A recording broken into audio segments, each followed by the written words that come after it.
The whole world is turned into hell. The weak can only hide and escape, and the strong have to fight hard to survive. Her name is Luo Tang, although she awakened her superpowers in the end times. Not only that, this time she also awakened her past life memories, saw through all the conspiracies, and successfully claimed the space of family inheritance first. This space can store endless supplies, has its own upgrade function, and has countless resources to develop. She began to stockpile supplies, contract mutant beasts, and build her own mobile fortress. While others were struggling for food and water in the apocalypse, Luo Tang was living a life of apocalyptic tourism. While others were desperately fighting for a mutant fruit, she unexpectedly owned an energy mine and several mutant fruit forests after upgrading her space. In the previous content, our story tells that Luo Tang and her friends are cleaning up an area infested by mutant ants. Luo Tang used the special powers and some special items to help everyone deal with these mutant creatures and obtain energy stones. She also used mutant fruits to help Dao awaken his wood-related abilities, while Bai Qingli revealed that he had encountered many mutant plants and almost died from their attacks. After Dao got a mutant peach, he did awaken his wood-related abilities, but in the process, Luo Tang also discovered the possible side effects of awakening abilities. Hey everyone! This video is part 2 of after being framed by her family. She awakened a spatial system and can stockpile unlimited supplies. If you haven't watched the previous part yet, you can find the link in the video's description. Now, I will start to explain the new story to you from Chapter 101.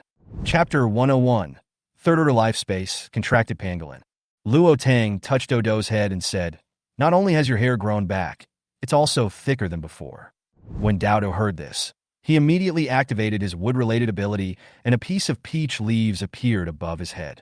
Bai Qingli smiled and said, "There is a leaf on the head and the whole body is green." Luo Tang glanced at him sideways. "How old are you? Are you the same age as Zhou Zhou?" Bai Qingli smiled and closed his mouth. Dao glared at him in dissatisfaction, then jumped up and grabbed Bai Qingli with one claw. Bai Qingli easily grabbed its tail and lifted it up. "Little thing, I'm already at the early stage of the 4th level. Do you still want to fight?" Dao cried in Luo Tang's mind. "Mommy, he bullied me." Luo Tang glared at Bai Qingli and said, "How dare you mention my Dao?" Bai Qingli silently put down the bag and lowered his head without saying a word. "You still want to bully me?" Do snorted, turned around to tear off the peach leaves on his head, and slipped to the side of the giant pangolin. The giant pangolin is digging for an energy stone. The surrounding stones have been almost cleared away, leaving only the huge energy stone standing in the cave. "Jigu, it's so big. Come and see," Dao shouted excitedly. Luo Tang approached and looked at the energy stone that was as big as a hill. He couldn't help but sigh. "Dodo, we are rich."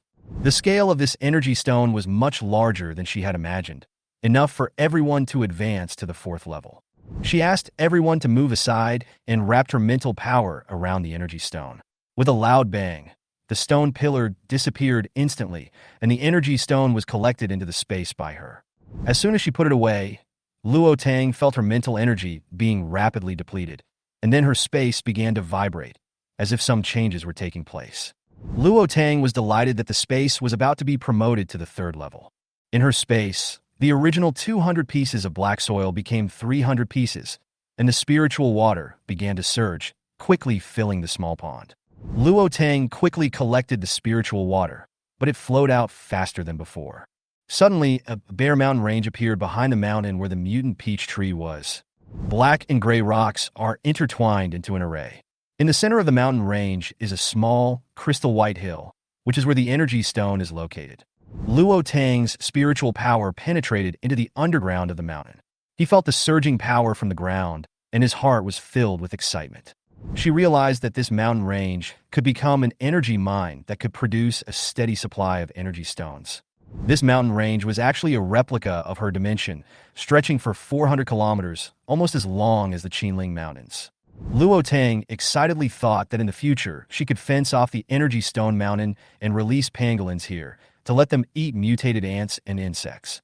She is the master of her space and can completely control the range of activities of living things. Seeing her so excited, Bai Qingli couldn't help but ask, "What's wrong?" Luo Tang suppressed his inner excitement and said, "I'm so happy. A mountain appeared in her space yesterday, and an energy mine appeared today, which made her very excited." Bai Qingli could see that Luo Tang was hiding something, but he believed that she would tell him the truth eventually. "Come here, giant pangolin," Luo Tang called out. The giant pangolin walked in front of her. Luo Tang stretched out her hand, gently covered its head, and penetrated its mental power into it. The giant pangolin did not resist, and soon, an ochre light bloomed from Luo Tang and its body at the same time. Bai Qingli was stunned. Luo Tang wanted to adopt a group of pangolins? He couldn't believe it, but seeing the giant pangolin's obedience, he didn't ask any more questions. "I am willing to follow you and recognize you as my master like Daodu. I hope you can give me and my tribe a place to live," the giant pangolin said in a low voice. Luo Tang nodded gently and bounded to herself with her mental power. Bai Qingli's eyes widened, and he finally understood. "Dao, you are Tong Tong's contracted beast, right?" Daoda dropped a piece of straw cake in shock and asked anxiously, "How did you know?" Bai Qingli smiled lightly. "In ancient times, there were cultivators who could contract monsters. I didn't expect that after the end of the world, Tang Tang also had this talent." Chapter 102 Reminiscence of 4 years ago. Luo Tang turned to look at Bai Qingli. "Does your family have any ancient records?" Bai Qingli nodded. She suddenly smiled, her eyebrows curved, with a hint of amusement. "Qingli, do you know what you are?" "Things." Bai Qingli was stunned, feeling that she was making fun of him.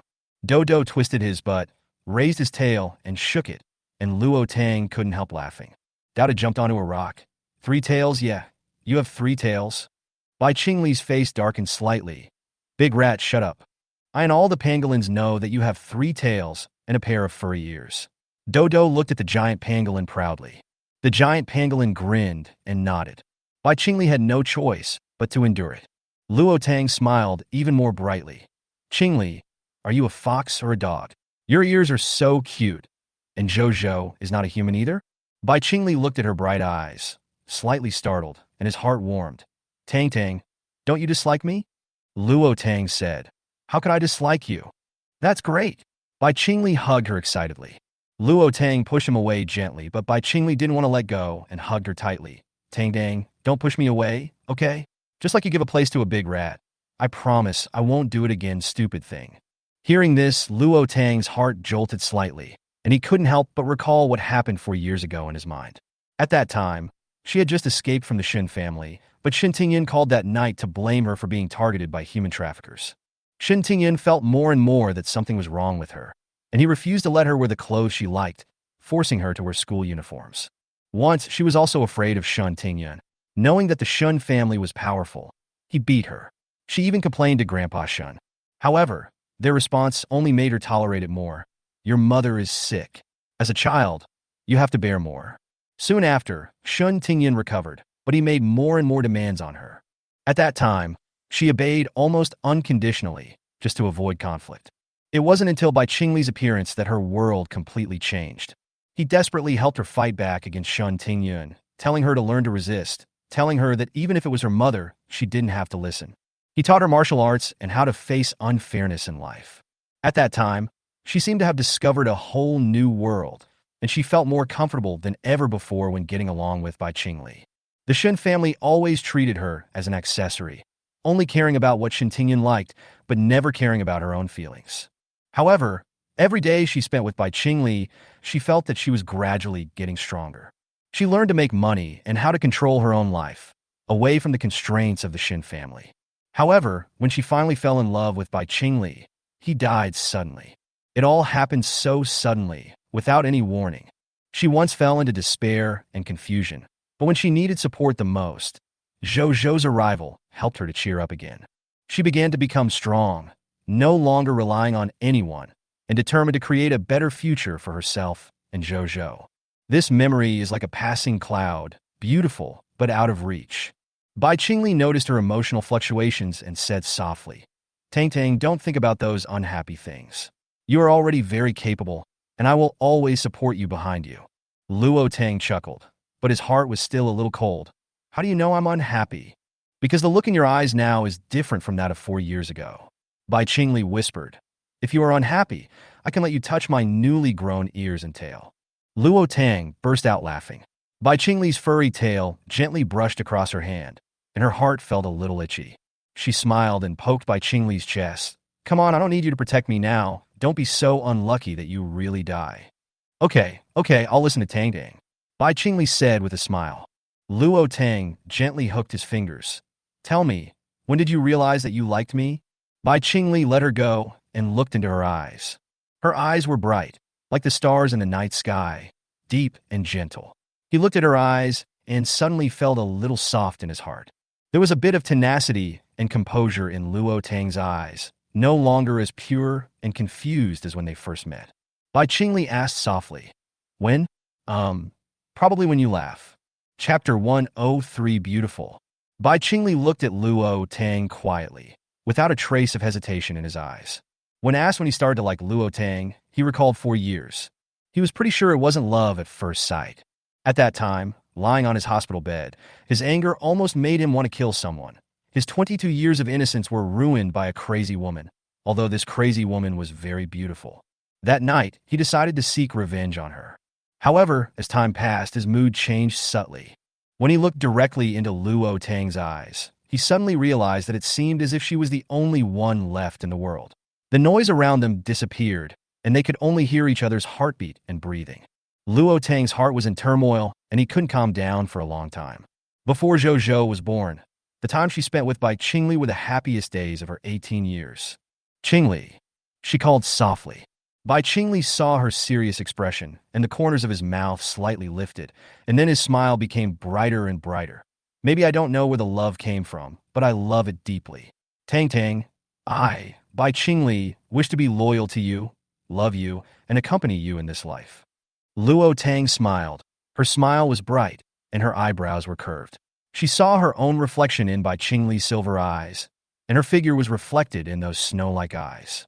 The silvery moonlight sprinkled on them, tinged with warm colors. The two interlocked their fingers, their breaths intertwined. Luo Tang's eyes were blurred, and he gently closed his eyes.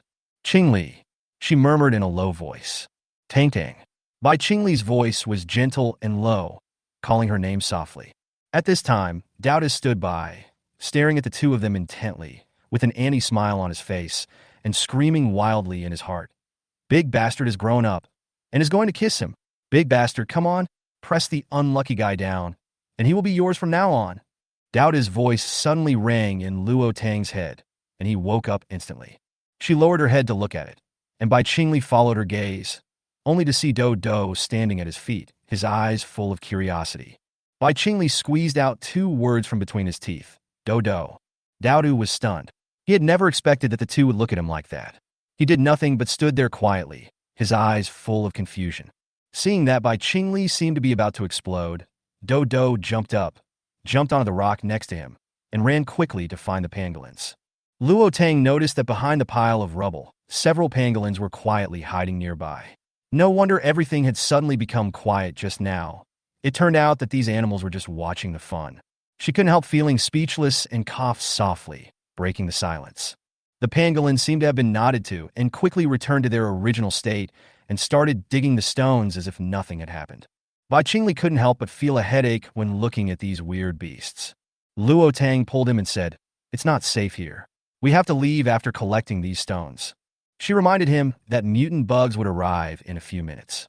Although there are no large animals here, the bloody smell of the mutant snakes and insects is enough to attract a large group. She nodded to the giant pangolin, who understood and whispered, "Master, let's find a safe place to rest. We pangolins are active at night and rest during the day. Now is the time when there are fewer mutant ants, so we can still handle it." Luo Tang viplit. Okay. Giant pangolin, please take my cub with you. He seemed a little embarrassed. Knowing that Luo Tang had a safe place, he asked her to take his little animal away. Luo Tang picked up the pangolin, but Do didn't want to leave. He jumped onto the pangolin's back and waved his paw playfully. "Baby, you have your own world tonight. I won't disturb you. I'm going to pick up crystal cores." The pangolin also handed Luo Tang a large bag of crystal cores that he had just picked up. Luo Tang held back his laughter and said goodbye to Do gently.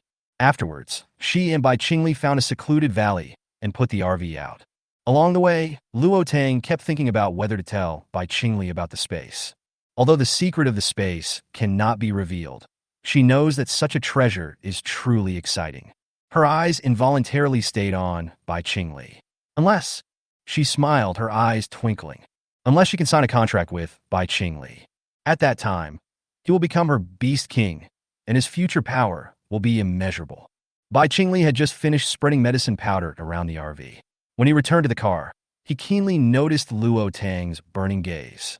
He chuckled and asked, "Tang Dang?" Luo Tang took his hand, pulled him into the RV with a smile, and closed the door. Bai Qingli looked like he was at the mercy of others, but he was extremely expectant. However, after a moment, he noticed that Luo Tang's eyes would occasionally sweep over his butt and head. He was stunned and touched his head, and suddenly he had grown furry ears. Seeing this scene, Luo Tang still found it magical and couldn't help but touch Bai Qingli's ear. He took a breath, and the floral scent of Luo Tang filled his body. Her hand gently stroked his ear, and he felt an indescribable stimulation. His body stiffened slightly, and he lowered his head and buried it in her neck, greedily inhaling her breath. Tang Tang. The warm breath brushed past her ears, and Luo Tang's ears instantly turned red. She realized that for animals, ears are a sensitive part. She couldn't help but ask in a low voice, "Qingli, what kind of animal are you? A big dog or a fox?" Bai Qingli's voice was hoarse, as if he was holding back something. "I don't know myself. It's an unknown creature." Luo Tang blinked curiously. "So you can only transform into 3 tails and a pair of ears?" Bai Qingli chuckled softly and kissed her neck gently. "I can turn into a big white beast with fur claws and a pair of wings. However, I haven't looked in the mirror yet, so I don't know my full appearance." Luo Tang's eyes sparkled with excitement, and her hands unconsciously wrapped around his waist. Chapter 104. Give her more benefits like this. Bai Qingli was stunned for a moment, then looked up at Luo Tang. Seeing her eyes full of expectation, he couldn't help but feel a little surprised. He held her face and asked, "Can I?" Luo Tang smiled and nodded. "I can contract Zhou. Could it be that the kid turned into a beast a long time ago?" Bai Qingli was stunned. Luo Tang explained, "No, Zhou is a human." Bai Qingli stretched out his hand. "If you're okay, then let's sign the contract." Luo Tang didn't expect him to agree so directly, and was a little stunned. "Why don't you ask what effect the contract has on you?" Bai Qingli gently tucked the loose hair on her forehead behind her ears and stared at her, his deep silver eyes suppressing complex emotions. "I believe Tang Tang will not hurt me. Even a big rat can become your contracted beast. Why can't I?" Luo Tang was speechless, but smiled secretly in her heart. Her Daodu was a mutant beast, while Bai Qingli was a combination of 2 species. "After the contract, I will have a certain degree of control over you, and you will never betray me again." She raised her head slightly, looked at him seriously, and said, "If one day you betray me, I might even bear the pain and take your life." She was a little worried that Bai Qingli would regret it. After all, such a contract was not a simple agreement. Bai Qingli smiled, his 3 furry tails swaying gently, and the tips of his tails hooked around Luo Tang's hand. "Tang Tang, I, Bai Qingli, will keep my word. I will be loyal to you, love you, protect you, and accompany you throughout my life." Luo Tang smiled, her smile as bright as the sun. She opened her red lips and said, "Okay, may we grow old together." Hearing this, Bai Qingli excitedly picked up Luo Tang and spun him around. Luo Tang became dizzy and his body was completely restrained by him. She struggled and said, "Put me down. How about we start the contract now?" Bai Qingli smiled and lowered his head. "Okay, but you are not allowed to resist my mental power." Luo Tang said, "Yeah." Bai Qingli squatted down obediently and showed her his furry head. Luo Tang reached out and gently touched his ears, and using his mental power to probe, he discovered that Bai Qingli actually had a pair of human ears. The ears were red to the roots. Luo Tang couldn't help but laugh, and the memories of 4 years ago suddenly flooded into his mind. She once pinned Bai Qingli down, and his cheeks flushed red as he cursed in anger. Finally, she knocked him out with one punch. Bai Qingli's mind gradually regained clarity. He found that Luo Tang's mental power had not been fully released, and he felt a little nervous. "Tang Tang." Luo Tang came back to his senses and said with a smile, "Seeing your red ears, I suddenly remembered something." Bai Qingli immediately retorted, "My ears are white. How can they be red?" He would never admit that he had another pair of ears hidden. Luo Tang did not expose him, secretly thinking he was cute. She gently placed her hand on Bai Qingli's head, and her mental power swept into his brain. Bai Qingli was still thinking about how he would react if Luo Tang exposed him. Suddenly, a familiar breath entered his mind. The invisible mental power intertwined with the crystal core in his body, forming a white ring surrounding the crystal core. As time went by, the ring began to be assimilated by the color of the crystal core, gradually turning into a mixture of purple, blue, white, and gold. Luo Tang was shocked. She had never seen such a powerful talent. At the end of the world, Bai Qingli actually awakened 4 types of superpowers, and his crystal core was 4 times larger than that of ordinary superpowers.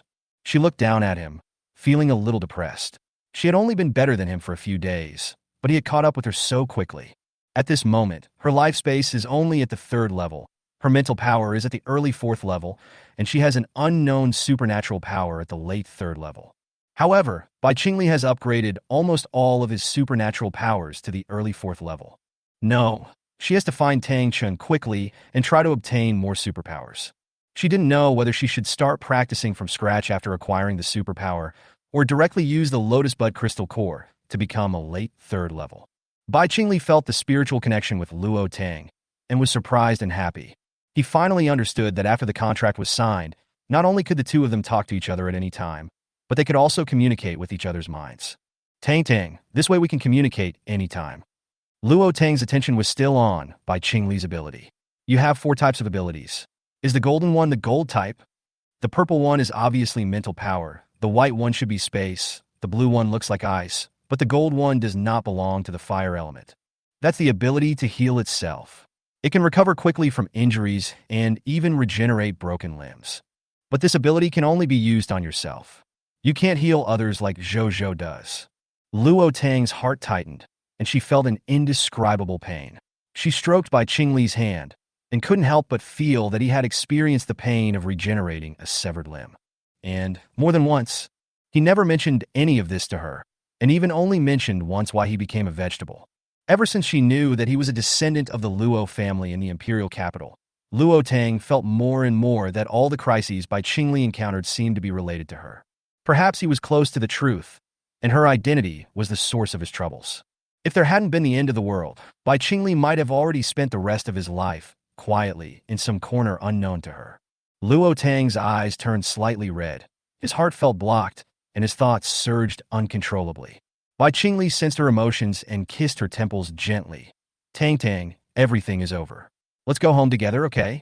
Your family will love you very much, and we will deal with that faker. Luo Tang leaned on his chest and replied softly. Okay, let's fight back. No matter who they are, it's time for me to take revenge. She whispered with a firm look in her eyes. For 17 years, the pain she endured in the Shin family, her death in the book, and the deaths of Zhou, Do, and Wan Mao have all become a scar in her heart. Bai Qingli said, well, kill them back.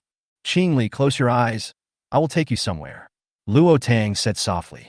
When she brought Bai Qingli back to the space immediately shook. The biting cold filled the entire space. The fruit trees on the lawn were frozen and covered with white frost. Luo Tang couldn't help but shudder.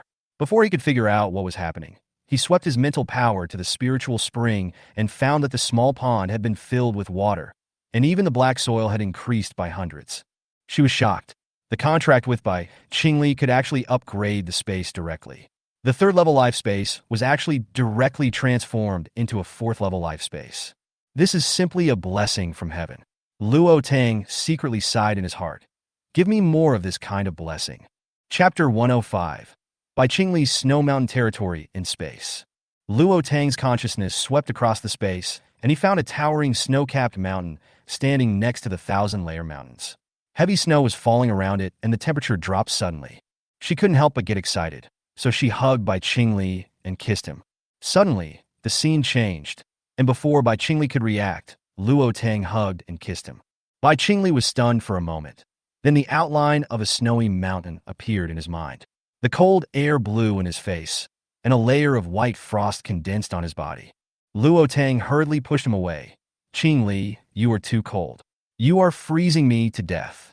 She was naturally afraid of the cold, and the deaths from severe cold in the book made her particularly sensitive. Bai Qingli looked down and found himself surrounded by cold air. He quickly hugged her tightly and said, I think I can take back this cold air. Luo Tang realized that the reason for the space upgrade was the appearance of the snow mountain. She immediately blocked and isolated the snow mountain, and the coldness gradually dissipated. Bai Qingli looked around and exclaimed, Tang Tang, this can't be your space, right? A living space where living people can enter and plants can be grown. It's like a small world. It's my space. I didn't expect that the contract you signed would allow it to be upgraded. This snowy mountain appeared. It looks like your territory. Luo Tang explained with a smile, in a happy mood. I can't believe there is such a space in the world. There are mountains, seas, and snow-capped mountains. Bai Qingli was very excited. Tang Tang, knowing that you have such a space, your life's safety must be guaranteed. Luo Tang smiled slightly. Is the life-saving method you mentioned your self-healing ability? Yes. Bai Qingli nodded. And Tong Tong's way of saving his life is the life space ability, which is much stronger than my self-healing ability. Of course, my ability is stronger. Luo Tang raised his lips slightly. Come on, I'll take you to see my house, wash up, and have dinner. Tang Tang, we're all inside and the RV is still outside. Bai Qingli was a little worried that the RV would be destroyed by mutant animals if no one was guarding it. Manhwa is in the car. He will notify me if anything happens. Luo Tang didn't care and walked forward with peace of mind. Just as she reached the gate of the house, she suddenly turned around and looked at Bai Qingli with a smile. Qingli, I haven't seen your beast body yet. Can you show it to me? Bai Qingli was stunned, and his ears immediately shrank back. He had not yet adapted to his beast body and was worried that Luo Tang would dislike him. Bai Qingli said, Tang Tang, I'll show you next time. No, just take a look. Luo Tang acted coquettishly. Bai Qingli was stunned for a moment. His expression was erratic, and he nodded quickly. Okay, I'll show you. Seeing him blush, Luo Tang couldn't help laughing. You are so cute. Bai Qingli had no choice but to obey. Just as he was about to transform, a white light suddenly flashed, and a tall snow wolf appeared in front of them. The wolf's body is snow white, with some purple patterns on its face and body, 3 tails, and ice blue wings on its back, exuding a cold and domineering aura. Luo Tang hugged its wolf head happily. Qingli, you are so handsome. I have never seen a snow wolf with wings and 3 tails. Bai Qingli shook his head, threw her gently onto his back, and then ran wildly on the grass. Ha! I'll show off in front of the big rat tomorrow. Luo Tang's laughter echoed in the space, full of joy. At this moment, a pink crystal butterfly flew over. Master, do you ignore me because you have a new love? The butterfly flew to Bai Qingli with a teasing voice and suddenly stopped above his head. Bai Qingli frowned and angrily slapped the butterfly with one claw. What a stupid dog! The peach blossom butterfly dodged, flew into the air, and then turned into an ice sculpture. Luo Tang hurriedly caught the butterfly with his mind. Little butterfly, you are the weakest here. Don't cause trouble, otherwise you will suffer. I can't be by your side all the time. Master, I'm not weak. I guarantee that this silly wolf will be obsessed with me once I make a move. Butterfly responded with a slightly proud tone. Luo Tang's mouth twitched.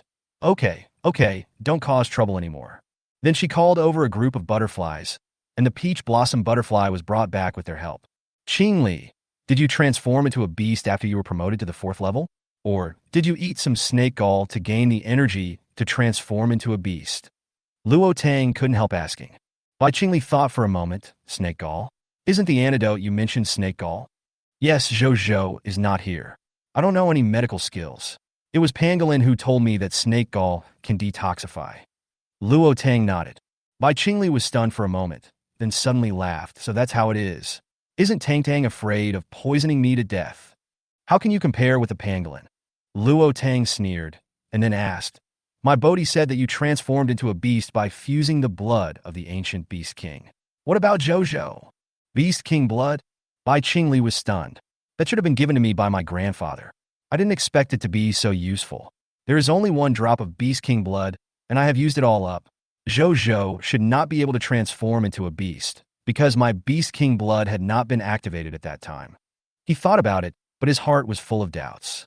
Luo Tang said, However, whether Zhou can transform into a beast, I still have to ask Grandpa. Chapter 106, Taking a Bath Together?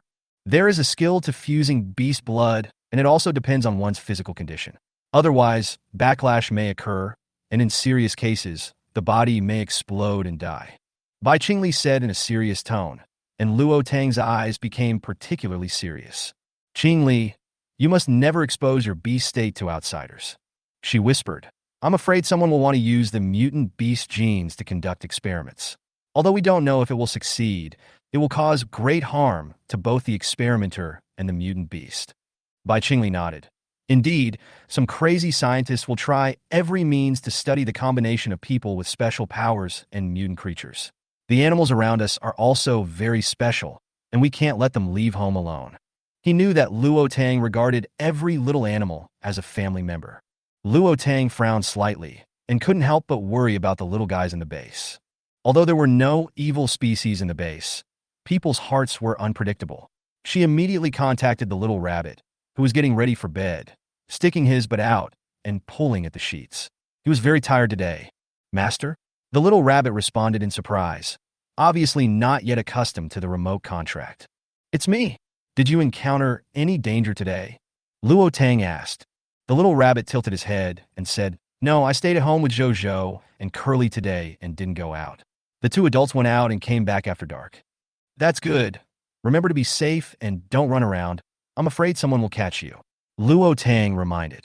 Although the little rabbit has no offensive power, she is always the most worried. The little rabbit smiled happily. Thank you for your concern, Master. Zhou gave me the crystal cord today. I have been promoted to the second level. I can make other things. I also made a space bead.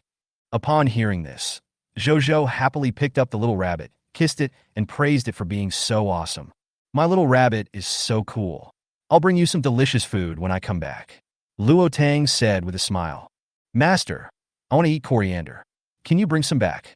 The little rabbit jumped happily onto the bed and jumped onto Zhou, who was in a daze. Zhou opened his eyes and looked at it with resentment, as if thinking, why has the little rabbit gone crazy again? Okay, when we get home, I can grow whatever you want to eat. Luo Tang agreed, but it will take us a few days to go back. Ask Itamii to tell Zhou not to worry about us. After cutting off contact with Xiaodu, Luo Tang brought Bai Qingli into the house. Bai Qingli looked around and said, Tang, this place is simply a paradise. There are mountains and water. The house has electricity and is fully furnished. It's amazing. He looked at the various cooking utensils in the kitchen and couldn't help but sigh. Luo Tang smiled and said, After a while, the mountain behind the house will be full of peach trees. It will be a paradise. I also have a big whale in the sea. It is a third-stage mutant beast. I will take you to see it when the time comes.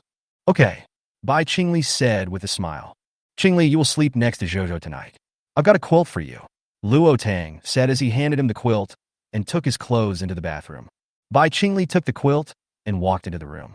The mahogany-carved windows, warm-toned curtains, and the solid wood bed with a sandalwood scent made him feel warm and comfortable. There was no dust on the bed, and it was obvious that no one had lived there for a long time. He put down the quilt and walked to another bathroom. Two creaking sounds were heard, and water vapor filled the air, and then the bathroom door opened. Luo Tang was wearing a blue silk suspender pajamas. She had just finished taking a shower. Her cheeks were slightly flushed, her legs were long and white, and she exuded an ambiguous aura. Bai Qingli was standing at the door, his ears turned red instantly, and the scene in front of him stunned him for a moment. You! Luo Tang spoke softly and looked at him when he turned around. She coughed softly. Go to bed early. It's too late today, and we still have things to do tomorrow. Bai Qingli saw her turn around and prepare to leave. His ears turned red, and he whispered unconsciously, Tang, I don't think I washed it clean. Wash it again. You go to sleep first. Luo Tang glanced at him and found that the tips of his ears had turned red. The corners of his mouth could not help but rise slightly. Without responding, he turned and left. In the bathroom, the sound of water was gentle and slow, and the air was filled with fragrance. Luo Tang stood outside the door, hesitated for a moment, glanced at the little pangolin curled up in the corner, and finally did not knock on the door but left silently. Let Qingli wash herself, she said to herself, and decided to prepare for tomorrow's affairs first. Bai Qingli sensed movement through the bathroom door. After there was no sound outside, he carefully slipped into his room. At this time, Daodu and the pangolins were busy mining. The little guys are directing the pangolins to dig out the energy stones. Even though it is night, the mining of the stone mines is still going on. Luo Tang plans to divide these energy stones and store them in a space to deal with the upcoming challenges. Early the next morning, as soon as Luo Tang went out, he saw Bai Qingli practicing martial arts on the lawn, dancing with great force with a silver spear in his hand, swallowing thousands of miles with anger. On the big rock next to it, a little pangolin was munching on toast. Luo Tang had a dark look on his face. When did the little pangolin start eating toast? Dang dang, wake up. We'll go out after breakfast. Bai Qingli looked at her and smiled happily. Luo Tang pointed at the little pangolin eating bread. What's going on with it? Chapter 107 Shun Qiang tests Nanqing. The little one wants to eat by himself. When I was eating toast yesterday, he was attracted by the smell. Bai Qing said politely. Luo Tang nodded silently, but felt a little speechless in his heart. It's because I don't know enough. Don't worry, there will be no problem. The bread I make has very low sugar content and is made of natural honey. Mutated animals are different from ordinary animals. Bai Qingli explained. Luo Tang finally breathed a sigh of relief. She didn't know much about this, but she also knew that Bai Qingli had his own standard for judgment. When the two arrived at the mining area, Daodu and Pangolin were already sleeping on the rocks, with only 2 pangolins around to take a walk. Luo Tang did not disturb them.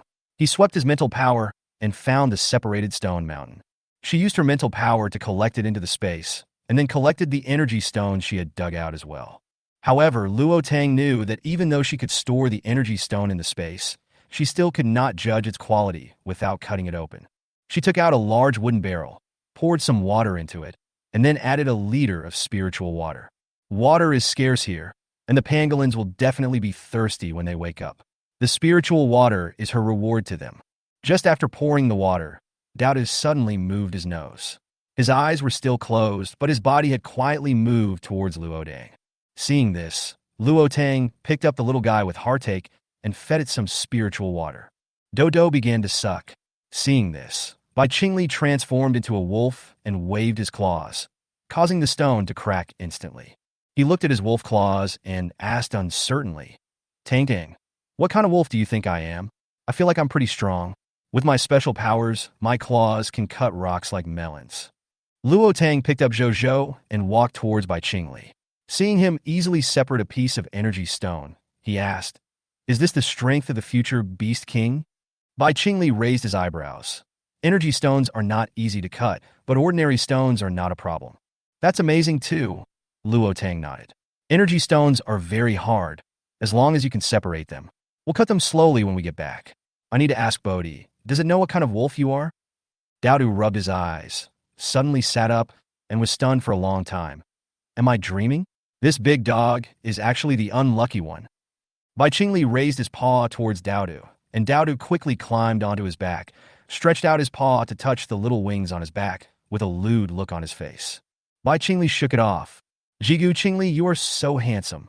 You really deserve to be my eldest son's man. Daodu hugged his legs and praised him happily. When Bai Qingli heard the word baby, he raised his leg and put it down again, feeling a little helpless. This big rat has a really sweet mouth. Jigu, you are so awesome. You will be the one doing the work during the day to separate the energy or mountain. Our eldest cub is so weak, he needs to have a good rest. Daodu continued to flatter him. Okay, Tang Tang, leave the things here to me. Bai Qingli nodded. Luo Tang gently picked up Dodo and said, Don't let yourself be crushed under the mountain. Bodhi doesn't know what kind of wolf you are. Maybe the blood of the Beast King merged with yours, and you mutated. The leaves of the Bodhi tree trembled, full of doubts. The Silver Moon Wolf and the Frost Wolf did not have 3 tails, so how could Bai Qingli have one? Don't worry, I have mental strength and the route has been designed. Nothing will happen, Bai Qingli said calmly. Okay then, I'll leave this to you. Luo Tang gave an instruction and stuffed Dodo into the space. Then he fed each pangolin with spiritual water before leaving the mine. When the giant pangolin saw Luo Tang leaving, it suddenly jumped into the wooden barrel and began to drink the water happily. It feels that it will be able to advance to the late 3rd stage soon. Please leave some water, my king. The pangolins nearby looked at the giant pangolin and shouted eagerly. At the same time, Nangong Yin and others were at the hospital preparing to bring back medical equipment. Shen Qiang glanced at it and suddenly found Nanqing's figure appearing in the hospital. Nanqing was leaning against the wall, looking around, as if he was giving someone a break. Shen Qiang's heart tightened. Could it be that Nanqing was here to see a doctor again? He whispered to Nangong Yin and Murong Yin, My father is upstairs. I'm going to test him. Don't come up. Nangong Yin and Murong Yin looked at each other and nodded. Notify us if there is any danger. Shin Qiang comforted him and immediately went upstairs, feeling a little nervous. If Nancheng is really from Luocheng, then his actions today are not simple. Zhou was a little worried when he saw his uncle hurried upstairs, but quickly shook his head. His uncle was a strong man with mental powers, so there should be no problem. Be careful. Nangong Yin warned, picked up Xiaodu, and followed him to collect the medical equipment. Nancheng heard the footsteps and was about to shout, but saw Shin Qiang's familiar face and immediately swallowed his words. Yang, why are you here at the hospital today? Nancheng asked with a smile. Shin Qiang raised his head and looked at Nancheng's face carefully. Nancheng's facial features still looked familiar. He was 1.8 meters tall, with a high nose. When he smiled, the flesh on his cheeks piled together, making him look honest. But today, Shin Qiang always felt that something was wrong with this face. Yang, why are you looking at Dad like that?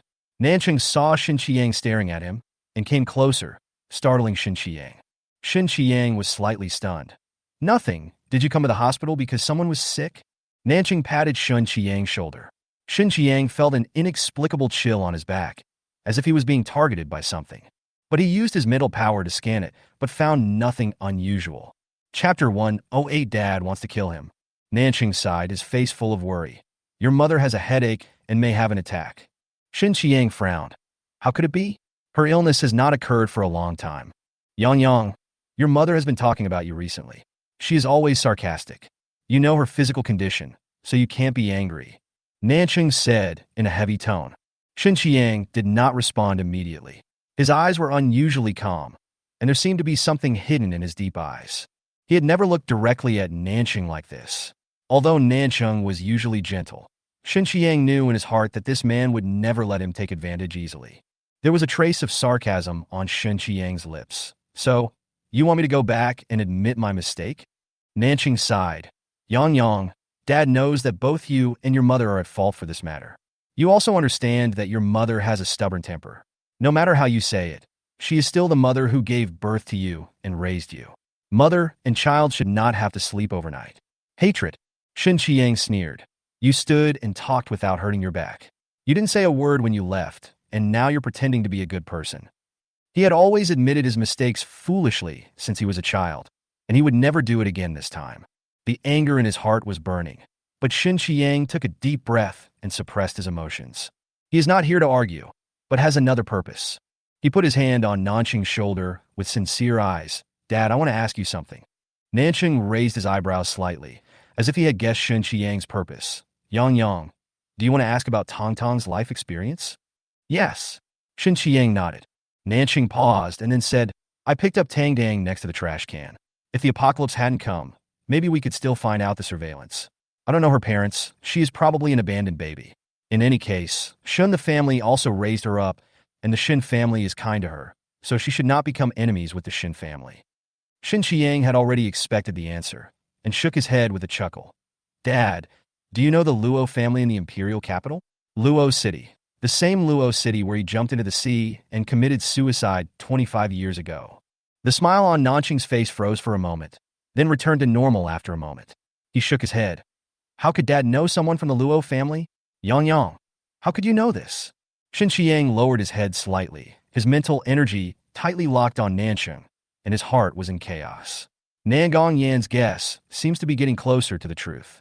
He felt a huge shadow hanging over him, eager to uncover the truth, but afraid to face the truth hidden behind it. Luo Cheng was once a wanted criminal and traitor in the country. Shin Qiang's father was actually related to such a person. Shin Qiang's lips moved slightly. Nothing, just asking casually. He turned around and prepared to leave, wanted to go back to find Nangong Yin and learn more about Luo City. But at this moment, a cold breath came from behind, and Shin Qiang immediately noticed a huge shadow rushing towards him. He turned back sharply, mentally preparing to fight back, but the next moment, Nancheng's hands tightened around his neck. The feeling of suffocation suddenly surged into his heart. Shin Qiang's eyes widened, his face turned pale instantly, his eyes became dark, and his mind was in chaos. Nancheng's eyes were full of viciousness and viciousness. Shin Qiang's limbs instantly became cold. He could not move at all, and his mental strength seemed to be suppressed. Everything around him became blurry. He wanted to break free, but found that he could not resist. As Nanqing's power grew stronger and stronger, Xin Qiang's face began to turn livid. His chest seemed to be pressed heavily, and the pain made it almost impossible for him to breathe. He couldn't die here, especially not in Nanqing's hands. Nanqing obviously hid a stronger power, and Xin Qiang felt that the energy around him was suppressed. His vision was blurry, his heart was beating violently, his head was swollen, and he was almost losing consciousness. Zhou is still down there. If he dies, will Nanqing attack Zhou?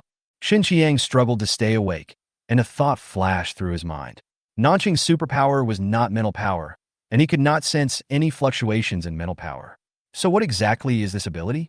Chapter 109 Nanqing dies. Soon, I will ask Luo Tang to accompany you. How can I let you return to the imperial capital safely? Nanqing said fiercely. Xin Qiang had already guessed that he couldn't let him live. If he lived, he would soon be unable to live. Luo Tang is a third-level superpower, so it would be easy to kill him. He must leave as soon as possible and cannot return to Sunset Base. Nangong Yin and his gang are probably nearby and will definitely try their best to kill him. Nanqing's body shook. Xin Qiang caught a glimpse of the shadows moving on the white wall and had a flash of inspiration. Shadow. Putting his mental power on his shadow, the shadow's hand began to move, and his hand followed suit.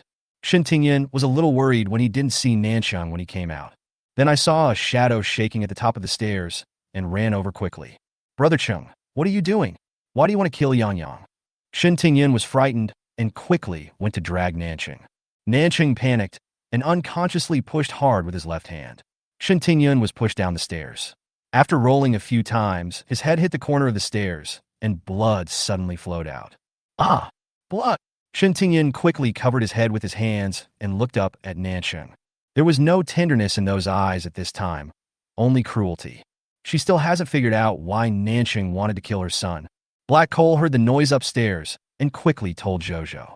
Zhou pulled Nangong Yin and ran upstairs. After Xin Qiang broke free, he hurriedly rolled down the stairs, breathing heavily. Xin Qiang heard the scream and rushed over. When she saw her mother covering her head and covered in blood, she pushed Nanqing away and ran downstairs. Xin Qiang, what are you doing? Xin Qiang was now weak, and his chest hurt a lot. If Xin Tingyan comes a little later, he might die. Lili raised his head and pointed at Nanqing, who was standing above. Only then did Xin Qiang see the deep purple pinch marks on Xin Qiang's neck, and her heart suddenly froze. Turn back and look at Nanqing. Uncle Zhou shouted anxiously when he saw Xin Qiang collapsed on the ground. Nanqing spotted Nangong Yan's figure and ran away. Chase! Xin Qiang's voice was hoarse. Xin Qiang understood the key point of the matter and saw Zhou put his hand on her mother's head. He chased towards Nanqing, with Nangong Yin following closely behind.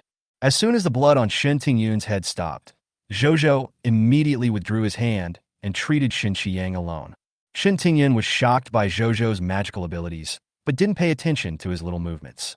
Yang, why did your father kill you? Although the bleeding was stopped, Xin Tingyun was a little confused due to excessive blood loss. Under Zhou's treatment, the pinch marks on Xin Qiang's neck slowly disappeared, and his breathing became smoother. I'll talk to you later. He was afraid that Xin Tingyan wouldn't be able to accept it now and would go crazy. 20 years of love are all fake. My husband is a wanted criminal in the country and a traitor. It was someone who died 25 years ago. The biological daughter was most likely given away by her husband himself. The more Xin Qiang thought about it, the more terrifying he felt, and he even began to suspect that it was Nanqing's fault that Xin Tingyun became a madman. A returned overseas, Chinese married into the richest man's family in the city and married the eldest daughter of the Xin family. When Nanqing married Xin Tingyun, his grandfather only had one daughter, Xin Tingyun. Even if his aunt is born a year later, it will not pose any danger to him. Controlling Xin Tingyun was equivalent to controlling the entire Xin family. The Xin family's wealth is enough for him to live without worries for the rest of his life. I just didn't expect there would be an apocalypse.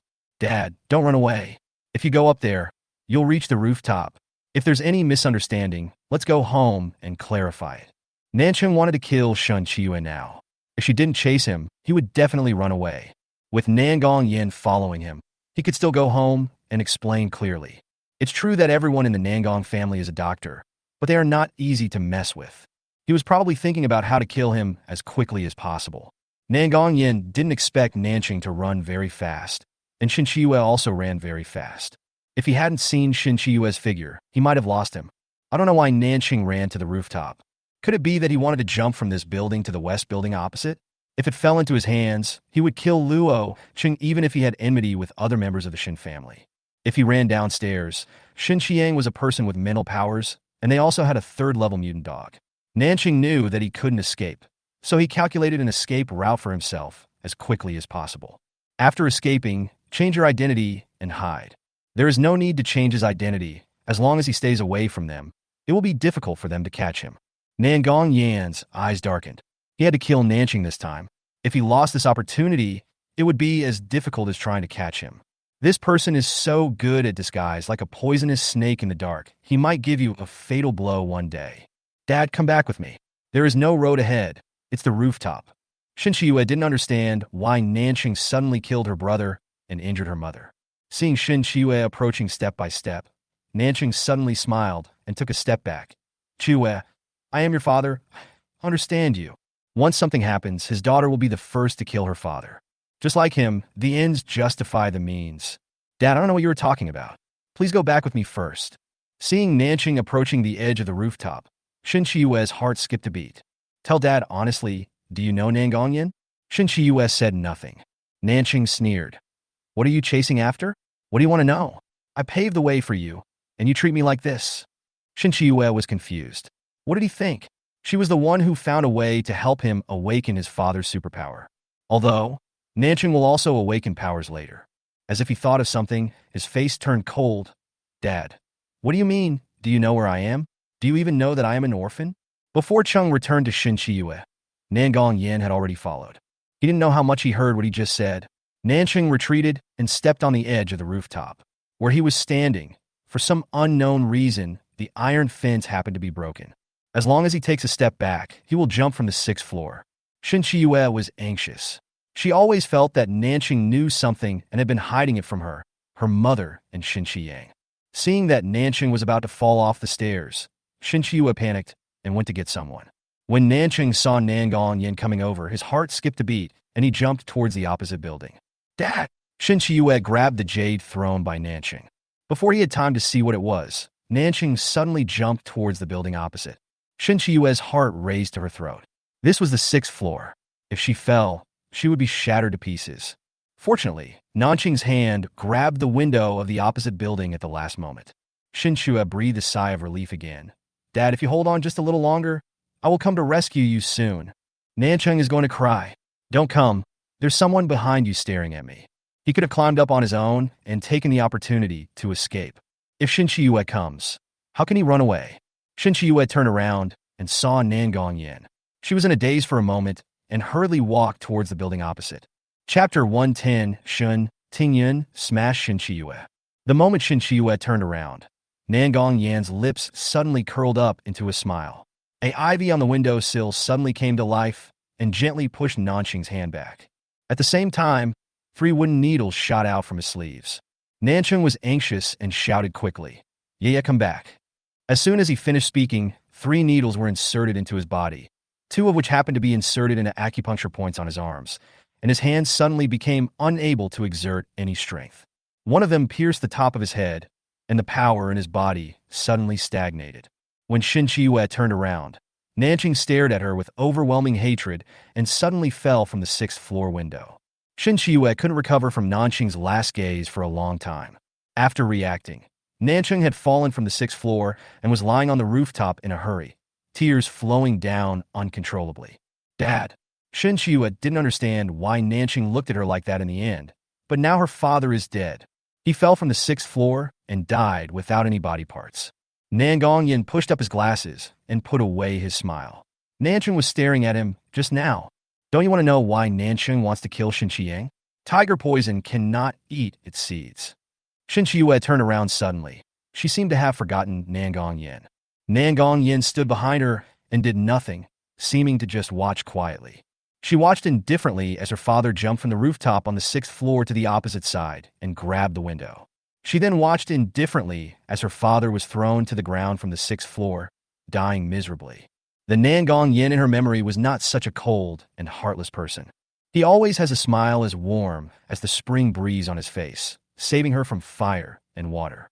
If Nangong Yin knew what Shin Chiyue thought of him, he would laugh to death. He is a doctor who can save people and kill people. Know every acupuncture point on the human body.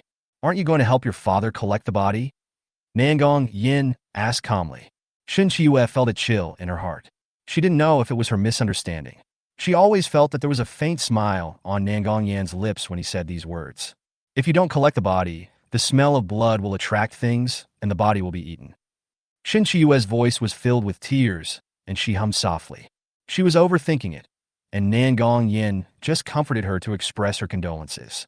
At least after Dad dies, nothing happens to the body. Shin Chiyue was completely led astray by Nangong Yin, and she never thought whether Nanqing might still be alive and could be saved. The moment Nanqing fell from the 6th floor, Black Coal had already noticed it and hurriedly informed Zhozhou. Zhozhou's little face was shocked. Uncle, your father fell from the 6th floor. He's right outside. What? The excited person was Shun Tingyun. Shin Qiang immediately rushed outside, followed closely by Shin Tingyun. Zhozhou hurriedly followed him on his short legs, while Murong Yin held the little rabbit and stood behind him. As soon as Shin Qiang went out, there was no one on the empty street. A body with its whole body broken into pieces and its head separated lay quietly in a pool of blood. The smell of blood will attract dormant evil beasts, so only fools go to see the excitement. Unfortunately, the skull was stuck on the exposed steel surface and fell apart.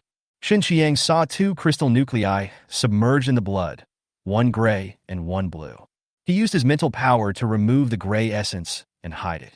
When Shin Tingyun came out, he saw Shin Qiang standing expressionlessly next to Nanqing's body and was furious. Yang, why are you still standing still? Go find that child and see if your father can be saved. Shin Tingyun cried so hard that he was out of breath. But when he saw the mud-like corpse in Nanqing, he was at a loss. Shin Qiang didn't move. His head was rotten. How could he save it? He had healing powers and couldn't revive him. My head is broken, and my healing powers are not magical, Shin Qiang said coolly.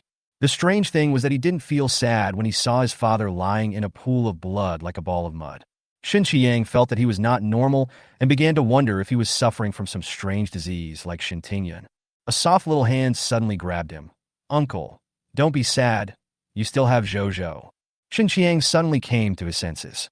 If the person in the pool of blood were replaced by Zhozhou, his heart would suddenly become sad. I picked up Zhozhou, and my eyes were red from crying. Does his heart want to tell him that it's not worth it to be sad for a father who wants his life? Zhozhou thought his uncle was sad about losing his father, so he blew Shin Qiang again and again, patted him gently, and whispered to comfort him. Shin Qiang was warmed by the little guy. Zhozhou, Uncle is fine. When Uncle Bai comes back, I'll pester him and ask him to cook a big meal for you. Any worries will disappear after just one meal. Shin Qiang cried and laughed. When Murong Yin saw this scene, he touched his head with strange eyes. Shin Chiyue looks like Shin Tingyun.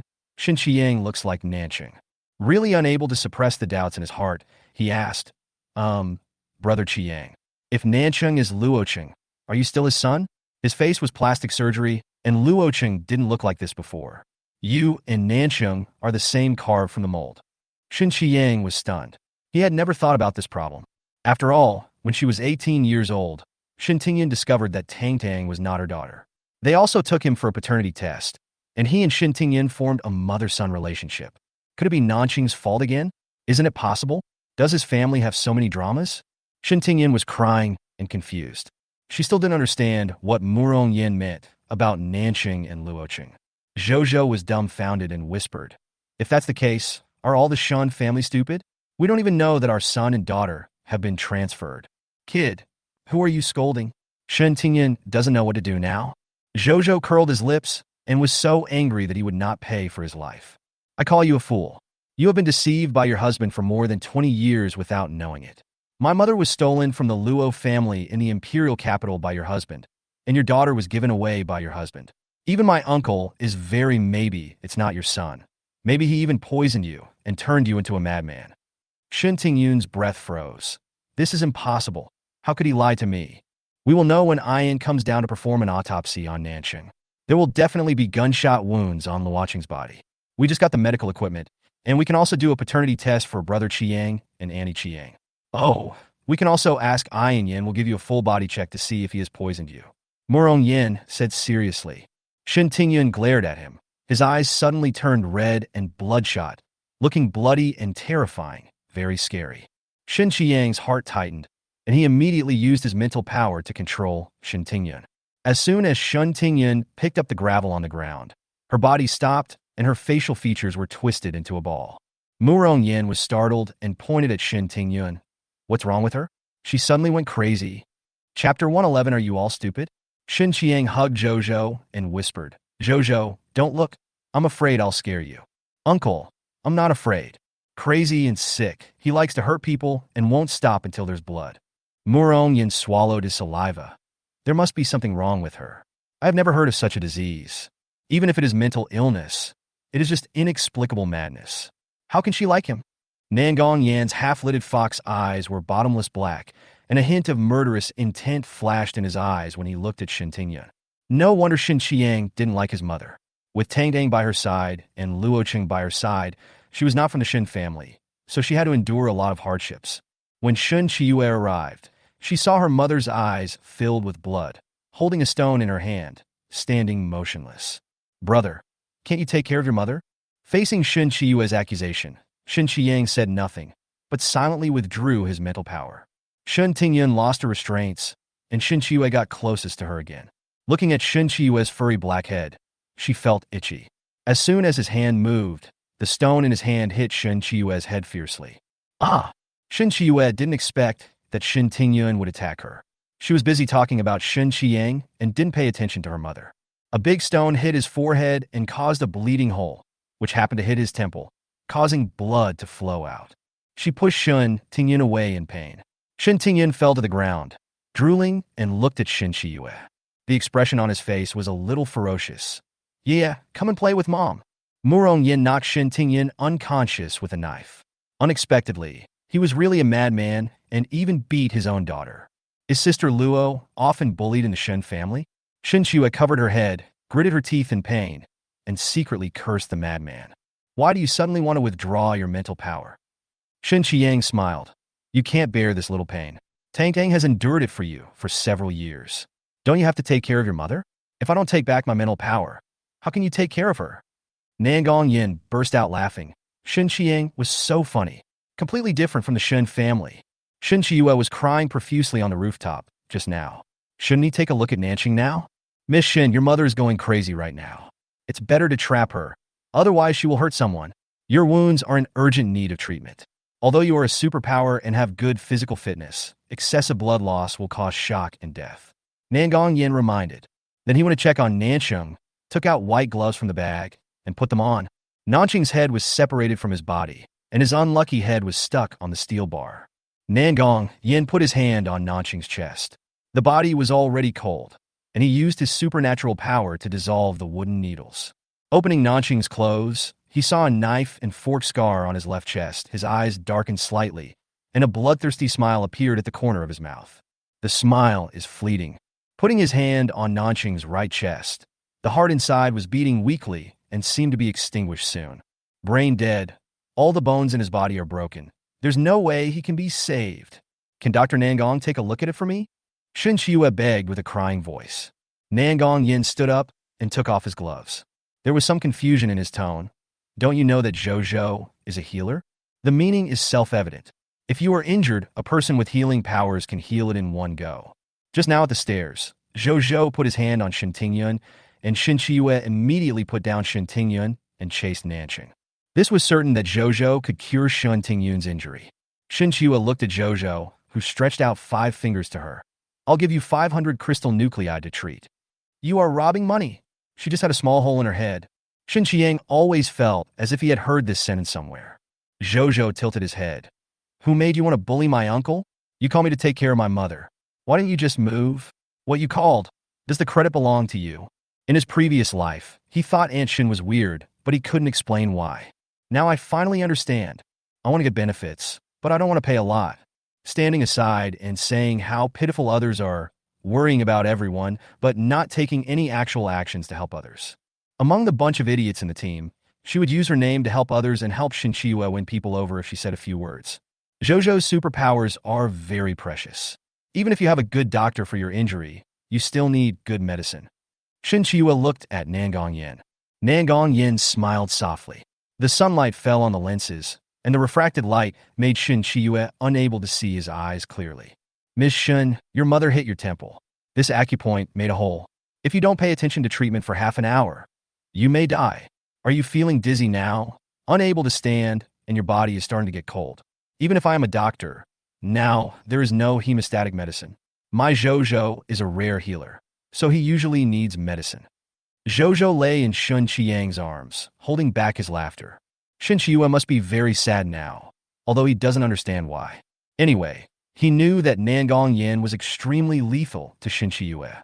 Shen Qiyu's eyes dimmed suddenly. Okay, 500 crystal nuclei. Shen Qiang put Zhou down, and the little guy ran to Shen Qiyu and stretched out his white and tender hands. Shen Qiyu handed a large bag of crystal cores to Zhou, and Zhou turned his back to Shen Qiang. Uncle, from now on you will take me out of the hospital, and you will protect me. We will split the cores earned between us. Many of the crystal cores in Shen Qiyu's hands must have been obtained by his uncle from hunting evil species. Shen Qiang smiled and said, Okay. A mouthful of old blood stuck in Shen Qiyu's throat, and a soft light flashed across her throat. The wound on her head disappeared instantly, and she didn't even feel it. When she touched her intact head, only the blood on her body indicated that the wound had existed. Just for raising her little hand, she received 500 crystal cores. Shen Qiyu was so angry that the crystal core was so profitable. Zhou looked at her with a smile. Aunt Shun, if you have any trouble, you can still come to me. I guarantee that the wound will recover in 1 second. He laughed to death. In his previous life, he said his powers were useless. Now do you know the power of his powers? Why doesn't Shen Qiyu have that healing water in this life? Could her water be his mother's treasure? Luo Linzhou felt that he had discovered the problem, and the look in Shen Qiyu's eyes suddenly turned bad. If mommy had a baby in her previous life, she would definitely not be frozen to death. When the little guy thought of this, his nose felt sore and his eyes were red. Shen Qiang immediately noticed Zhou's abnormality. Shen Qiyu, Zhou is kind enough to treat you. Why are you so cruel to Zhou? How can I? Shen Qiyu retorted. Luo Linzhou buried his head in Shen Qiang's arms and whispered, Uncle, does Aunt Shen like to do and say ambiguous things so that others will accuse you and misunderstand you? Chapter 112 Shen Qiang. You are really a person who does great things with a low voice. Shen Qiang tightened his hands and recalled his experiences along the way. When he thought about it carefully, it seemed that Zhou was right. The same goes for my mother. It was obviously not his fault. So why did he blame it on him? Could it be because he is his son and Shen Qiyu is his sister? So any mistakes are his. Shen Qiyu listened to all Luo Linzhou's words. They were so close that even Zhou's voice was very low. She is a person with superpowers, so she can naturally hear clearly. She looked to the side and saw a slight smile on Nangong Yan's face. She didn't know how much she heard. Woof woof master, hurry up! Curly Hair and I both killed 10 evil beasts. Miss Shun, please remember to take your mother with you, as well as your father's body. Nangong Yin reminded. Nangong Yin? Shen Qiyu wanted to say something else, but Nangong Yin had already pushed Shen Tingyan to her side. You can't stay here for long. Leave as soon as possible. Nangong Yin continued to remind, without any intention of helping. Shen Qiyu suddenly remembered that she still had her mother's medicine in her space. He hurriedly grabbed Nangong Yin. Nangong Yin, can you help me figure out how to take this medicine from my mother? Nangong Yin took the medicine, looked at the ingredients, and was slightly stunned. He placed his fingers on Shun Tingyun's wrist pulse and frowned. Your mother is not mentally ill. There are chronic, unknown toxins hidden in her body. Take her back first. Don't take this medicine indiscriminately. Shen Qiyu was dumbfounded and just wanted to say thank you. Nangong Yin is already on the bus. Shen Qiang hugged Zhou and followed him into the car without looking back. She was left alone, looking at the evil cat flying over. Shen Qiyu had no choice but to stuff his father's body into the space, stuffed Shen Tingyan into the car, and followed Nangong Yin and the others. Second brother, what kind of poison is in Shen Tingyun's body? The pulse is too chaotic. I don't know what Luo Cheng fed me, which caused some split in personality. There are still unknown toxins suppressed in my body. I need to do a blood test. This Murong Yin didn't know what to say for a moment, and just glanced at Shen Qiang secretly through the rearview mirror. Can it still be cured? Shin Qiang asked. From the bottom of his heart, he still didn't want Shin Tingyun to become a madman. This depends on the patient's will. The greater the stimulation, the more serious the condition. If you take good care of it, the hidden personality may not appear. Shin Qiang was silent, taking good care of him and not irritating him. How could it be possible? What happened in Nanqing told her that she would definitely go crazy. Nan Gongyan, can you do me a favor and do a paternity test for Shun Tingyun and I? Nan Gongyan's face was dull for a moment. Are you serious? The Shin family is really awesome. Zhou was a little excited. No, the whole family is stupid. Second brother, you just checked Nanqing's body. Have you confirmed his identity? Murong Yin continued to ask. Nangong Yin nodded. The heart is on the right side. There are knife and fork scars on the left chest, and there are large and small gunshot scars on the body. Shin Qiang, what did you ask him today? He wants to strangle you to death. Shin Qiang pursed his lips slightly and asked him if he was from Luo Tang. I noticed that after he heard the name Luo Tang, the smile on his face stiffened for a moment and his eyes flickered. I turned my head and he thought kill me. Brother Qiang, haven't your spiritual powers reached the second level peak? Luo Tang only has first level water powers. Why are you almost strangled to death by Luo Tang? Even if he is your father, he will kill you. You can't help but try to escape. Don't act like a fool. Murong Yin felt that Shin Qiang was pitiful. My mother kicked me out of the house the day before yesterday, and I was almost strangled to death by my father today. Nangong Yin and Zhou also discovered Huadian. At the same time, he looked at Shin Qiang, who took out a second-order gray crystal core from his pocket. Luo Tang has dual powers. He should have awakened his powers at the beginning of the apocalypse and hid them. His water powers were awakened after Shin Qiang gave him something, and he ate it. The expression on Nangong Yan's face solidified. Shin Qiang is really good. To do something big in silence, he actually held the crystal core in his father's brain in his hand. Zhou opened his mouth wide and was stuck for a moment. He didn't know what to say. Murong Yan's hand shook while driving, and he almost hit a big tree beside the road. Shin Qiang coughed lightly. He wanted my life. I just picked up his crystal core. There is indeed nothing wrong with this. I only took this. The crystal core flew out of his brain and fell to the ground. It was the power of this crystal core that almost killed me. I must study it carefully to find out what kind of power the crystal core is. Next time I encounter this kind of power, I will be prepared. Nangong Yan became curious. Have you figured it out? No. When he attacked me, he attacked my shadow. My shadow couldn't move, and I couldn't move either. Could it be the shadow power? There are all kinds of superpowers in the world, and Xiaotu is the creator of superpowers. Mommy and I met an uncle in Qing City before. His superpower is immunity. He can make people immune to any damage within a certain period of time. Bullets can pass through his body, and he won't be hurt. It's so awesome. Zhou thought of the bald man's superpower and felt envious. It seems that our understanding of superpowers is just the tip of the iceberg. Nangong Yin didn't expect that there would be immunity superpowers. Uncle, what are you going to do after studying this crystal core? Zhou asked eagerly. Shin Qiang handed the crystal core to Zhou. If you want it, I'll give it to you. My uncle already knows what kind of power Nanqing has, but the power of this crystal core is very weird, and it doesn't match Zhou's power. It's better not to absorb it, lest this weird crystal core contaminates your healing ability. Thank you, Uncle. I'll leave it to Mommy to take a look at. As soon as Zhou's hand touched the crystal core, the faint black air permeating the crystal core dissipated instantly. Hey, Zhou exclaimed. He felt like something had disappeared. Take out an iron box and put the crystal core in the iron box. The crystal core is dead and can't run away. Shin Qiang said with a smile. Do children think that everything is alive? This is a small box Dowda made for me. Keep it safe. Uncle Murong said that Luo City is amazing. Not only did he escape many policemen's pursuits, but he also survived jumping into the sea. Zhou put the box in his small bag. Thoughts? Nangong Yin smiled softly. When Shin Qiang carried Shun Tingyun home, Shin Tingwan was startled and hurriedly went to help her sister. Yeah, what's going on? Why didn't my brother-in-law come home? Shin Qiang said nothing. She didn't know what to do now. She had to go find Shin Qiang and ask for details. Auntie, my mother was given chronic poison, which caused her to become insane. What? The person who spoke was Shun Mi, who had just returned from outside, and was also Shin Tingyun's stepmother.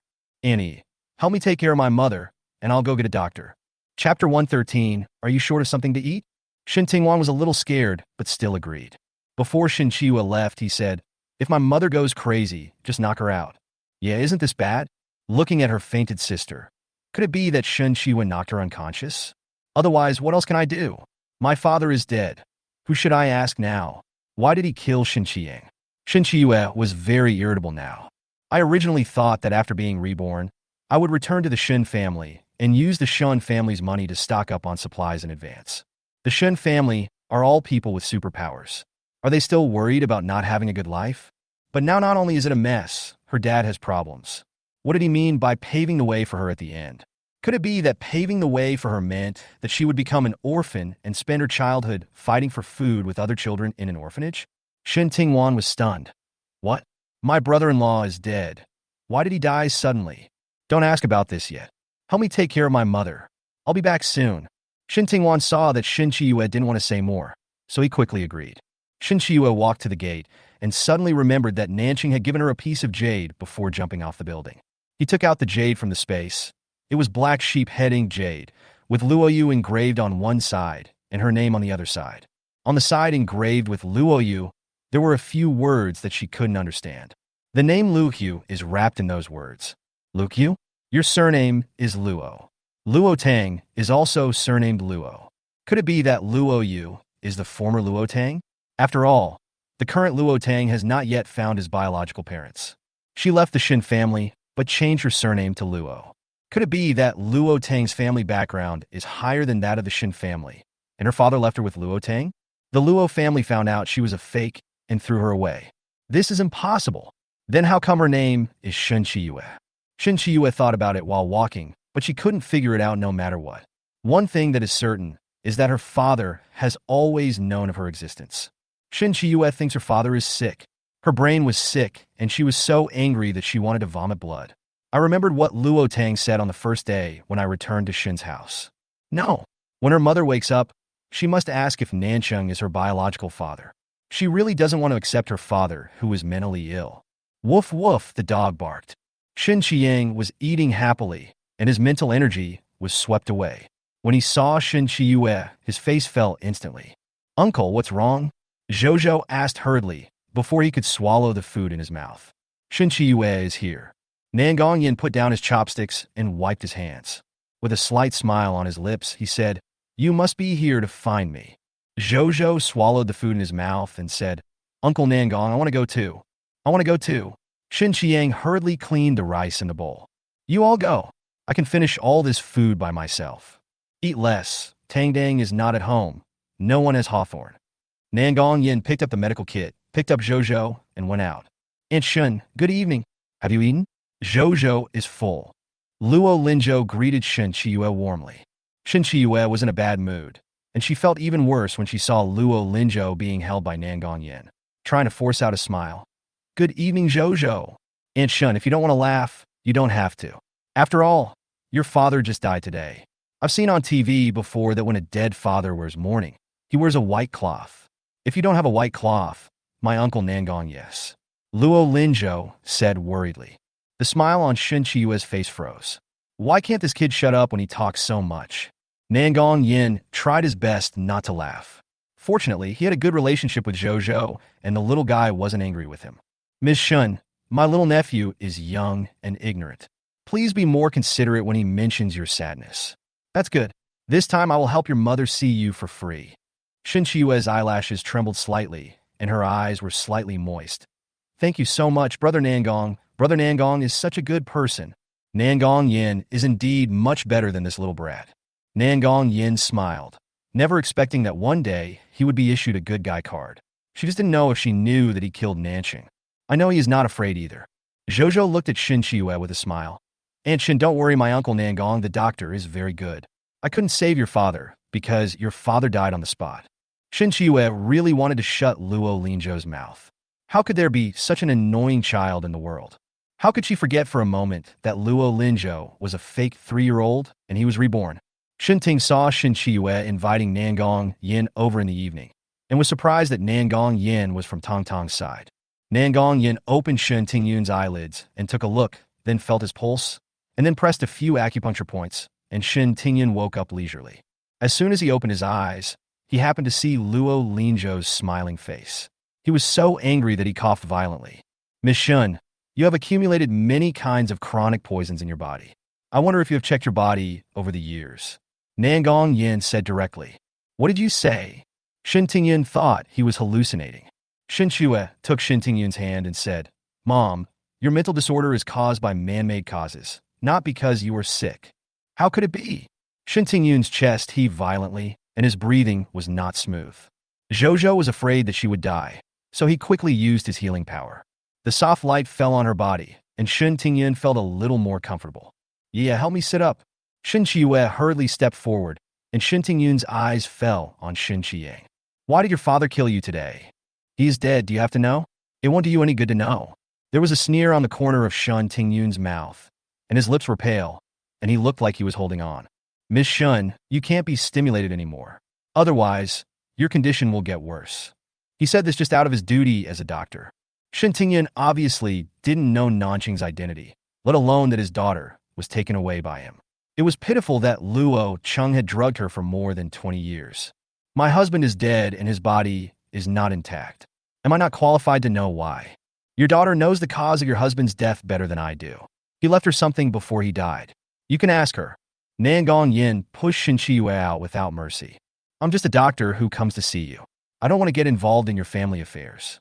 Then I asked my son what he has to do with Dr. Nangong Yin. Shin Tingyun's eyes were fixed on Shin Chiyang, which made Shin Chiyang feel very uncomfortable. Brother, did you have any conflict with Dad and make Dad angry? Chapter 114, what was Luo Tang's previous name? You still ask me, are you all idiots? Do you know who Nanqing is? That bullshit overseas Chinese. He is a murderer, a wanted criminal nationwide, a traitor, and the man who jumped into the sea in Los Angeles 25 years ago. He wants to kill me and silence me. His face is fake. He has drugged you for more than 20 years. Are you a fool? You didn't realize that he wanted to silence me. Shin Chiyang was really furious. Shin Shiyue, this evil person, wanted to blame him for his father's death. Brother, do you know what you're talking about? This is not how you make up stories. Shin Shiyue couldn't believe it.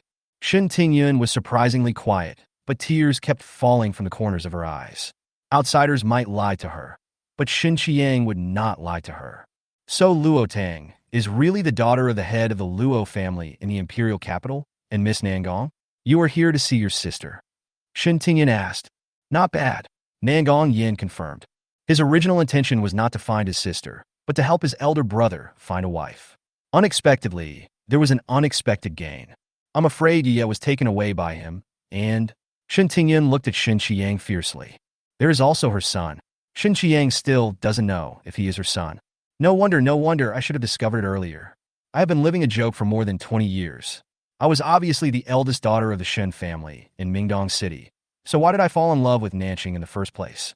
Why? Because I became a madman and caused my flesh and blood to be separated. Was it because he also killed my father? Shin Tingyun leaned on the bed blankly, looking sad. The more Shin Tingyun thought about it, the more she felt that many things were abnormal.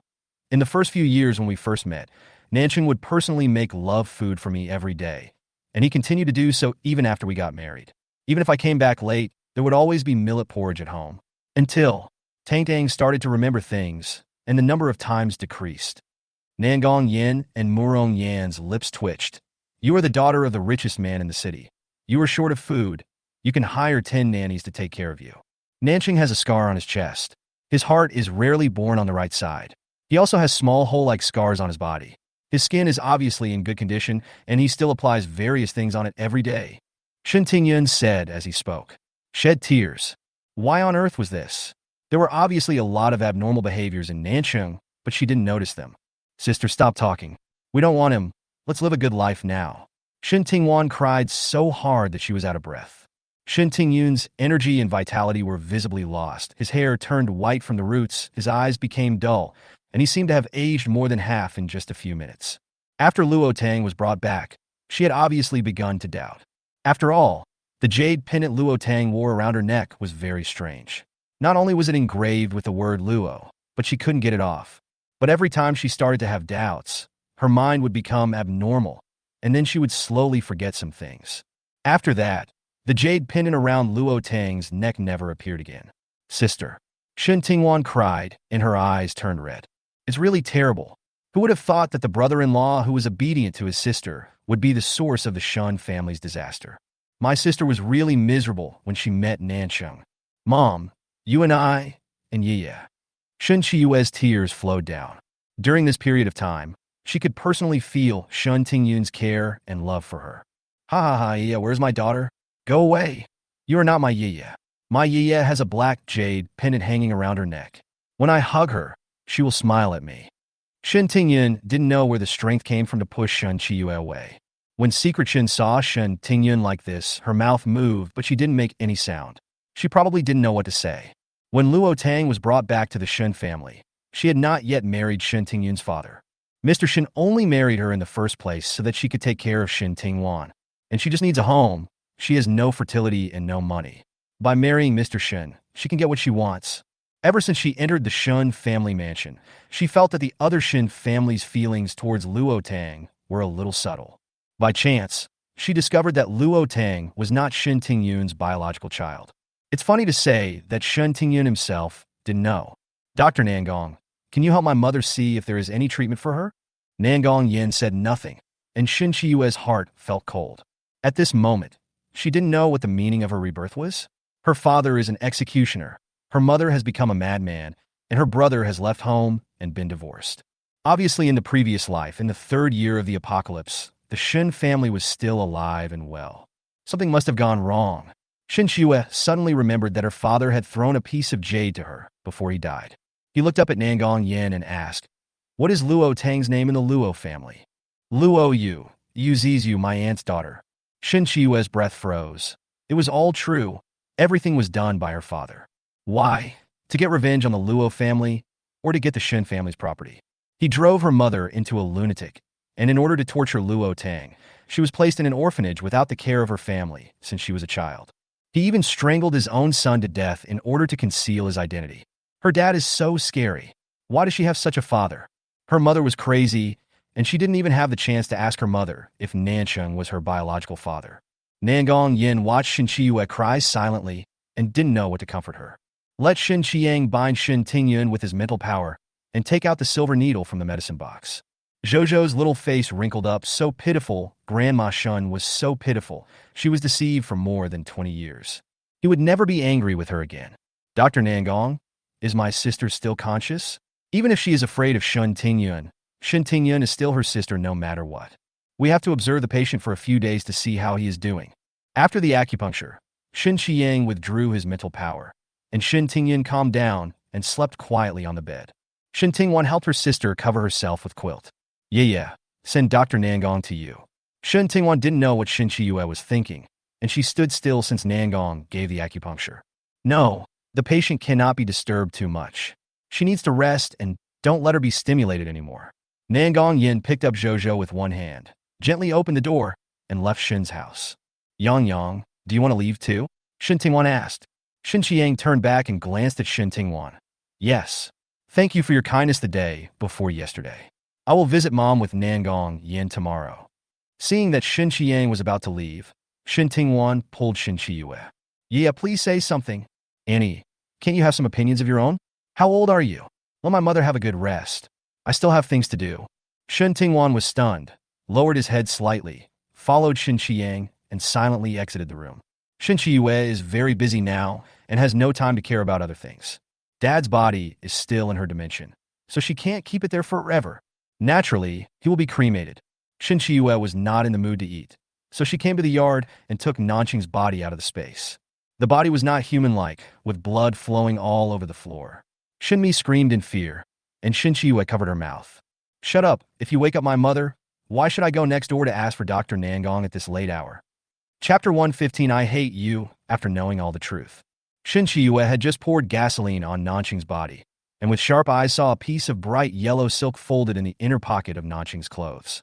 Nanchung was obviously covered in blood, and his clothes were soaked with blood, but the piece of silk cloth was safe and sound. She immediately put the paper into the space and took out some of Nanqing's clothes from the space to cover his body.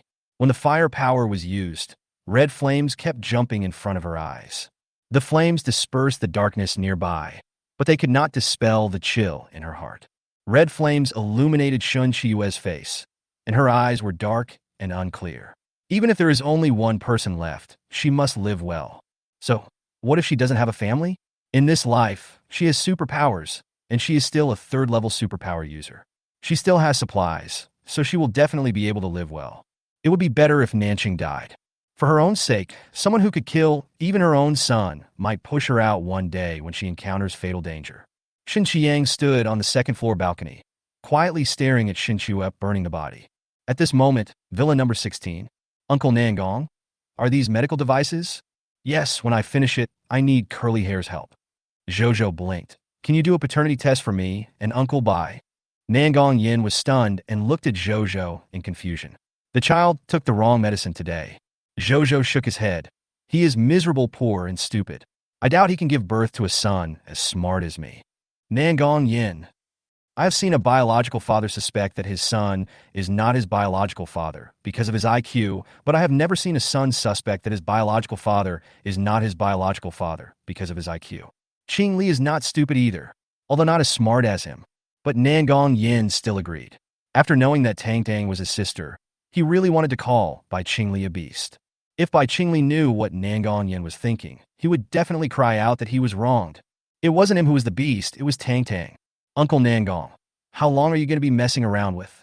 Zhou asked hurriedly. I'll have to give it a try in a day or two. So long? I'm very curious. Curious about Xin Qiang? Or curious about yourself? Of course it's me. My eldest brother isn't home either. Zhou sat on the chair and swung his calves. It's okay. I have Uncle Bai's hair. Nangong Yin.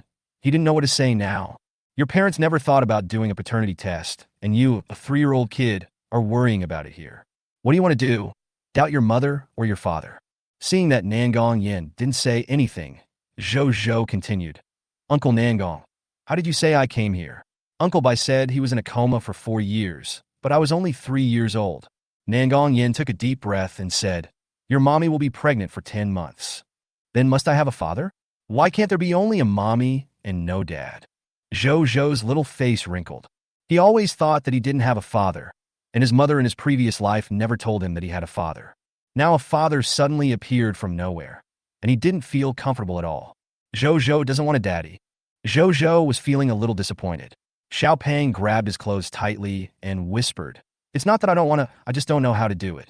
Murong Yin suddenly appeared behind Zhou, picked him up, threw him into the air, and then caught him.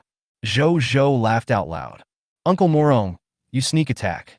You're such a clever kid, but why do you think so much all day? There are no kids your age to play with you.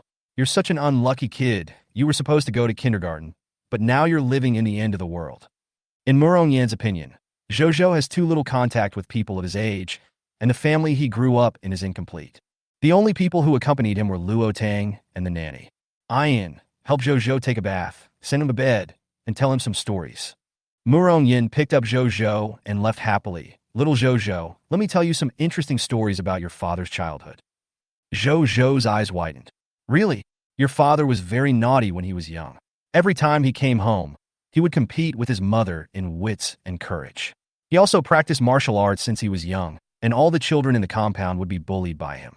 He climbed onto the roof to remove the tiles of his grandfather, pinched a snake, and scared his father's mortal enemy half to death. His mother chased him around and beat him every day. The funniest thing happened once when he got into trouble. Knowing he was going to be beaten, he put a piece of meat on his butt. His aunt hit him on the butt with a stick, and the meat flew everywhere. He rolled his eyes and fell off the bench. His aunt was so scared that she picked up her son and rushed to the hospital. After all, Bai Qingli's mother also practiced martial arts, and his mother was the only one in the whole compound who could deal with him. If you don't punish him for one day, he will climb up the roof and tear off the tiles. But when he was a child, he liked to run behind Bai Qingli and thought he was very powerful. Become his younger brother and ask him to teach you martial arts. Zhou's pupils dilated. He thought Uncle Bai was a cold child who didn't like to talk when he was young. He followed the adults to study hard every day, just like the little brother next door before the end of the world. It turns out that his father was very naughty, but also very powerful when he was a child. Zhou, you can't say that it was Uncle Murong who told you. Zhou was still not satisfied and patted his chest. Don't worry, Uncle Murong, from now on we are brothers in need. I will never tell Uncle Bai.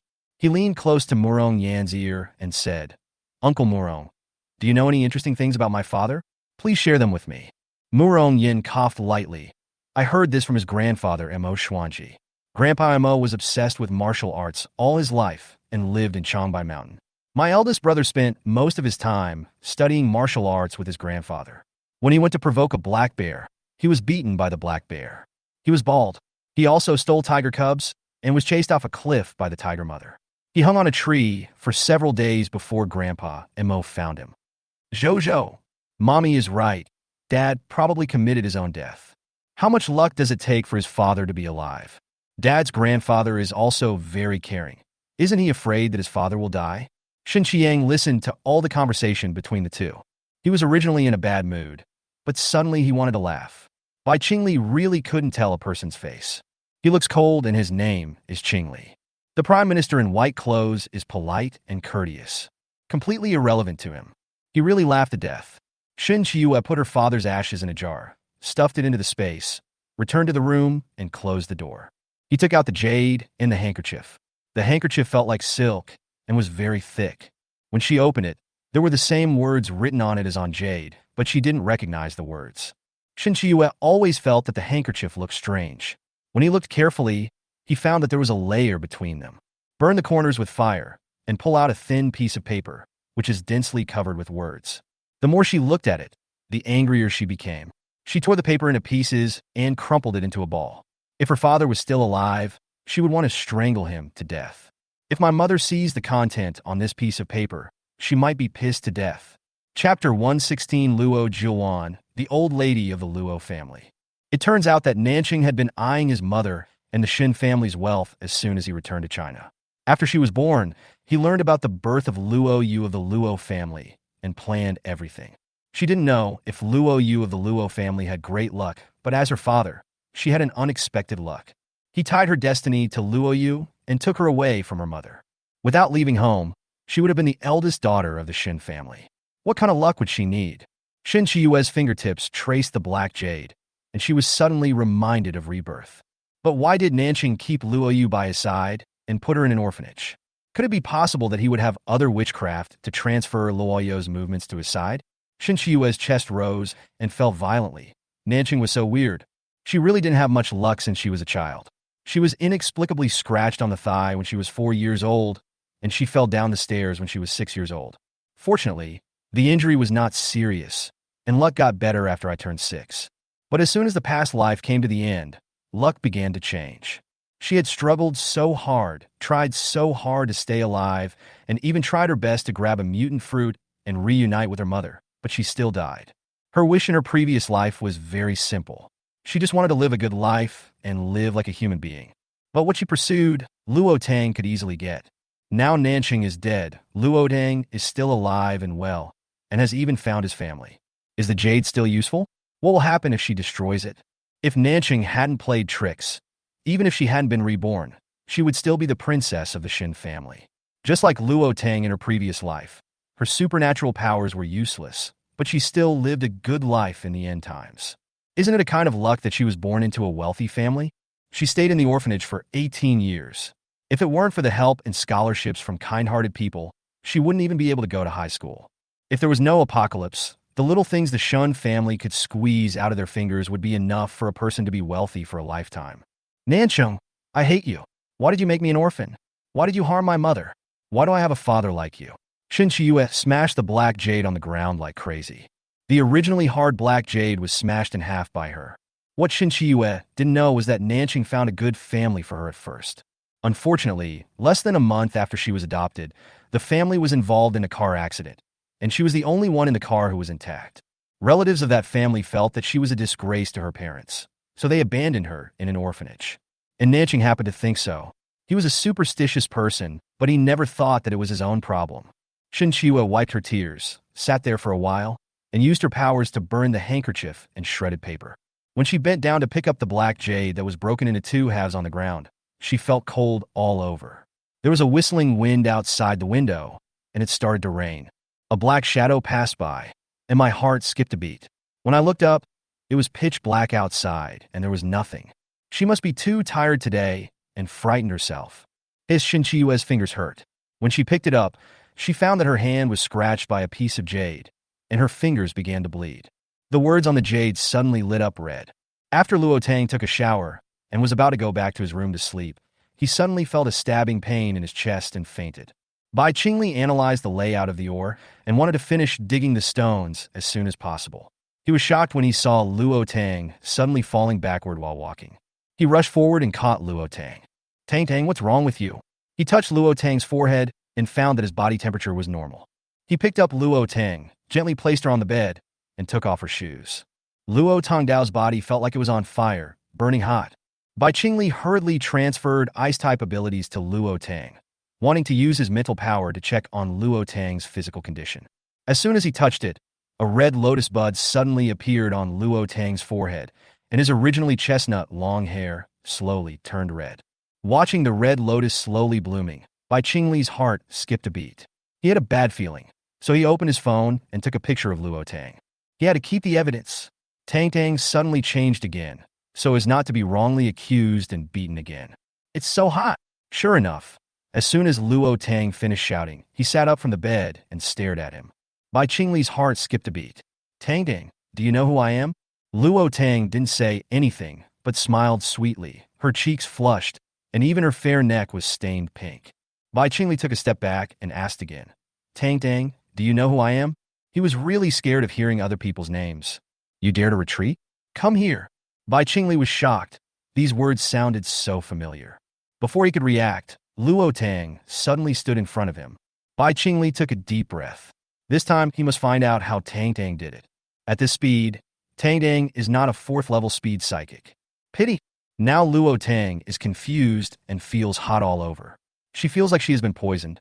Without giving Bai Qingli any time to react, he picked him up with one hand and threw him on the bed. Bai Qingli. He didn't resist, really. If he resisted, he would be beaten badly, and he didn't want to resist at all now. Feeling the soft body approaching, Bai Qingli felt as if he was electrocuted, and the white ears on his head popped out uncontrollably. He took the initiative and hugged Luo Tang's waist, pressing her under him. There was no gap between their bodies. The air seemed to solidify at this moment, and the warm breath brushed Luo Tang's neck. "Tang Tang," the man's voice was hoarse, and his sparkling silver eyes were filled with suppressed emotions. Gently kissed Luo Tang's neck, moving down inch by inch. Hearing this call, Luo Tang suddenly came to his senses. Feeling a burst of heat coming from her chest, she placed her hand on Bai Qingli's chest, her eyes blurred, and gently called out, "Qingli." The two looked at each other, their eyes intertwined, conveying their feelings for each other, and there seemed to be sparks exploding in the air. The touch of the fingertips was gentle and hot, and the string in Bai Qingli's mind was completely broken. "Tang Tang, I want." Before Bai Qingli could finish his words, a tearing sound was heard in the room. His clothes were torn. "Bakun, okay." He is too fussy. His fingers brushed lightly across her back, his fingertips brushing against her shoulders, causing her blue pajamas to be kicked to the ground. 2 jade rabbits appeared in front of Bai Qingli, and he saw the flaming red lotus on Luo Tang's left chest slowly blooming. The panting sound brushed past Luo Tang's ear and bit her ear. "Tang Tang, there is a lotus in your chest, and it has blossomed." Luo Tang felt that Bai Qingli was talking too much bullshit. What she didn't know was that at the moment when the red lotus fully bloomed, Shin Shiwa, who was far away at the Yuhui base, spat out a mouthful of blood, and the broken jade in his hand turned into powder and fainted to the ground. At the same time, in a thatched house, an old man in a yellow robe coughed violently and fell to the ground, muttering, "Failed." In the Luo family in the imperial capital, an old lady sitting on a recliner suddenly opened her eyes and looked excited. Chapter 1:17 Rainy Night. "Quick, hurry up and call Yunzi to come to my room." The old lady stood up from her chair and shouted hurriedly, "Yes."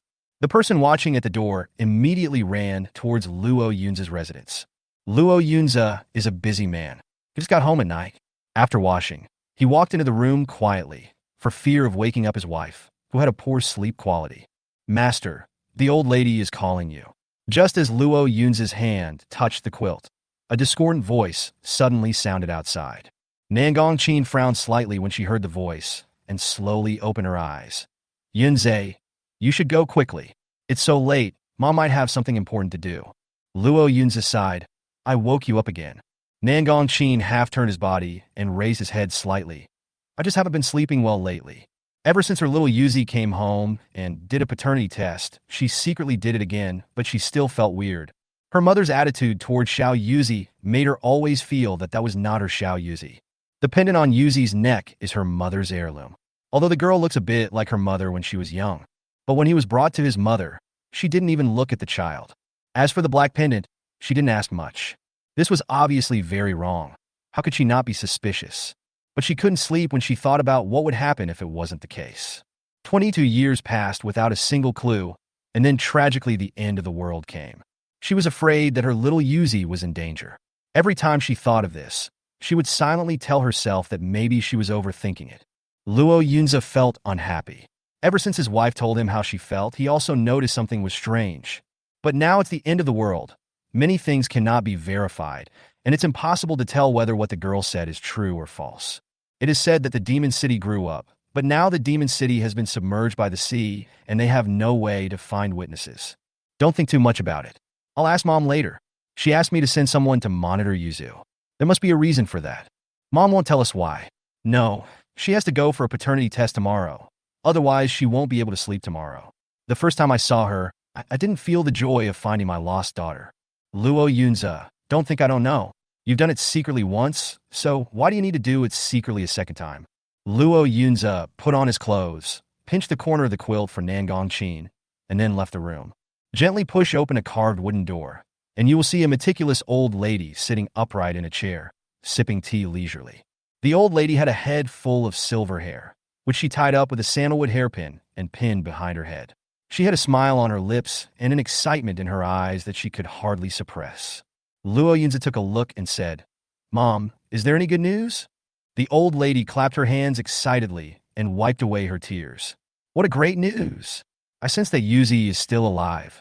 After 22 years of no contact, there must be a descendant of Xianmen who is interfering. Isn't the damn thing afraid of being punished by God?" Luo Yunza was happy in his heart, but his face was serious. "Mom, have you figured out that she's not real?" The old lady snorted. "Do you think I'm a fool? I can't recognize my family heirloom? That's a divine jade. As the previous owner of the divine jade, as long as I'm alive, I can sense the location of the divine jade. What a pity." When the old lady said this, a hint of cruelty flashed across her originally gentle eyes. When the four olds were eliminated, many things were lost. As the only descendant of the Luo family, I have not had the chance to pass on many things to the Luo family. I only saved the jade. No one knows the function of the jade better than me. Our ancestors said that jade will protect every descendant who wears it, until one day her true owner comes and her soul recognizes her as the master. Mom, is it because my father's last name is Luo that you married him because you had no other choice? Luo Yunza always felt this way. Otherwise, based on what his mother saw at the time, why would she marry his father, whose wife had died and who had a son? Fortunately, his father later worked hard and followed his mother's lead to move up step by step. The old lady glared at him. When I went to the countryside, I didn't know many people, but I was targeted. Your mother can't be that blind. Of course, your father's last name must be Luo. The first reason is that. Look at your brother. He doesn't believe me when I say a few words to him. And your father, I am so angry. I told him not to adopt Luo Cheng, but he didn't listen. If he had listened to me, he wouldn't. The old lady sighed. Forget it, let's not talk about him. He almost lost his life at the hands of his adopted son, and he asked to be dismissed from his post. How pitiful. Luo Yunza didn't say anything. It was hard to describe his elder brother. As for his father, Mom, Dad adopted me because he cared about his comrades in arms and because he lost his parents. Yes, I also thought that as long as the child was educated well, he would not go astray. Who knew that he would directly blame his father's death on your father? He said that if your father had not asked for marriage leave, it would not be his father who went on that mission, and it would be your father who died. He would not have become an orphan, and he would be the head of the Luo family now, and his father would be the commander-in-chief of the Longwu military region. Luo Jiuan really didn't understand Luo Cheng's train of thought. She had tried to be fair over the years. Even when he was poor as a child, he never lacked food to eat and had new clothes to wear every year. Luo Jiuan never felt that she had treated Luo Cheng unfairly. Apart from giving the Luo family group to Yunza, the group she founded was built by her alone. What does it have to do with his father? Even her husband has no right to get involved. It's already very good for her to give him money to spend. Isn't the dividend of several hundred million a year enough? Raising someone else's child is a thankless task, and you will be blamed for it. Luo Yunzo was silent. Mom, then can you sense where Yuzi is? I can send someone to look for her. Shut your mouth. The old lady got angry when she thought of Luo Cheng. She was really angry to death. If Luo Jilwan knew that her precious granddaughter was taken away by Luo Cheng, would she drag out Luo Cheng's corpse and whip him? What kind of awful thing is this? Tell Xiaoqin not to expose herself, and keep a close eye on that woman. Don't let your guard down for a moment. In case the people behind her want to deal with Yuzi when she returns home, we can take action in advance. You don't have to ask someone to look for Yuzi. The revival of the energy of the apocalypse is an opportunity for Yuzi. The old lady ordered. As long as Jade is with Yuzu, she can live well. Now that she can sense Yuzi's presence, it must be that the divine Jade has exerted its power to take back all of Yuzi's luck. I was in a hurry to tell Yunza today because my daughter-in-law missed her so much and she is a smart person. Don't worry, Mom. I won't tell Dad either. Okay, go back. Let your daughter-in-law sleep well tonight, the old lady urged. As soon as Luo Yunza went out, he closed the door and took out a piece of yellow paper from the drawer.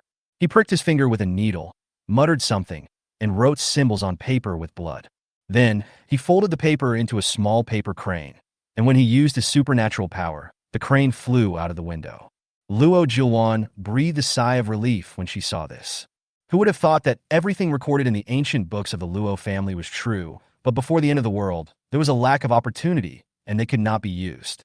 Luo Tang, gently intertwined by Qingli's fingers with one hand, hooked his legs around him, and placed the other hand gently on his back. The lips touch each other, the hearts approach each other, and the two bodies blend into each other. The air around became extremely hot and dry, and the heavy and long breathing and groaning startled the little pangolin that was curled up in the living room. The little guy imitated his mother and sneaked to the window. Just as he leaned on the window, he was thrown away by a strong force and directly onto the beach and fell into the sand pit. Little pangolin, I just want to eat a melon. It pulled its head out of the sand with great effort and slipped behind the house. It went to play with the peach blossom butterfly and shared with it what it had just heard. Luo Tang felt his legs go weak and his body felt light and floating above the clouds. Outside the space, under the night sky, the rain was falling, sometimes heavy and sometimes light. It fell on the roof of the RV, making a rhythmic sound, which was sometimes loud and sometimes soft.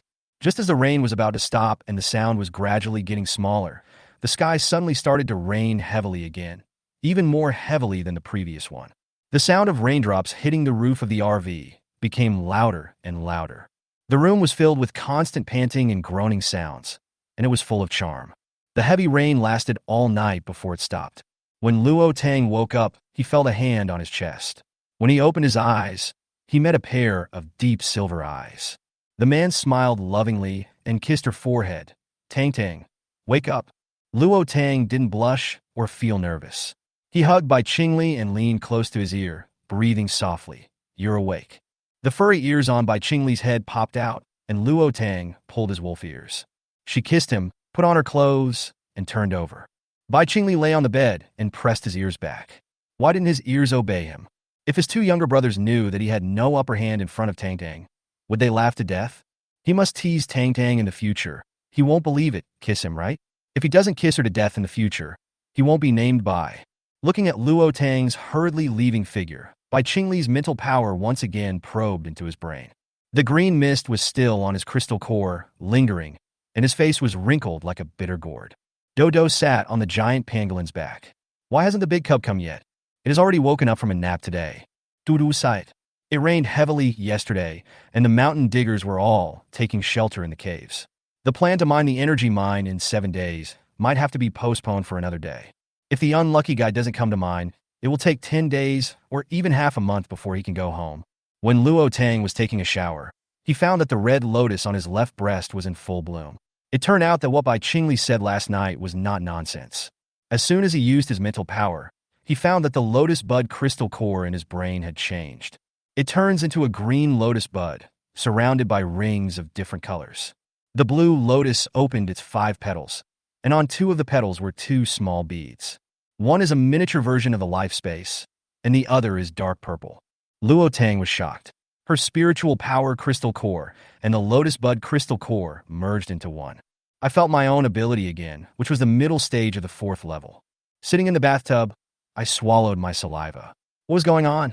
So now she only needs to cultivate one superpower, and as long as the green lotus crystal core is upgraded, can all her crystal cores be upgraded? Bodhi, do you think this is the case? Except for the life space, your other superpowers attached to the green lotus crystal core are the same level. If you go and get another superpower now, it will be the middle 4th level. Luo Tang transmitted the image to it. It was completely confused. Why did the lotus look a bit like a mutated green lotus? The blue lotus has a crystal structure. Could it be that the times have changed and the blue lotus of heaven and earth has mutated? This must be the case, Bodhi thought silently. However, what about the red lotus that appeared on the master's chest and forehead last night? It doesn't understand either. Luo Tang was delighted but puzzled. How come they suddenly merged and advanced? Bodhi coughed lightly. Perhaps you were restrained by something before. It is also possible that you had intercourse with Bai Qingli last night, and the yin and yang were magically harmonized, and the beast king blood in his body nourished you. The mutant plants attacked him to suck his blood. The beast king blood is a great tonic for mutant plants. After absorbing it, they can break through the shackles and improve their quality. Your green lotus should also be considered a mutant plant. Luo Tang was stunned. Why did she feel like she had been unintentionally taking advantage of Qing Li these past 2 days? Is he going to be okay? You'll have to ask him about this. I don't know much about mutant beasts. Luo Tang felt a little worried and took a quick shower. When he saw the red marks on his body, he rubbed his waist. Bai Qingli is worthy of being a wolf. It's her own fault that she likes to tease him. I have to tease you. So silly. He put on his clothes and hurried to find Bai Qingli. Daoda's voice rang in her mind. Big boy, hurry up and call the unlucky guy out to mine. Bai Qingli was still curled up in bed at this moment. He felt something was wrong when he woke up early this morning. I feel full of energy because I was too excited last night. But he didn't know what was going on with the green mist on the crystal core. The mist had already enveloped the contract ring between him and Tang Tang. Will something go wrong? Bai Qingli was very worried about Luo Tang. Qingli, are you okay? Bai Qingli moved, and his furry ears popped out from under the quilt, followed by his silver hair. The voice was muffled. Tang Tang, please help me, I seem to be sick. There is a ball of green gas surrounding the crystal core. Luo Tang looked worried, fearing that Bai Qingli might get into trouble again, so he used his mental strength to sweep away the evil spirit. Sure enough, in addition to a ring, the huge 4-color crystal core was also filled with a layer of light green mist. Qingli, do you have any special feelings? Bai Qingli sat up with a somersault, hugged Luo Tang, and said with a smile, Tang Tang, I feel full of energy. Luo Tang pushed Bai Qingli and said, be serious and don't force me to tease you. Do you feel uncomfortable? Bai Qingli buried his head in Luo Tang's chest. I feel energetic all over, and there is a green mist on the crystal core. Luo Tang snorted, and with an idea, he sent Bai Qingli into the bathroom. After taking a shower, let's have breakfast quickly. Daodu is calling us to go mining. Luo Tang said with a smile. Bai Qingli, how could the big rat be so dedicated? Chapter 118. Bai Qingli was fleeced twice. Tang Tang, is the contract between us okay? It's okay. The mist may be related to my crystal core. The main body of my crystal core is cyan. Tang Tang, can I see your crystal core? Take a look. Anyway, she had also seen Bai Qingli's crystal core. Bai Qingli scanned it with his mental power and was dumbfounded. It was the first time he had encountered such a beautiful and magical crystal core. It's like a crystal blue lotus that is isolated from the world. Tang Tang, your crystal core cannot be discovered by others. Don't worry, no one else will find out. Your crystal core is very special, so you must protect yourself well when you go out. Bai Qingli smiled. I just can't beat you, but others can still beat you. Luo Tang thought of what happened last night and blushed. Take a good bath. Bodhi, do you know what that green mist is? It should be the aura of your crystal core entangled with his crystal core. Is Qingli really okay? Luo Tang still wanted to confirm with Bodhi. Does he look like he's in trouble? It seems so. On Changbai Mountain, the morning sun shines through the gaps between the branches and leaves, falls on the paper cranes on the stone table, and turns into a faint, round, gently swaying halo. Mo Xian, who was practicing martial arts, was stunned. An old Taoist with a white beard and wearing a tattered yellow robe climbed up from the bottom of the mountain, panting. He placed a worn gray wine jug on the stone table and said, Xuanji, you must be exhausted coming here. I almost died on the way. How should you compensate me? How about buy me a drink? Huh. The old Taoist was surprised when he saw the paper crane. Just as he got it in his hand, Mo Xuanji snatched it away. This kid actually has some mysterious skills. Whose family is he from? Little kid, I don't know how old you are. Anyway, I'm not from your faction. The old Taoist stroked his beard and said, I can't compare to you. I'm not even 80 yet. I am still young. No one is as shameless as you. If it weren't for the world fusion, your body would have been in the coffin long ago. The old Taoist had a smile on his face, with his eyebrows and eyes squeezed into a ball. Look at your wretched appearance. No wonder people think you are a charlatan when you go out. They haven't found your junior brother who specializes in helping others do bad things. No. Hey. He spat again and continued. If you take the wrong path, you will be punished sooner or later. You have been walking the right path, but I don't see you living well. You even go out to beg on the streets. It's really hard for you to come all the way here to get a free meal. The world has changed so much that you can't make it so soon. Mo Xuanji joked expressionlessly. The old Taoist was furious. What are you talking about? I stick to the right path and won't make money by doing dirty things. Mo Xuanji smiled. I think you spent your living expenses on alcohol. Oh, that's just what I like. Do you want to come out? The end of the world is coming. If you can teach people martial arts, maybe it will give them more survival skills. I have a feeling that there will be more disasters in a while. The smile on Mo Xuanji's face disappeared instantly, and he sneered. Who are you teaching? How can others touch my Mo family's things? They said we were the Farolds, and my parents were beaten to death. Even my pregnant wife was not spared. Do you think people are worthy of that? If it weren't for that movement, how could his parents have died, and how many Maha's treasures have been burned? How could his wife die in childbirth? Xianjin knew that he had crossed Mo Xian's bottom line, so he quickly changed the subject. Where is your mischievous grandson? Why isn't he on this mountain? Mo Xuanji also knew that he had lost his composure just now, so he smiled and said, I have grown up and gone down the mountain. Didn't he also learn martial arts? Have you told him about the Maya school? Chapter 119, Going to Find Luo Tang. Xiao Li's surname is Bai, so he said nothing, not even telling his daughter. Then, didn't you also teach him martial arts wholeheartedly? Xianjin asked with a laugh. He is a very clever man. I won't teach him. He holds onto my legs and won't let go no matter how hard he pulls. That's it, isn't it? Maybe it can help promote Maha's martial arts. What happened in the past was also forced by the times. Mo Xuanji rolled his eyes at the old Taoist priest. Aren't you an illegal resident yourself? What's the point of holding on? Let the perpetrators go unpunished and the victims be displaced. Justice delayed is not justice. Life is only a few decades long. Those who hurt the Mo family are already buried, but so what? Just because they are dead, the past will disappear one by one. Can the people they killed be resurrected? The old Taoist patted Mo Xuanji on the shoulder and sighed. As a cultivator, even if I don't care about the world, I must be broad-minded. One thing is one thing. My junior brother made a mistake and used me as a scapegoat. But God has eyes. I am still alive. How can my junior brother's mistake be related to others? Mo Xuanji swept away the old Taoist's withered hand and leaped up the tree easily. Xuanji, your martial arts are stuck because of a knot in your heart. Little naughty and geeky niece must hope that you can make further progress. That is what you have been seeking all your life. Mo Xuanji said nothing, but stood quietly with his hands behind his back. He wanted his family to be healthy more than martial arts. In an instant, Mo Xuanji remembered the date of his daughter's return. The last time I saw her, she was living well at the Bai family. After the end of the world, Xiaoli should have woken up, and there would be no worries when he returned. But who knows what will happen next? If this world were to develop into something as horrible as described in ancient books, Geeky's martial arts would not be enough. It's better than a small gift. When the world is peaceful and orderly, you will naturally be able to live a peaceful life when you return. Xuanji, it's not easy for me to rush from the south to the north to find you. When the nest is destroyed, all the eggs will remain intact. I, an old Taoist, also want to contribute my little bit of strength, but I'm afraid those in power don't believe in an old man like me.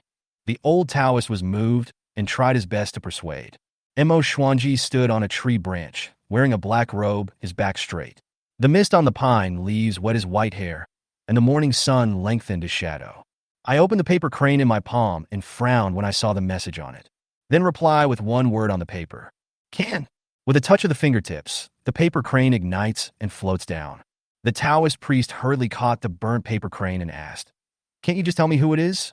Don't you know how to count? Calculate it yourself." People of the same trade don't tell fortunes to people of the same trade.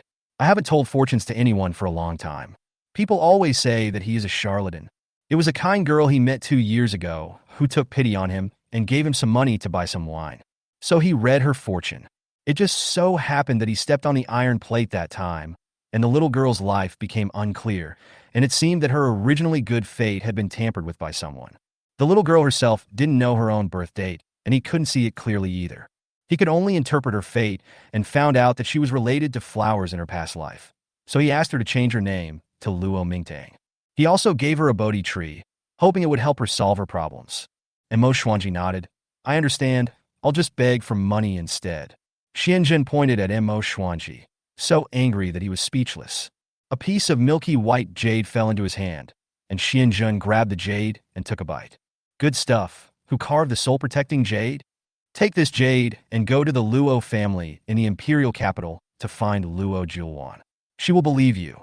Xianjun slapped his thigh and said excitedly, "I knew, Xianji. You still have a big thigh." Mo Xuanji really wanted to kick this ragged old man off the mountain. He put away the tea set on the stone table and walked down the mountain. Xianjun was overjoyed, picked up the wine pot, and chased after him. "Xianji, old Taoist, I know you have figured it out. Wait for me, I will go down the mountain with you. You can even carry me down the mountain. Your mountain is really too difficult to climb. It took me a whole day and a night to climb up.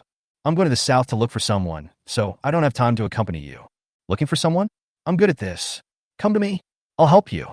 21 years ago, I asked you to calculate Luo, but you didn't calculate it, did you?" "Luo? I've done fortune telling for someone with this last name 2 years ago. Tell me about her fortune." At first, the little girl seemed to be called Luo Tang. Luo Tang? Luo? The old Taoist counted with his fingers, his face bitter. Is it such a coincidence? Who is the Xiamen person who bound Luo? Could it be his junior brother? This damn thing does all kinds of wicked things. But fortunately, after the girl changed her name, the influence of the restraint on her would become less and less, and she also had his Bodhi. "Luo, Julwan's granddaughter. You will know when you arrive at the Luo family in the imperial capital." Mo Xuanji said. The old Taoist clapped his hands and said happily, "How about you come with me to the Luo family in the imperial capital? It happens that we have to pass through the imperial capital on our way to the south." Mo Xuanji thought about it, and it seemed that it was indeed possible. But would the speed be too slow if Xianjun was brought along? But Xianjun is also good at calculating, and if he can get Luo Julwan's information, he can provide him with the specific location. Looking at his claws, Bai Qingli fell into deep thought. Why did he feel that his strength seemed to have an inexplicable bonus? There was a vital force nourishing his body. Could it be the green mist in the crystal core? That mist appeared inexplicably this morning. Last night, he was with. When Bai Qingli thought of this, he swallowed his saliva. Could it be that he had such a good thing? This would be too weird. He glanced at Luo Tang, who was collecting energy mines next to him, then lowered his head and continued to be a mining wolf. Shin Tingwan saw that Shin Chiyue was still awake and knocked on her door. "Yeah, get up and have breakfast. Your mother is also awake." In a daze, Shin Chiyue heard someone calling her name and slowly opened her eyes. I shivered from the cold, and my whole body felt stiff and sore. She fainted on the ground all night last night, slowly got up from the ground, looked at the black powder on the ground, and frowned slightly. Feeling that the skin on his chin was a little stiff, he touched it and found a trace of blood mud from the corner of his mouth. She took out the mirror and saw that her clothes were covered in blood. It turned out to be not a dream. After her blood touched the jade, the words really glowed red. Then she felt like she was being pulled by an invisible force and was backlashed by that force, vomiting blood and fainting. Shin Chiyue took out a breath and moved his hands and feet. She didn't know why, but she didn't feel a strange restraint in her body, a feeling of being held back by an invisible fate. I shivered unconsciously and felt as if I had lost something very important, and there was a cold swishing sensation on my back. A transparent bloody figure put his hand on Shin Chiyue's shoulder, his dark eyes staring intently at her neck. "Yeah, are you awake?" "Annie, I'm awake, and I'll be out later." After Shin Chiyue tidied up, she immediately went to see her mother. Shin Tingyan sat on the bed blankly, her eyes dull. Shimi fed her a bite, and she took a bite. Chapter 120: The Insidious and Cunning Nangong Yin. Yesterday, my mother was still a living person, and now she has become like this. Shin Shiyue felt very uncomfortable. If her mother continued to be like this, what should she do to her mother? Sitting on the edge of the bed, I touched my mother's white hair on the temples. Maybe in this world, only her mother really loves her. Her father was doing it for himself.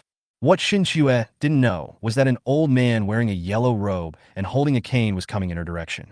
The old man's eyes were cloudy and his face was distorted. Cursing in his heart, Nancheng, this idiot, actually let Ye Jiangyu crash. How did he think that the so-called great change in the world turned out to be the end of the world, not the revival of spiritual energy? Now that the jade is destroyed, not only all the previous efforts have been wasted, but Ye's destiny as the evil star will be revealed. Damn it. Why would these evil retributions be retaliated on Ye? Yunyan got better after being treated by Nangong Yin last night. Shinmi said to Shin Shiyue. At least he didn't go crazy and was quiet. If the Nangong family's doctor could have been hired 20 years ago, maybe the Shin family would have discovered Nancheng's true face. Nancheng. Shin Tingyan became excited when she heard Nancheng's name. The porridge in Shinmi's hand was knocked over by her and fell all over her. Fortunately, the porridge was not very hot and no one was injured. Mom! Shin Shiyue immediately grabbed Shin Tingyun's hand. Shin Tingyun cursed a lot, but Shin Shiyue didn't understand a word she was cursing. Annie, go next door and ask for Dr. Nangong. Good. Shin Tingwan had mixed feelings in her heart. In the past, her sister would be irritable when she heard Luo Tang's name. Now, hearing Nancheng's name makes her sister go crazy. Mishin quickly made the bed and cleaned. Thank you, Grandma. You're welcome. Yeah. As long as you are alive, you will have a good life in the future. Mishin knew that only by following Shin Shiyue can he continue to live a good life. Who would have thought that after the end of the world, money would become a pile of waste paper? All the money she made before was wasted. There is no space, and we can't even stock up on supplies. If you don't have the strength, you can't keep the supplies even if you have them. When Nangong Yin went to see a doctor, Zhozhou hugged curly hair and followed him step by step with short legs. Zhozhou, isn't I going to teach you how to read today? Why do you still have so much free time? He is so stupid that he can't even recognize his own words. How can he teach me? This is impossible. No matter how bad a yin is, there is absolutely no problem in teaching a 3-year-old child who has just started to learn. I said 3 golds are xin, 3 woods are forest, 3 water are meow, and he doesn't know what 3 soils are. Zhozhou, we have to learn to read words simply. But I've already learned the simple ones. Mommy will teach me in Daodu and black coal when she has time. Then let your uncle teach you. Zhozhou shook his head. No, uncle said he had never failed the exam before and would teach me bad things. Nangong Yin turned around and looked at Shin Qiang, who had been silent. This brother was really awesome. With his mother's character, would he be beaten to death by his mother if he never failed the exam? Shin Qiang gave Nangong Yin a smile and bowed his head silently. Nangong Yin, it shouldn't be. Shin Qiang can awaken his spiritual power, and he is definitely not stupid, unless he doesn't want to learn it himself. Thinking of Shin Tingyun's situation, he felt that Shin Qiang failed the exam on purpose. Although Nancheng was partly responsible for Shin Tingyun becoming like that, and partly it was herself. Her original character was too extreme, and he didn't pity her at all. Nangong Yin saw the door of Villa number 17, pushed his eyes, and slightly curved the corners of his lips. I have to say that Nangong Yin has found out the truth. He did it on purpose. Ever since he was a child, he discovered that whenever he failed to live up to expectations, his grandfather would think of his sister. He started to feel dissatisfied. Once his sister went to training, she no longer had to stay at Shin's house. Zhozhou, when uncle is not busy, I will teach you. Okay, he wanted to pester Uncle Nangong to teach him how to use needles. Nangong Yin had the feeling that a child was tricking him, but he had no evidence. If Murong Yin, who was still eating breakfast in the living room, knew that Zhozhou called him stupid again, would he be angry? He hasn't started teaching Zhozhou yet. He just took Zhozhou to play yesterday. Uncle Nangong, how many crystal nuclei do you need to collect during this medical visit? Is it 500? Zhozhou asked curiously. Nangong Yin twitched the corner of his mouth and checked his eyes. This little guy just wanted to trick him. Forget it. He still needs to use his curly hair. Without curly hair, his medical equipment supply will not be powered. Uncle Nangong, Shin Tingyun looks so pitiful. Isn't 500 too expensive? If you add my services, it will definitely not be expensive. After all, we have joined forces. He originally planned to kill Shen Tingyun just like he killed Nanching. I don't want to think about it now. I am anxious to kill Nancheng because I am afraid that he will slip away. As for Shen Tingyun bullying his sister, how could he be so kind to help her treat her? Then she and he are not Nangong Yin. After hearing Shin Shiyang's words that Tang Dang has endured it for you for many years, you just endured it for a while, and then you couldn't bear it anymore. He was planning what to do. Although the hallucinogenic toxins in Shen Tingyun's body were mixed, they were not as scary as he said. Because she is a second-level superpower, those poisons will only cause her to hallucinate. What makes her crazy is the intertwining of the main personality and the second crazy personality, as well as her mental illness and overly extreme personality. He can remove the poison, but he doesn't want to think that his aunt lost her daughter because of Nanching. Little Yuzi suffered in the Shun family for more than 10 years because of the Shin family and everyone in the Shin family. Just like Shin Qiyang said, if Shin Tingyun is sick, does Tang Dang have to stay by Shin Tingyun's side? What a fallacy. If Zio Yuzi hadn't been very lucky, he might have turned into a handful of less long ago. Shin Tingwan saw Nangong Yin suddenly stop at the door and cast a doubtful look. She didn't know if it was her imagination, but she felt that the smile on the corner of Nangong Yan's mouth seemed a little strange. Miss Shun, can you tell me about your sister's situation yesterday? Nangong Yin had a faint smile on his lips. He was wearing white clothes and silver-rimmed glasses. He looked gentle and elegant. Shin Tingwan dismissed the thought from her mind. She must have thought too much. Ye said that Dr. Nangong is a good man. My sister was emotionally unstable when she heard Nanqing's name this morning. Nangong Yin nodded slightly. After knowing all the truth, no one can accept it. He couldn't accept that he was being manipulated by the people around him, but he just didn't know why Shin Tingyun married Nanqing in the first place. Even though Nanqing was an overseas Chinese, his origins were unknown. As the eldest daughter of the Shun family, even if Shin Tingyun was willing to marry, how could her parents agree to it? Nangong Yin was a little curious. Chapter 121, There Are Ghosts Behind You. Nangong Yin walked in the front. Zhozhou ran behind with short legs, followed by Shin Qiyang slowly. Curly Hair was sleeping soundly when he suddenly felt himself shaking. Yu opened his eyes and poked his little head out of the bag. He jumped up onto Nangong Yan's head and grabbed his hair tightly. He almost used his superpower to throw the curly hair away, but the little guy climbed on his shoulder again and nestled next to his neck, a soft ball of fur. Curly sniffed Nangong Yin and rested quietly on his shoulder. Zhozhou was dumbfounded. His curly hair had turned into a runaway hamster. Could it be that Uncle Nangong has a wood-type power, and the scent of grass and woods on his body attracted Curly Hair?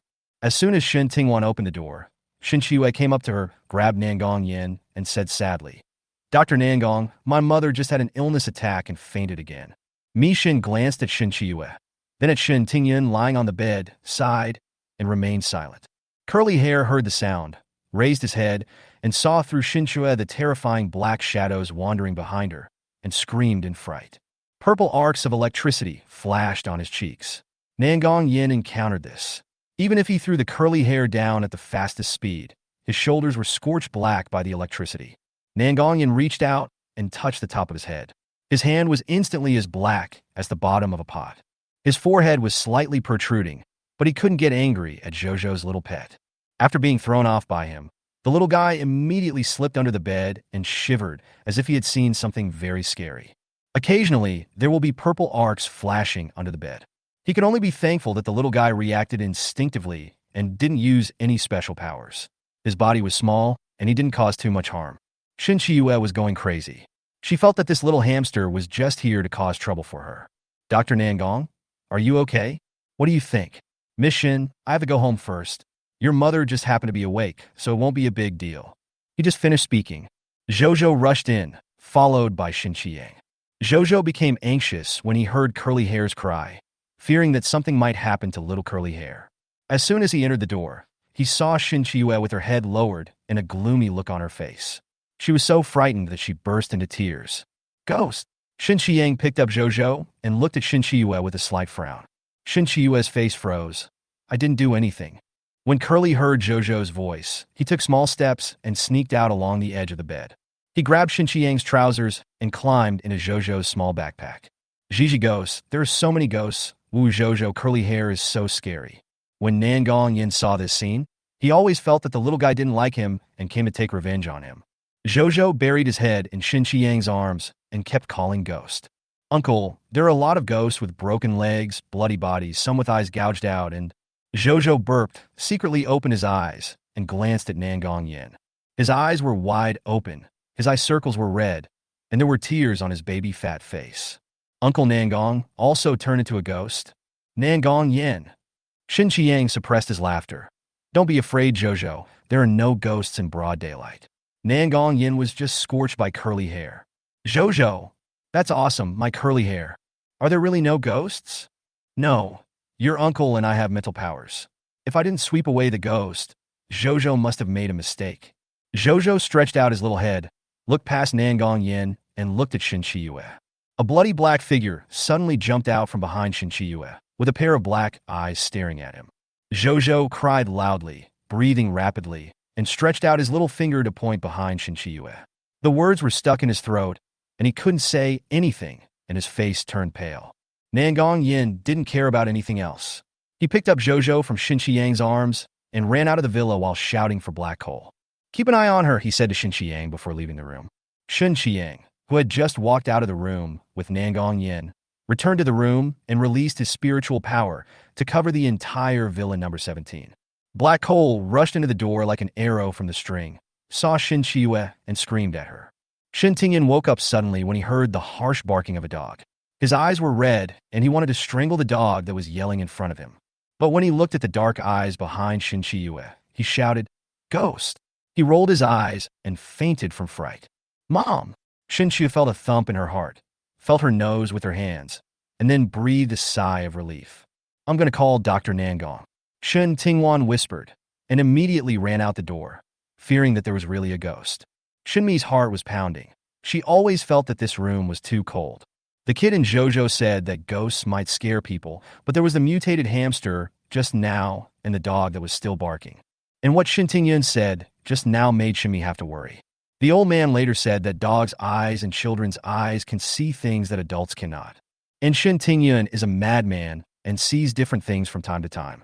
Yeah, do you think there is anything unclean in Villa 17? Shin Qiyue's face was gloomy. Their family had not had a good life since they moved here. Even though she hadn't arrived yet, her journey had been smooth sailing. Could it be that? No, definitely not. Shin Qiyue's eyes darkened. It was Luo Tang. She got it? Her and Luo Tang's fate must be incompatible. That's why her father used that jade to transport her. Luo Tang's life was good, but her life was not. In other words, she would be affected as long as she was close to Luo Tang. What should we do? Could it be that she was going to kill Luo Tang so that she would have good luck? Let's not talk about whether she has any grudge against Luo Tang. The most important point is that she can't beat him. Shin Qiyue bit her back teeth. No one can stop her from living a good life. There must be other ways. Today she will sort through her father's belongings again to see if there are any other clues. Shin Qiang glanced at Shin Qiyue, and he always felt that Shin Qiyue was up to something else. He must be wary of her lately. With the crystal core given by Tang, no matter how hard he works, he will soon reach the early stage of the 3rd level. Nangong Yin carried Zhou back to villa number 18, rubbed the little guy's forehead, and inserted needles. Zhou's mood slowly stabilized. Murong Yin came out of the kitchen after washing the dishes and saw a man whose lower half of his hair was burnt in a dog-bitten style and whose face looked like it had been smoked. He shouted tentatively, "Second brother? It's me. Aha. How did you become like this? Are you sick, little brat?" Murong Yin wanted to laugh, but tried hard to hold it back. Nangong Yin took a deep breath and said softly, "Shut up. Put Zhou on the table and massage the little guy's head acupoints. Go call back Black Hole and let it shout Zhou's name towards the gate." Nangong Yin ordered.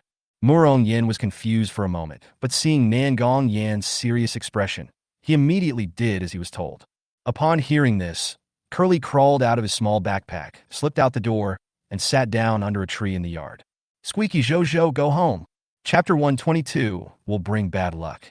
In a daze, Zhou felt someone calling his name. There was endless darkness all around, and a squeaking sound was heard, followed by the barking of a dog. "You master, your mother is calling you for dinner. If you don't come home, she will spank you." For some reason, Zhou suddenly remembered what Murong Yin had told him about Bai Qingli's mother beating his, but into pieces. He is a good boy and doesn't want to be spanked by his mommy like his daddy. He wants to go home for dinner.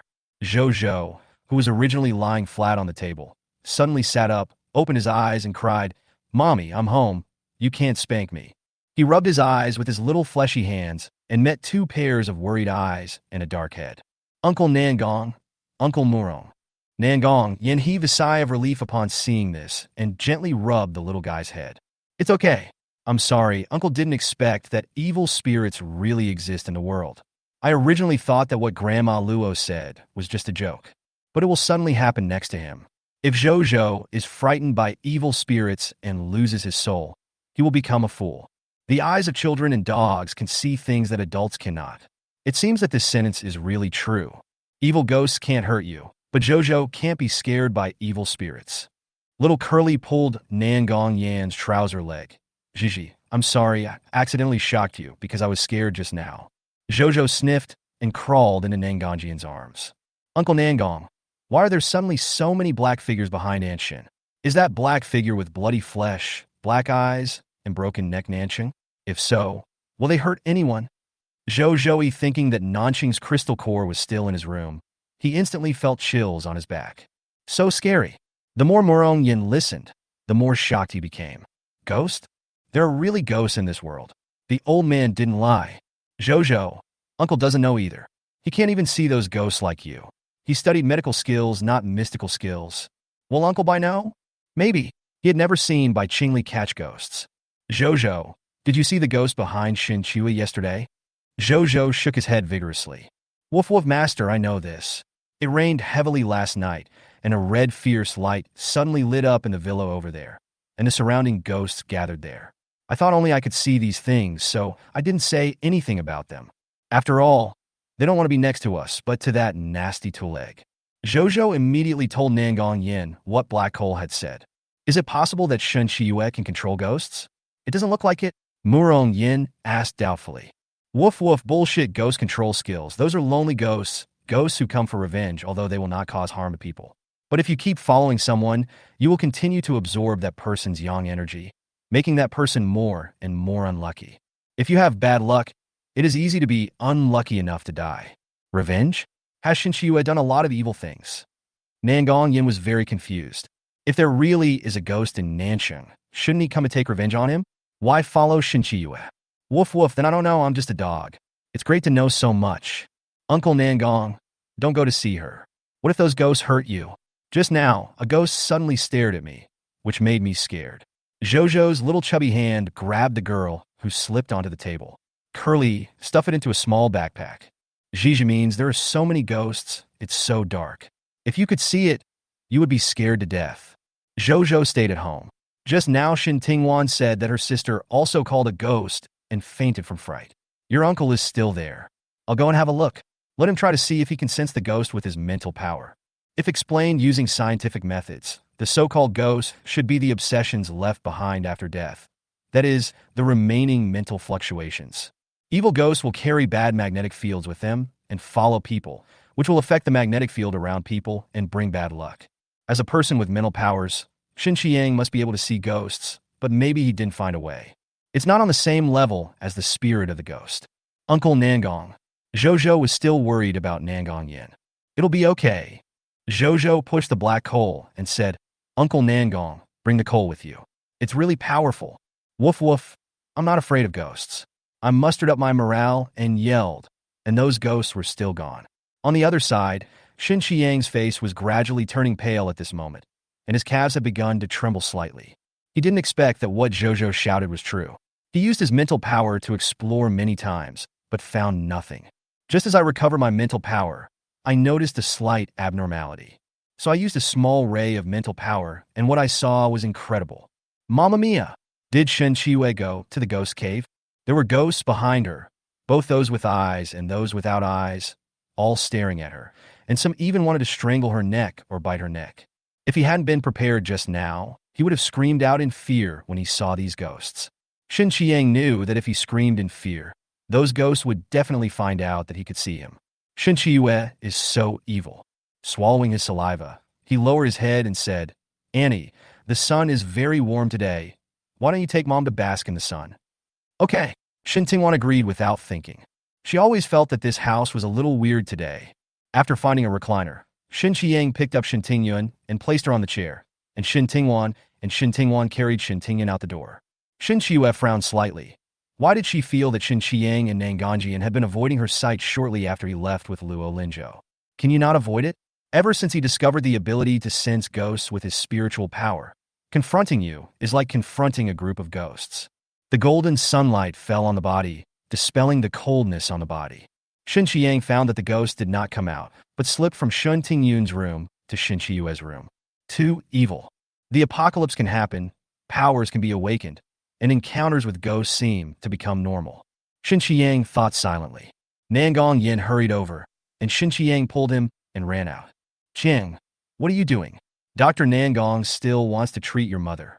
Shimi said anxiously. Is Zhozhou okay? Shin Qiang asked quickly. It's okay. Did you see it too? Can you see it? Nangong Yin shook his head. The problem is with Shin Shiyue. Those things are waiting for him in her room. Then did you see the dead Nanxing? Nangong Yin asked. Chapter 123, is it detected? No. The mental power fluctuations of each ghost are different for each person. Some of those ghosts are wearing clothes from the 1960s and 1970s. Shin Qiang paused and then said, there are many children, miserable people who had their hearts and various organs removed. Everyone is pitiful. The one at the front is a woman with her eyes gouged out and her bones intact. I don't know what the relationship between those ghosts and Shin Shiyue is. I understand. If you are afraid, go back and stay with Zhozhou first. How could Shin Qiang leave? Naturally, he had to follow Nangong Yin to see the situation. Dr. Nangong, can my mother fully recover? Shin Shiyue kept rubbing her sleeves with her hands, fidgeting. Ever since she woke up this morning, she had felt chilly. At this point in time, the cold wave would not come for another 2 months. She was wearing a thick thermal coat, so how could she feel cold? Nangong Yin checked Shin Tingyun's pulse, frowned, and stood up. Miss Shin, there are medical equipment in my villa. You and your aunt go and prepare some things. I will ask Shin Qiang to bring your mother over. Okay. Shin Tingwan and Shin Shiyue hurriedly entered the villa. Shin Qiang and Shin Migong were about to carry Shin Tingyun away when she suddenly opened her eyes, which were only slightly red. Yin Yin, you're awake. Shimi said happily. Tell me what's the matter. Or maybe you saw something strange. Nangong Yin did not expect that Shin Tingyun would pretend to be fainted and scare her daughter. Shin Tingyun pursed her lips. Can you trouble Dr. Nangong to help Shin Qiang and I do a paternity test? Don't tell Yiye and Wangwan about this first. Secret Shun was a little confused.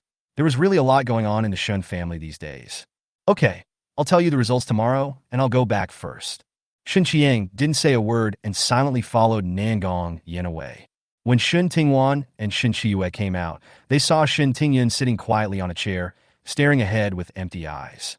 Mom, where is Dr. Nangong? Shin Tingyun's godless eyes fell on Shin Shiyue, and her voice was weak. Yeah, don't think too much about it. It's impossible. Give me your father's things. Mom, what are you talking about? Shin Shiyue's eyes were a little dodgeful. She had always been very careful. Shin Tingyun sighed and said nothing more. Give me your father's things. And the ashes. Mom, are you really okay? Her mother went crazy when she heard Nanqing's name this morning. But why did she suddenly change again? Shin Tingyun stood up slowly. Shin Tingwan saw that she was unsteady and quickly supported her. Shin Tingyun tilted her head slightly, and her eyes fell on Shin Tingwan. The woman was wearing a gray sportswear. Her face looked a little tired, her hair was a little messy, and she was casually tied with a leather band at the back of her head. It turns out that Wangwan has grown up too. Once upon a time, her sister was a little girl who liked to wear white dresses. She always lowered her head and looked timid when standing in front of her. What can happen to me, Shin Tingyun? Shin Tingyun glanced at Shin Shiyue and then looked away. Shin Shiyue bit her lip without opening her mouth. Wan, help me back to the room. Put all the things your dad left in your space in the yard later. Good. Just after returning to the room, Shin Tingyun stumbled and Shin Tingwan almost lost his balance. Sister, are you really okay? Shin Tingyun sat on the bedside, covering her face and crying silently. Retribution? What a retribution! My daughter must be repaid for what Nanqing did. Luo Tang once betrayed national military secrets, killed a group of people, collaborated with others to kidnap children, sold organs abroad, and even nearly killed his adoptive father. If the Nangong family hadn't taken out the life-saving medicine, he would have returned to the West long ago. Sister. Shin Tingwan knelt down and hugged her gently. Shin Tingyun's scalp went numb when he thought of the group of ghosts behind Shin Shiyue. Her father believed in metaphysics, so she naturally knew some about it. Don't invite Nangong Yin in the future. Keep Ye away from him. Shen Tingyan slowly closed her eyes. How could she not understand her daughter's thoughts? If there was no such thing as Nansheng, it would not matter to her. But now, she doesn't know what Nansheng has done between Luo Tang and Ye. However, she knew that once Nangong Yin knew about it, he would probably take Ye's life. Even if Nangong Yin really fell in love with Ye, it would be impossible for the Nangong family to agree to the two of them being together. Her whole life had been plotted by a man, and her daughter could no longer be like this. You must not lose yourself or your life for a man. Shen Qiang has switched sides and cannot help Ye. Ye alone is definitely not a match for a group of them. Once they face each other, I am afraid there is only a dead end. Sister, I'm afraid only Dr. Nangong can cure your disease. Shen Tingwan said weakly. Shen Tingyun's eyes turned red instantly, and he stood up suddenly and pushed Shen Tingwan out. I'm not sick. I don't need a doctor. Get out of here. Okay, sister. If I don't go, I will hold Ye back. Shen Tingwan was pushed to the ground by the sudden force. Before he finished speaking, there was a bang and the door was closed. When Shen Chiyue heard the sound, she hurried over and helped Shen Tingwan up. Auntie, mother is conscious. I don't know why she had this intuition. After Nangong Yin returned home, he started tinkering with his equipment again. Zhozhou sat on a small chair, dangling his calves and eating snacks. There is also a cream-yellow curly hamster nestled on top of his head, eating nuts. The movements of one master and one pet are magically synchronized.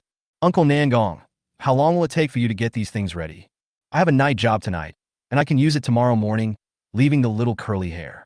Do you have to give me something to compensate for the electric coking of my hair today? Gigi, why are you so cruel to let me, a little hamster, work with you at night? Curly's eyes widened, his paws loosened, and the nuts fell from Zhozhou's head, fell to the ground, and rolled to the door. Xinqiang happened to walk over and accidentally stepped on it. The little curly nuts were broken into dregs. Chirp! Curly hair screamed. Then, at night, Xinqiang was pulled by curly hair to accompany him to work at night. At dawn, the gray cloth-like sky was painted with wisps of golden color, and the golden color shot directly into the earth. Shen Chiyue was suddenly awakened from her nightmare. Uncle Nangong, has the test been detected? Zhozhou took Xiaodu and He Cole with him early in the morning, sitting on a small chair and staring eagerly at Nangong Yin for the paternity test. Shen Qiang and Murong Yin were speechless. Little Zhozhou, even touched by Qingli's hair, and asked Nangong Yin to do a paternity test for him and by Qingli. It's out. Take a look for yourself. If you don't know the words, you won't ask me. Nangong Yin handed the report to Zhozhou. Chapter 124, Team Made from Ashes. Zhozhou only had the number 99 in his eyes. Xiaopeng held the report in his hand and stared at it for a full minute, sighing deeply. How can this be done? If Uncle Bai commits suicide, I will have no father. Nangong Yin. Murong Yin. I dare you to worry about this. But Xinqiang laughed unconsciously. Nangong Yin rubbed Luo Linzhou's furry little head and said, Zhozhou, no way. Zhozhou raised his head, his dark eyes full of doubt. Ever since he heard Uncle Murong tell Uncle Bai's childhood story, he always felt that his father not only liked to seek death himself. Maybe I will take him with me to commit suicide in the future. Nangong Yin, have my mother and I's paternity report been released? Xinqiang asked. Come out, it depends on whether you are willing to tell her. Nangong Yin handed the report to Xinqiang. Xinqiang's eyes darkened when he saw the bright red words on the paper that did not constitute a parent-child relationship. Zhozhou stood on tiptoe to take aim. Xinqiang knelt down and showed Zhozhou the report. Zhozhou's little hand held Xinqiang's little finger softly. Uncle, don't cry. You still have me. Before the end of the world, Zhozhou didn't ignore you on purpose. My mother has severed ties with the Shin family. If I ignored you, my mother felt that you would definitely be in a dilemma. Xinqiang picked up Zhozhou and said, Why would Uncle cry? Zhozhou is such a warm-hearted baby.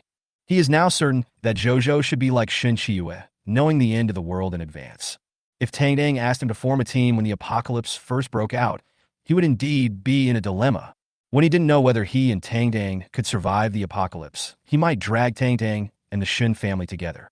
At that time, he had not been heartbroken by the Shen family and had not seen clearly what Shen Chiyue was as a person, not to mention the aunt he had grown up with. Without him here, he might be bullied. Tang Tang probably knew this, so he chose to block him, paid him 10 million, and asked him to stock up on supplies. He did use the money to stock up on supplies, but unfortunately, it was all cheap for Shen Qiyue.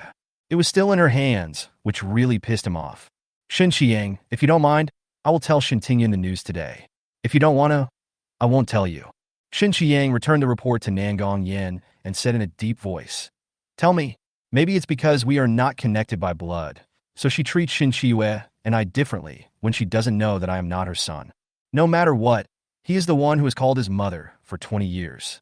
There is no emotion at all, and it is also fake. Mom, I'm really out. Do you really don't need me to take care of you? Shen Tingyan leaned against the door and nodded slightly. No, my mother will take care of me. Just go out and collect the crystal cores. Yeye is in urgent need of crystal cores to improve her strength. As long as she stays in this room, those ghosts will always pester her. As soon as Shen Qiyue left, a small cream-yellow hamster slipped down from the wall with a test report in its mouth. Shen Tingyan took the report and almost lost his balance when he saw the words on it. Fortunately, Shenmi was quick to help her. Yin, you have to hold on? I don't know where Yang Yang is right now. Even if Secretary Shun didn't see the report, she still knew the cause of the matter. Give it a bag of crystal nuclei. Shen Tingyan pointed at the little hamster on the wall. Although Secret Shun didn't understand why Shen Tingyan did this, she still obediently took some of the crystal nuclei left by Shen Qiyue in the villa and gave them to Curly Hair. Curly took the small bag and climbed over the wall. So, aren't you afraid that it was them? Shen Tingyun's eyes were red, and the wrinkles at the corners of his eyes could not be covered up. This doesn't need any manipulation. Mom, go get a brazier and burn the paper. After Shun Tingyun handed the test report to Mi Shun, she held onto the wall and entered the room where she and Nanqing once lived. It is also the master bedroom on the first floor. She threw things out of the closet, including her own. When he threw a small box, his eyes were dazed for a moment. When I opened it, it was a small black bag. It seemed that it was given to her when she first fell in love with Nanqing. She cherished it very much and kept it well for more than 20 years for fear of getting dirty or damaged. Now that I think about it, it's a joke. If I pull hard, nothing will happen to me, but my hand will get red from being strangled. This bag is quite solid. No matter how solid it is, it won't be cut into pieces with just a pair of scissors. As soon as I cut the bag in half, a sandwich appeared in front of me. Opening it, Shen Tingyan took out a small notepad. After flipping through it, it turned out to be Nanqing's handwriting. As Shen Tingyan read, his chest heaved violently, his fingertips turned white, and he held the scissors tightly in his hand. With a quick glance, he saw the ashes piled up in the corner of the wall. Nanqing's ashes were placed inside. Her eyes darkened. She opened the jar and took mesh bags from the kitchen. Put the ashes into a small cloth bag little by little. After installing it, I boiled a pot of water, brewed a pot of ashes tea, and waited for the water temperature to drop. Gulila drank it in one gulp and repeated this process until she couldn't drink any more water, and then she put away the remaining packet.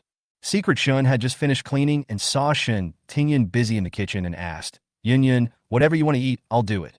It's nothing, I just made some special tea bags. Secret Shun was relieved to see that Shen Tingyun was so energetic. Yin, what kind of tea bag is it? Can you show it to Mom? Shen Tingyun immediately put away the tea bag. It's okay. You don't like tea. Do you still want to compete with me for tea in the last days? Although Mi Shun had doubts in her heart, she didn't dare to ask any more questions. You are right. The last days are no better than before. Good tea is hard to find. The corners of Shen Tingyun's lips curled up. Right? Those are the ashes in Nansheng. They will be gone after they are used up. Mi Shin thought that Shen Tingyun would be sad for a while, or even mentally abnormal after knowing that Shen Qiyang was not his biological child. But Shen Tingyun has been unusually quiet since he cried a lot and burned all the things belonging to Nansheng and Shen Qiyang, as well as things related to himself and Nansheng. You should eat and drink every day. Nangong Yin also felt that it was abnormal. Why did Shen Tingyun get better inexplicably? After Shen Qiyang realized that Shen Tingyun had burned all his things, he never mentioned Shen Tingyun again. He and Murong Yin went out to collect crystal nuclei near the base every day. Early in the morning, Daodu grabbed Luo Tang's trousers and looked at her with a grin. Jigu Big Zai Zai, look at the difference between me today and yesterday.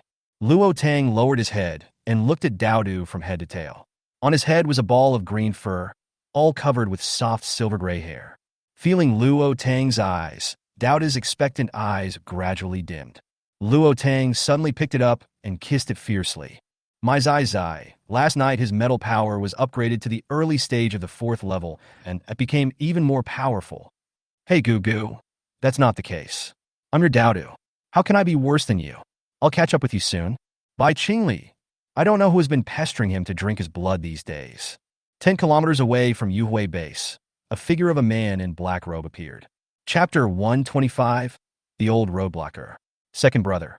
We really don't tell her that Shin Qiyang is not Shin Qiyue's biological brother? Murong Yin didn't understand. Nangong Yin took off his gloves. Isn't that what she meant when she gave curly hair a bag of crystal nuclei? Don't you want us to tell Shin Qiyue now? At least not for us, but for her? Why? The relationship between Shin Qiyue and Shin Qiyang is not good. He seems depressed these days. If Nanxing is dead, where can he find his biological parents?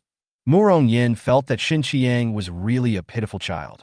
Nangong Yin didn't reply.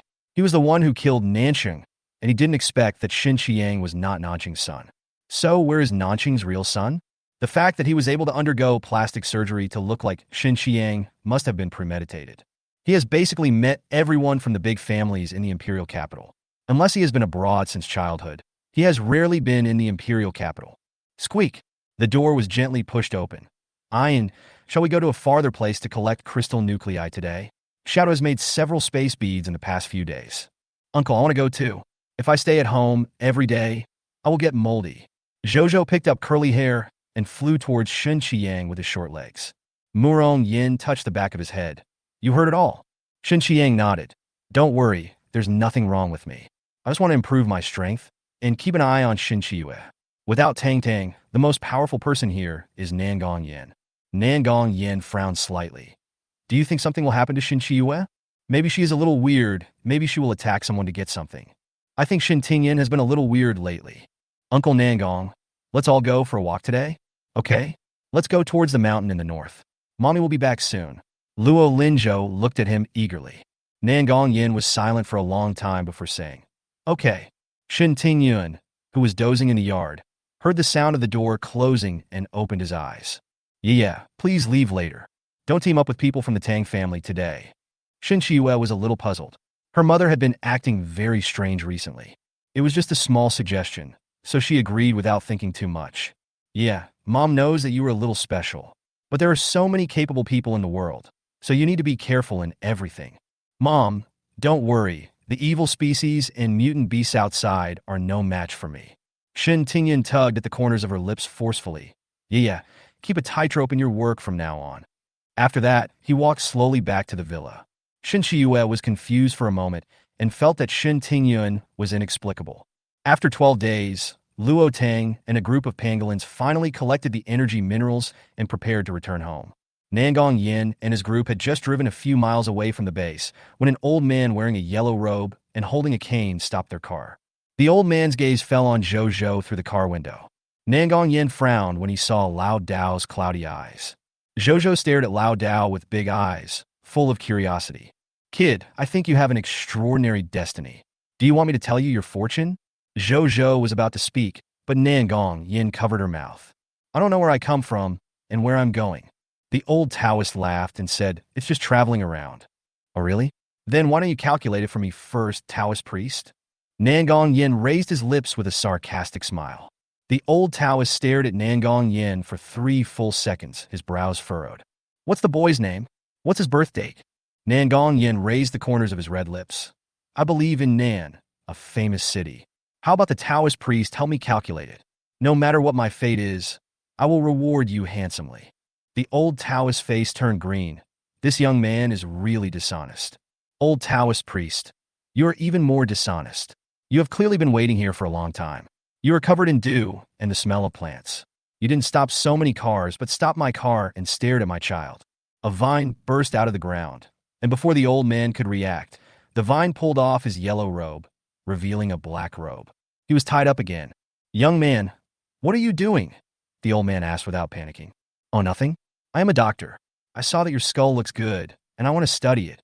Nangong Yin handed Zhozhou to Shin Qiyang. He made a silent gesture towards him. Zhozhou immediately covered his mouth with his chubby hands. Opening the car door, with a slight smile on his face, he approached Lao Dao step by step. The old Taoist suddenly began to panic. He had already given up on going out today, but why did he meet a strange person? Young man, perverts will be punished by God. Nangong Yin nodded and patted his shoulder. In fact, he took a piece of hair from his body. He gestured in a circle towards his face. Old Taoist priest, do you know what eyes are to human beings? Words can deceive people, but eyes cannot. The old Taoist had a pair of cloudy eyes, and he stared at Zhou, a little boy. You can tell at first glance that he's not a good person. He even felt that the old Taoist looked familiar. Nan Rong pulled the old skin on his face and said, Young man, your eyes can't represent everything. Indeed, I can't. But my intuition has been very accurate since the end of the world. And the skulls of two people are really similar. Don't you think so? I wonder if you have figured it out. Taoist priest? Young man, you are not from Nancheng. How can I handle this? Isn't this embarrassing for me? Although we are weak, we will not be bullied like this. Nangong Yin smiled and said, Nancheng, 10 days ago at noon. Okay. The vines that bound the old Taoist's hands gradually pulled away. The old Taoist followed the time given by Nangong Yin and counted with his fingers. There was a trace of panic in his eyes, which was quickly covered up by his heavy eyelids. Young man, how dare you play with me like this and make me a dead man? Shen Qiang noticed Nangong Yan's movements and looked at Nan Rong with a strange look in his eyes. He followed his example and pinched his fingers. Taoist priest, I have also learned some Taoist things. I see that your Yin Tang has turned dark and your children's palace has suddenly disappeared. Have you lost a son recently? The old Taoist's face instantly turned black as the bottom of a pot. You are talking nonsense. Shen Qiang handed the Zhou to Murong Yin, walked down slowly, and pulled out a compass from somewhere. Could it be that I am not good at studying and made a mistake in my calculations? Impossible. Shen Qiang closed his eyes and calculated. Zhou was dumbfounded. When would his uncle cooperate with Nangong Yin and tell lies? Isn't that compass the little toy he collected for him yesterday? Nan Rong had a gloomy look on his face, took out his knife, and cut the vines. Suddenly, he felt a cold feeling on his back. When he turned around, he saw a pair of black eyes staring at him. Taoist priest, you don't have to be afraid. This is my ghost friend. Shen Qiang shouted. Young man, you are really good at shaman arts? Why haven't I seen you before? But you are really not good at shaman arts. Old Taoist master, it doesn't matter whether my friend's calculation is accurate or not. After all, we don't make a living by telling fortunes. As soon as Nangong Yin finished speaking, the Taoist tore off the vines and threw a black ball. Chapter 126. They came looking for each other one after another. Black fog spread instantly, blocking everyone's sight. Hold Zhou tight. A bad premonition spread in my heart. Murong Yin held Zhou in his arms, and a transparent barrier wrapped the car. Several people heard a bang, and the black fog slowly dissipated. Woof woof master, something sharp just hit my barrier. Nangong Yan's face was gloomy, and he looked at Shen Qiang. Can you use your mental power to lock on that old man? Shen Qiang was dizzy and in a trance. His eyes suddenly turned red, and he punched Nangong Yin. Nangong Yin groaned and looked confused. Uncle Murong, please open the car door for me quickly. Zhou immediately used his healing power on Shen Qiang. Uncle Nangong, Uncle, his mental power is rioting. That old man must know something. Mommy said that his supernatural power can calm the rioting spirit. Damn, who the hell is this old man? He suddenly sets his sights on Zhou. After comforting Shen Qiang, Zhou was a little frustrated because he was clearly not being targeted at this time in his previous life. Why did an old man suddenly say that he had a good fortune? Shen Qiang rubbed his head and said, Thank you, baby Zhou. Uncle, does your head still hurt? Mommy said that mental violence can easily turn you into a fool. No. Gigi Curly Hair held a black ball shell in his mouth and gave it to Nangong Yin. Thank you, Curly Hair. Gigi, aren't you a doctor? Research this thing and what to do if he uses it on my mommy. Although Nangong Yin couldn't understand Curly Hair's words, he could guess what he wanted to say. I'll look into it. Curly Mao felt relieved now. Zhou stretched out his chubby hand, and the little guy jumped and slipped into his palm. Just as Zhou stuffed Curly Hair into his small backpack, his body suddenly became airborne. Uncle, what's wrong? Zhou, let's not go out these days. The old man thinks he still has some means. But Mom is coming back soon, and I want to pick her up. Will he attack Mommy? Uncle Bai and Mom are both psychic powers. Zhou's face fell, and he said worriedly, Zhou knows where Tang is? Shen Qiang felt his pants being tugged and quickly lifted them up. What the hell is trying to take off his pants? He was wearing sweatpants and elastic pants today, not pants with a belt. Murong Yin laughed loudly. Xiaotu, what are you doing? Xiaotu grinned her three-petal lips and pulled Shin Qiang again. Your father, I know where the master is. Zhozhou heard Black Hole's translation and said with a smile, Uncle, Xiaotu will tell me where my mother is. Shin Qiang looked suspiciously at the pet mutant rabbit that was pulling him. You still don't believe me, but I am very powerful. My master is going home early this morning. If you ride a fast car like that, you might be able to reach the base in the afternoon. Xiaotu continued. Zhozhou was overjoyed and said, Uncle, let's go. Maybe we can meet my mother in an hour or two. Good. The group of people had just driven away when a cane hit the ground. Immediately afterwards, Shin Chiyue's car sped over. When Nan Rong saw what was behind Shin Chiyue, he took a breath and squinted his eyes again. What's going on? Someone actually took the initiative to bear the blame for Ye. Looks like he has to go check out the base. However, not yet. Now I have to find Luo Yu. Even if I can't find Luo Yu, I still have to catch that little kid. Snort. It's a pity that his cousin Luo Jianjun was not killed 25 years ago and was rescued by the Nangong family. It would be difficult to do it again. If it weren't for Ye's destiny, he wouldn't have gone to great lengths to steal Luo Yu out. Why was Luo Jianjun so lucky to marry Luo Jiuan? There were so many calculations, and he took advantage of them. The old Taoist covered the sun with his robe and walked step by step in the direction where Nangong Yin left. The figure flashed and reached 10 meters away in an instant. It was exactly 300 meters away from Nangong Yan's car. At this distance, Shin Qiang's mental power could not detect it. Mo Xuanji lifted Xuanjin, who was about to lie down, with one hand. Didn't you say we're almost there? Then let's hurry up. Xianjin shouted. Xianji, I really can't walk anymore. You've been following me all the way, and I couldn't catch up with you even on my motorcycle. Now, my motorcycle is broken, so go find me another one. Otherwise, you can let me ride on your white crane. Are you dreaming? How old are you, Xiaoyi? If I had known earlier, I would not have brought you here and let you stay in the imperial capital. How is that possible? Luo Jiuan agreed. If I help her find her granddaughter, she will owe me a favor. Then are you going to leave or not? Take a break. I'll eat something and drink some wine, then we'll continue on our way. Xinjin sat down and stood up again suddenly. Xuanji, hurry southwest. I actually calculated the location of that damn thing. Your junior brother? You're a worthless junior brother. You're a bastard who betrays your master and ancestors. The old Taoist spat. What's the benefit of helping you? Okay. I owe you a favor. Mo Xuanji smiled. That's pretty much it. Nanganjian was driving when the car suddenly stalled, and his heart skipped a beat. This car was enhanced by Doubted Cutie. Before going out today, I checked it again and filled it with oil. Then it can only be someone doing something wrong. But why did he choose this place? Nangongyan looked around. Nangongyan's place is a valley. Could it be that people from Xianmen would arrange formations in advance? But how could he know that we would come here? Shin Qiang couldn't understand. Could it be possible to calculate it? That would be terrible. Zhozhou's little hand tightened on Shin Qiang. Uncle, don't be afraid. We will definitely defeat him. Shin Qiang hugged Zhozhou to Nangongyan. Keep an eye on Zhozhou, curly eyes, keep an eye on me, and if I feel abnormal, stun me. Gigi. Curly shook his head and looked at Shin Qiang like he was a fool. It turned out that this man liked being shocked. Just let Zhozhou use his powers. Why Zizi needs to be stunned, Curly Hair's little mind can't figure it out.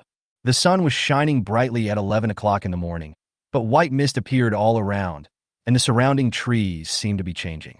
Get off the car, Nangong Yin shouted.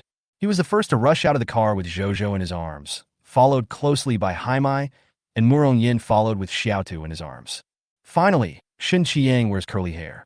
As soon as I got off the car suddenly floated into the air and slammed to the ground. An old and gloomy laughter came from the mist. Boy, don't you know the magic of Xianmen? Try to see if you can crack the old way. Chapter 127, Swept Away by a Tree. Natural energy. Shin Qiang used his mental power to explore the surrounding clues, trying to find a breakthrough.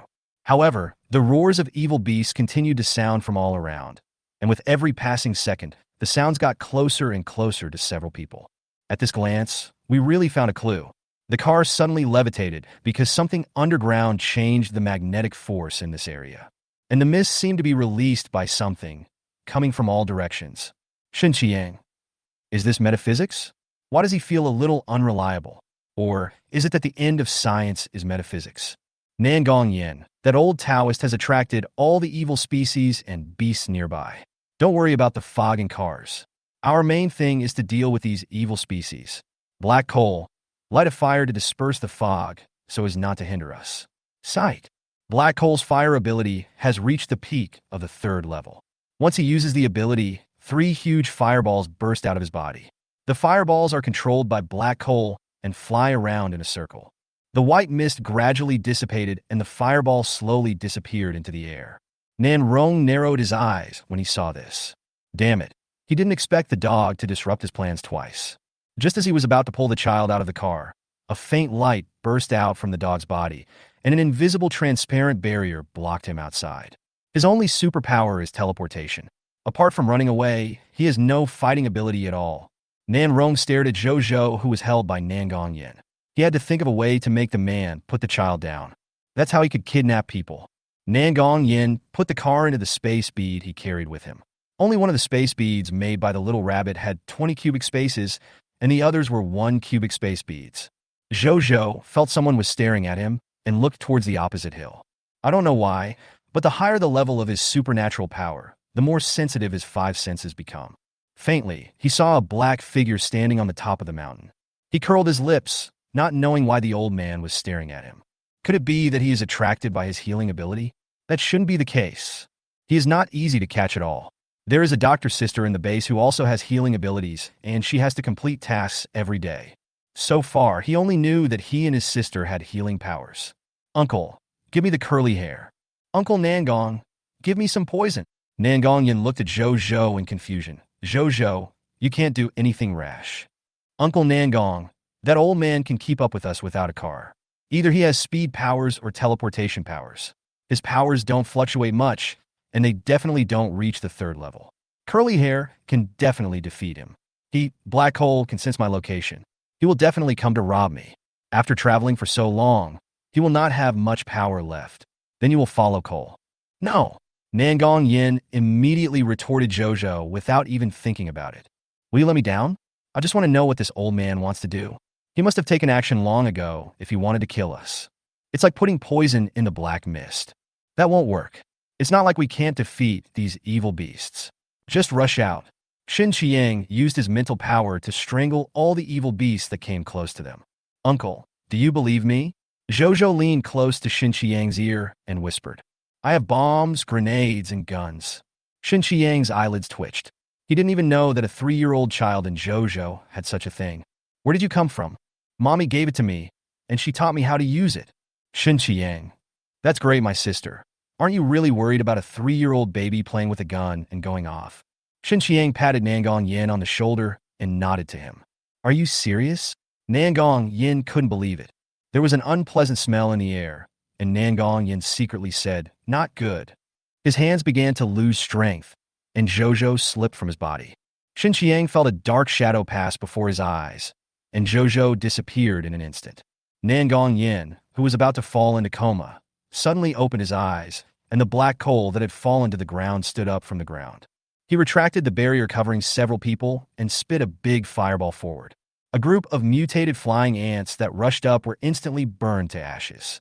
Second brother, riding a motorcycle will make noise. Let's ride bicycles. Murong Yin said hurriedly. Nangong Yin glanced at him and said, I'm not Qing Li. Where can I get you a bicycle? Murong Yin. Nangong Yin handed a piece of vine to Heighten and patted it on the back. Mei Li, hurry up and chase after us. We will be there soon. Zhou was held under Nan Rong's arm, shaking him until he felt dizzy. Just as he was about to speak, the old Taoist who was holding him stopped, leaned against an old tree, and breathed heavily. Zhou was thrown to the ground casually. He couldn't stand steadily and rolled over. After getting up, he used his little hands to hold down the curly hair that wanted to rush out.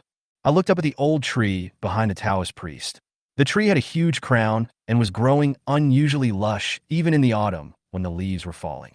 The shape of the leaves was somewhat like a maple leaf, and the boat-shaped petals were filled with seeds.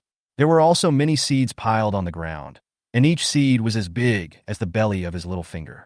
Zhou looked at the old Taoist stepping on the fruit seeds and always felt that he would be beaten by the big tree. Just as this thought came to mind, a scream was heard, and the old Taoist was blown away by a big tree, drawing a beautiful parabola in the air. He quietly retreated away from the area of the old tree, when a branch suddenly reached out and rolled him up. Zhou, no way. I calculated that I could deal with the old man, but I didn't calculate about this tree. When he thought of Uncle Bai's unfortunate experience, he felt that his life was in danger. How could Curly's tiny body possibly be a match for this mutated plant? Woohoo, he must have been infected by Uncle Bai and got bad luck. He and his mother had encountered mutated plants only a few times on their way from the city to the Yuhui base. The ones we encounter are those that have just mutated or are semi-mutated. This time when I went out, I actually ran into a super powerful guy. The old Taoist climbed up from the ground tremblingly and looked at the child who was rolled up by the tree. Damn it, how could a tree hit people? Could it be that the tree mutated into a dryad? It would be bad if this child was killed by the tree demon. The old Taoist didn't care too much.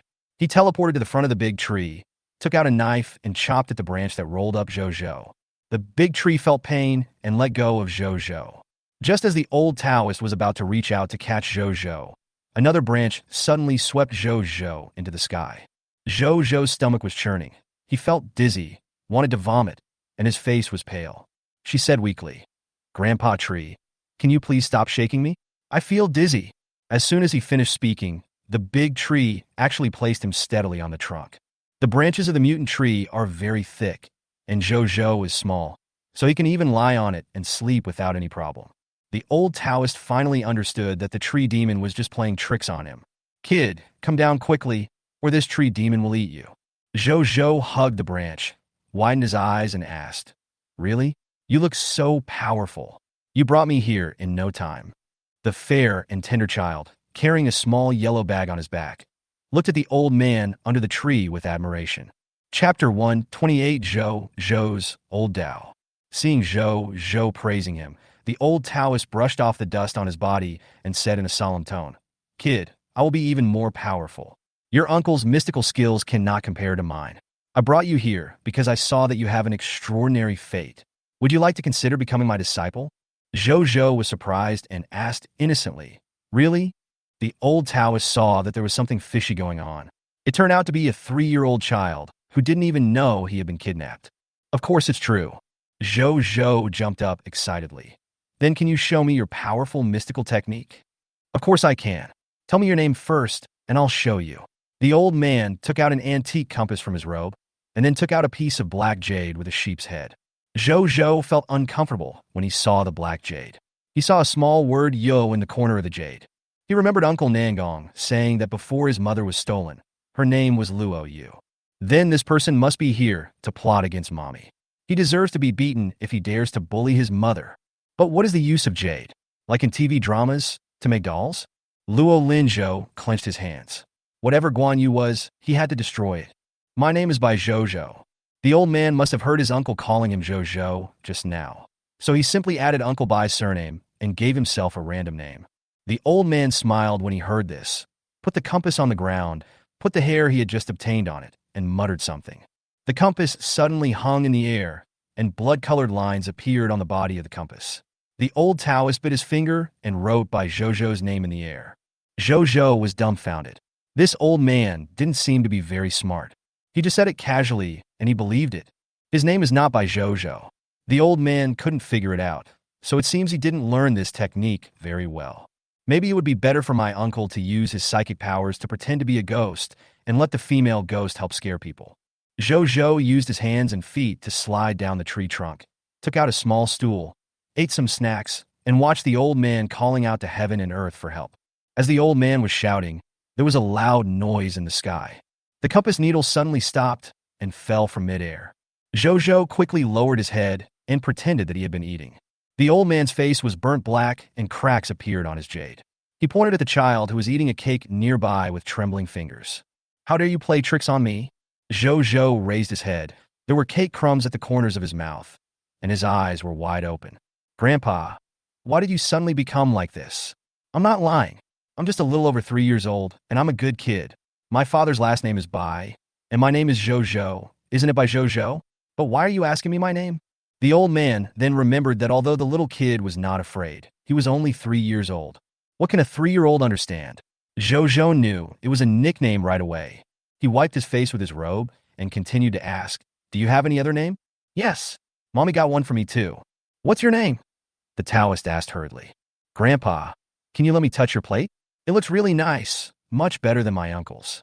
"Let me touch it and I'll tell you, okay?" The fair and tender child, with his little hands pulling at his clothes, stared at the bronze compass on the ground. "Sure, sure. Grandpa will cast a spell for you later. All you need to do is drop a drop of blood on it." "Really?" Zhou raised his little face and said happily. "Then I'll drop it now." The old Taoist gave a strange smile, picked up the compass, and placed it in front of Zhou. "Little guy, tell Grandpa what your name is." "Grandpa, let's drip blood first. Can you cast a spell for me first?" Nan Rong didn't expect that this little brat was so sensible that he didn't even need to take action directly. "Of course, no problem." The old Taoist stroked Zhou's hand, and a small wound appeared on the tip of his finger. Then the old Taoist put his two fingers together and muttered something. "Little ghost, put your hand on the compass and I will show you the magic." Zhou's eyes lit up. He touched the space bead and pressed his little hand on the compass. When the old Taoist saw the blood light on the compass reappear, a strange smile appeared on his face under the black robe. However, the next second he suddenly spat out a mouthful of blood, and the compass fell to the ground because he lost his grip. Zhou hurriedly picked up the compass, and the little hamster in the backpack also stole the small bag hanging on the Taoist's waist. "Grandpa, how could you be so careless? You dropped things twice." Nan Rong wiped the blood from the corner of his face and mouth, lowered his head, and looked at Zhou with his cloudy eyes. The little boy had baby fat on his face, red lips and white teeth, and his big watery eyes were full of worry. Could it be that he was really overthinking it, or was really just his mistake? I glanced and saw the small stool next to it. "You also have dual abilities?" Zhou shook his head. "I don't have any. I have a treasure that can hold things, Grandpa. Do you want one?" "Are you serious?" "Of course." Zhou is a good boy. Zhou patted his chest and said firmly, "Show it to me." Zhou put down the compass and said, "Grandpa, wait a minute, I'll look through it. My uncle gave me a big box." About a minute later, a quaint little wooden box appeared in the child's hands. "Grandpa, this is for you." When Nan Rong saw the Sanskrit words engraved on the box, he believed most of what Zhou said. Suddenly, Curly jumped out of the bag. Zhou cried out and quickly chased after it. "My little mouse, don't run away." Nan Rong took a quick glance and saw that it was just a pet hamster, so he felt relieved. "Anyway, this little guy has short legs and can't run far. He can teleport 20 meters, and I can catch up with him in a flash." His attention was focused on the wooden box, his eyes filled with greed. A hand like a dead tree stroked the carved wooden box and just opened it. There was a loud bang. The sound of the explosion mixed with shrill screams resounded throughout the valley, and Xianzhen's heart skipped a beat when he heard it.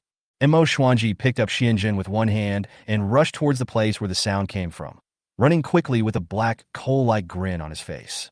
The master was so powerful that he actually blew up the old man. Zhou and Wanmao covered their ears tightly. "How miserable!" "Squeak!" Curly echoed. "But I'm so happy," Zhou said again. Holding Curly, he jumped step by step and staggered to Nan Rong's side, picking up the compass on the ground. He asked with concern, "Grandpa, why are you lying on the ground? The ground is so cold. Get up quickly." "You little devil. How dare you plot against me? I'm going to kill you today." The man on the ground suddenly raised his head. His hair was burnt and disheveled, and his face was covered in blood. The voice was also sinister. Zhou was shocked. He put the compass into the space bead and ran away. How come this old guy is so strong that he wasn't killed by a grenade? Could it be, as they say on TV, that the harm will last for thousands of years? Chapter 129. Grandpa, I'll spank you if you lie. Zhou ran to the big tree, hugged it, and wanted to climb up, but unfortunately he was small and the tree was too thick, so he couldn't climb up at all. The old man's black robe was blown to pieces, and his whole body was covered with wounds. He held on and stretched out his 5 fingers and claws to grab Zhou. Curly stood on Zhou's shoulder, ready to give the old man a fatal blow at any time. Zhou hugged the tree and shouted sweetly, "Grandpa Tree, can you help me beat him?" Ever since the big tree placed him safely on its trunk, Zhou's favorable impression of the big tree has been growing. As the old man approached the area where the big tree was, he was slapped by the branches and flew away, hitting a big rock nearby. making a series of crisp sounds. Ah! Zhou stared at the old man with wide eyes, muttering, "No way? He didn't die from the fall? He was hit so hard by Grandpa Tree and fell on a big rock. I'm afraid all the bones in his body must be broken, right?" Nan Rong never thought that he would fall into the hands of a 3-year-old kid. Not only was he being backlashed and his superpowers exhausted, but his bones were also broken. "If you don't get medical treatment in time, you will die here." I raised my head with difficulty and looked at the child under the tree. It seemed that the child had healing powers. "Little devil, come here for a moment." Zhou shook his head vigorously and looked at Nan Rong as if he was a fool. "Grandpa, you look stupid. You are not even qualified to be a human trafficker." Nan Rong.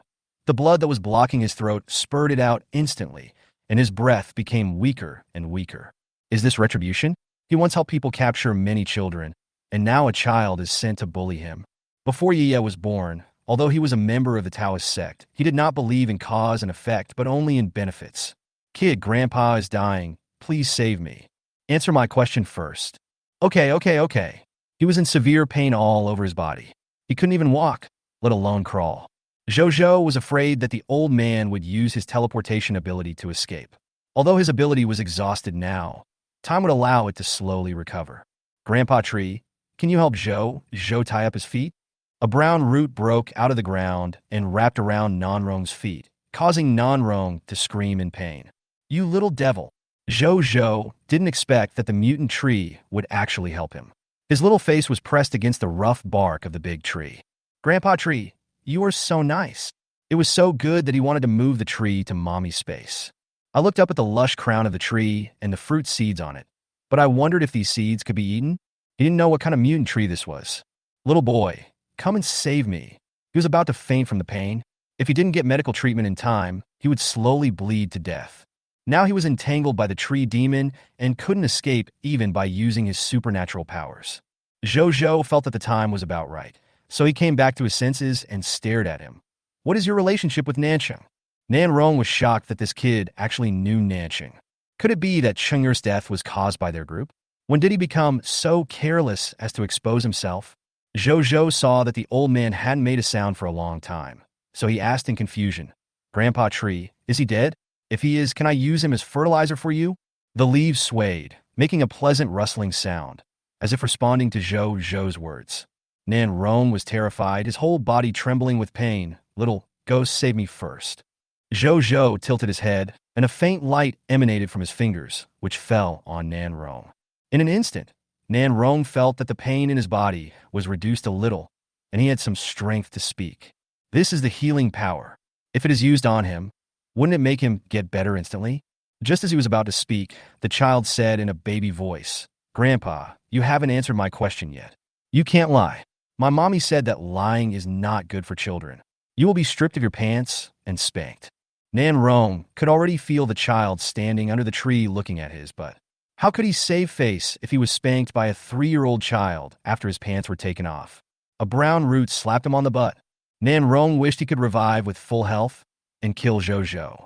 I didn't expect that this kid could not only heal, throw bombs, and deceive people, but also command tree monsters.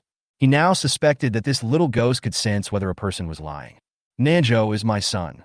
Zhou's pupils trembled, and he felt that his brain was not enough.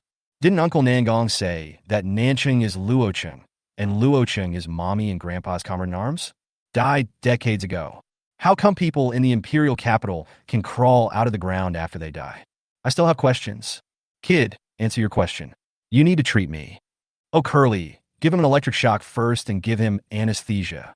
Zhou picked up Curly and put it on the ground. Curly rushed towards Nanrong, and tiny arcs of electricity fell on Nanrong. The screams rang out again. "Grandpa, you can't keep silent. If you don't speak, I will think you are dead, and if you die, you will become fertilizer for Grandpa Tree." "You ask." Nan Rong squeezed out 2 words from between his teeth. Zhou nodded obediently. "Why do you want to target the Luo family in the imperial capital?" Uncle Nangong said that Mommy was stolen because they had a grudge against the Luo family and wanted to take revenge on them. "Luo Jianjun and I have a grudge." "What's the grudge?" Zhou asked with his head tilted. The old man didn't say anything. Zhou suddenly remembered something and asked again, "Are you related to the Luo family?" The old man snorted. Luo Jianjun is my cousin. He just got lucky. Zhou didn't expect that his mother said that he and Nancheng were relatives. So, this is how it came about. You were such a bad guy. You stole my 1-year-old mommy from home. Squeak, electrocute him. Crystal core. The crystal core with teleportation ability. I want to leave it to my mother. Good. How dare you, little devil. Then tell me whose face Nancheng looks most like? He remembered Uncle Nangong, saying that Nancheng's face was most likely recreated based on his uncle's father's face. I don't know. I really don't know. Zhou patted my little hands. Curly-haired guy climbed up the tree roots and landed on Nanrong's head, with a bright purple light bursting out of his body. The screams grew weaker as brown tree roots dug into the dry body. Curly took out the crystal core from the tree root, rubbed it on the leaves, and brought it back to Zhou. Zhou had just stuffed the crystal core into his backpack when he was rolled up by the tree and placed steadily on the trunk. Curly grabbed Zhou's clothes tightly. Squeak, brother, the big tree wouldn't treat us as backup food, right? Zhou swallowed, thinking that he could still run if he was not on the tree. Being in a tree is like falling into a wolf's den. Suddenly, a rich, fruity fragrance came, and a branch rolled up a fruit seed the size of a baby's fist and stretched it in front of Zhou. Curly's saliva was flowing. The nuts smelled so good. Zhou's eyes widened. Grandpa Tree, is this for me? The branch was handed forward, and Zhou quickly caught it and said in surprise, "Thank you." He knew that this was the mutant fruit of Grandpa Tree, and the best one. Unfortunately, he didn't know what kind of tree mutation Grandpa Tree was. Squeak, brother, eat quickly, this is good stuff. Curly, I'll take 2 points. The branches gently pushed the curls aside. The meaning is self-evident. Squeak, you eat? Curly was drooling with greed, but he was afraid that the big tree would hit him. Chapter 130, Mom, help. I turned into a dog. The big tree shook its branches, and some small fruit seeds fell onto Curly. Curly jumped up happily, picked up the seeds, and put them in his mouth. The seeds of the Paulownia tree have a hard shell, which is equivalent to nuts to Curly. The shell of the fruit seeds that the big tree gave to Zhou had been crushed. He removed the shell and could eat the white seeds inside. Zhou nibbled on the mutated Paulownia fruit and felt that it tasted a bit like peanuts, but it contained surging energy. As soon as it enters your stomach, you will instantly feel the energy in the fruit flowing to every part of your body. After flowing through the body's meridians, it finally gathers in the crystal core. Zhou sat on the tree, absorbing the energy from the fruit seeds, and advanced to the 4th level. Curly was lying next to him, sitting on a pile of mutant Paulownia fruits, bubbling with happiness. Suddenly, I felt a sense of pressure. A furry tail brushed against it, and it opened its eyes, then held its head with its paws and let out a piercing scream. Squeak, brother, you have a tail and ears. Zhou felt his whole body was hot, and something was trying to get out of his body. The big tree shook, and a green light fell on Zhou, and Zhou instantly turned into a little white wolf. Not far away, a voice was heard, and the big tree immediately stopped moving and returned to its original appearance, motionless. In a daze, Zhou rolled over and fell off the tree trunk. The little curly-haired boy reached out and grabbed, and was also taken down. Mo Xuanji had just arrived under the tree and was about to sit down to rest when a ball of white fur fell down. He quickly caught it with his hands. A cream-colored hamster sat on a white wolf cub. Mo Xuanji. What kind of combination is this? Hey, it's right here. Why can't I see anyone? Xianjun counted with his fingers again, looked up at the little wolf cub in Mo Xuanji's arms, and fell into confusion. Don't tell him that dog turned into a wolf cub. This little wolf cub is so handsome, with a streak of flaming red hair on his forehead. How could it be that dog? Xuanji, where did you come from, little wolf cub? Why are you wearing beads and carrying a small yellow bag? Mo Xuanji was wondering at the moment. It fell from the tree. Ah! Xianjun looked up at the big tree. This Paulownia tree is so tall that the little wolf can't climb up. I calculated that the compass is on the little wolf. Mo Xuanji frowned slightly. Could it be that the little wolf cub has spatial abilities, killed your junior brother, and took his things? That makes sense. Let's wait until this little wolf cub wakes up. Squeak, Curly cried anxiously and scratched Zhou's belly with his little paws. Zhou heard the little wolf cub slowly waking up and looking around. What little wolf cub? Where is the little wolf cub? Let me see. You little wolf cub can actually speak human language. Xianjun was shocked and immediately became curious about the little wolf cub. Zhou saw a little old man wearing a tattered yellow robe and a gray wine jug hanging around his waist, and he immediately became alert. Curly. Squeak, curly-haired boy was picked up by Mo Xuanji and slapped Zhou's butt. Little wolf cub is you. My brother.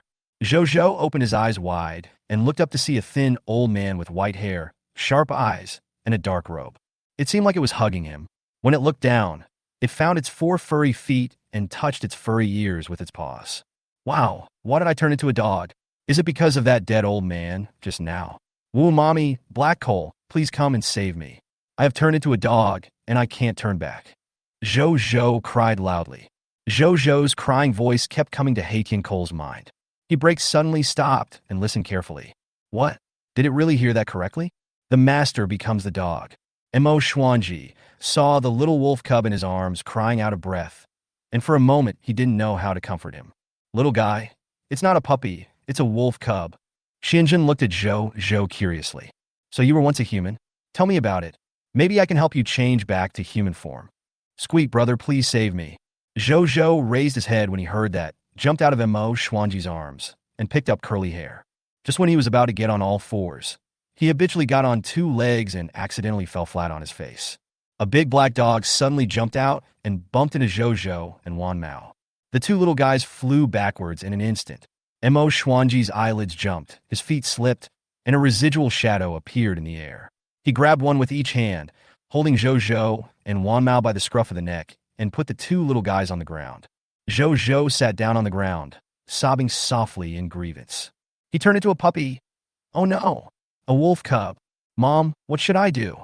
Black Coal stood there in a daze, unable to come back to his senses for a long time. Rubbing the dog's eyes with his paws, he thought there must be something wrong with the contract. How did the owner turn into a little white wolf? Small and fat. He looks a bit like him when he was a child, except for the different fur color. Black Coal walked towards Zhou with vigorous steps. Woof woof, master. Let's go find your uncle first. They should be here soon. Zhou didn't move and buried his little head in the grass. Woo, he has turned into a little wolf cub. How can he face people? Curly shook off the dust on his body and slipped to Zhou's side. Squeak, brother, you're a little wolf cub, so cute, and you have a pair of small wings behind you. Curly climbed onto Zhou's back and stretched out his claws to touch his little wings. Really? Zhou no longer wanted to think about why he could understand Curly's words after turning into a little white wolf. Of course the squeak is real. The little red wings are so beautiful. Xianjun half squinted his eyes. Is this not a throwback? Little guy, what level is your ability? Heighten blocked Zhou behind him, roared from his throat, and stared at Xianjun vigilantly. Little guy, I'm not a bad guy. I am here to arrest someone. Have you seen an old man holding a bronze compass? Zhou stood up suddenly. Curly grabbed his hair tightly and lay on his back. Why are you arresting him? Zhou wiped his tears and said fiercely.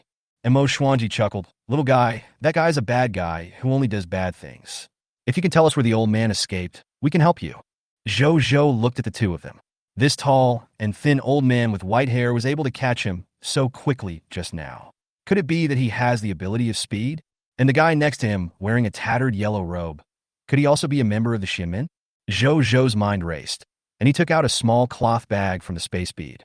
Zhou took out the broken black jade from the cloth bag, saw the pomelo on the jade, and stepped on the jade in anger. Xianjun took a glance and was shocked. Someone had cast a spell on the jade. Wait a minute. Chapter 131, Woo, don't I have any face left? Just as he finished speaking, there was a rustling sound in the bushes and a figure quickly jumped out. Then, a cry of surprise rang out. Grandpa Mo, why are you here? Murong Yin was stunned when he saw the 2 old men. Zhou immediately stuffed the small bag into the space bead and buried his little head in the haystack, leaving only a hairy but exposed.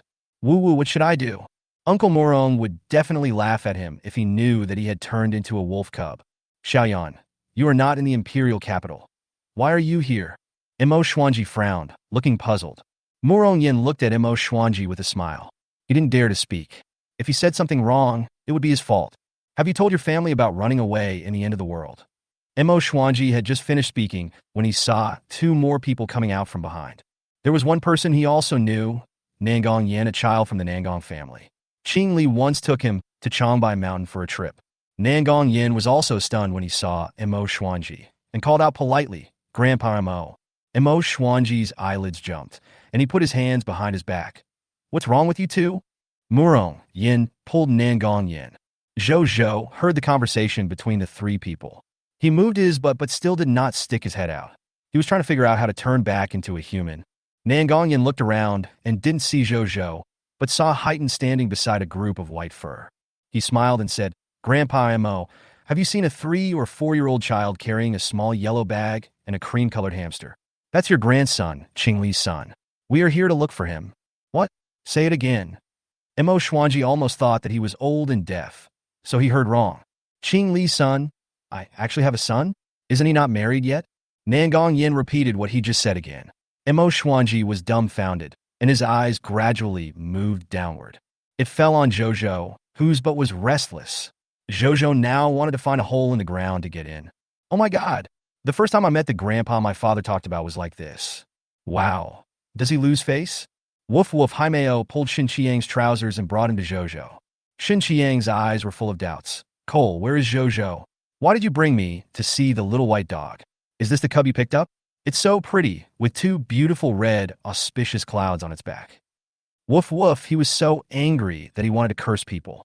It would be great if he could also spit out people's words. They have difficulty communicating because the owner doesn't speak. Mo Xuanji walked silently to Zhou Zhou, squatted down, and picked Zhou Zhou up from the haystack. Zhou Zhou was very sad. He had tried for so long, but still couldn't become a human. He kept sobbing quietly. Mo Xian rubbed Zhou Zhou's furry head and tried hard to keep a straight face and not let himself laugh. I didn't look closely just now, but this little guy is as fat as a ball of fur. I don't know if the little wings on his back can move his body. Zhou Zhou was excited when he thought that the tall and thin old man in front of him was the powerful grandfather that Uncle Bai mentioned. Due to this excitement, petal-shaped flames shot out from the little wings and paws, almost burning Mo Xuanji. Mo Xuanji. Zhou Zhou hurriedly said, Grandpa, I didn't mean it. He lost control, and red flaming petals flew out of his mouth, burning Grandpa Mo's eyebrows to ashes. Zhou Zhou. He quickly covered his little mouth. After the game, how can I improve my image in front of my powerful grandfather? When did he get fire powers? Why didn't he know about it? Mo Xuanji was shocked when he saw the fiery red petals that had not yet dissipated in the air. Xianzhen, is this karma fire? There is no real karma fire in the end times. It can be considered a mutated karma fire. It has become his innate skill. Maybe one of his parents is the descendant who inherited the power of the divine lotus. Xianzhen analyzed. Nangong Yin, Murong Yin, and Shin Qiang looked at Zhou Zhou in disbelief. Murong Yin raised his hand, pointed at Zhou Zhou, and asked, Meal, is he really Zhou Zhou?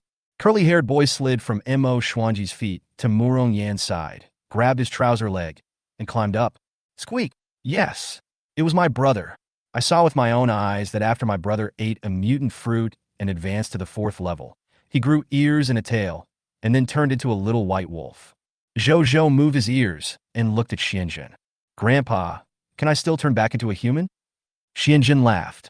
Of course you can. Maybe you became like this because your father absorbed the blood of the beast king left by the Mo family, and you also have it in you. Wait for your father to come back, and let him tell you how to change back.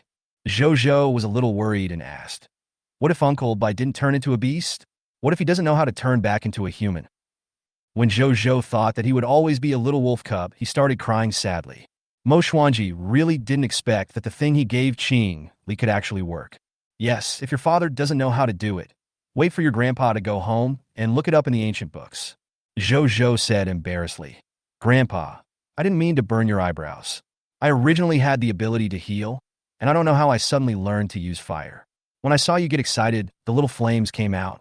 Uncle Bai said that you were super amazing and have great martial arts skills. Mo Xuanji looked at the little guy looking at him eagerly and smiled. Yes, Zhou Zhou also wants to learn. Zhou Zhou nodded repeatedly. Then wait until Zhou Zhou turns back into a human, and Grandpa will teach you. Oh yeah, Grandpa, you are such a nice person. Zhou Zhou buried his head in Mo Xuanji's arms. Mo Xuanji rubbed his head and thought it would be nice to have a little fat wolf. He has lived in Changbai Mountain for decades and has never seen such a fat wolf cub. He doesn't know how it was raised to be so fat. If Zhou Zhou knew what Mo Xuanji was thinking, he would cry out of sadness. He is not fat. His mom says he is a healthy weight. After comforting Zhou, Mo Xuanji looked at Nangong Yin and Murong Yin. As people who have practiced martial arts for many years, their eyes are naturally sharp. Nangong Yin and Murong Yin stood still like quails, waiting for Mo Xuanji to ask questions. Where is Qingli? Mo Xuanji got angry when he thought of his little grandson, who had a baby over 3 years old. He only found out about it now. What's even more infuriating is that the girl is already 3 years old, and he still hasn't brought her home. Even if his grandfather disagrees, just come to him. Can't he solve the problem with the old man? Grandpa, my mother took Uncle Bai to mine. They will be back soon and bring us good stuff. Zhou said excitedly. Mining? Is my granddaughter-in-law very poor? She needs to mine. Mo Xuanji fell into deep thought, then stared at Murong Yin and Nangong Yin. Chapter 132, What a Coincidence. Can you two tell me why you suddenly left home and came here in the apocalypse? Grandpa Mo. Qingli woke up after the end of the world and went south to find the person he liked. That is Zhou's mother Luo Tang. This is really a misunderstanding. When Qingli got into trouble, Tang thought Qingli was dead and Zhou was raised by her alone. We didn't know about Zhou's existence at first. Mo Xuanji. There is no doubt that this misunderstanding came from his daughter Geeky's mouth. Now, there is a big misunderstanding. Xianjun laughed out loud. How ridiculous, old man. How could you take this misunderstanding in your family seriously? Fortunately, we were reunited in the end. Otherwise, we would have regretted it for the rest of our lives. Mo Xuanji sighed and stopped talking. By the way, little Zhou, let me see the jade you just held. I'll see if I can help you remove the evil spirit from it. Zhou looked at Xianjun suspiciously. Are you also from Xianmin? Grandpa Shu Wanmao and I just killed a person from Xianmin. He was so stupid that he couldn't even be a human trafficker. He even wanted to deceive me and hurt my mommy. Dead? Really? Where's the body? Zhou groaned. Do you still want to seek revenge on me? Xianjun rubbed his hands obscenely. That's definitely not the case. I want to whip the corpse, old man. Zhou tilted his head, obviously not believing it. Murong Yin poked Nangong Yin and whispered, Go and bring Zhou back. I don't know if Grandpa Mo knows that his eyebrows were burned off. Mo Xuanji raised his eyelids and took in Murong Yan's little movements. I have very good hearing, Zhou. Xianjun is my grandpa's friend. My grandpa can vouch for you. He is a good man. Zhou looked at Nangong Yin. Nangong Yin nodded to him. Then why did you want to catch that old Taoist? Zhou asked. When talking about Nan Rong, Xianjun got angry. That damn thing killed my master and took away his treasure. He pushed me into the fire pit and took the blame for him. Zhou suddenly realized. So you came here to seek revenge on him, but unfortunately he is dead and has become fertilizer for Grandpa Tree. The bones on the big rock over there are his. Just after taking the jade out of the space bead, Mo Xuanji saw the word Yo on it and had a guess in his heart. Zhou, why did that old man arrest you? I don't know. He wanted to catch me using a compass and let me drip my blood on it. I smeared the blood of the rooster that Uncle Nangong killed this morning on the compass, and then he vomited blood. Zhou laughed. Mo Xuanji, my little great-grandson is so awesome. Xianjun was speechless for a moment. Rooster's blood could ward off evil. He must have done too many bad things and suffered backlash. He's so stupid. He believes everything I say. He has no skills. Xianjun had a strange look in his eyes, but if it were him, he wouldn't think too much about it. Who would have thought that a 3-year-old would play tricks on people? Grandpa, this is for you. Zhou handed the cracked jade to Xianjun. Luke? No way. What a coincidence. Grandpa, do you know my mommy? My mommy's name is Luo Tang now.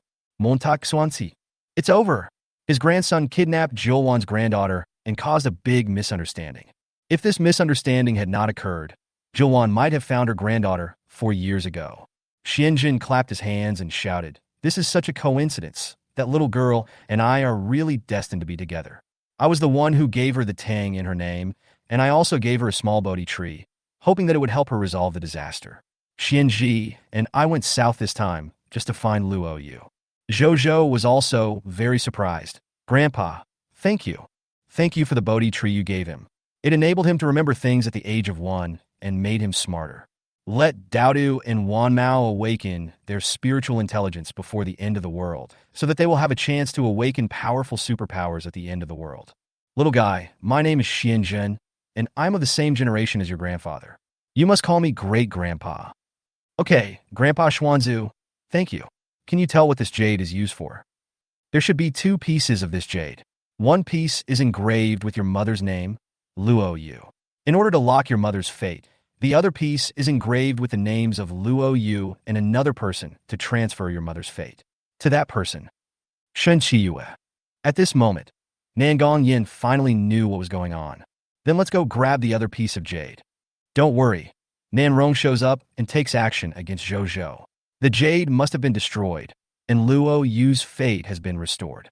When I destroy this jade, what fate do you think Shen Qiyue has will be revealed? What fate has changed? Grandpa Xuanzu, can you destroy it now? Zhou Zhou shouted immediately. Of course you can. Xuanzhen's eyes fell on Haimai. Big black dog, can you give me some blood? Black coal stretched out its dog paws and closed its eyes, looking as if it was death. Xuanzhen was amused, took a drop of dog blood, and took out a piece of yellow paper. He drew a talisman with dog blood and muttered something.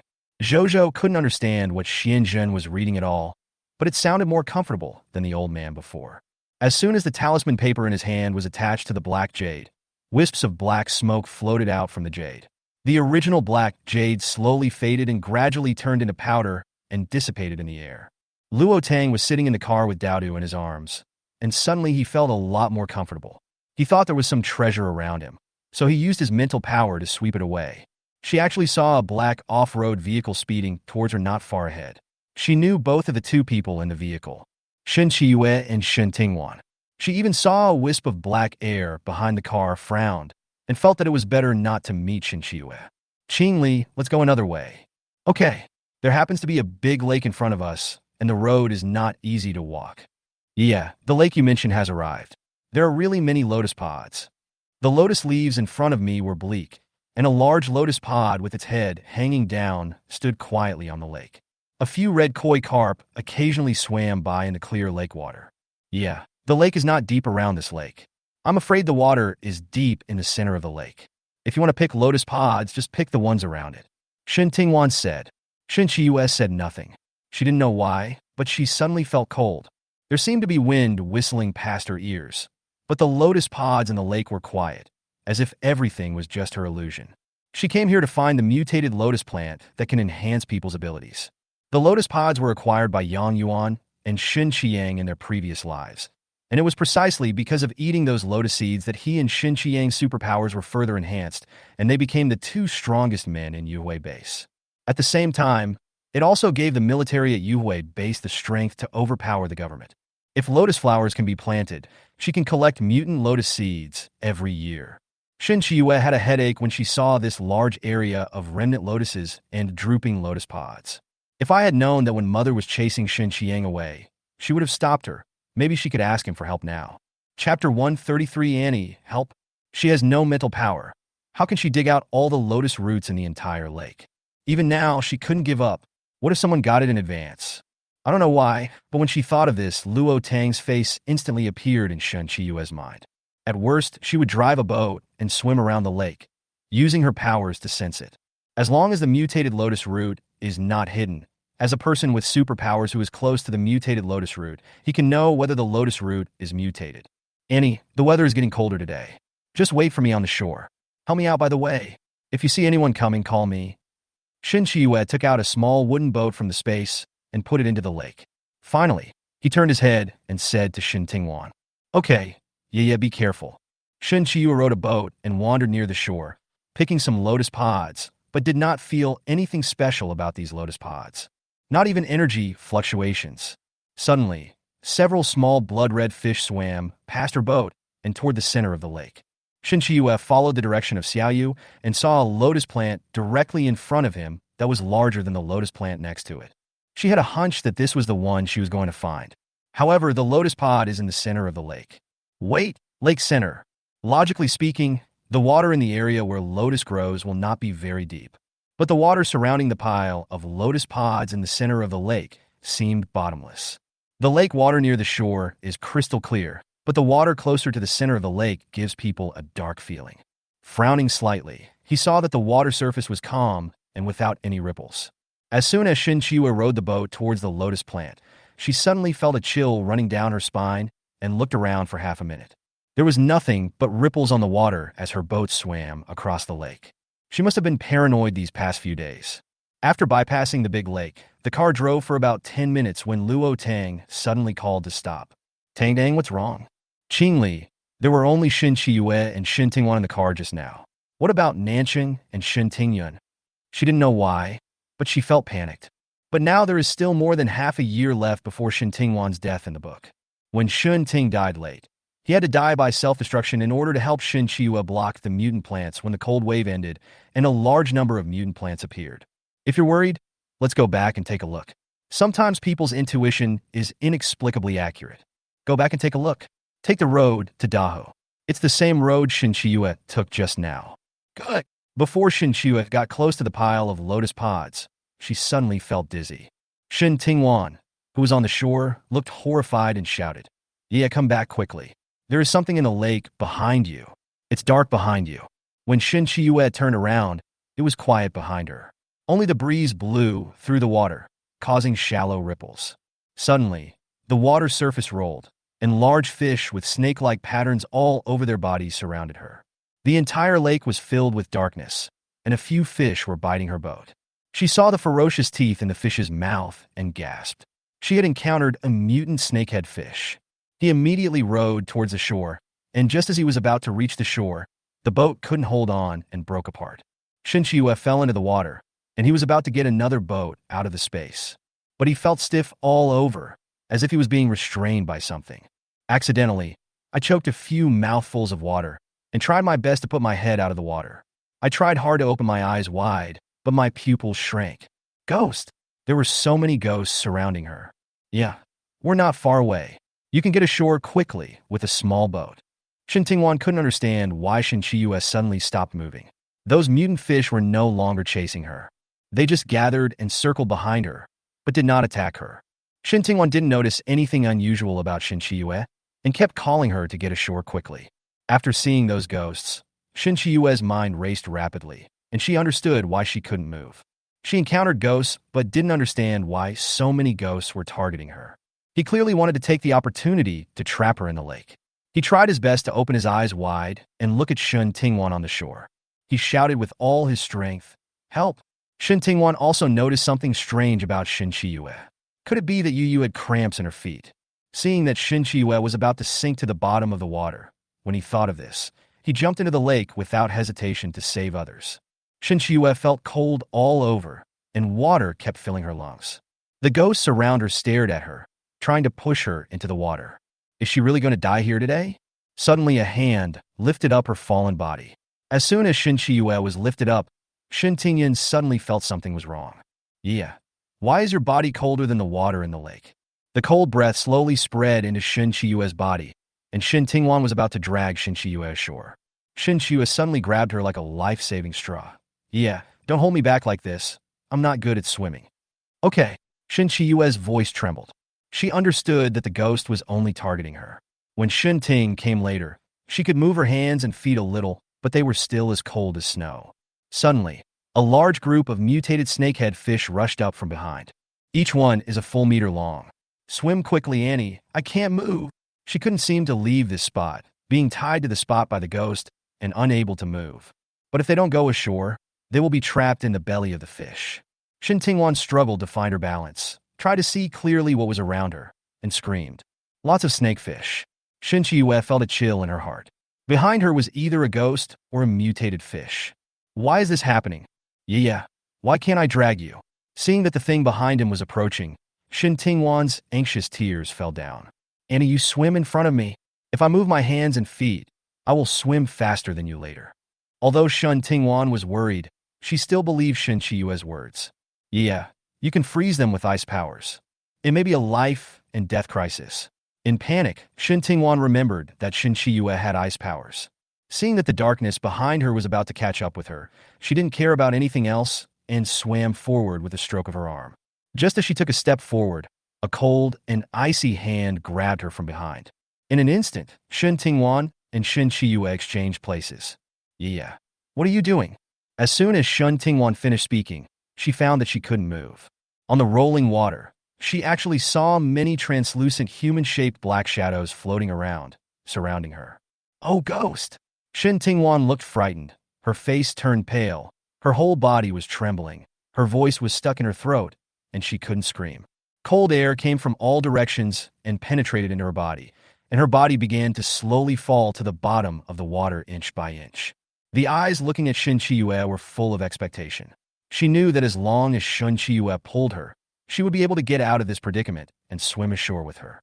There was a tearing pain in her thigh, and a mutated snakehead fish bit off a piece of flesh from her thigh and swallowed it into its belly. Looking at Shin Chiyue's wandering back, Shin Tingwan fell into despair. Chapter 130, For the Scapegoat. Suddenly, the figure in front of him turned his head sharply.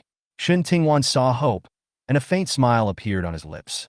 But the next words plunged her into an abyss, a double blow to her mind and body. Auntie, I'm sorry. After saving you, I would have been trapped in the water and eaten by mutant fish. Don't worry, I will live well for you and take good care of my mother. Seeing the mutated fish all around heading towards her, Shinchue could only swim desperately towards the shore. She guessed right.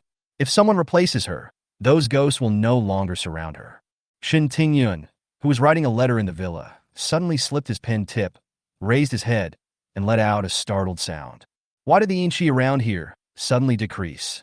Could it be that Yiye encountered a great opportunity and the evil ghost in her body was removed?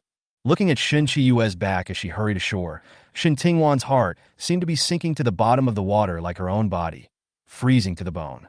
The mutated fish bit at her body. The top of her head gradually submerged into the water, and the slippery things tore at her hair.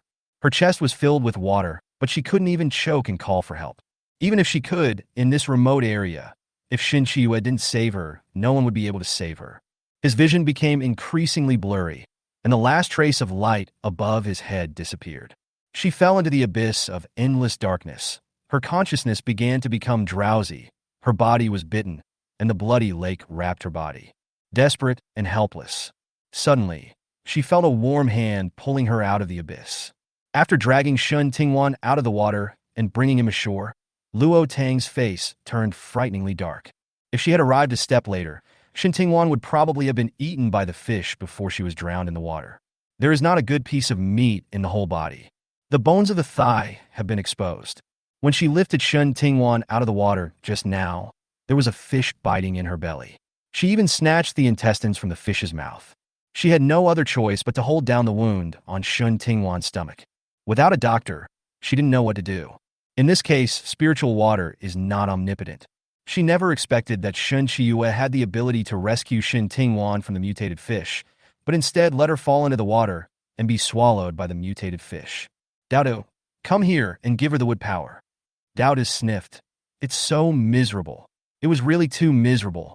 If she hadn't been brought up just now, Dazai fed her spiritual water and took her last breath, I'm afraid she would have passed away. The wood power seems to be transferred into Shin Tingwan's body for free. Luo Tang patted Shin Tingwan on the shoulders. Shin Tingwan, live well and live for yourself. Tang, there is no ups and downs in her chest. She needs cardiopulmonary resuscitation. I know Xiaodu is coming here with Nangong Yin. You go to pick them up.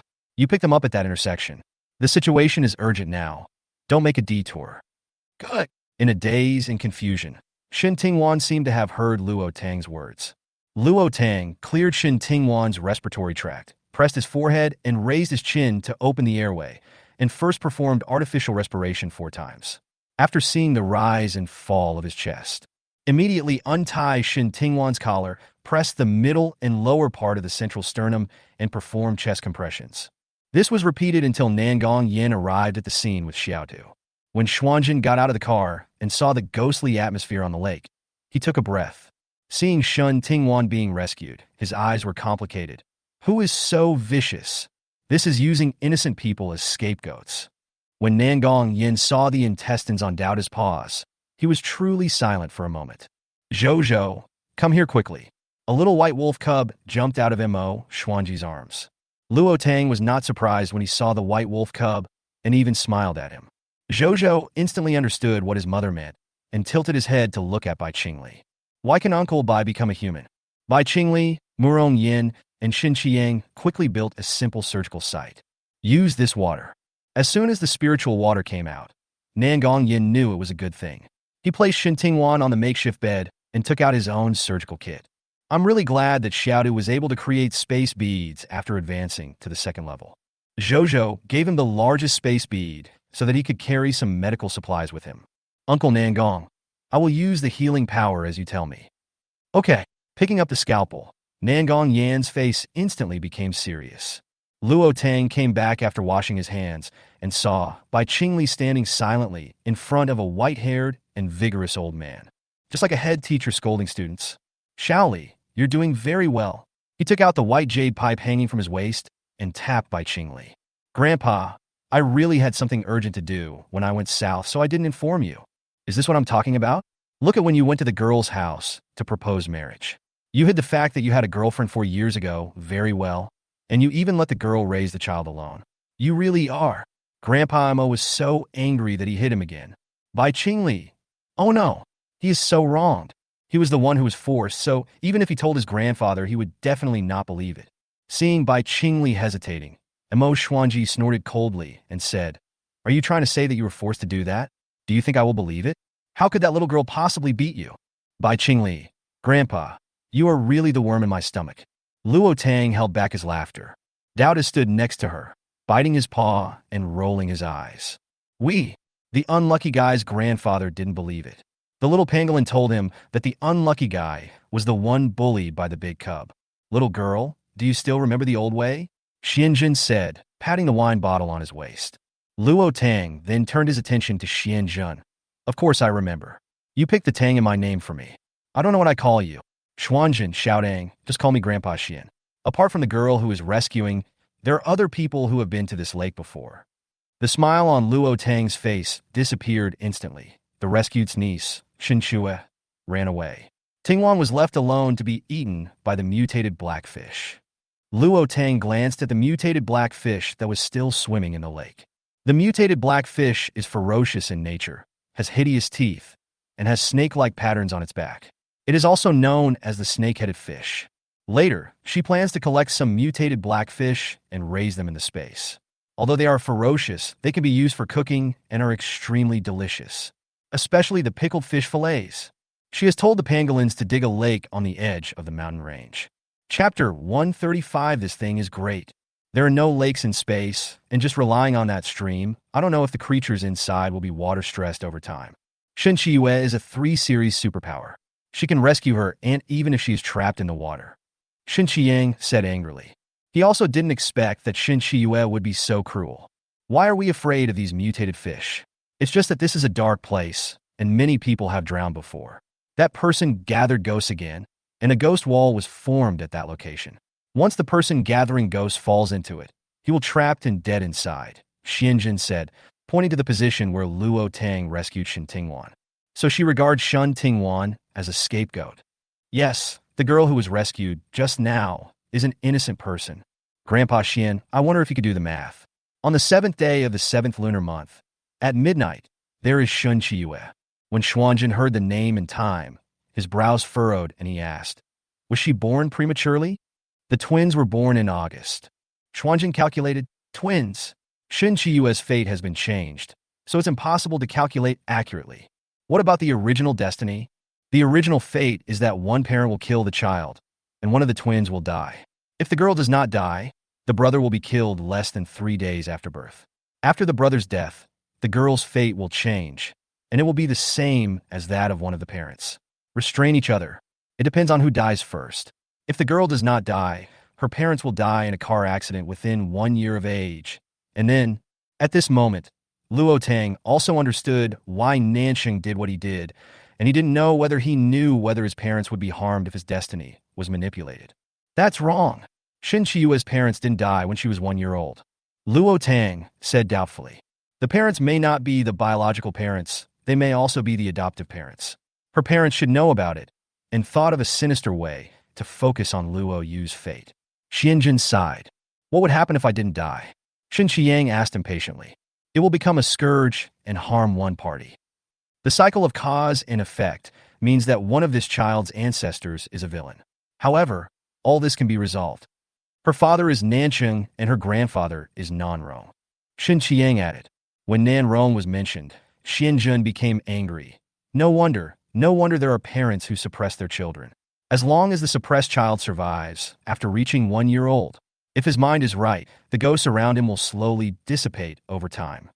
The problem is that Shin Chiyue doesn't have a good heart. She can abandon her own aunt without blinking an eye. Shin Qiang said, dissatisfied. She probably understood something and found a scapegoat. What will happen if we don't look for it? Is there no other way? Of course there is. After she lands, she can use a fishing net to save people. It will be easier if she has special powers. The so-called reincarnation is like this. She saved innocent people today, which can offset part of it, and she does not have to die today. It's a pity. She is still a relative of hers.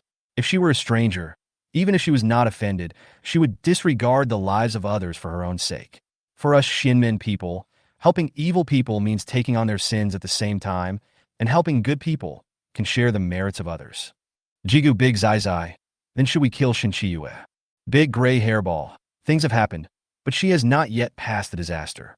If Xiaodang saves the person who died for her, then she will have to die. Daoda's eyes widened. You can understand what I'm saying. Xuanjin stroked his beard. Of course. When Luo Tang heard this, he felt even more uneasy for some reason. Grandpa Xian, if she's not dead, what will happen if I kill her? If she doesn't die today, she will have 2 lives on her hands. One is the girl who is being rescued. If you hadn't saved her, she would have died today. The other thing is, I am not omnipotent. Tang, wait until Nangong Yin rescues the people, and then we will go back to the base to take a look. It might be very late. The little girl is badly injured.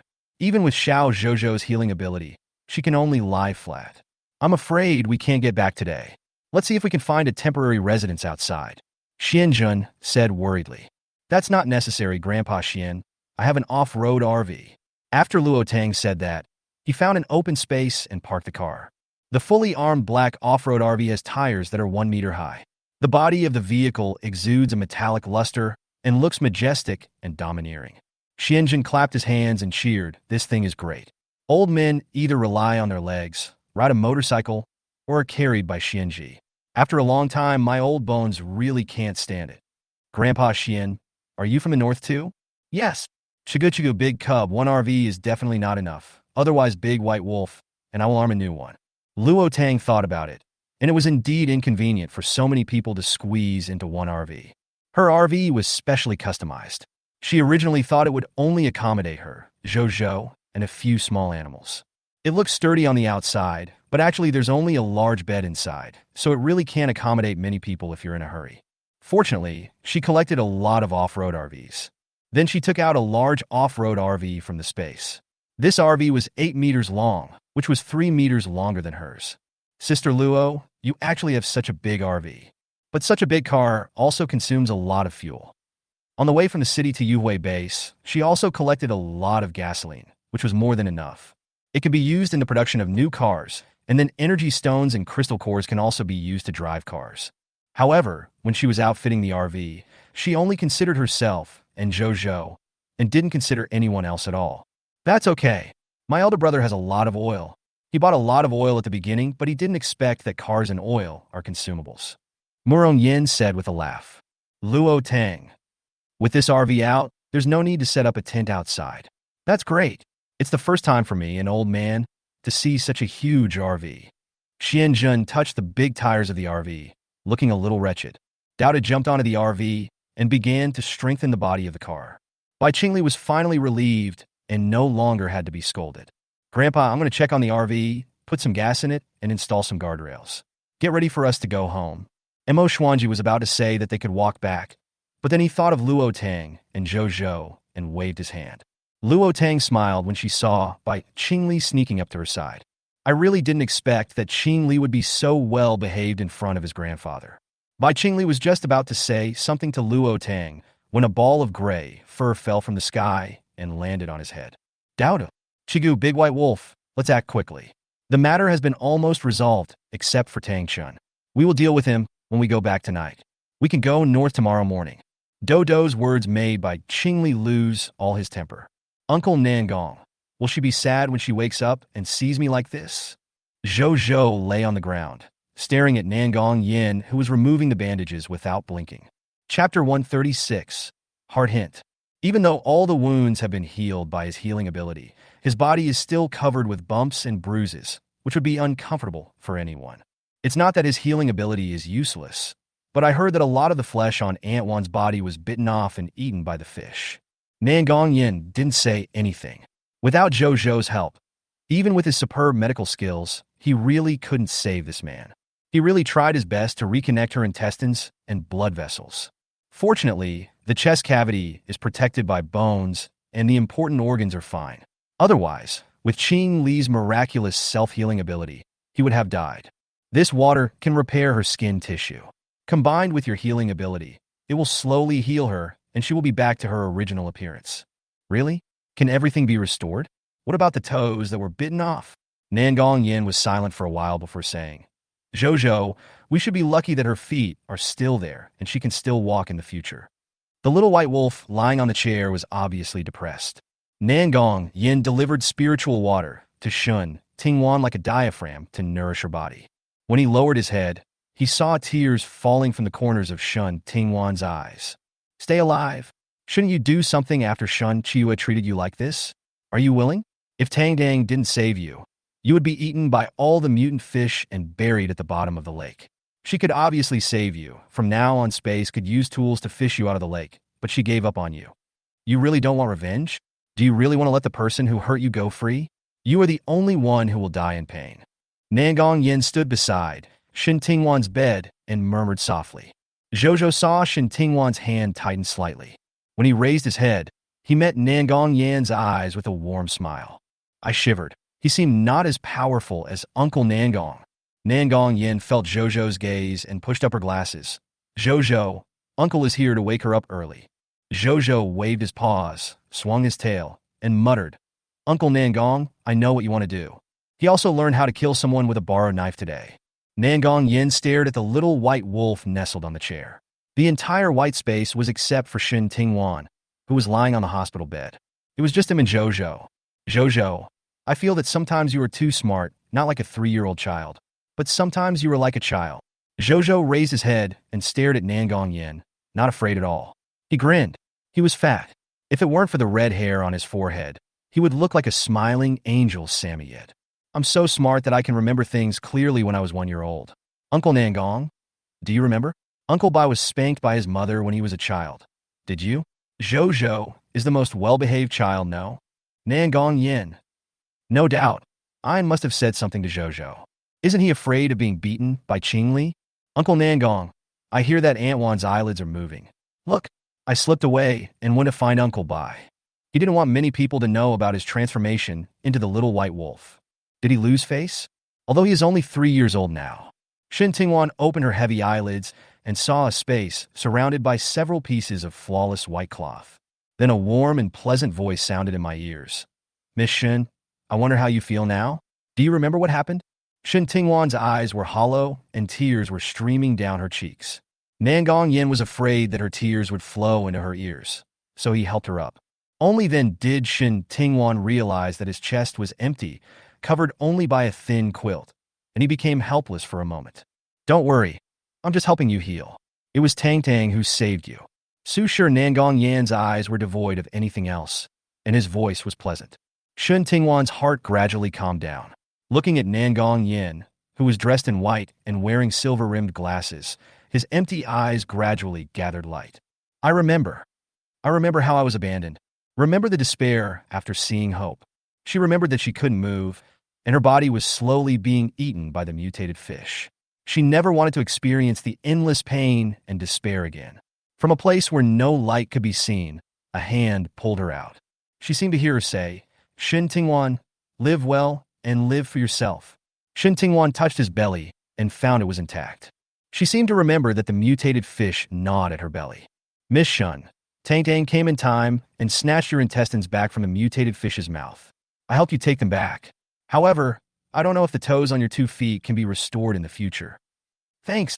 After Shun Tingwan finished speaking, his head slowly lowered. Nangong Yin watched Shin Tingwan slowly lower his head. The expression in his eyes gradually darkened, and the corners of his lips curled up slightly. She remembers. Not only remembers. She wants to take revenge. Just like the voice deep in the coma. How could Shin Chiyue treat her like this if she didn't do something? If there is nothing uncomfortable about Miss Shun, then I will go out first. If you need anything, call me and ask Tang Tang to come in. Shin Tingwan lowered his head and nodded. All the wounds on her body have healed, but her whole body has become pitted. Not knowing if there was any hope of recovery, I touched my face, which was only skin and bones. Shin Tingwan leaned on the bedside and cried silently. Luo Tang opened the curtain and saw her condition when he came in. The scalp had been repaired and was smooth, and only a thin layer of flesh was left covering the whole face. Except for the eyes, it looks like a skeleton wrapped in human skin at first glance. Even if Shun Tingyun was standing here, she wouldn't recognize that this was her sister. At this moment, I regretted not reminding Shin Tingwan, but she knew that even if she reminded her, Shin Tingwan probably wouldn't think that Shin Chiyue would treat her like this. Even she herself did not expect that Shin Chiyue would abandon Shin Tingwan without any hesitation when she encountered danger. Luo Tang now doubts the authenticity of Shin Tingwan's suicide in the book to save Shin Chiyue. Listen late. The moment Shin Tingwan saw Luo Tang, the sadness in her heart could no longer be suppressed, and she hugged her and cried loudly. Tang Tang, why do you think it is? Why is she doing this to me? She can obviously save me. Luo Tang gently patted Shin Tingwan on the back. There is no reason why, because she wants to live without a bottom line, so she has to abandon you. Luo Tang still told her what Xianjun said. Whether you believe it or not, it's up to you to make your own decision. After this incident, you can see clearly what Shin Chiyue is like. Tang Tang, Shin Tingwan hugged Luo Tang and sobbed bitterly. Chapter 137, Golden Lotus Root. There is hope only when you are alive. Trust me, your body will recover slowly. Everything is possible in this world now, so don't overthink it. Well, Tang Tang, I believe you. I also want... Shin Tingwan trembled all over at the thought of being eaten by mutant fish and falling into the cold bottom of the lake. If you want revenge, be bold. No one's life matters. No one can decide your life except yourself. Luo Tang's words reminded Shin Tingwan of the words Shin Chiyue said when she finally left. Yes, isn't her life her life? Live on her behalf and ask her for her opinion? She could choose to use her own life to save Shin Chiyue, but she could not use her life to save hers. Luo Tang took out new clothes and a hat from the space and gently put them on Shin Tingwan. Get some rest first. Think about your plans tomorrow. Thank you, Tang Tang. Shin Tingwan sniffed. Seeing Shin Tingwan slowly falling asleep, Luo Tang felt relieved when suddenly there was a cry of surprise outside. Shin Tingwan, who had just fallen asleep, suddenly woke up. Wan, I'll carry you to my RV, and we'll go back to the base later. Grandpa Xian said that if Shin Chiyue didn't die today, there would be another life on his hands. It would be fine if it was a bad guy blocking her way, but she was afraid that Shin Chiyue would kill someone and seize the treasure.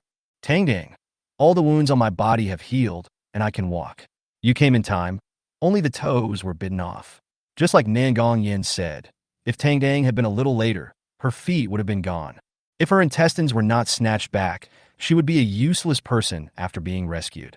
She didn't dare to look in the mirror now, and she could imagine what a ghost she looked like when she touched herself. Tang Tang, thank you. She didn't know how to repay Tang Tang's kindness. Luo Tang smiled. We are still friends, aren't we? I don't deal with your sister. It doesn't mean that I don't deal with you, but I didn't expect Shin Chiyue to be like this. I originally thought that the lives of Shin Tingwan and Shin Chiyue would at least be guaranteed in the apocalypse. Shin Qiang didn't need to protect her, and Zhou to protect Shin Tingwan. Shin Tingwan held Luo Tang's hand and stood up slowly. Hot tears fell on Luo Tang's hands drop by drop. Yeah, I didn't expect it. I didn't expect it to be like this. I was too stupid. Qiang has already told me that Shin Chiyue is not a good person, so I shouldn't go into the water to save her. A corner of the white curtain was lifted, and a furry head poked in, carrying a bowl of steaming porridge. Gu Big Zai Zai. The white two-legged beast said that after the patient's mood stabilizes, he needs to eat some liquid food. None will banquet. Dowda nodded. Luo Tang held his forehead and said, Dowdu, just call me by name from now on.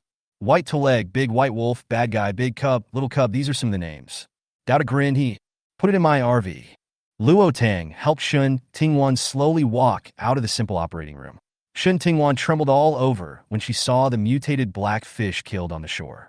Luo Tang covered her eyes, picked up Shin Tingwan, and walked towards the RV. Tang Tang, I'm fine. I'm not afraid. I will definitely be able to protect myself in the future. Okay, definitely. Yes, it must be possible. Shen Tingwan's cries became smaller and smaller.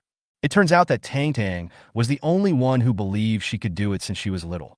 Luo Tang took Shen Tingwan into the car and brought hot porridge. Shen Tingwan was shocked when he saw the layout in the RV. Wan, you sit on the chair and have something to eat first, and I'll go see how the lake is like. I'll let Daodu accompany you. Don't be afraid. Daodu is fine. Jigu Big Zai Zai, you can't do this to me. I'm going to dig the crystal core. The big white wolf also found a golden lotus root, which he kept for you and said he would give it to you. Mom, Daodu loves you. Luo Tang kissed Daodu. Isn't it impossible? I want to taste the golden lotus root that the big white wolf got. Daodu rubbed his paws and showed a lewd smile. Of course, I can help you talk to Qing Li. Daodu's eyes shone and he pushed Luo Tang. Jigu, don't worry, hug Daodu. He will definitely help you coax him well. As soon as Luo Tang got out of the RV, a cream-yellow curly hamster slipped up. Gigi, Mom, the eldest sister called me. Luo Tang nodded and walked towards the lake. Shen Tingwan was very curious about the two furry little guys. She had always wanted to keep small pets before, because her sister, the Shen family, was not allowed to keep small pets.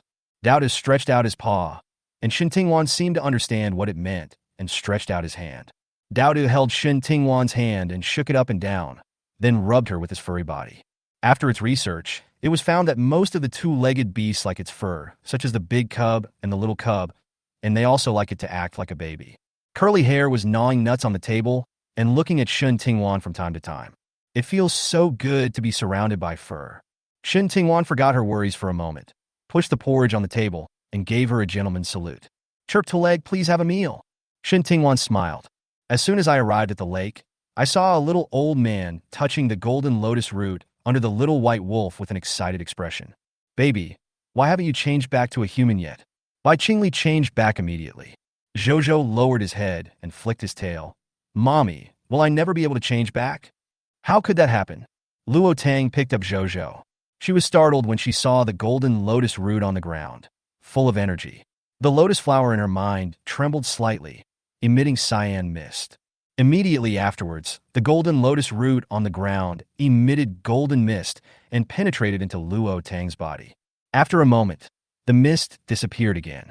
Xianjun saw the golden mist, touched his beard, and fell into deep thought.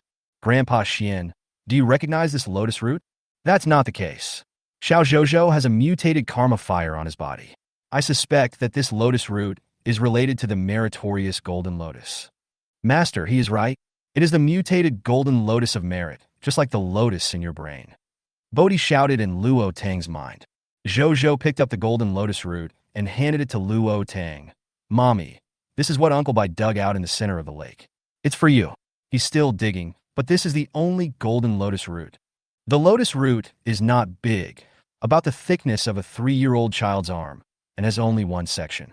Shouting, collect these lotus roots and eat them. It might have unexpected effects. Xuanjin suddenly said, not sure if it was an illusion, but Luo Tang felt that when Xianjin said he had eaten the lotus root, the golden lotus root in his hand shook.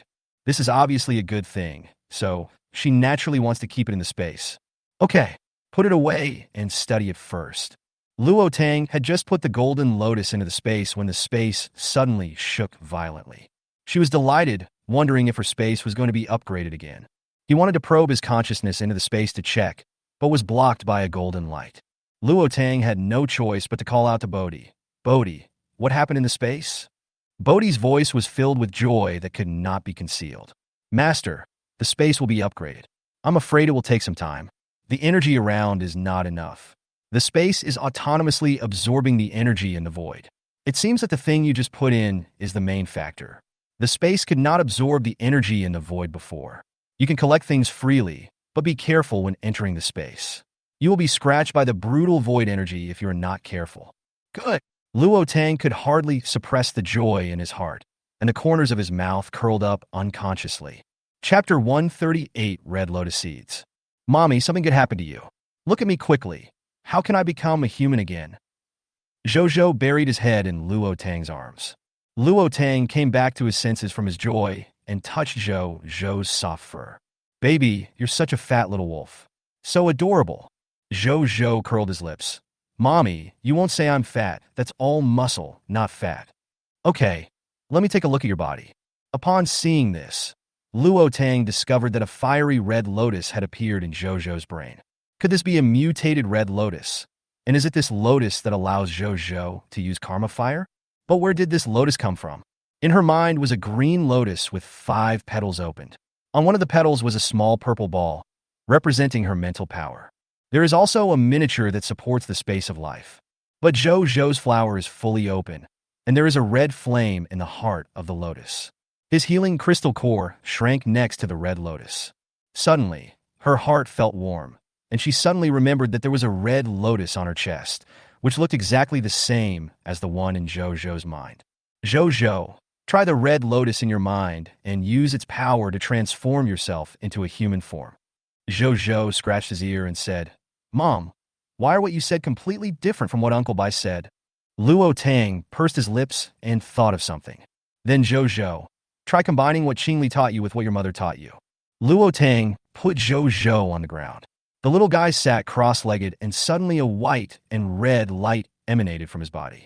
When the light faded, a naked child appeared in front of Luo Tang. Luo Tang immediately took out his robe and wrapped Zhou. Baby, why don't you have any clothes? Why did Bai Qingli still have a very special robe after he turned back into a human? Zhou's face was embarrassed, but fortunately his mother reacted in time. Otherwise, he will be embarrassed again. He sniffed. Mom, I don't know either. Bai Qingli wiped his hands and walked over. Maybe Zhou didn't notice that he turned the fur into clothes when he transformed. Bai Qingli took Zhou, and Luo Tang took out clothes from the space and put them on Zhou, and put the small yellow bag on his back. Tang, these lotus roots are all yours along with some mutant fish eggs. As for the mutant black fish, leave them for Mount Wan as food. Luo Tang naturally understood Bai Qingli's meaning. She didn't know which of these mutant fish had eaten Ting Wan, so it would be better not to have any of them. After you have space to make a pond, it is better to raise some of your own. However, the mutated black fish is ferocious in nature, so it must be kept separately from other fish and cannot be kept in a small pond in the house. Put all the things Bai Qingli gave into the space. It's convenient to have space. Xianjin touched the small beads tied around his waist. He had to find a solid chain to tie the space beads given by Zhou. A 1 cubic meter space bead is enough for him to carry his personal belongings and some food. Mom, look at my beads. Little Rabbit gave them to me. Zhou excitedly showed the beads on his wrist to Luo Tang. The beads are not big, about the size of a baby's little finger, like small transparent glass beads. It was the second time that Luo Tang saw a carrier that could generate space, and he used his mental power to explore the space bead.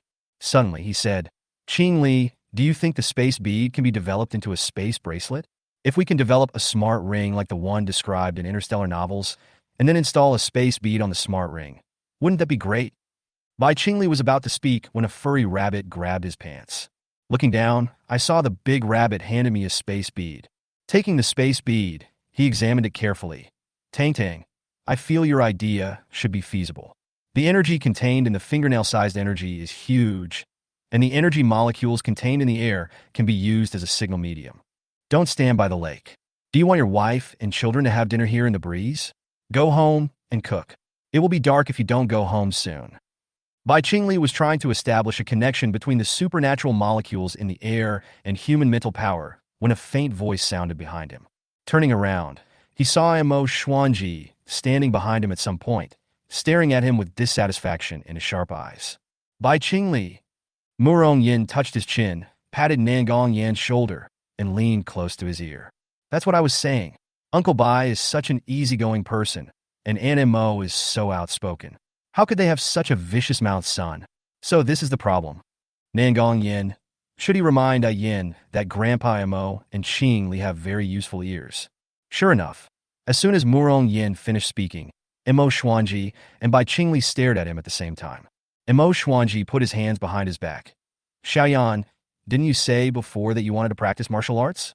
Grandpa Mo happens to be free recently, so you can practice with Zhou starting tomorrow. After the apocalypse, this world is becoming more and more suitable for martial arts practice. Your aptitude was average before, but now you can give it a try. Even if you can't become a powerful warrior, protecting yourself is no problem.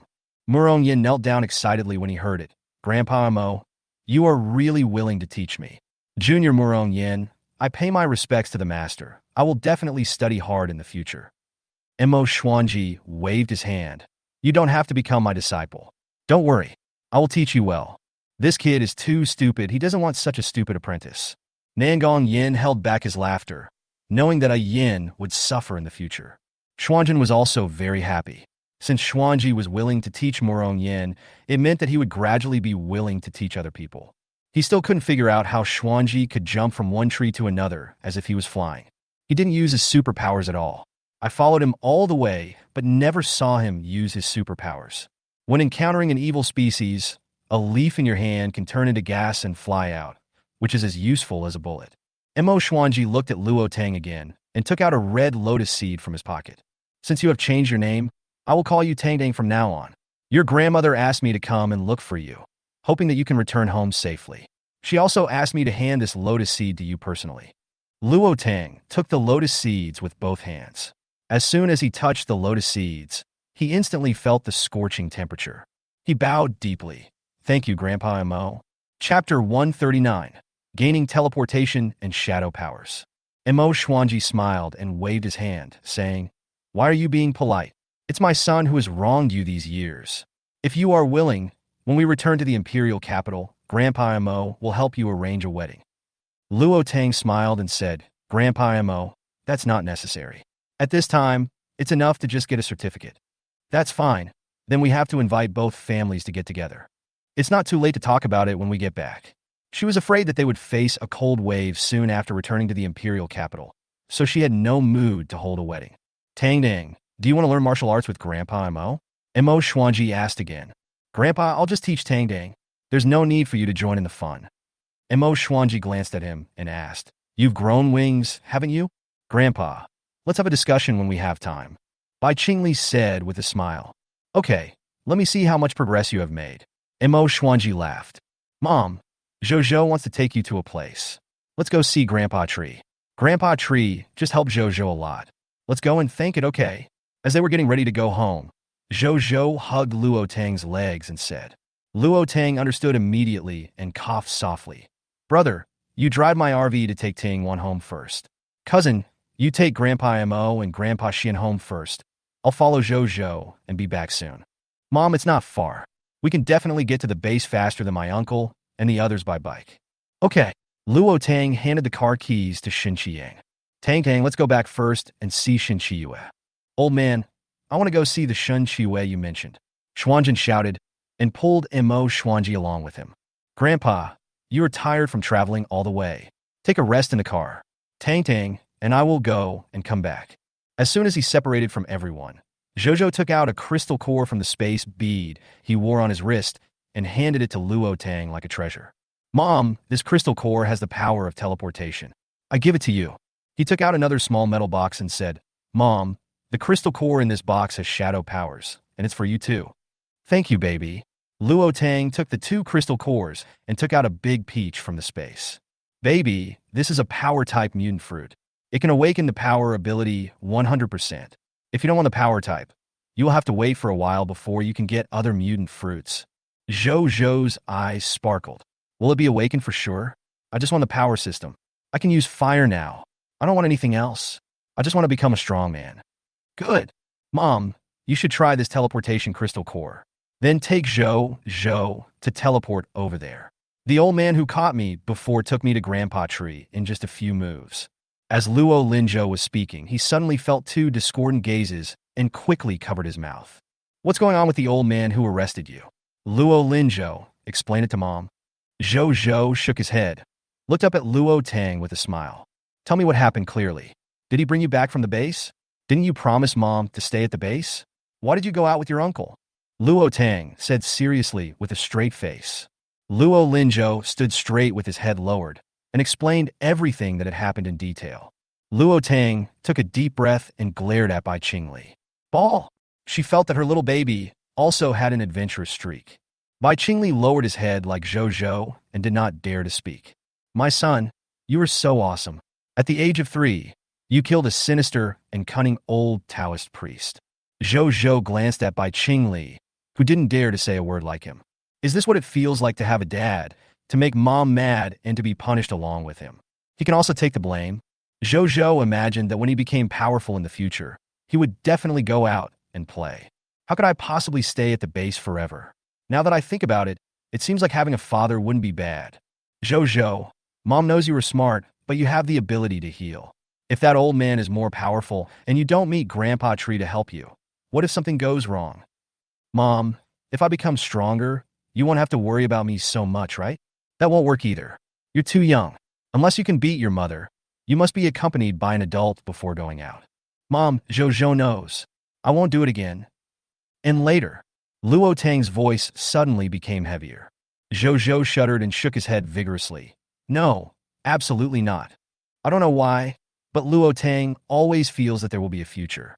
She was asked to punish Zhou, but Zhou was well-behaved, and she couldn't bear it. All right, she didn't know how to punish him. The child was well-behaved and learned quickly. He would start practicing martial arts with Grandpa Mo tomorrow, and it was for her sake. However, what needs to be said still needs to be said. Along the way, Zhou was listening to his mother's chatter. Mom, do you want to try the crystal core? Zhou felt like his ears were getting calluses. Luo Tang took the crystal core with the teleportation ability in her hand and tried to let the crystal core's ability attach to her crystal core. She felt that her mental power had established a wonderful connection with the crystal core in her hand. About 3 minutes later, a transparent bead appeared on the third petal, emitting 4 white lights. Represents the middle stage of the 4th stage. Hold the other one in your hand and repeat the previous operation. Sure enough, a gray bead appeared on the 4th petal. Luo Tang took a deep breath as he looked at the intact crystal core in his hand. Is she cheating? As long as a flower blooms, she can obtain a supernatural power from others, and it has no effect on others. The level of superpowers obtained is the same as the level of superpowers her flower bud crystal core has. The 4-stage mid-stage teleportation ability can teleport up to more than 400 meters at a time. Zhou, does the shadow ability mean controlling a person's shadow? Yes. That crystal core is in Grandpa Nancheng's brain. Nancheng, Luo Tang was shocked. Zhou nodded his head. Mommy, he fell from a very high building and died. Luo Tang pursed his lips and said nothing. This means Nancheng actually possesses dual abilities. There is no mention of this in the book. However, the shadow power now belongs to her. Mommy, the biggest tree is Grandpa Tree. Zhou pulled Luo Tang's hand and ran towards the Polonia tree. The Qingtong tree didn't expect that after saving a little cub, it also brought back 2 big cubs. Human, please leave my territory. I should not have helped that brat. It's because the little guy smells good, and it can bring blessings to its cultivation once you get close to him. It was very bored and just wanted to entertain him for a while at first. Zhou hugged the trunk of the Polonia tree and rubbed his little face against its old bark. Grandpa Tree, you were so bored here as a tree. How about I take you to a good place? There's a Bodhi tree and a mutant peach tree there. Upon hearing this, the mutant Qingtong tree became interested and bent its branches to rub Zhou's little face. Chapter 140 Murder. What a nice place it can be. That's great. After Zhou answered, he was suddenly stunned. Grandpa Tree, how can I understand you? The Qingtong tree shook its trunk. It's just the awakening of the bloodline. As soon as the little guy approached it, it knew that his bloodline was on the verge of awakening, so it helped him. She gave him the mutant fruit she had bred. Zhou turned around and looked at Bai Qingli. Bai Qingli looked at Luo Tang and said, Zhou, I can't understand what plants say. Only your mother can understand it. Grandpa Tree, will you come with me? Zhou is a good boy and will definitely not lie to you. Mutated Qingtong. If it hadn't witnessed how the little white wolf deceived the old man, it would have believed it today. However, being next to this little guy not only speeds up its energy absorption, but also gives it an inexplicable boost. And so is the long-haired biped behind him. Okay, Grandpa Shu will believe you once. Zhou was overjoyed and said excitedly, Mom, come quickly. Take Grandpa Shu to our house. As soon as Zhou finished speaking, the mutated Qingtong instantly felt like he was wrapped in a powerful spiritual power. In the blink of an eye, only a huge pit was left on the ground. In the evening, orange-red fire clouds were rolling on the horizon, and the blood-red clouds rolling up from under the clouds covered the orange clouds. The blood-colored clouds kept rolling, and the sky showed a strange blood color. Pushing open the closed door of the villa, the air was filled with a faint smell of blood, and screams came from the room. Shin Chiyue hurried to her mother's room. Her mother was lying on the floor, her face was pale and bloodless, and there was a deep purple-red mark on her neck. Blood gurgled out from the cut wound on her wrist. The whole room was filled with blood, and the person had already lost her breath. Mom! Shin Chiyue's heart suddenly sank to the bottom. Secret Shun, what's going on? Shin Chiyue asked angrily. Only her mother and Secret Shun were at home today. Shinmi looked at Shin Chiyue with deep fear in her eyes. What's under you? Shin Chiyue pushed Shinmi away. The paper was stained with blood, and some of the writing was unclear. Shinmi lowered her head and trembled uncontrollably. Yeah, your mother committed suicide. It was still because of you that you committed suicide, but she didn't shout out the last sentence. Shin Chiyue put her hand on Mi Shun's shoulder. You have read everything on this paper. Shinmi shook her head vigorously. Yeah, I don't know anything. It's okay if you don't know. Remember, my mother died in an accident. I know. Shinmi felt the cold temperature of the hand on her shoulder, which made her shiver. Where is Wanwan? She was afraid that something would happen to Wanwan. If anyone in the Shin family had a good relationship with her, it would be Shin Tingwan. She raised the child single-handedly. As soon as she finished speaking, a pair of cold and icy hands strangled her neck. You! He raised his head and realized that Shin Chiyue's eyes were red. Secret Shun, only dead people can't speak. If you tell Luo Tang about this, he will definitely come to kill me. So it's best if you die. You are useless anyway. My mother at least has a strong wind element. My superpower, what about you? You are of no use. Not only are you revealing your secret, but you are also wasting my food. Even if you eat the mutant fruit, you will not be able to awaken your superpower. Shinmi also didn't expect that Shin Chiyue taught her step by step from being afraid of the evil seed, to picking up a machete, to kill the evil seed, and dig out the crystal core. She didn't expect that she thought of her like this in her heart.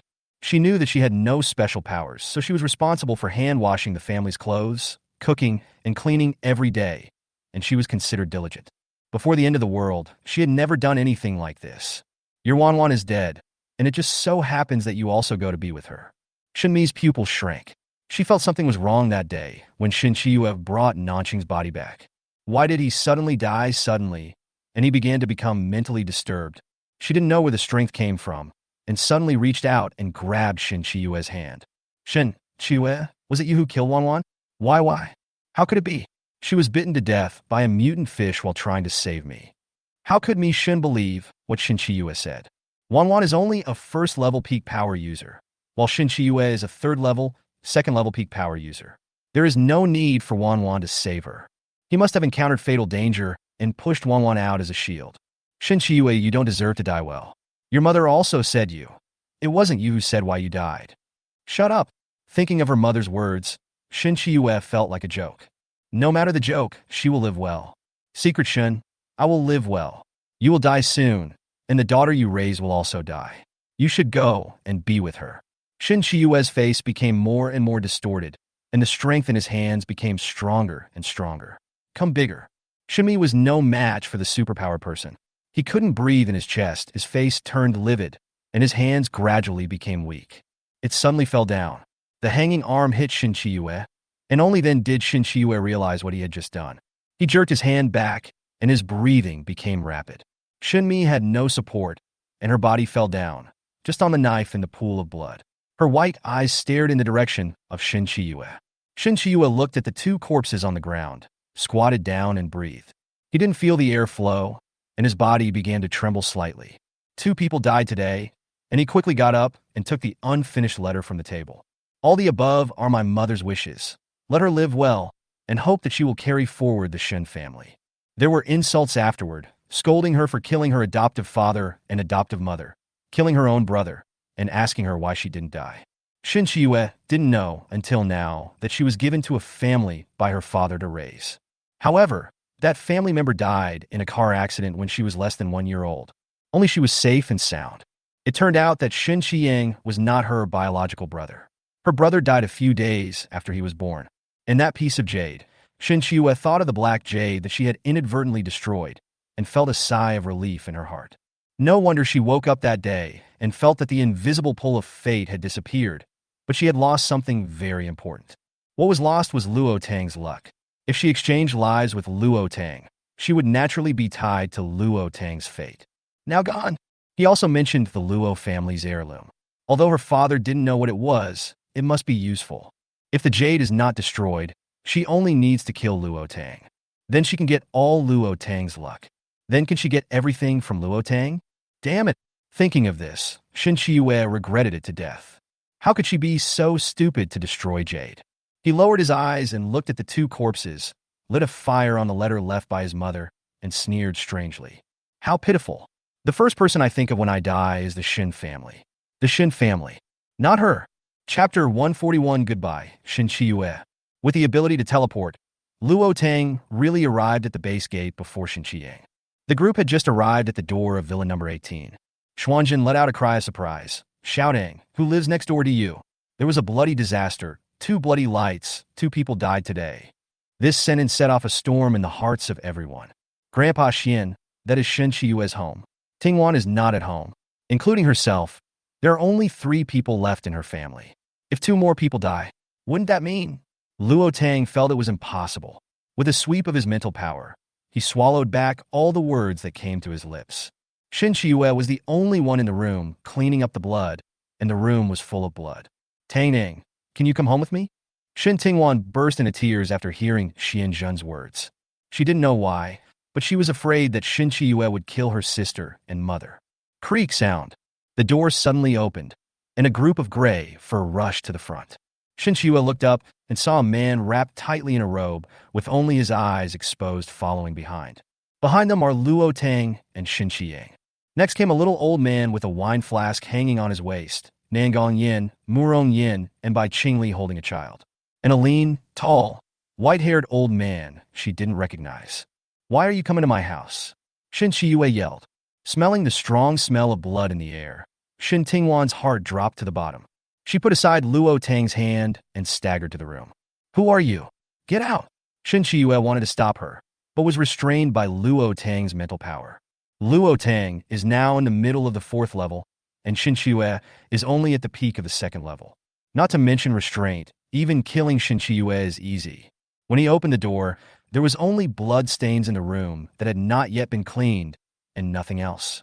Even the bed had disappeared. Shen Tingwan couldn't believe it. She walked around the villa 3 times and didn't see the person she wanted to see. With red eyes, he grabbed Shen Shiyue's clothes. "Where are my sister and mother? Tell me, where are they going?" Shen Shiyue was confused. "Who are you?" This man's whole body was covered, and she really didn't know it just by looking at his eyes. "Shen Tingwan, I am Shen Tingwan. Tell me, where are my mother and sister? Why are you still alive?" Shen Shiyue looked shocked. "I'm still alive? I disappoint you." Shen Tingwan sneered, suddenly pulled out a knife from his robe, and stabbed Shen Shiyue in the abdomen. "Shen Shiyue, why did you kill my mother? Why did you kill my sister? Why, you say it. You say it." Shen Tingwan stabbed Shen Shiyue every time he said a word. "My sister is your biological mother. Are you a beast?" Shen Shiyue stared at Luo Tang, as if asking her why she wanted to save Shen Tingwan. "Say it. Say it. Why?" Shen Tingwan now wanted to peel off Shen Shiyue's skin and drink her blood. That's her sister, her mother, even if Shunmi is her stepmother. But Shunmi had brought her up since she was born, and he had taken good care of her since she was a child. She was just afraid of her sister, but she never thought that her sister would die like this one day, killed by the daughter she longed for. Your sister committed suicide. Shen Shiyue felt the blood in her body slowly draining, and her body began to feel cold. Shen Tingwan, this lunatic, was still stabbing her with a knife. If she doesn't save her, she will really die. And Luo Tang, the accomplice, if she hadn't been restrained, how could she not be able to move or even use her powers? It's all Luo Tang's fault. Without her, how could Shen Tingwan be her opponent? Shen Tingwan stabbed Shen Shiyue in the thigh with a knife, and Shen Shiyue screamed one after another. "I don't believe that you got my sister and mother out of space. Before the Shen family has been promoted, my sister will not think of committing suicide. It must be because of you. It must be so." Xuanjin sighed and walked away silently. It would be better for him not to get involved in other people's grudges, not to mention that this person is not a good person. Zhouzhou jumped out of Bai Qingli's arms and followed him with short legs. Mo Xuanji hugged the little crane he had raised and had already left. He took out some food from his pocket and teased Bai He. "You think it's not good for you to stay in the mountain? Follow me into the base, but don't fly around. If you are injured by someone with a gun, where will I go to find you?" The white crane shook its wings and called twice. Okay, I'll send you out of the base tomorrow. You've come, and you're leaving. Go find the cranes early. It's going to be winter soon. Mo Xuanji rambled. Zhouzhou stared at Bai He curiously. Murong Yin also left. Feeling Shin Chiyue's gaze, Nangong Yin followed Murong Yin and left. Apart from the two people who were arguing, only Shin Qiyang, Luo Tang, and Bai Qingli were left at the scene. When Shin Tingwan saw that Shin Chiyue had not released her mother and sister, she stabbed Shin Chiyue's other leg again. Ah, Shin Tingwan, stop it. Does it hurt? Compared to being bitten by mutant fish while pouring water, what does this mean? Release my mother and sister. Hurry up. Shin Tingwan turned her hand and slashed Shin Chiyue's face. Ah, you taught me this fighting technique, just like I didn't hesitate to go into the water to save you today, but you let me die. I let go, you stop. Shin Tingwan was about to take action again, in order to suffer physical pain again. Shin Chiyue could only release the bodies of Shin Tingwan and Shin Mi. She didn't expect that the released corpse would become her talisman. If the space superpower dies, things will not explode, but will stay in the space superpower's different space forever. Shin Tingwan looked at the fingerprints on Shin Mi's neck and stabbed Shin Chiyue in the chest. Shin Chiyue, I want you to pay for your life. Pay for my life. Pay for your sister and mother's life. She seemed to think that one knife was not enough. Shin Chiyue fell to the ground, and Shin Tingwan stabbed her like crazy. She had already lost her breath, and her whole body was full of blood holes. Shin Chiyue, you repay my mother and sister. Why do you want to come back? What would it be like if you didn't come back? Shin Tingwan murmured, seeming to be in a daze. Luo Tang invited Xianjin back. The old man patted Shin Tingwan on the shoulder 3 times and recited another spell. Shin Tingwan fell asleep, and the knife fell off his hand. Shin Qiyang hurriedly caught her. Qingli, I'll leave the rest to you.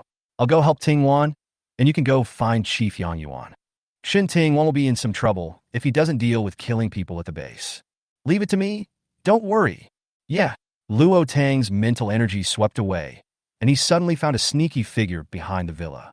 His face instantly darkened, and he immediately used his mental power to control him. She didn't go to find Tang Chun, but he actually knocked on the door. There happened to be a lake behind, and Tang Chun could fall into the water and drown. In the eyes of everyone, he is a person without special abilities. There are also mutant creatures hiding in the lake. When Luo Tang saw the 2 crystal cores in Tang Chen's brain, he was a little surprised. Chapter 142. A mutant snake in the villa lake bit someone to death. One was lavender, and the other was actually a transparent sphere. Luo Tang immediately became interested. She was sure that this crystal core was the key point why they could not discover that Tang Chun had superpowers. It must be a special power. She wants it.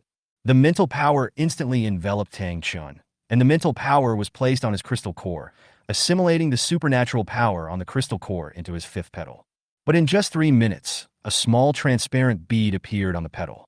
She had opened all the petals and glanced at Tang Chun again. There were still 2 crystal cores in his brain, but he just frowned slightly, as if he didn't know what was going on. Luo Tang didn't expect it to be so simple. Could it be that her ability level was so different from Tang Chen's? After all, one is in the middle stage of the 4th level, and the other is only in the late stage of the 1st level. Luo Tang controlled Tang Chun to walk towards the lake again, and at the same time controlled the mutant snake hidden at the bottom of the lake to slowly swim towards the shore. Tang Chun struggled, his face gloomy, cursing Luo Tang in his heart. Damn Luo Tang, he actually wanted to drown him. The next second, a mutant water snake rushed out of the water, bit his neck, and dragged him into the water. At the same time, Luo Tang instantly released his control over his mouth. Help! The voice disappeared from Luo Tang's ears in just a moment. The movement in the lake alarmed others. Luo Tang withdrew his mental strength only after seeing that Tang Chun had completely died. The whole process only lasted 5 minutes, and no one else knew that she had killed a person through the mouth of the mutated snake. Luo Tang took off Shin Tingwan's clothes and took a deep breath. At this moment, she herself felt that people with mental powers were really scary. Otherwise, she wouldn't have become an idiot in the book. However, Tang Chen's mental power is indeed somewhat different from hers, and it can actually control people's thinking activities. She can only imprison people or move an object with her mental power. Unfortunately, she tried to assimilate Tang Chen's mental control ability, but it didn't work. He helped Shin Tingwan change into pajamas, put them on the bed, covered her with a quilt, and gently closed the door. After a while, someone outside shouted with a loudspeaker, "Residents, Please note that there are mutant snakes in Hohu. The current one has been killed. If you find any wild mutant snakes again, please report it as soon as possible. Tang. Do you remember Tangshin of the Tang family? He was dragged into the water by the mutated snake and drowned. Shin Qiang walked in from the outside and immediately told Luo Tang the news he had just heard. Zhou tilted his head and said with a smile, "Mom, are we getting ready to go north?" "That's right. I'll go talk to the base director and Chief Yan tomorrow to check on the situation. We'll leave in a day or two." Space is now being promoted.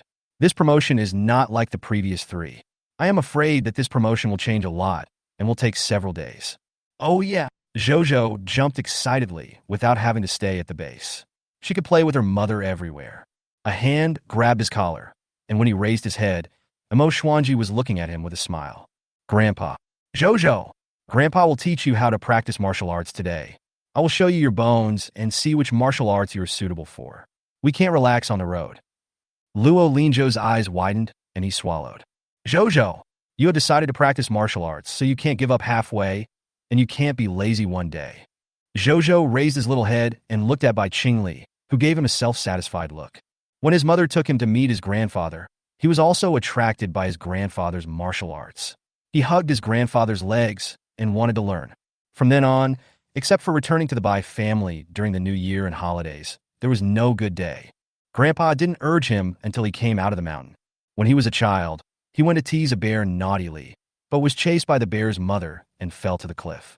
Grandpa watched for a few days and even gave him water and bread to teach him a lesson. As soon as Shun Tingwan opened her eyes, she felt someone tugging at the sheet on her back, so she lifted the quilt and took a look.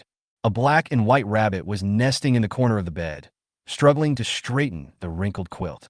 The quilt above his head was suddenly lifted, and Xiao turned around, looking at Shin Tingwan curiously with ruby eyes. This was the first time Shin Tingwan saw a rabbit in the color of a giant panda in real life, and he greeted him politely. "Hello." Xiao opened her lips and stared at Shin Tingwan with a smile. "Is this room yours?" "Ong." Considering that the two-legged beast could not understand what it was saying, the little rabbit nodded his head. "No, this bed was given to it by its owner." "Sorry." Shin Tingwan put on her coat and was about to leave. The little rabbit suddenly grabbed her and patted her hand with her paw. "The master is back today. I'm going to sleep with the master. From now on, this room will be yours." The little rabbit swooped out. Shin Tingwan understood its meaning, but now she still had something to do. The bodies of mother and sister have not been cremated yet. As for Shin Chiyua's body, just feed it to the fish. Shin Tingwan stood up, touched the window with her hand, and her eyes fell on the big lake behind the villa area. "I don't know where I will go from here." He sighed deeply and wiped the tears from his eyes. "Annie, it's time to eat." Shin Qiang walked in. Shin Tingwan smiled when she saw the little rabbit in Shin Qiang's arms. "Qiang, I'm sorry." When Shin Qiang left, she didn't keep him. "No, you know it's useless. Don't think about anything else in advance. We'll talk about it after today." Shin Qiang smiled softly and said nothing more.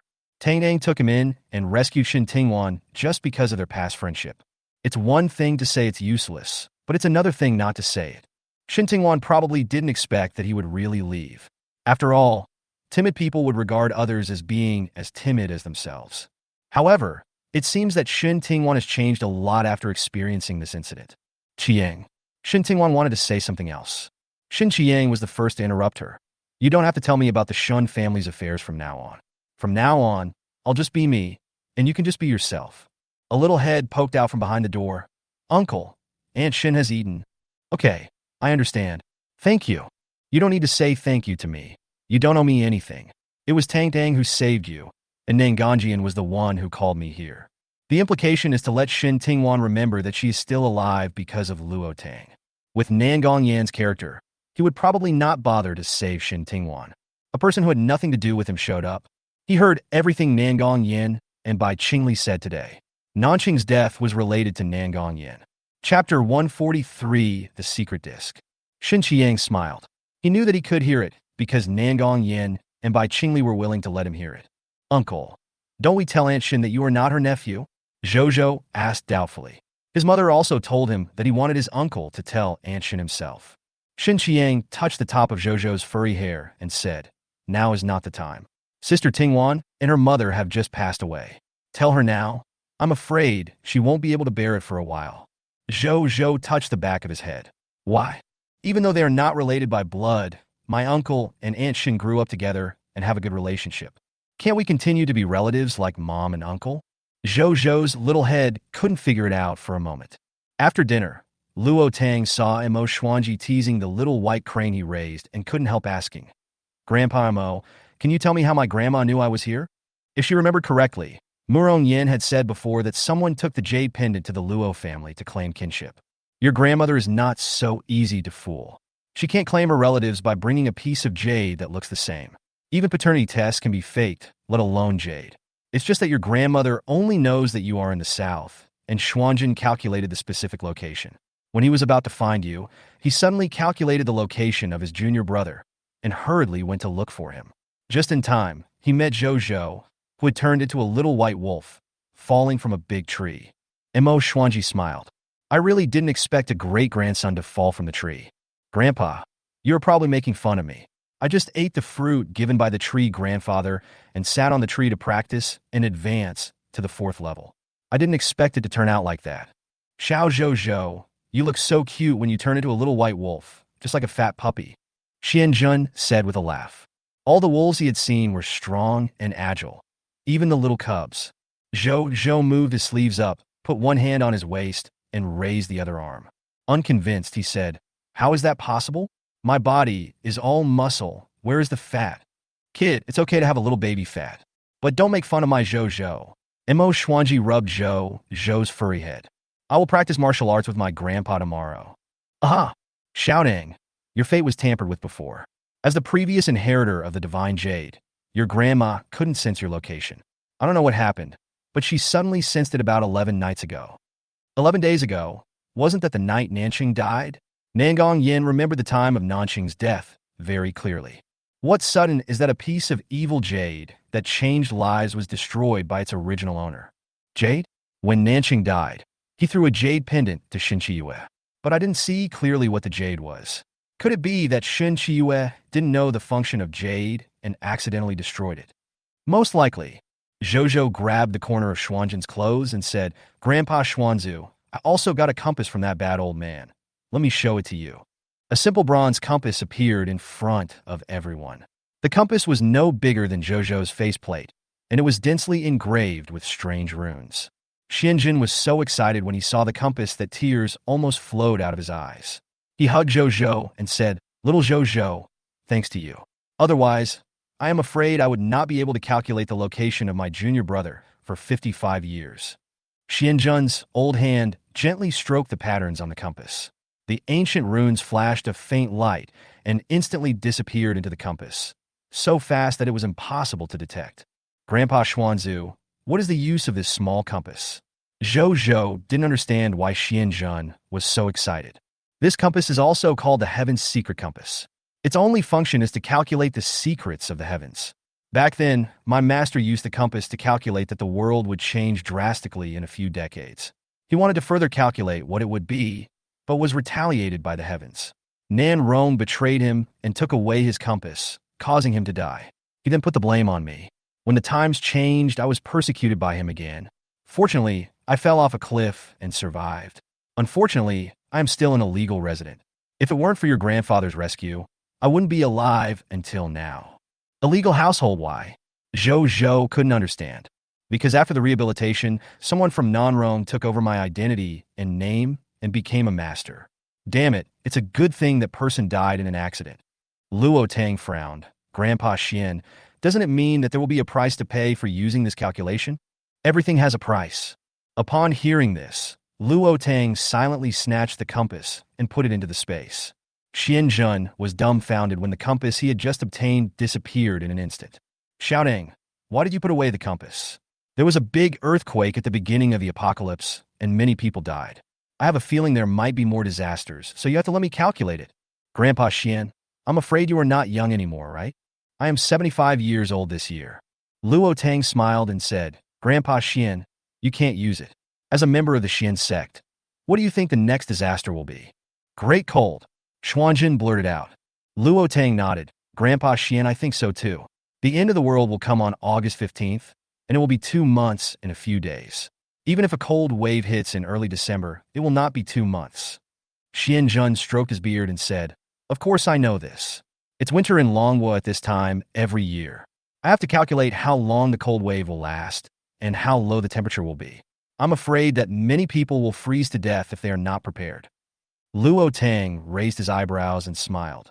"Grandpa Xian, are you going to report it after you figure it out?" He had this plan. Before coming here, he forced me to take him to see your grandmother. He insisted on telling her about the natural disaster so that she could lead the imperial capital base to be prepared. Mo Xuanji shook his head. "Alas, no matter what era, the people at the bottom of society are the most miserable. When a disaster strikes, people at the top may still survive. But what about those people?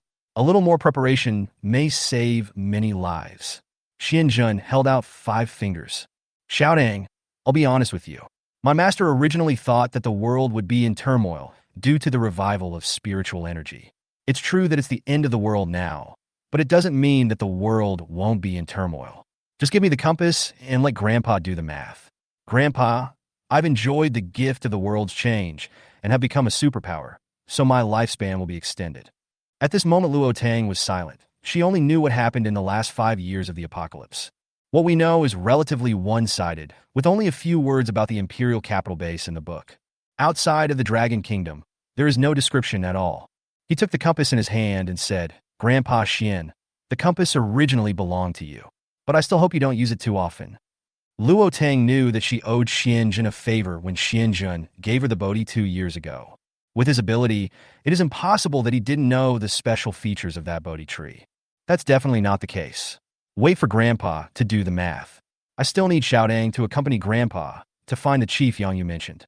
Don't worry, Xiaodang. As long as it doesn't involve drastic changes in the world, nothing will happen. The end of the world has already begun. Is there going to be another drastic change in the world? Chapter 144 Situation Analysis. Xianjun stroked his beard. Who can say for sure? After the end of the world, energy clusters emerged from the blue planet. Humans awakened, animals mutated, and the world's biological species became polarized. Plants are also slowly mutating, but the process is much slower. The first major disaster earthquake that changed the world is almost over, but the blue planet is still slowly expanding. Who can be sure that new areas will not emerge?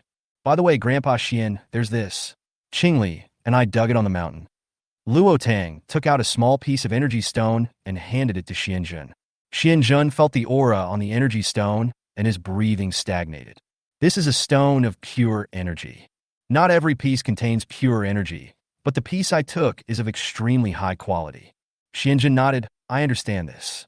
This thing is the energy of the new era, equivalent to the spirit stone of the immortal cultivation era. It's just a pity that the skills of the immortal cultivation era can only be cultivated to the peak of Qi training in this era, and can never be promoted after that. What's the use of the peak of Qi training? It can only be on par with the second-level supernatural powers. It is very useful before the end of the world, but not very useful after the end of the world. The foundation building is the threshold to enter the immortal cultivation. Xuanjun sighed. Luo Tang was shocked. Grandpa Xian, have you practiced it before? Of course. I was already stuck at the peak of Qi refining before the end of the world. After the end of the world, I found that I couldn't advance at all without the heavenly Tao. Fortunately, I also awakened the lightning ability. I can only abandon my cultivation and cultivate my ability. These two things cannot be cultivated again. When I abolished my cultivation, I went through the gates of hell and almost had my meridians run in reverse. Luo Tang instantly thought of his own space. His ancestors did not leave any skills to future generations. Is it because he predicted something? Or is it that the ancestor traveled through time from the end of the world to the era of cultivating immortals and left behind the jade pendant? Xiaodang, let's not talk about this for now. I need to do some calculations. The development system of this era is probably the psychics and warriors. Nangongyan suddenly said, Grandpa Xian, there's also technology. The appearance of energy stones will surely lead to the birth of other good things. It's not just disasters, fog, earthquakes, or other disasters. They are just caused by the instability of the new world. As for the polarization between evil species and people with special abilities, they are two camps. Whoever survives these two camps will be the leader of the new era in the future. Cousin, The opponents competing with humans for resources in the future will not only be evil species and beasts, but also mutated animals and plants. Not all mutated animals and plants can become intelligent. Luo Tang said slowly. Yes, Xiaodang is right. Now is just the time to catch our breath. The evil species can be eradicated, but the mutated plants cannot. There are also many mutated animals that are good friends of mankind. Xianjun bent down and touched out his furry head. Chigu, that's right. Dodo likes the big cub and the little cub very much. The old man likes you because you are such a good person. Dodo will plant apples for you to eat tomorrow. Hearing this name again, Xianjun couldn't help but twitch his lips slightly, but still nodded. This little guy is so cute. The next morning it was just dawn. Zhou was leading Haichuo, with curly hair in his small backpack, and his mother and Daodu. A little old man followed behind him and strolled to the door of Villa number 1. Because of the matter at the base, Meng couldn't sleep. He woke up early in the morning and sat on the edge of the bed sighing. Suddenly, there was a knock on the door. The daughter's voice rang out. Dad, it's Zhou who brought Dodo and Haichuo. Meng Liyun shouted happily. It's early in the morning and the weather is getting cooler, but children are not afraid of the cold. Meng said this, but he was actually ready to put on his shoes and go out. I haven't seen this kid for several days. I used to come to his house every day to walk the dog. Occasionally, he would be given some fruits grown by his uncle. As soon as he went out, Meng frowned when he saw Yang Yuan coming with a silver-haired man. Who's? How can you still dye your hair in this apocalyptic world? Grandpa Meng, good morning. Zhou came out from behind his mother and greeted Meng with a smile. Meng looked at Zhou's silver curly hair and fell into deep thought. Did Zhou mutate? He looked really good. Zhou, is there anything you need today? Meng naturally realized that these people were looking for him. Otherwise, he would not have called Yang Yuan over. Zhou hugged Meng's legs and whispered, Grandpa Meng, you don't have to stare at that silver-haired uncle. He is my biological father, and his hair is naturally silver. What about Zhou? I mutated. My hair mutated after my superpowers were upgraded. Zhou said with a laugh. Grandpa Meng, I brought you something good today. My great-grandfather and mother have something to discuss with you.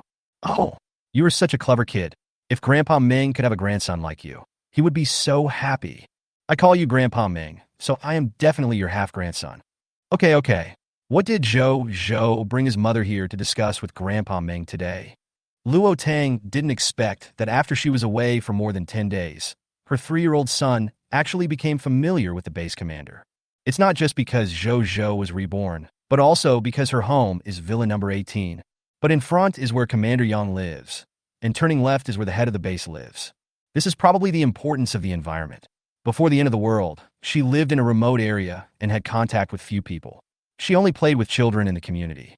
She didn't know he was so good at getting along with others. Big thing, very big thing. Zhou raised his arms above his head and gestured. Meng was obviously amused by Zhou's actions. He smiled and nodded, then glanced at his daughter. Okay, big deal. Please come to my house and have a seat first. Meng Liyun invited after receiving his father's reminder. Luo Tang took out a small bag of mutant fruits from the space. There were 23 fruits in it, 3 mutant dragon fruits, and 3 mutant cloves.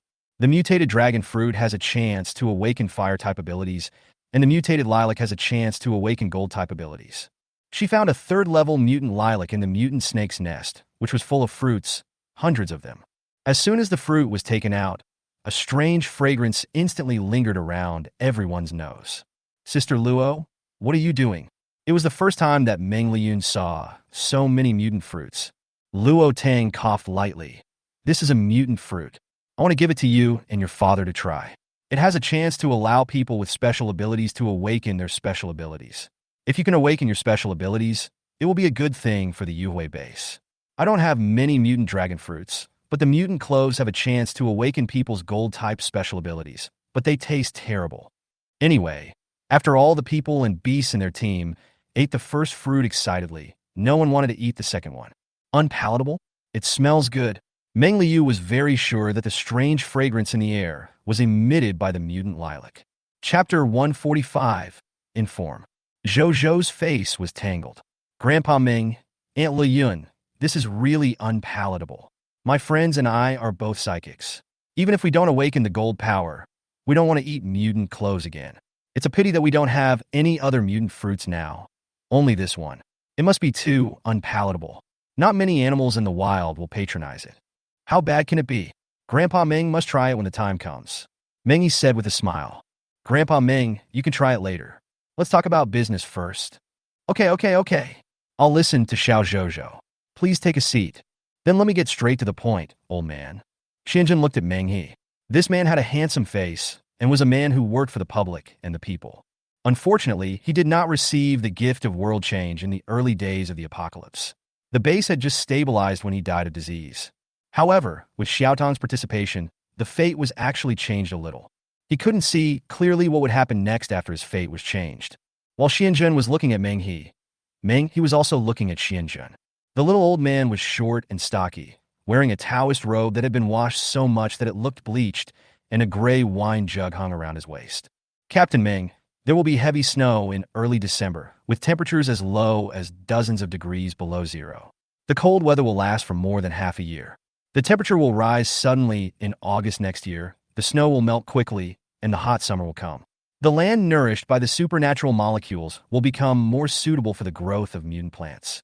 Mutated plants will emerge from the ground all over the world, including some with extremely high lethality, and even those that like to devour flesh and blood. The hot summer weather will not last worldwide, and I cannot calculate how long it will last in the Yuhui base. It's just an approximation. I can calculate the time so clearly thanks to Xiaodang. It is Xiaodang's luck to get this opportunity. It just so happens that he can be the visible person, and the person who can provide the information is Xiaodang. As long as she can save people, Xiaodang will be able to gain the power of faith, which may really allow her to become the first person in this cultivation system and reach the realm that everyone wants to achieve. When he told Xiaotang's fortune now, he could only see a golden light. There is nothingness behind the golden light, which means that something is missing. Unfortunately, he couldn't figure out what this thing was. The power of faith is a good thing and will be a great help. No, as long as you are strong enough and have good opportunities, it's no big deal. Master Xian, can you take this seriously? As a person who has been influenced by scientific civilization for almost 30 years, Yang Yuan does not really believe in superstition. Commander Yang, you may not believe Grandpa Xian's words, but you must make all necessary preparations. I have already dealt with the powerful mutant beasts on the mountain behind the Yuhui base. You can send people to collect rocks to speed up the construction of the base. Xiao Yuan, Miss Luo is right. We may not believe it, but we must do a good job of preparation. Now that the major hidden danger has been eliminated, there are enough people to do other things. Mengi's hand slid across a mountain range on the map. Good. By the way, if you have time, go to Yueching across from Donghu Lake. There are a bunch of monsters hidden in that direction. Xianjun stroked his beard. He took out a milky white stone that emitted a halo from his pocket and said, Commander Yang, not everything can be explained by science. The end of the world is the beginning of a disaster, but it is also the arrival of a new era. I, an old man, am also looking forward to the fact that mankind can survive this difficult time and make further progress. What is this? Feeling the strong power emanating from the milky white stone, Yang Yuan's expression became a little excited. This is just a small piece of the best quality level 2 energy stone, but it can allow a level 2 psychic to advance to level 3. According to your scientific energy conversion, the energy contained in this stone is probably comparable to the oil in a small gas station. You know what this means? The emergence of energy stones must lead to the birth of other resources. Various strange superpowers. When the time comes, the plants will also mutate, and there may be many unknown uses. Looking at Meng He and Yang Yuan's shocked expressions, Xianjun stroked his beard and said again, Commander Yang, Blue Star is restricted by invisible rules. Otherwise, how could there be a cultivation system for living beings? This system is huge and vast. The way to cultivate each ability may be different. Current science cannot explain it. This is a mutation and also the beginning. I am 76 years old this year. I have awakened my superpowers and upgraded them. I can feel the extension of my lifespan. Then won't it mean that in the future? Meng He was shocked, isn't it? Although the earthquake is over, the Chang'e Plain, as a beneficiary of the earthquake disaster, may not feel that the blue planet is still expanding. Meng He suddenly stood up and said, Senior, I know your words are just advice. No matter what happens, I, Meng He, will lead the people of Yuhui Base to make all necessary preparations. It was a good thing that Xianjun took out the energy stone and told him the news and no disaster occurred. But if a major disaster occurs and he, as the leader of the base, does not make any preparations, that would be his dereliction of duty. Not only would it be a dereliction of duty, but the newly established Yue base might also collapse. The cold wave with temperatures of dozens of degrees below zero lasted for 8 or 9 months, and it is not known whether a hot summer will break out after that. The cold wave alone would freeze more than half of the people at the Afterglow base to death. It's not like in the north where every household has a Kong. Even if there is a Kong, when the road is blocked by heavy snow, where can we get so much firewood for heating? Xianjun patted Meng He's shoulder and said, Yueqing will definitely send experts to take a look. It would be best if Commander Yang want to check it out in person and also bring a space ability expert. I know you don't trust me very much in your hearts. Now Xiaodong has helped you solve the hidden dangers in the back mountain. You can use those people for defense. You can even go to the mountain to dig something as soon as possible, because I have to rush back to the imperial capital. Xiaodong told him that there were some energy mines on the mountain.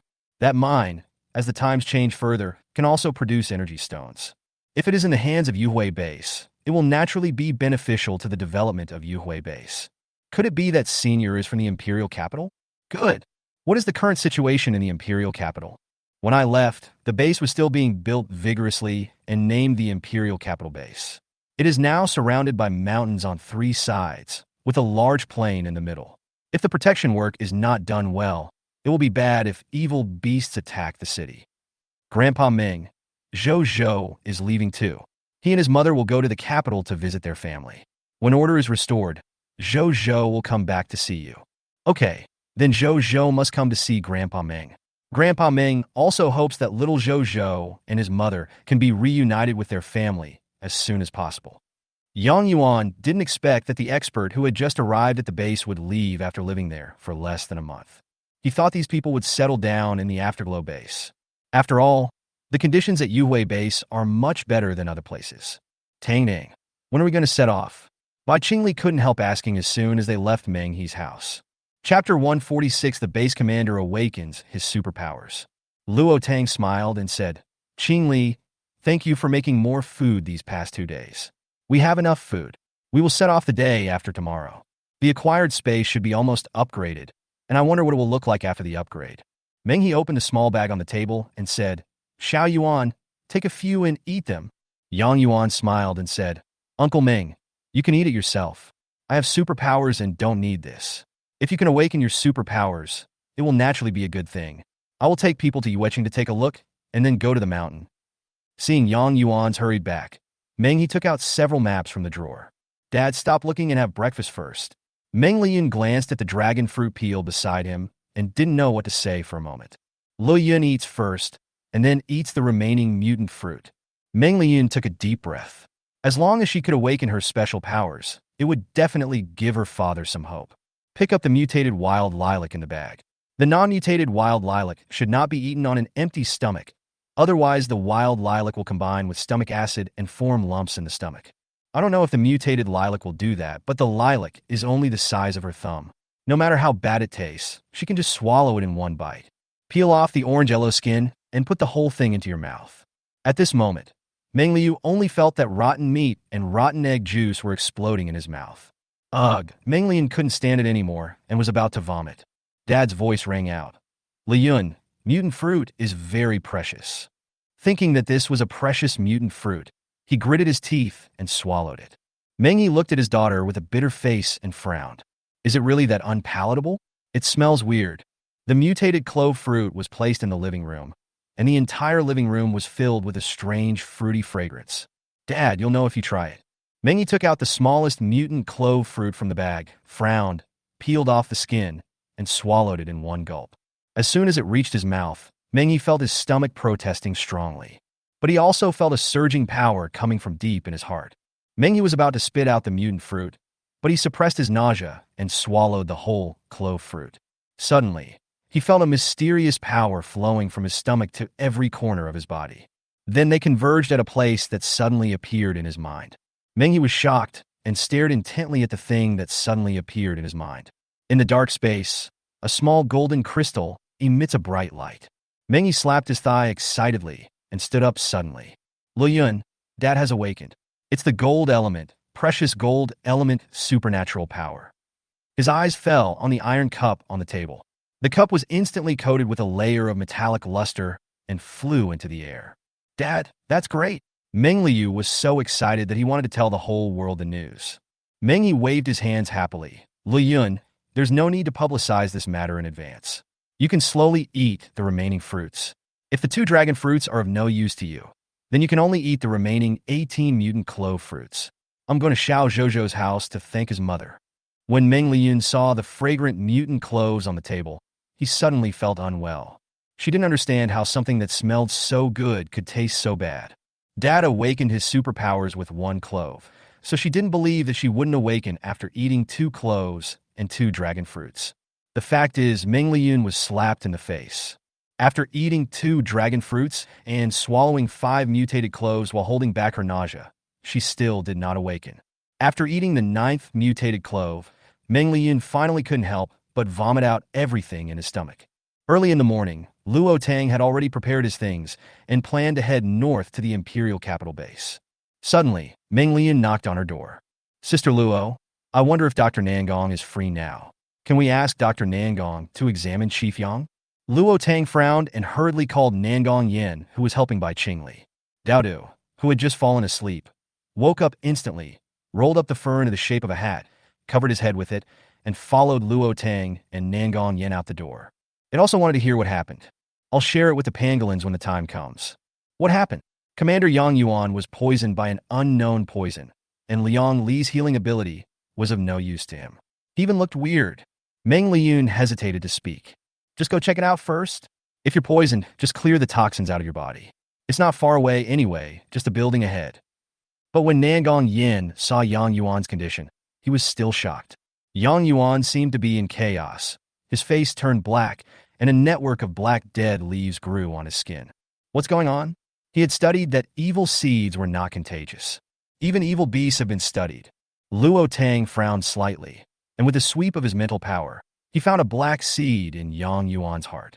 Did you encounter anything strange? Luo Tang couldn't help but ask.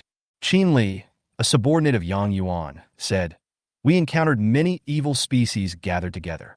After we wiped out those evil species, one of our teammates accidentally opened the soil layer when digging for the crystal core. It was just a thin layer of soil, and there were black stem-like objects under the soil, like black super large potatoes. Each one was bigger than a human head. The teammate was instantly blown to pieces before he even touched the black potatoes. The captain used his lightning powers to kill Black Potato. When he was about to leave, a black thing the size of a fingernail jumped into his body. The captain instantly fell unconscious and became what he is now. We encountered terrible mutated plants. Luo Tang sighed. What? Are mutated plants so scary? Meng He had never seen a mutated plant so far, so he had no idea that a second-level peak psychic would be completely helpless against mutated plants. If all plants mutate in the future, will there be any way for humans to survive? Not all mutant plants are aggressive, nor are they scary. It's just that Commander Yang is unlucky. Moon City can gather a lot of evil species. There must be something special that attracts them. Tang Tang, can you tell what it is? The mutant konjac is parasitic on Commander Yang's heart. I am now using my mental power to control the seed. Cousin, take it back and see if you can perform surgery to remove the seed. If it's too late, the seed will absorb Yang Yuan's flesh and blood, and then I'm afraid. Luo Tang was also anxious. She was very lucky along the way and did not encounter any strange mutated plants. Chapter 147. It's not a scam. It's clearly an attempt to suck blood. This was also the first time she encountered strange mutated plants since the end of the world. The ability of hairballs is possessed by many mutated plants, whose roots absorb blood and flesh. It's just that the hairball can split into two and spread like a carpet, which makes it very useful against mutant insects. It was because of this that she wanted to cultivate manhwa. These parasitic seeds, if they explode and one person is infected with one, a city will probably become a dead city. Could it be that Luo Tang suddenly thought that the evil people in Yueqing in the book were a little different? They had strict order, knew how to build cities, and obeyed the orders of the king. Could it be that something has subdued the konjac seeds and is using them to control the evil seeds? And that king might not be an evil one. At this moment, Luo Tang was frightened by her own thoughts, and she didn't know why she suddenly had this idea. Sure, as long as Tangdang you can control the Konjac seeds and stop them from causing trouble. Um, Carry Commander Yang to villain number 16. My equipment is there. Nangong Yin shouted. His things have not been collected yet, and Tangdang said she would put them in her space when the time comes. Originally, he was planning to put it in Qingli's space, but when he thought of Qingli's luck, Nangong Yin became worried about his equipment. If Bai Qingli took the wrong thing, the equipment he had just made might be ruined. He would be heartbroken if one of them was destroyed. Do you need my help? I have healing abilities. Liangli knew how difficult heart surgery was, especially under such conditions. This Dr. Nangong must be a very skilled doctor, and most importantly, he is handsome. No need, my nephew also has healing abilities, and his level is higher than yours. Little Zhou. In the entire base, she only knew that the cute little Zhou and she had the same superpower. Hearing this, Luo Tang looked at Liang Li, a cute girl with a round face. Do you know my son? Liang Li had noticed Luo Tang a long time ago, but he didn't expect that such a young and beautiful woman was already the mother of a 3-year-old child.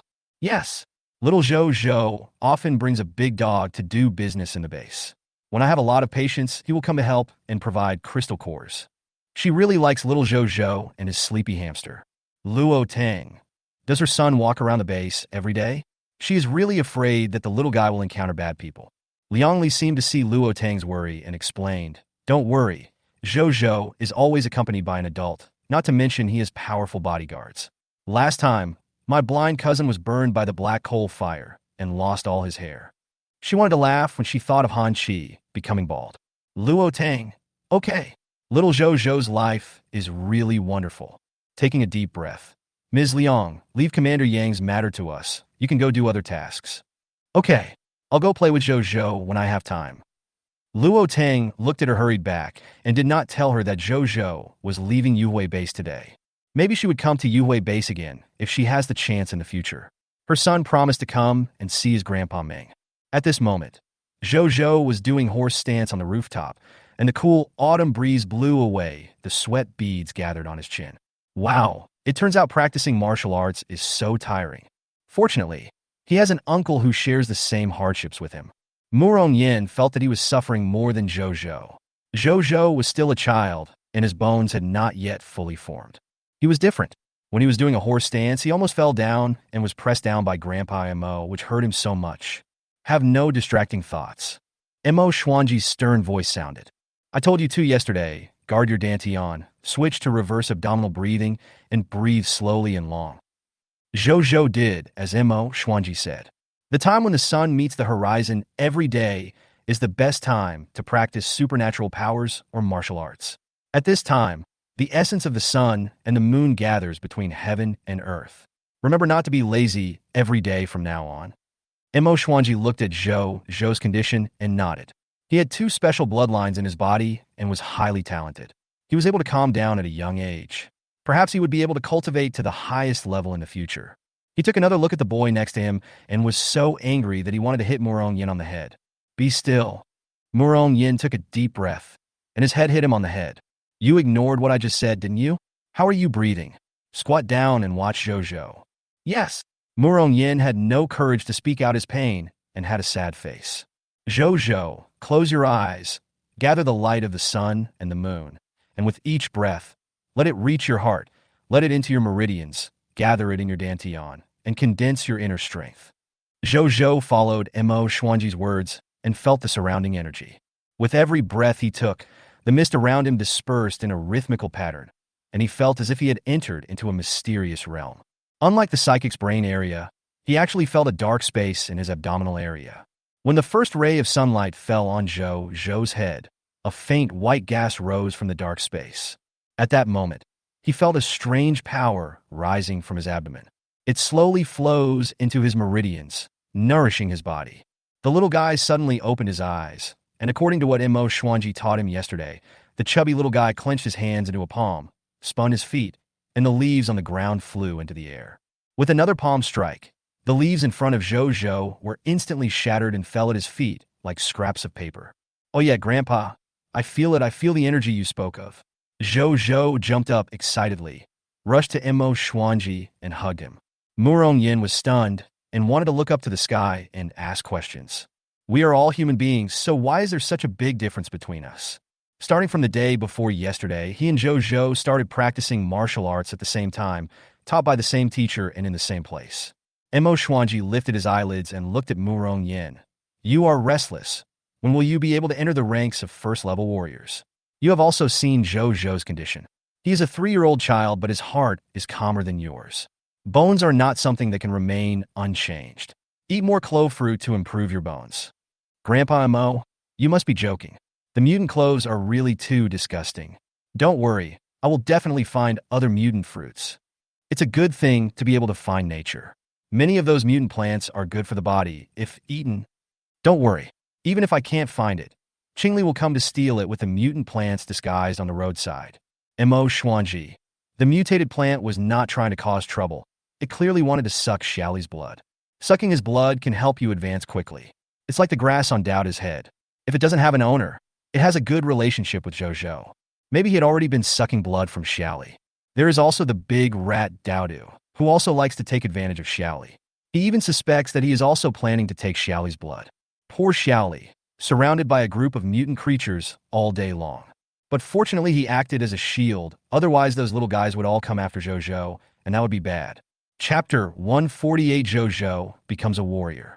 Grandpa, Zhou has now become an early-stage first-level warrior. Can you tell me what the warriors in the next stage are like? Different psychics have different abilities to advance. Just like his mother's mental power increases the detection range, his healing power increases the healing ability. The human body has 2 domains, which are also 2 small dimensional spaces connected to the body. One is the brain domain, and the other is the Dan domain. We warriors habitually call it Dantian. Only when you enter the first level of warriors will the Dantian in your body be opened, and a wisp of white gas will emerge from the Dantian. With the improvement of the realm, when the wisp of gas in the Dantian condenses into a drop of water, it is a second-level warrior. A teacup of water is a third-level warrior. A large bowl of water is a fourth-level warrior. A bucket of water is a fifth-level warrior. A pool of water is a sixth-level warrior. A pond of water is a seventh-level warrior. A lake is an eighth-level warrior, and a sea is a ninth-level warrior. Mo Xuanji said patiently. Zhou moved his palms and looked at the wisp of energy condensed in his palms, his eyes shining. How powerful he would be if he were as big as the ocean. Grandpa, how powerful are you now? If Zhou could cultivate a sea as big as his own, how powerful would he be? Would he be able to overturn mountains and seas? Mo Xuanji coughed lightly. Zhou, my grandfather doesn't know this either. He only knows the approximate realm. My grandfather was fortunate enough to be promoted to a 4th-level warrior after the end of the world. The 3rd to 4th level is a threshold. After the end of the world, the body is nourished by the energy that descends from the sky, and the body's strength is improved, and then it can be promoted to the 4th level. Before that, he was stuck at the 3rd level for many years and could not make any progress. Grandpa, my supernatural power is also level 4. Mo Xuanji looked at the fair and tender little guy hugging his legs, his face full of excitement. He touched Zhou's little head and said, well, Zhou is very powerful. Warriors don't have special abilities like psychics. They strengthen their bodies, condense the invisible energy in the world, and use the energy to fight. Grandpa has read in a book that a 9th-level warrior can be invulnerable to swords and guns. Really? He's invulnerable to swords and guns, so powerful. Zhou must learn martial arts well in the future. Okay, being a warrior is harder than being a superpower. You have to endure more hardships. However, nourished by the energy in the air, martial arts can be practiced by almost everyone now, but superpowers cannot be awakened by everyone. A warrior of the same level will not necessarily lose to a superpower of the same level. Once Zhou has laid a good foundation, Grandpa will teach you hidden weapons. Murong Yin was jealous as he listened to this. As a person with gold-type abilities, he always missed the target when throwing the golden needles he condensed. That even made fun of him last time. Mo Xuanji glanced at Murong Yin and said, you haven't condensed your qi in 3 days. I asked Xiaodang for some mutant clove fruits. She said she had a lot last time, and no one wants to eat them. Murong Yin. Oh, no, he must condense his energy within 3 days. Of course you can. Perhaps it was because the mutated clove fruit was too powerful. Murong Yin quickly calmed down this time. Seeing this, Mo Xuanji felt that he had found a way to teach Murong Yin. How about bringing Brother Xiaodang over tomorrow so that Murong Yin can have company? Anyway, they are both foodies. Moreover, that kid still has mental power. When the time comes, mental power is combined with martial arts, and another strong man will rise. Mo Xuanji was still a little worried when he thought of the catastrophe for mankind mentioned by Xuanzhen. He has a grudge in his heart, but he doesn't want humanity to perish. Shen Qiang actually wanted to learn, but he was too embarrassed to speak. Mo Xuanji knelt down and said to Zhozhou, Zhozhou, looking at your Uncle Morong's condition, I'm afraid he needs someone similar to him to keep him company so that he can progress faster. Zhozhou's eyes brightened instantly. Grandpa, my uncle, has an energy stone given by my mother. His superpowers were upgraded to the 3rd level yesterday. It just allows him to practice martial arts during the day and take some time to practice at night. Use the energy stone to practice special powers. Abel. Montauk Xuanzi nodded secretly. His great-great-grandson was just smart. He didn't need to say much, he could get it right. Then Zhozhou will first teach that boy Shen Qiang what he has learned in the past 2 days. Grandpa will make a training plan for you and Murong Yin today.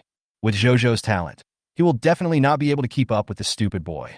At the beginning of the world's change, there is a lot of energy. If you don't seize such a good opportunity, how long will it take?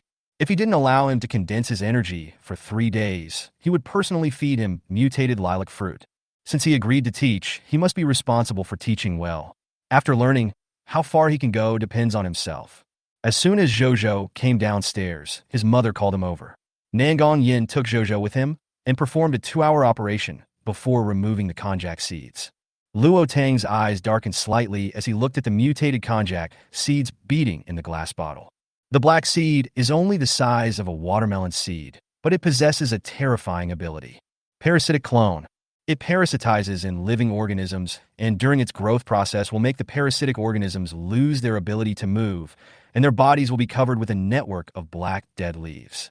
If it parasitizes within the body without growing, it can control the actions of the host. Luo Tang placed his hands on the konjac seeds and began to make a contract with the konjac. A faint black light lit up and lasted for a quarter of an hour before disappearing. The image of konjac seeds appeared in Luo Tang's mind. This thing was a black lump. The crystal core becomes fragmented molecules and spreads throughout every corner of the body.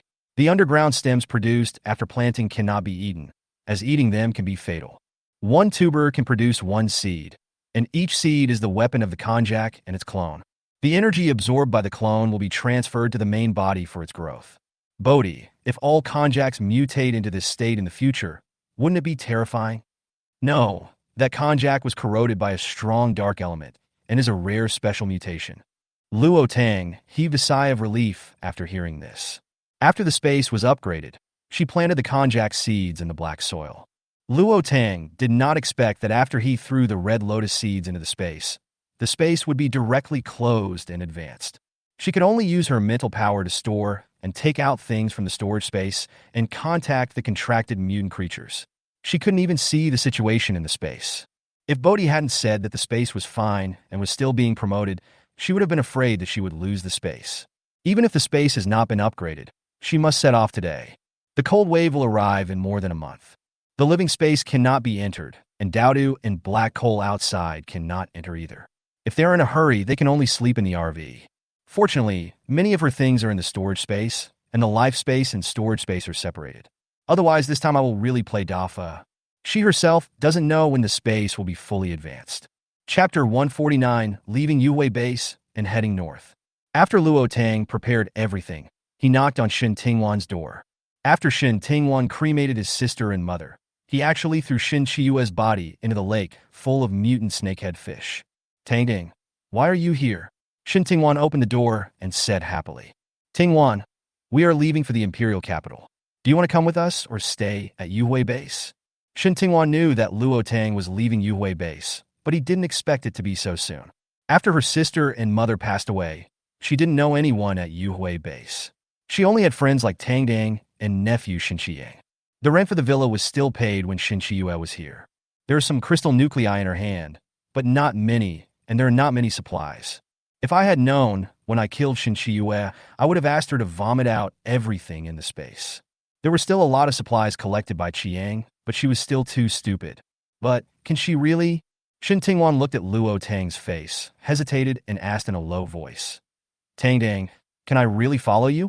I can help you with the work, and I will also kill the evil ones to get the crystal core. Luo Tang chuckled.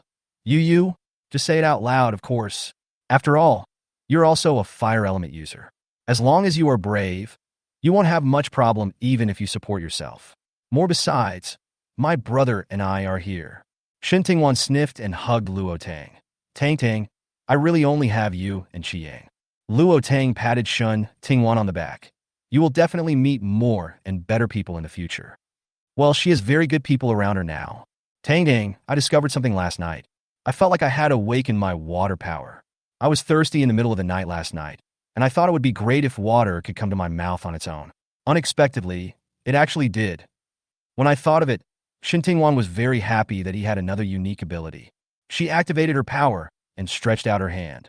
There was a small drop of water on her palm. Shen Tingwan felt embarrassed when she saw the water droplets no bigger than her fingernails. What happened to her water power? Before, my brother-in-law could put a bucket of water in when he woke up, but why did she only get a drop of water?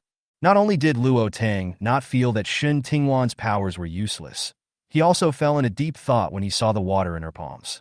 After a while, he said, Tingwan, you will be blessed this time if you survive a disaster. Your water power seems to be really different from others. How about you try to control water instead of releasing water? It's like the water vapor around you. You try and see if you can turn them into water droplets like this drop in your palm. Shen Tingwan suddenly realized, took Luo Tang's hand and said, Tang, you are so smart. No wonder the water in my cup was empty this morning. My power is to control water, not the water element. What if this wasn't the case? What should I do if there is water? Looking at the few drops of water in his palm, Shen Tingwan felt that his power was a bit useless. Luo Tang instead smiled and said, Tingwan, there are no useless powers in the world. It all depends on how you use them. Water exists everywhere in the world. The higher your power level, the stronger your control over water. 70% of the human body is water. Without water, people will die instantly. Do you understand what I mean? Shen Tingwan was stunned for a moment, then smiled and said, Tang, I can understand. If this ability can be practiced well, it will be even better than her original fire ability. This way, she won't become useless by following Tang. These 2 beads are for you to use. There are 2 cubic spaces. You can put the things you want to put in them. We will set off in an hour. Just as Luo Tang put the bead in her palm, Shen Tingwan instantly felt the small space inside the space bead. He quickly shied away. Tang, this is too valuable. I can't accept it. Wanwan will always be polite to me. In the future, if Wanwan encounters any strange things, you can give them to me. I have space. Then give it to Zhou. There are also Zhou. Little doubt it. You are the only one in the team. I know you want to take the ashes of your sister and mother with you. Take them. There are 2 jars inside. After they settle down, send them to their graves. Shen Tingwan's eyes became hot, and tears filled her eyes. Luo Tang wiped her tears and said, Why do you still cry so much?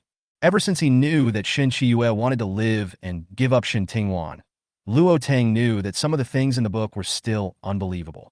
The worldview is credible, but Shen Qiyue's character is not. Tang, if you ask me to go east, I will never go west. I don't want you to do anything. I just want you to live well, but I can't let me save you in vain. Shen Tingwan raised her head and saw the woman in front of her smiling with her eyes curled up, her beautiful fox eyes full of sincerity. She sniffed, and Tang was really shorter than her.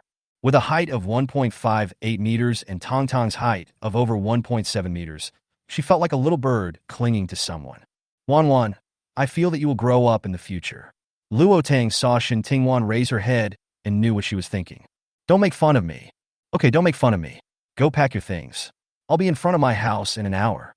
When Luo Tang left, no one informed him. Until they left the base and met Meng Liyun, who was on duty.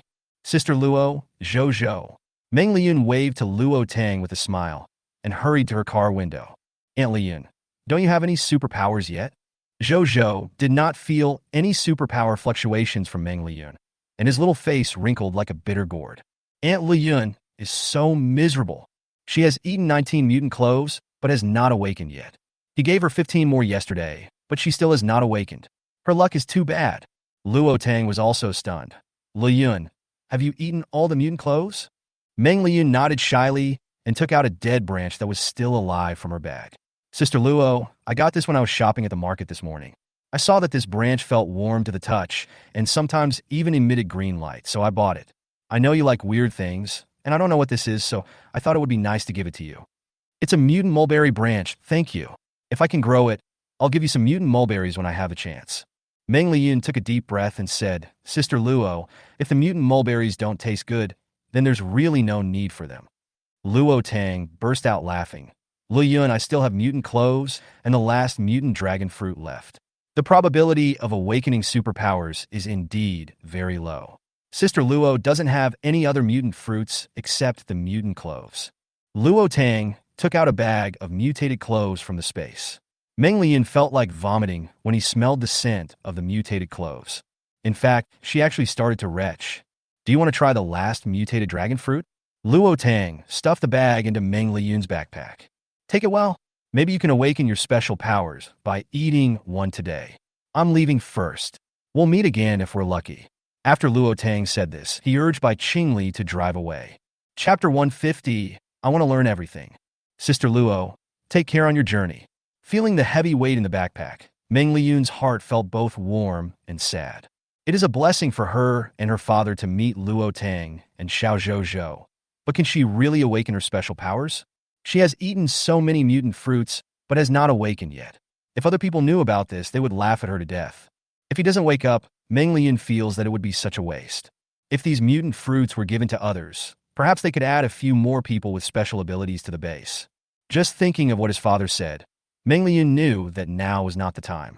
Just as she was thinking about it, someone suddenly patted her shoulder from behind. With someone driving for her, Luo Tang can completely free her hands and eat snacks and melon seeds in the passenger seat at any time. She always felt that Daoda's eyes would glance at the steering wheel from time to time. Xiao Zhou was lying on the black coal, soundly sleeping. He was woken up by his grandpa early in the morning to practice martial arts. When he took a break, his grandpa might force him to practice martial arts again, so he had to make up for the sleep. Luo Tang sometimes felt that her child was only 3 years old, but had to endure so much, which was really pitiful. But this little guy is very willing to do it. He enjoys learning martial arts with Grandpa Mo, and he enjoys helping his father cook. Even when Nangong Yin went to pick herbs and treat patients, he was enjoying learning beside him. I just don't like sitting quietly and reading. What's the point of telling her that what you learn from books is shallow? You can only learn more through practice. Luo Tang wondered why she didn't teach Zhou much, so it felt like her son had gone back to being 3 years old from 5 years old. His mental state is still that of a 5-year-old, but the increase in his IQ is a bit too much. She can remember all the words after teaching them once. If Bai Qingli and Grandpa and Mo hadn't come suddenly, Zhou would probably be very bored now. Just as Luo Tang was thinking, Zhou suddenly poked his head over. He rubbed his eyes and said, Mom, if I ask Grandpa Xuanzu to teach me fortune-telling, will he teach me? Luo Tang. Son, what on earth do you want to do? Do you want your mother to find some big names in various fields to teach you and train you into a well-rounded person? Baby, metaphysics depends on talent, and the Book of Changes is not that easy to learn. Mom, I think I'm very talented. I have a talent for everything. I'll ask my great-grandfather after we take a break. Luo Tang took a deep breath. Baby, fortune-telling is not something you can learn casually. Sometimes it is hard to defy fate. Grandpa Xian's master was retaliated because he had predicted fate. Zhou opened his eyes wide and blew on the little silver curls on his forehead. Mom, I saw that man can conquer nature in the TV series you downloaded. Luo Tang. Seeing that his mother didn't say anything, Zhou continued, Don't worry, Mom. I'm not like Grandpa Xuanzu's master. I just want to pretend to be a charlatan for fun and take Wan Mao and Daoda with me to make money to support you. Luo Tang felt warm in his heart and tapped Zhou's forehead. I am your mother, and I am the richest. When my space is upgraded, I will take you in to see for yourself. Zhou twisted his little body. Mom, that's your personal wealth. Gathering all the wealth in the world is called being rich. I will do business with Dodo in the future. We will make the business bigger and stronger and develop it into a group. I will definitely be richer than Mom.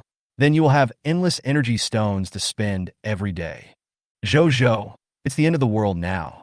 Bai Qingli felt that his kid was having some crazy ideas. Zhou was not convinced. Uncle Bai, I heard everything that Grandpa Xuanzu and Grandpa Meng said. A new economy will definitely emerge in the new era. Just wait. From now on, I will only spend my money on Mom, not on you. Then I'll live off your mother. Bai Qingli said without blushing. Zhou was dumbfounded. You can't do this. That's what I gave to my mom. You can't live off a 3-year-old child. Oh, Xiao Zhou still knows that he is not yet 4 years old. Zhou whined, and Do grabbed him with one claw. Chigachu Zhou, Dowda does business with you. Dowda touched the 3 space beads hanging around his neck. He had to find a way to fuse these space beads to create a large space weapon suitable for him. By then, it will have a super large space in its pocket, and you can put whatever you want in it. Dowda poked the little rabbit lying on Luo Tang's legs again. Rabbit, from now on you will make it, I will process it, and Zhou will sell it, oh yeah. Dodo rubbed his paws together, with a ball of green hair on his head, looking as disgusting as he could be. Luo Tang just smiled, treating it as the childish talk of a few children. However, if the little ones really want to do it, she will naturally support it as long as it is safe. The group traveled during the day and stayed in an RV at night. Xianjun was good at fortune-telling and could predict good and bad luck and which direction was the safest. The journey was normal along the way, and there was not much delay. After leaving the Changhua plain and not far from entering the next plain, Xianjun's car suddenly stopped. Luo Tang opened the car window. Grandpa Xian, is there something wrong? Zhou felt dizzy when looking at the I Ching diagram that Xianjun drew for him. Did he really have no talent for learning metaphysics? Along the way, Zhou deeply felt that Xianjun used metaphysics to lead them and avoid bad omens. If he can learn this, he will become rich if he does business in the future. Xianjun got out of the car and looked back and saw Xiao Zhou holding the map he had given him. He walked over slowly, reached into the car, and tapped Zhou's head gently. Zhou, since you have decided to become a businessman, even if you learn metaphysics, you will not be able to predict the future accurately. Sometimes to get something, you must give up something. He felt that Zhou's future was not very clear a few days ago. I don't know why, but after just a day or two, it's become clearer and clearer. Zhou seemed to understand something. Although he was sad, he still returned all the pictures to Xianjun. He smiled and said, Grandpa Xuanzu, I still don't want to give up on becoming the richest man in the new era. Xianjun stroked his beard and said, Okay, if you have any problems in the future, come to Grandpa Xuanzu. Just prepare some good wine for me, the old man. Zhou nodded vigorously. Uncle Bai said he can make wine. I'll ask him to teach me when the time comes, and I'll make wine for you myself. Xianjun laughed. You clever little thing. Not only can you talk, but you can also draw pie in the sky. What you said the day before yesterday really made your Grandpa Ming very happy. Zhou chuckled, and Dodo told him that it would be easier to make a deal if you were a sweet talker. It's like if Dowda makes a mistake, he can just act coquettishly to his mother and say something nice. Then his mother will forgive him. Okay, Grandpa Xuanzu needs to go discuss something with your mother. Chapter 151, Two-Legged Sheep Incident. Grandpa Mo, we did find out that in a small village 400 meters ahead, someone was cooking meat in a big pot, and there was a human foot in the pot that hadn't been cooked through yet. Beast, what a beast! Montauk Xuanzi Cost Angrili. No wonder Xuanjun said that we are going to encounter something that is against the will of heaven. It turns out that we are going to have to eat two-legged sheep in the disaster. Montauk Xuanzi Zeit. Tang, Grandpa Mo will go first. You can just drive here later. Ganpa Montauk. Before Luo Tang could finish his words, Mo Xuanji tapped the ground with his toes, stepped on the treetops, and disappeared into the woods in the blink of an eye. I didn't expect that after the end of the world, Xuanji's martial arts would improve so quickly. He will soon become a 5th-level warrior. Grandpa Xian, let's catch up. Tang, let your grandpa Mo handle this matter alone. He's like a ranger, wandering in the apocalypse without a car or supplies. If we go together, we will be lost. Those who were rescued want you to take them to the imperial capital. Will you take them or not? Xianjun asked back. Luo Tang was silent. This was probably the reason why she chose to avoid crowds all the way from south to north. She can save people, but she doesn't want to bring anyone with her. A little kindness can turn into a grudge, and this is not just talk. Grandpa Xian, if there are no supplies, even if you kill one vicious dog, another one will appear. Yes, this place is not too far from the Yuhui base. Xuanji will tell the villagers about the base. They really have people with special abilities. Leaving some food behind and going to the Yuhui base is the best choice. Since we have encountered it, we can't just ignore it. If people with special abilities look at the world coldly, then what will this world become in the future? Grandpa Xian can't imagine it. Grandpa Xian. Shouting, Grandpa knows what you are thinking. You are afraid of getting into trouble. It's okay. It's okay. You just need to do your best for some things. You don't have to try your best. Some people are worth saving. Maybe your grandpa Mo will get something unexpected this time. Grandpa Xian, I understand. Xuanjin nodded. Then I'll follow you and take a look. It'll be fine, of course. I can handle it. Girl like you. You can only grow if you have more experiences. Why don't you take Xiao Zhozhou to see it too? Grandpa Xian, Zhozhou is still young. Xin Qiang said suddenly. Xian Jun shook his head. Xiao Zhozhou's 3 views have been established and will not be affected by anything. I just want to see the multifaceted nature of people. When Luo Tang arrived, a group of emaciated men wearing only rags were tying 3 men and 1 woman to a tree and whipping them severely with whips. There were several corpses lying on the ground, killed by small stones hitting their foreheads. A man with an old face but young-looking hands was being supported by Grandpa Mo. A group of people saw 3 black SUVs suddenly coming, and several handsome young men got out of the cars. He brought a big, sturdy black dog with muscular muscles and smooth, black fur. It was obvious that the dog was well fed by its owner. Some people even swallowed and looked at the black hole with green eyes. Luo Tang's face darkened, and he glanced at the group of people lightly. A woman quickly covered her child's mouth and begged, "I'm sorry, everyone. My child is just very hungry. He has no ill intentions." She was not stupid. She knew at first glance that these people were not easy to deal with, so she could only turn her attention to Mo Xuanji, who had just saved them. Unexpectedly, a fair and tender child got out of the car and rushed towards Mo Xuanji. "Grandpa, is this Grandpa injured?" When Song Kuo heard the child calling him Grandpa, he was so angry that he wanted to hit the child, and he was only 30 years old. Mo Xuanji smiled and said, "Zhou, he is not a grandfather, but a survivor of a research institute. Young man, how old are you this year?" Song Kuo gritted his teeth and said, 30. "Uncle, you are only a few years older than my father. Why do you look so old?" Zhou was very confused. Song Kuo was so hungry that he didn't have the strength to speak. If Mo Xuanji hadn't just stuffed a candy into his mouth, he would probably have fainted by now. Montak Xuanzi kuhit lightly. He wondered if Zhou had been led astray by his grandson. It had only been a few days, but his mouth had become less sweet. Zhou took out a small cake from his pocket and said, "Uncle, I know you must have suffered a lot." "Mom, I want to eat the cake too," a child in the crowd said weakly when he saw the cake in Zhou's hand. The woman looked at the big black dog beside Zhou and felt a little scared. Mutated animals can eat people, let alone such a big dog. They are old, weak, and sick, so there is no way they can defeat it. "I'm afraid that I'll fall into a wolf's den before I even get out of the tiger's den." A young man stood out from the crowd and bowed to Mo Xuanji. "Senior, I wonder where you are from and whether there is a place for us disaster victims to stay." Mo Xuanji took a quick look at the person who came. The young man had dark skin, a mouthful of big white teeth when he smiled, and looked very thin. Xianjun. Xianjun handed a piece of paper to the young man. "This is the route we are taking. If you follow this road for 2 days, you will come across a mountain. Remember not to enter the mountain. If you walk along the edge of the mountain, you will definitely meet military personnel. Then they will take you to the Yuhui base." "Thank you. Thank you." The young man hurriedly thanked. "Miss, my child hasn't eaten for several days. Can you give him some food?" A woman with a sad face came to Luo Tang with a skinny girl. Luo Tang glanced at the crowd. These people were probably frightened by the cannibal gang. Maybe it was because Grandpa Mo had just killed several people from the cannibal gang with one move. Luo Tang released his mental power and saw several cars parked in the yard of the big house. "You are not residents of this village. No, we are survivors who escaped from the demon city. When we passed by this village, we rescued an injured old man on the road. We didn't expect to be led into a wolf's den." The woman covered her face and cried as she spoke. "My youngest child, who was only 1 year old, was eaten by those beasts and boiled alive.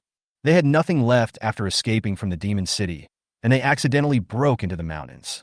After driving for several days and seeing the gas running out, we finally found a village. Let's go to Yuhui base. The car in the yard is still usable, and there are a few bags of grain in it. You can take them with you." As soon as Luo Tang finished speaking, a group of people behind the woman put down their sticks and went to the big house. Luo Tang took out a barrel of gasoline from the space and gave the woman some food. The woman kept bending down to express her gratitude. "Miss, my name is Zheng Ling. If I have a chance, I will definitely repay you in the future. May I know your name?" She didn't expect Luo Tang to give them gasoline. "Big sister, There's no need to repay me. It's good enough to be alive in the apocalypse. The sooner you leave, the better. I still have to look for my relatives, so I definitely can't go with you. Zhengling wanted to say something, but was pulled back by someone. This lady is right, sister. We should hurry to the base. The person who spoke looked in the direction of Mo Xuanji again. To be precise, he was looking at Song Kuo, who was being supported by him. Chapter 152. Feeling the energy fluctuation. Professor Song, can you still hold on? According to the route given by our senior, we will reach the mountain in 1 day and meet the army. Another half day will take us to the Yuwei base. Song Kuo didn't say anything. His parents were both in the imperial capital. If he chose to go to the Yuwei base, would he still have a chance to see his parents? Professor, I don't know if we can make it to the imperial capital alive. Zheng Yuan looked worried. Young man, your home is in the imperial capital. Yes, Grandpa. That's perfect. We're on the way. Xianjun patted the wine jug on his waist and said with a laugh. Upon hearing this, the others looked at Xianjun with hope. That's the imperial capital. Who wouldn't want to go there? Grandpa Xian, we are about to set off. Senior, I am also a psychic. I wonder if I can follow behind the convoy. Xianjun looked at Luo Tang, also telling these people that Luo Tang was the one in charge, not him. Safety is not guaranteed. We will encounter many mutants and evil species along the way. Whether we can survive to the end of the Imperial City depends on luck. But we must go to the Imperial City to find our families. If you are afraid of death, going to the nearest Yuwei base is the best choice. Yuwei base is a large official base with a relatively complete system. Ordinary people can also find things to do and obtain supplies to survive. If we drive out now and hurry up, we may meet military personnel before dark. As soon as Luo Tang said this, many people packed up their things and squeezed into those cars, fearing that they would be late and would not have a seat. Luo Tang also smiled when he saw this. Who wouldn't be afraid of matters concerning life and death? She felt good that these people didn't cause any trouble. Luo Tang glanced at Zheng Ling and said, if you decide to leave, then leave now. Girl, I don't know your name yet. For Zheng Ling, Mo Xuanji was a lifesaver and Luo Tang was a timely help. She can't possibly not even know the name of her benefactor. It's getting cold, so you should put more clothes on the children. If you can get through the next difficult time, maybe we will meet again in the future. Sister, let's go. A small hand grabbed Zheng Ling, and Zheng Ling bowed to Luo Tang and Mo Xuanji. I am Zheng Ling, and I am able to survive today. Thank you very much. After saying that, he picked up his daughter and got into the car. Auntie, this is for little sister. Zhou suddenly ran to the car door and stuffed in a few packets of milk powder. Thanks, Anne, I think you're a lucky person. You will be able to live a good life with your little sister once you enter the base. Zhou said, shaking his head. Luo Tang picked up Zhou and said, let's go. It's more dangerous outside in the wild. Zheng Ling was amused by Zhou, and even the daughter in her arms laughed softly and stretched her head to look at Zhou. The little boy is fair and tender, with eye-catching silver curly hair and big watery eyes, making him look particularly cute. Professor Song, are you really not leaving? Zheng Yuan asked hurriedly when he saw Song Kuo was reluctant to get in the car. The official base can be reached in less than 2 days, so he naturally wanted to go there, instead of taking the risk of going to the imperial capital. I'm different from you. My family is in the imperial capital. Even if I die, I will go back. Zheng Yuan sighed and saw the big truck in front drive away. After saying goodbye to Song Kuo, he followed it. Xiao Yuan, when we get to the base, let's think of ways to prepare more cold weather items. Zheng Ling said, Sister, why are you preparing this all of a sudden? We can't even have food now. Listen to me. I'll go on a mission with you when we get to the base. Zheng Ling didn't think that Luo Tang would tell her that it was cold and to put on more clothes for no reason. This is her keen sixth sense. What is your special ability? Why can you attract the energy waves around you? As soon as the group of people left, Luo Tang couldn't help but ask Song Kuo. With a sweep of her mental power, she could feel the energy waves all around this man, but those energy waves would not penetrate into his body. Song Kuo shook his head. He was also very distressed because he himself didn't understand the use of his special abilities. I can feel any energy waves around me, but other than that, there's nothing else. I don't have any fighting power. Song Kuo was still a little afraid that these people would abandon him in the wilderness. Those people call you professor. What do you research? Communication. Song Kuo knew that his previous knowledge might be of no use in the end times. In the end of the world, Even the magnetic field of the blue planet has changed, so there is no signal at all. He is not as good at farming as an agriculturist. Luo Tang raised an eyebrow. What's your name? Song Kwa. Hearing this name, Luo Tang finally understood why Xianjin said there would be an unexpected gain. Isn't Song Kwa the special person in the book whose brain can sense energy waves? After the heavy snowstorm, he was rescued by the soldiers of the imperial capital and brought back to the imperial capital. After finding my parents, I rested for 2.5 years before I recovered. His parents were also researchers. Half a year later, Song Kwa used his special abilities to restore the communication problems at the imperial capital base. But that was already the 4th year of the apocalypse.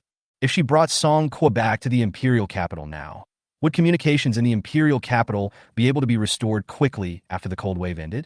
Slowly restore national communications and issue orders to eradicate the evil.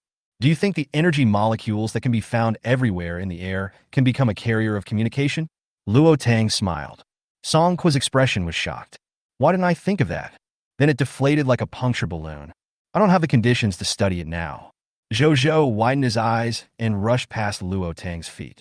He stretched out his chubby white hand and said seriously, Uncle Song, let's get to know each other. My name is Luo Linzhou.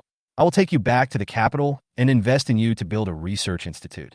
We will share the profits in the future. Song Kwa was dumbfounded when he saw the chubby, silver-haired kid who was not even as tall as his thighs suddenly rushing towards him. Is this child weaned? Luo Tang. By Qingli. Zhou had a stern face and continued in a baby voice. Mr. Song, I am very serious. Song Kwa couldn't help laughing. Okay. Little Luo Linzhou is very serious. If you can really take me back to the imperial capital and provide me with resources, then I, Song Kwa, will invest in the technology. After the research is completed, I only want 10% of the shares. Zhou's mind was racing. He couldn't say that he didn't know whether 10% was a lot or not. The last time he saw Jiujiu, he knew that he and Uncle Bai were father and son, and he asked Uncle Nangong what the conditions were for establishing a father and son relationship. He must take a larger share, and he also wants to share with his mother, Daodu, and the little rabbit. Seeing Zhou's troubled face, Luo Tang laughed inwardly, thinking that the little guy had not yet learned percentages. Chapter 153 Tremble. Bugs. Mr. Song, even if my son can't do it now, I can. I can take you to the imperial capital safely and even build a research institute.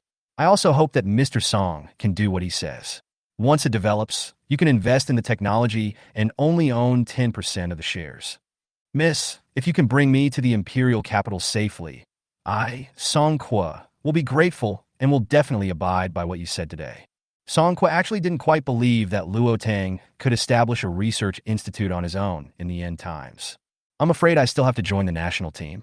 Luo Tang curled his lips and smiled, waiting to go to the imperial capital to recognize his grandmother as his relative.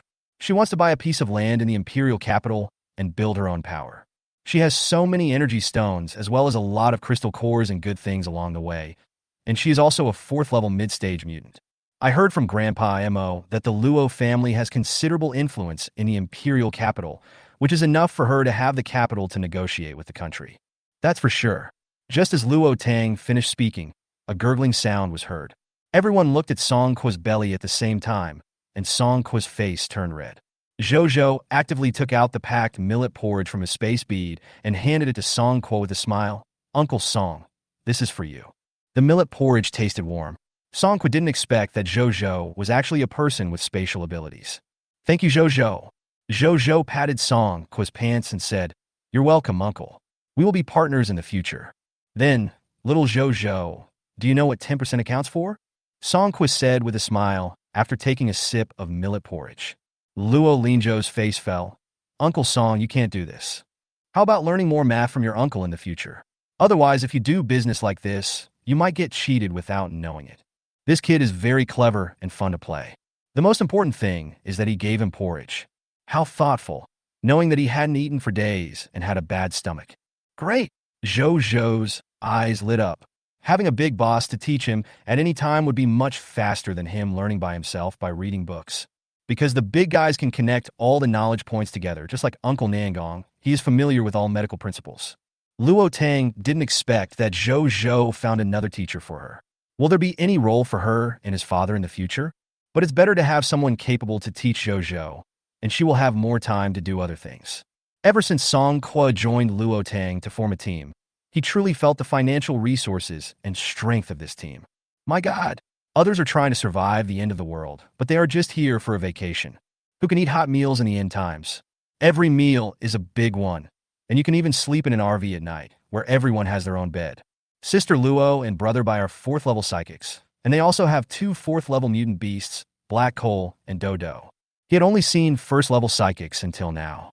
Suddenly, so many high-level psychics appeared around him. Song Kwa felt that he was not in the same world as them. There was also a 4th level warrior, Mo Xuanji, who saved him. He felt like he had opened the door to a new world. It turned out that after the end of the world, there were not only people with superpowers but also warriors. Every time he saw Mo Xuanji using force, he felt jealous. He felt that Senior Mo Xian must have other supernatural powers, but Senior Mo loved martial arts and did not use his supernatural powers. Every day at dawn, Song Kwa looked at the figures lined up outside the RV to practice martial arts, and he was very envious. His special abilities have no combat power, but Luo Tang's idea does have some promise. But in the end times, no one wants to be without any ability to protect themselves. With the faint sunlight, Zhou looked at the figure sitting up in the RV. He asked in a low voice, "Uncle Song, do you also want to learn martial arts? My maternal grandfather has agreed to wait until communication is restored to encourage people without powers to learn martial arts. Do you want to start practicing now?" Song Kwa stood up from the bed and said, "Of course." He also wanted to become a disciple of Senior Mo, but he was afraid that Senior Mo would not accept him. Who wouldn't want to have the ability to have those 2 powers without having speed and strength powers? Since then, another martial arts student has been added to the team. Shun Tingwan didn't learn anything. Apart from eating and doing some work every day, she was studying her own powers. Now, she is clear about her goals. Tang Tang is going to the imperial capital to establish his own power. From now on, she will hang out with Tang Tang and must perfect her ability to control water. Only in this way can she be qualified to stand beside Tang Tang. She must become stronger. There's an open space ahead where we can stop and have lunch. Luo Tang shouted. We should be able to reach the imperial capital in 3 more days. Luo Tang was just thinking about it when he suddenly had a bad feeling. This place is located in the Great Plains, and before the apocalypse, the land was fertile. After the end of the world, the vegetation was extremely lush, and an ordinary grass on the roadside was half a meter tall. With a sweep of his mental power, the hardened soil of the farmland not far away became bare and covered with black locusts. Each locust was as big as her forearm, and its sharp teeth gnawed at the grass and trees, leaving a bare landscape wherever it passed. Luo Tang's spiritual power probed into the locust swarm and saw a large black-blue locust about 1 meter long grabbing a palm-sized frog and devouring it. Luo Tang took a deep breath. It really was the end of the world. Even the food chain was reversed. Tang Tang, should we leave quickly? Those are evil bugs, not mutant bugs. Evil insects are equivalent to evil species. They are cruel and bloody and will eat anything edible. Let me see if I can catch all of these locusts. Leaving them behind will only cause trouble. The locust in the middle is still eating and laying eggs at the same time. Such a horrific group of evil insects has grown to its current level in just 2 months in the end times. If they are not eradicated, once they reach the city, they will definitely bring a devastating disaster to the small town. The highest level locust is the one in the middle at the peak of the 2nd level, and it will probably be promoted to the 3rd level soon. The others are just soldiers, but locusts have wings. Even if the 2 of us join forces, the area that our mental power can cover is only 500 meters in radius. That group of locusts is so huge, I'm afraid they will escape. Just encircle them from 4 directions. Our mental power can cover an area of more than 400 meters in radius, and we can attack from the front and back. Let Qi Yang go to one direction and shrink little by little. The rest of the people will be in the last direction. It's up to you to decide. Luo Tang immediately informed everyone about the locust swarm ahead. Song Kwa stood up from the ground. Sister Luo, are you serious? Let's go and deal with a large group of evil insects. Zhou finished the last bite of his meal, put his hands on his hips, and said excitedly, Uncle Song, you don't have to do anything. Mom, let's go and kill them. Let them have a taste of the power of Zhou's flames. Woof woof, master, come on, I will escort you. A flaming lotus appeared in Zhou's palm, revealing an evil expression. Tremble bugs. Luo Tang. Her child is becoming more and more deviant as he is raised. Or maybe Zizi used to have healing abilities and never revealed his true nature. Chapter 150, For the Flame Red Lotus is out of control. Mom, my fire is so powerful that it can burn even a golden needle. It just takes that long. But the insect body of the first and second levels is not half as powerful as the Tao to Golden Needle. Okay, we will divide our troops into 4 groups. Qingli and I will attack from the front and back. Jing, you and my cousin will take Mao Tuan from the left. Grandpa Mo, you and Zhou will wait here. Mo Xuanji nodded. Okay. After hearing the order, the hairy ball immediately slipped down from the top of Daoda's head, climbed along the legs of Shen Qiang's trousers, and climbed to the top of his head. Shen Qiang, can't you stay at the Nangong banquet? He has to wear this green hairy hat, right? Song Kuo watched helplessly as the green fur ball on Daoda's head suddenly moved on its own and slipped to the top of Shen Qiang's head. He pointed at Shen Qiang. Uncle Song, don't be surprised. That's a mutant plant raised by my mother. It's very cute and fun.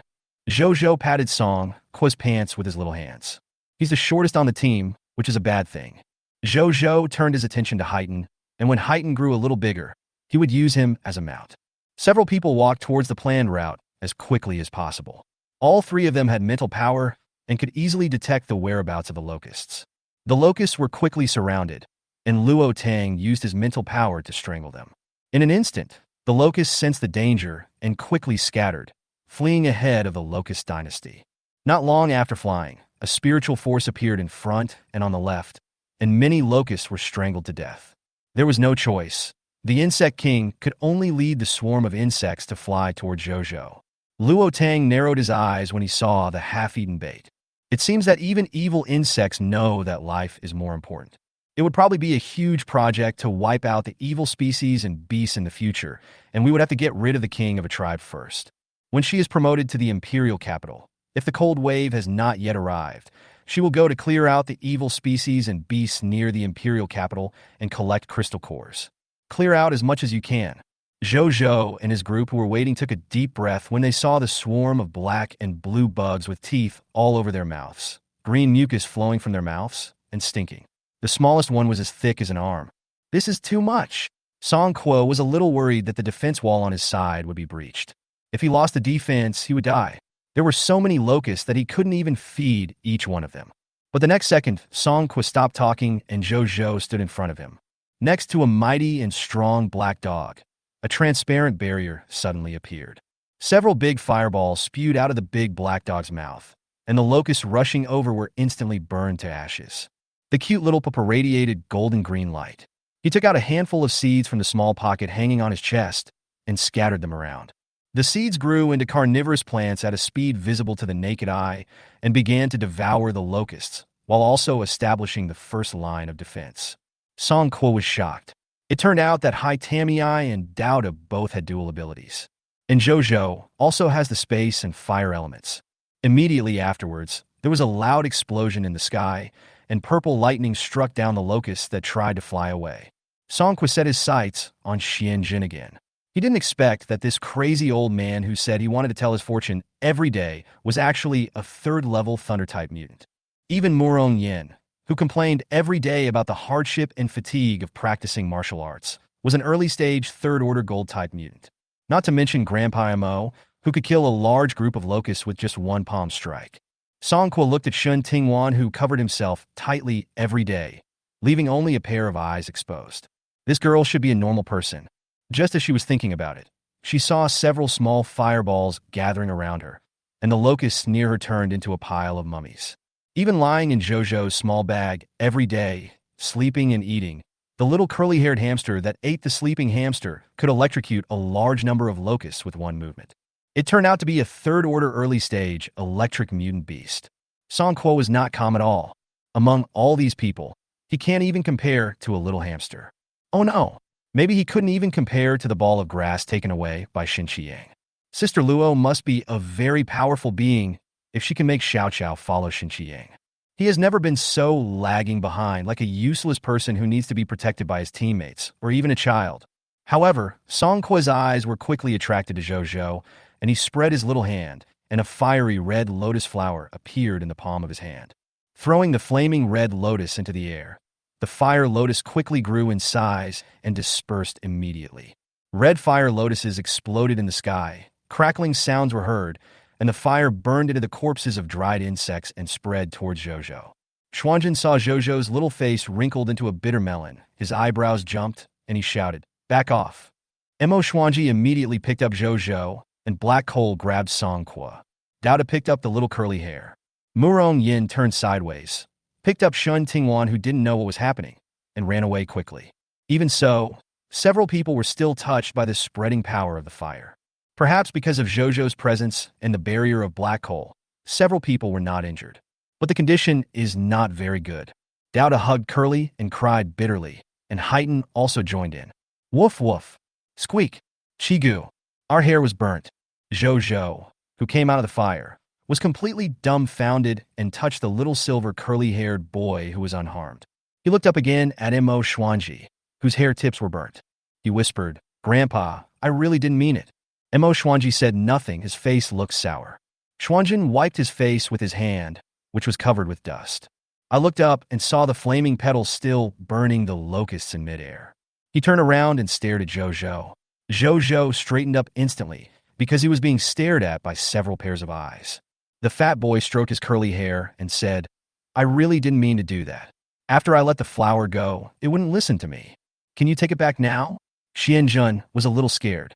After the petals in the sky burned the locusts, they came over to burn them. Zhou swallowed and said nothing. Xianzhen waved his hand. "Disperse. Quickly disperse. Let Zhou try to retract his fire. The fire will not attack him." Before Xianzhen finished his words, Mo Xuanji put Zhou down, picked up Song Qua, and ran away, even startling the little rabbit who was resting in the RV. A few petals were spinning around Zhou, and one disobedient petal was chasing in the direction of Dodo. Dao wants to cry. At a glance, it found that everyone was like it, with a petal following behind them. "Woof woof, master, please put it away quickly." Zhou tried hard, and slowly, the flame petals chasing the black coal were taken back. Luo Tang returned all the way to the starting point, but was surprised not to see a single locust. But when she rode her motorcycle to the place where several people were resting, she was instantly dumbfounded. "What's going on? Why are you being chased by flame petals one by one?" Chapter 155. Arriving at the Imperial Capital. "Mom, run!" Seeing that a flame petal in the sky was about to fall on Luo Tang's head, Zhou shouted hurriedly. Luo Tang took control of his mental power, and all the flame petals stopped instantly. Once again, all the flame petals gathered together and slowly formed a flame red lotus in her palm. By coincidence, Bai Qingli, Shin Qiyang, and Nangong Yin also arrived. "Ein, did you go digging for coal? Your whole body is pitch black." Murong Yin turned his attention to Zhou. "We also didn't expect that for us, the biggest harm is not the locusts, but the flames of Zhou." Zhou looked embarrassed and ran towards his mother with his short legs. "Mom, this is my fire. Once it is released, I can't control it." Zhou lowered his head, glancing at the red lotus in Luo Tang's palm from time to time. The flame red lotus was as obedient as a quail in Luo Tang's palm. Luo Tang was just about to return the flame red lotus to Zhou. A small black thing slid to her feet, grabbed her trouser leg, and cried bitterly. "Squeak, well, Mom, the curly hair is turned into a black coal ball." "Woof woof," the black coal expressed its dissatisfaction, saying don't blame it. Luo Tang slapped Hong Lian with his palm, and the flame in the palm of his hand was flickering and was about to go out. Luo Tang immediately returned the red lotus to Zhou. Zhou held the flickering flame, sniffed, and muttered softly. "I told you not to listen to me, so you learned your lesson, right?" The flame in his palm suddenly grew taller. Zhou puffed up his cheeks and said angrily, "You are still contradicting your master, aren't you?" The fat boy clapped his hands, and the flame in his palms shrank instantly. "I will beat you if you don't obey me in the future. If I tell you to go east, you must not go west. Do you understand?" Dodo slipped in front of Luo Tang, hugged her legs, and sobbed. If black coal burned its fur, it would definitely grab the black coal and beat it up. Luo Tang took out the spiritual water he had stored from the storage space, and the two little guys stopped crying. She looked at the black coal next to her, which was also burned to the point of no hair, and gave her a small bottle. "Before the cold wave comes, you have to grow back the hair on your body. manhwa, pick up all the crystal cores. Luo Tang ordered. Since she advanced to the middle stage of the 4th level, manhwa devoured a large amount of flesh and blood and advanced to the early stage of the 4th level. All the previous stockpiles have been digested. Originally, I thought that this group of locusts would provide manhwa with a good meal. Now only the crystal core remains. We can't avoid danger on the next journey, and we have to stock up some meat for manhwa to eat. As long as it's flesh and blood, manhwa will accept it. Evil species, evil beasts, mutant animals, and mutant insects are all acceptable. The higher the level of flesh and blood, the more useful it is to it. In the following days, Songqua truly felt the horror of the furball. A ball of grass the size of a palm can spread over a small village in less than half a minute. As long as there are no large and high-level mutant creatures, the hairball can devour all the mutant insects and rats in the village within an hour. He could even wrap the small crystal core on the mutant insect with his body and bring it to Luo Tang. With a plant pet like this, you would still be afraid of mutated bugs. However, if a mutant plant as advanced as the hairball appears, it will be a disaster for the city. If Luo Tang doesn't control it, the human hairball will still be devoured. Flesh and blood are food to it, and the strength it needs for growth. Wherever Luo Tang and his group passed, all the evil beasts and mutant insects disappeared. 3 days later, 3 black off-road vehicles passed through the jungle, and the view ahead gradually became wider. From time to time, blocks of cement could be seen on the black hard ground. In the distance, under the gradually setting sun, the towering city walls appear tall, majestic, and steady. The sunset glow from the red sun cast a red glow on the 4 majestic black characters above the gate. Imperial Capital Base. There was a long convoy ahead. Not far in front of the gate are 8 checkpoints that look like the toll stations on the highway before the end of the world. It really is worthy of being the Imperial Capital Base. It is indeed more complete than the Yue base. This is probably just the inner city. When they arrived, there was an exploration team exploring the terrain far ahead. The Imperial Capital Base is surrounded by mountains on 3 sides, so it does require very strong defenses, not only to defend against evil species, but also mutant beasts. This kind of terrain can be used to build good defenses by taking advantage of the surrounding mountains. Grandpa Mo, can the car enter the Imperial Capital Base? I don't know about that either. The last time I went in with Xianzhen. Each person had to pay 3 crystal cores, or 3 kilograms of food. Other materials of the same value were also acceptable. At that time, the base was not so complete. There was only 1 gate. Woo woo. I'm finally back. Songqua excitedly opened the car window when he saw the word Imperial Capital. Shouting, the Luo family and the Bai family live in the same neighborhood. Your grandpa Mo took me there last time, but we can't contact them now. Luo Tang curled his lips and smiled. Let's not go to the Luo family first, let's rent a house. You don't have to rent a house, just come with me. Someone took the jade pendant to the Luo family to claim their relatives, but we still don't know what the Luo family is like now. It's better to come back to the Nangong family with me. Ali and Ayin, you 2 go back to your own homes. Grandpa, how about you come with me to the Bai family? Mom must be worried about your safety. Zhou suddenly leaned over and hugged Mo Xuanji's legs. Grandpa, Zhou wants to go to the Bai family with you. He had to ask his mother about the situation first. He didn't want his mother to get married, and it would be great if Uncle Bai could marry his mother. My mother said that she wanted to buy a piece of mountain in the capital and build her own home. Mom has a group of beasts, and they take them out for walks from time to time. They must have a big space. It would be best if I could get a piece of land in the imperial capital. Bai Qingli was overjoyed when he heard this and picked up Zhou. Does Zhou want to go back with Dad? I'm going to play. Mo Xuanji smiled. He could already guess what this little guy was thinking. Luo Tang didn't expect Zhou to want to follow Grandpa Mo and Bai Qingli. However, this was also an opportunity for Zhou and his father to develop a relationship, so he agreed. Uncle Song, follow Zhou. The imperial capital is so big. Where can Songqua find someone if he loses him? Mom said he was very useful.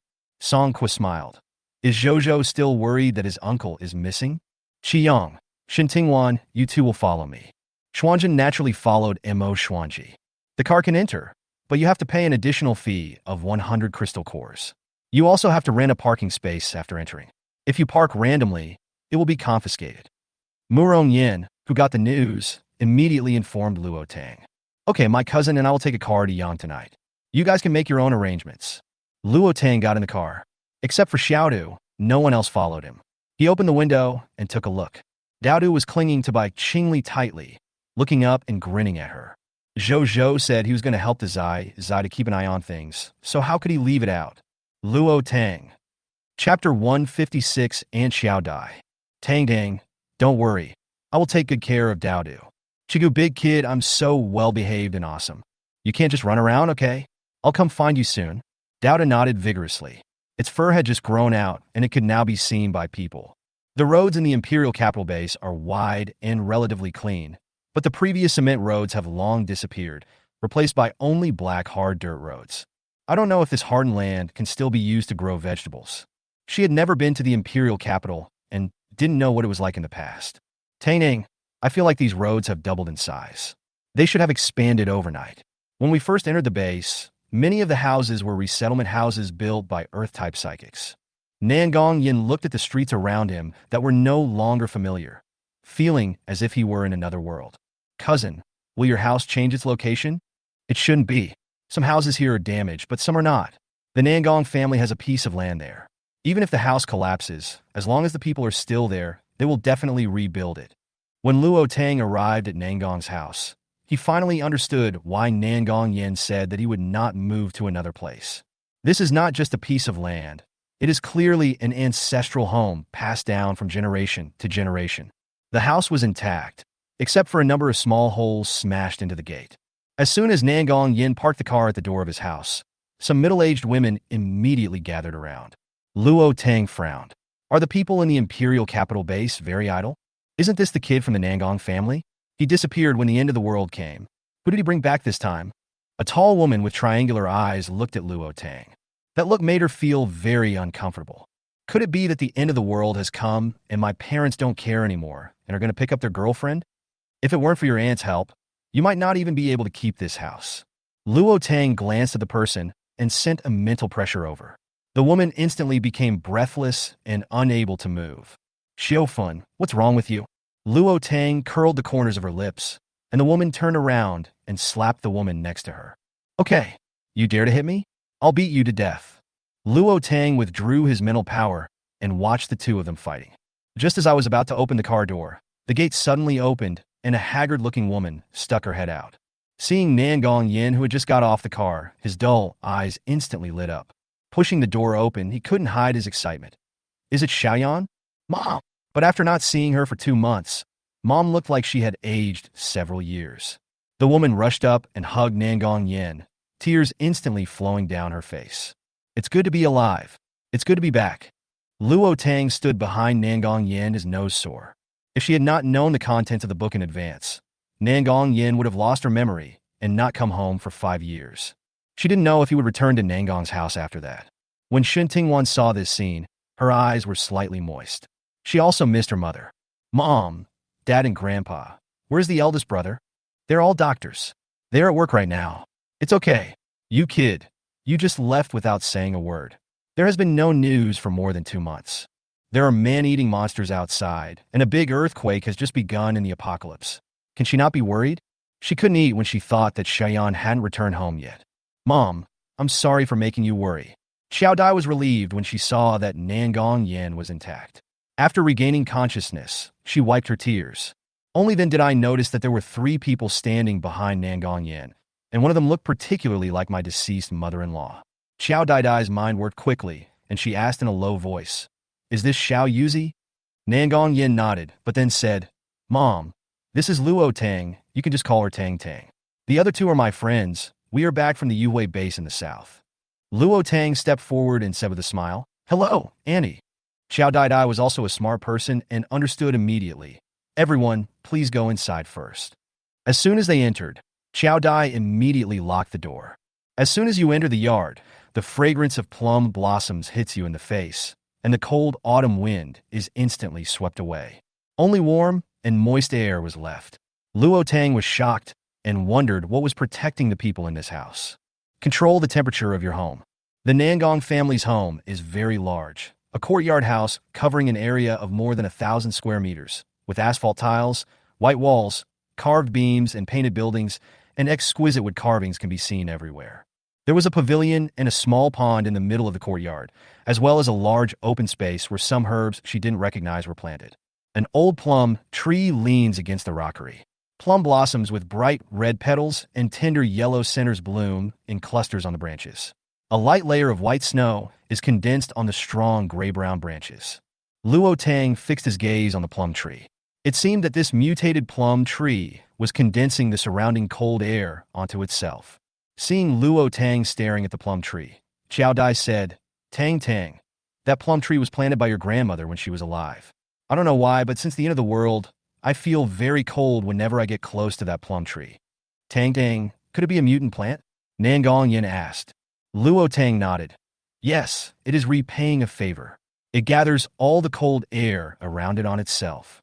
As long as it is here, this house will be warm like spring all year round." Xiao Dai was startled, and her eyes turned much softer as she looked at the old plum tree. "Repaying the favor. No wonder I can't sleep every night because I smell the fragrance of flowers. I'm just worried every day and look haggard."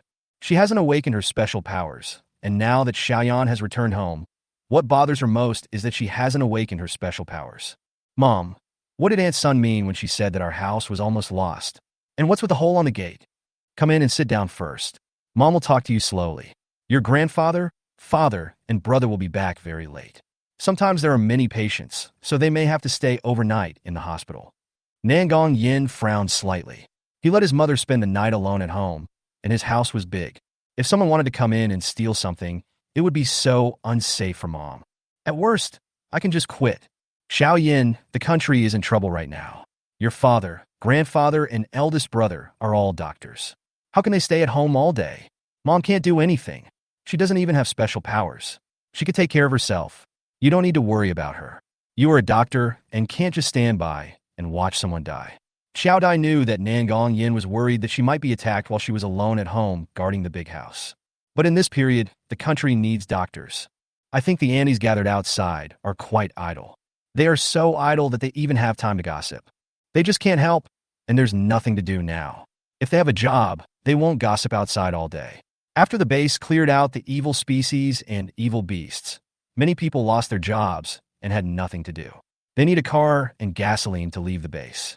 It's basically a dead end for ordinary people to go out. Fortunately, you returned safely. The Imperial Capital Base is surrounded by mountains on 3 sides. There are many mutant beasts and evil beasts on the mountains. People with special abilities may not be able to come back alive if they go there. It's better to form a special ability team. Xiao Dai took a few people to the living room and made a pot of tea. Chapter 157. Not married yet? It's not cheap to live in resettlement housing now. A whole family has to live in a small house. Naturally, many people want to take our big house. A lot of land near the house has been expropriated and replanned.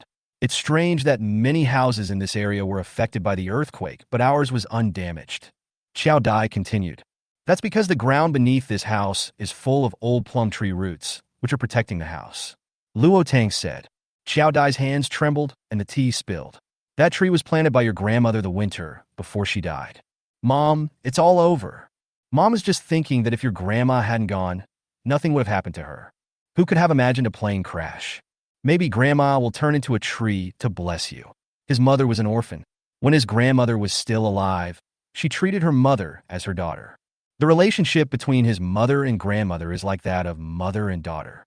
Yes, this is the real little Yuzi. She looks so much like your grandma. Xiao Dai smiled and regained her composure. Last time, the girl came to her house and said to her arrogantly, without her parents' help, her Nangong family can't even keep the house. Bah, what the hell? Doesn't she know what the relationship between sister-in-law and brother's father is? There's no need for her to push me around. When Xiao Dai thought that the woman was a fake, she felt upset. Latte smiled softly. Aunt, that should be Luo Cheng and his father's doing. When Xiao Dai heard Luo Cheng's name, she was a little confused. She hadn't heard this name for more than 20 years. Nangong Yin told him everything in detail. Xiao Dai was so angry that she couldn't speak. How could there be such a vicious person in the world? Not only did he harm his adoptive father, but he also wanted to harm his granddaughter. Holding Luo Tang's hand, he said, Fortunately, you are a blessed person. You have returned to the imperial capital safely. Rest at your aunt's place today. Your grandpa and uncle will surely come back in the evening. We will go to the Luo family together tomorrow. Okay. She wanted to see who was impersonating her. Xiaoyan, your grandfather will come back and scold you later. Just listen to him and don't get angry with him. He was determined to learn Western medicine, and his father-in-law had no choice but to let him learn it. When the end of the world came, I left the imperial capital and fled to the south. Fortunately, I am back alive. Otherwise, my father-in-law would be so angry that he would die. Mom, don't worry, I'll help him find his granddaughter. He won't be angry. Then your grandfather will definitely settle the score later. Aunt, can you tell me about this house? I just heard you say that a lot of this area has become resettlement housing. Xiao Dai sighed and said, this area is not resettlement housing, but high-end residential housing. That's why there are all kinds of people here. After the end of the world, society will be reset, and only those who have awakened their special abilities can do better. Anyone who does better will not choose to live in shanty towns, nor do they want to rent resettlement housing. They can't afford high-end villas, so high-end residential housing is just right. All areas of the imperial capital have been replanned, and high-rise buildings live in the first ring, which is also the area least affected by the earthquake. The Luo family is there, and this place is planned as the third ring. Nowadays, the fourth and fifth rings are ordinary dominions. The sixth ring is a resettlement area, and the area outside the sixth ring is still a shanty town, and houses have not been built yet. Then if I want to buy land, will the country sell it? Luo Tang suddenly asked. Xiao Dai was shocked. She didn't expect Luo Tang wanted to buy land as soon as he arrived in the imperial capital. Tang, it's not easy for you to buy land. Just go and talk to your grandmother. The fake could talk to her so confidently, naturally because of his rich family background. Too bad it's not hers. Could it be that Grandpa Luo will become the head of the military region again? Nangong Yin asked. He's Tong Tong's father. He's a third-level peak dark and space-type psychic, and he has a super powerful plant pet by his side. At the beginning of the apocalypse, he collected a large amount of supplies, led people to wipe out the evil species, and formed a team with the country. He also showed super leadership, and because of Tong Tong's grandfather's relationship, he took the position of commander-in-chief of the military region. After that, he immediately led people to build the base. He had enough supplies, and he acted quickly, accurately, and ruthlessly. That's why the imperial capital base was built so quickly, and the evil species and evil beasts were also wiped out. Luo Tang was stunned. Is her father the protagonist? Tang, don't be surprised. The Luo group founded by your grandmother was very rich before the end of the world. I don't know the details, but a lot of the supplies are from your family. As for why your family was able to collect so many supplies so quickly, I really don't know. If it weren't for the Luo Qing incident, your father would have been the youngest major general. Because of him, your father retired from politics and went into business with your grandmother. Luo Tang didn't expect this to happen. Then doesn't the Luo family have a very high status now? More than just great, your father is now the best master in the capital, and your grandfather is also a powerful lightning master. Your mother has the ability to heal, and I don't know if your grandmother has any abilities, but she is also a very powerful person. Xiao Dai was talking excitedly when she suddenly remembered that there was a girl named Luo Yu in the Luo family. He moved his mouth and said, I wonder if the Luo family knows that Luo Yu is a fake. And don't worry, my grandma knows. She even asked Grandpa Mo to look for me. Mo Xuanji. Luo Tang nodded. When Mo Xuanji was mentioned, Xiao Dai thought of Bai Qingli and glared at Nangong Yin angrily. Mom, look, I went south to find a real little pomelo, so please don't blame Ali. Don't bring him to my house. I get annoyed when I see him. Her son was such a well-mannered child when he was young, but he became crazy after meeting Bai Qingli. Fortunately, he has become much better after growing up. This time he even brought her son and the kid from the Murong family south. How could she not be angry? What would she do if she couldn't come back? Luo Tang touched his nose and said a little embarrassedly, Aunt, maybe he will come to your house often in the future and bring his son with him. Shen Qiang suppressed a smile. It turned out that Bai Qingli was so unwilling to meet him. Xiao Dai was a little confused. Why, I don't welcome him. My whole family doesn't welcome him. He glanced at Nangong Yin and closed his mouth again. Mom, Bai Qingli's son is also Tong Tong's son. You can't keep your little grandnephew out, can you? Xiao Dai felt like her head was buzzing. If she remembered correctly, little Yuzi was only 22 this year. It's only 23 after the new year. Xiao Yin, don't make such a joke casually. He took Luo Tang's hand again. Tang, Bai Qingli is not good enough. If you marry him, you may not be able to control the children after they are born. Xiao Dai and Luo Tang told a lot of jokes about Mo Geeky's control over his son. Her mother was so frightened that she was using flesh to pat her, but she immediately picked her up and took her to the hospital. The koi carp raised by Grandpa was stewed into fish soup for Grandpa to drink, but it got stuck in the chimney and couldn't get out. After hearing this, Luo Tang was stunned. And I already have a child who is over 3 years old. He is very well behaved. Xiao Dai stood there in a daze. She thought Tang Tang was just dating Bai Qingli. After all, it is true that the guy is handsome and can charm a lot of women. It's a pity that he didn't make people angry to death. You're not married yet? Xiao Dai's gossipy spirit was aroused. Chapter 158 Bai Qingli was beaten. Luo Tang shook his head. Xiao Dai patted Luo Tang's hand. That's fine, just keep the child. With the Luo family here, if he dares to snatch it away, take your 2 cousins and your father and grandfather to beat him up. Luo Tang smiled and said, Aunt, that's not necessary. Bai Qingli can't beat me. Xiao Dai's face was obviously happy. That's good, then everything can be solved. It's good that we can beat him. At that time, Bai Qingli was 10 years old. He practiced martial arts since he was a child, and your father couldn't beat him. Luo Tang didn't say that her father couldn't beat Bai Qingli now. A 4th-level warrior and a 4th-level psychic. Her father is only at level 3. But the 3rd stage is also very powerful. Currently, many people are still at the 1st stage, and only a few will be at the 2nd stage. The Nangong family was in great joy at this time. As soon as Murong Yin returned home, his mother hugged him excitedly, and then he was educated by the whole family, until he revealed his 3rd-level gold ability. Bai Qingli was even more miserable when he returned home. He had just reached the door of his house. His mother carried a 2-meter-long wooden stick and hit him with it. After the fight, she lifted his ears and said, Bai Qingli, you are doing very well. You were only 1 breath away from death 4 years ago, and now you're lucky enough to wake up, so you want to die, right? If I don't break your wings today, I won't be named Mo. You dare to dye your hair white? If I had known, I would not have allowed you to learn martial arts. If your surname is not Mo, whose surname do you want to have? A faint voice sounded. Mo Geeky looked back and saw his father. He immediately threw the stick to the ground and kicked him hard. Who is so wicked as to block the road with such a long stick? The disobedient wooden stick rolled to Mo Xuanji's feet and hit his foot. Zhou, the little fat boy, covered his mouth with his hands but still couldn't help laughing out loud. It made him laugh to death. I thought that when Uncle Bai returned home safely, the whole family would excitedly go forward to greet him. But he didn't expect that his eldest brother was there to report the news, his grandmother and father were there to watch the fun, and his grandfather was there to cheer. Mo Geeky heard the children's laughter, looked up, and saw Zhou in his father's arms. His mouth moved, and he spoke without thinking. Dad, is this my brother? Mo Xuanji's face darkened, and he really wanted to slap his daughter in the face. Zhou widened his eyes, and Do, who was sitting quietly on the back of Haichuo, also had an incredible look on his face. Open your dog eyes and see clearly. If you hadn't said that Xiaoli had brought his own death upon himself 4 years ago, there wouldn't have been such a big misunderstanding.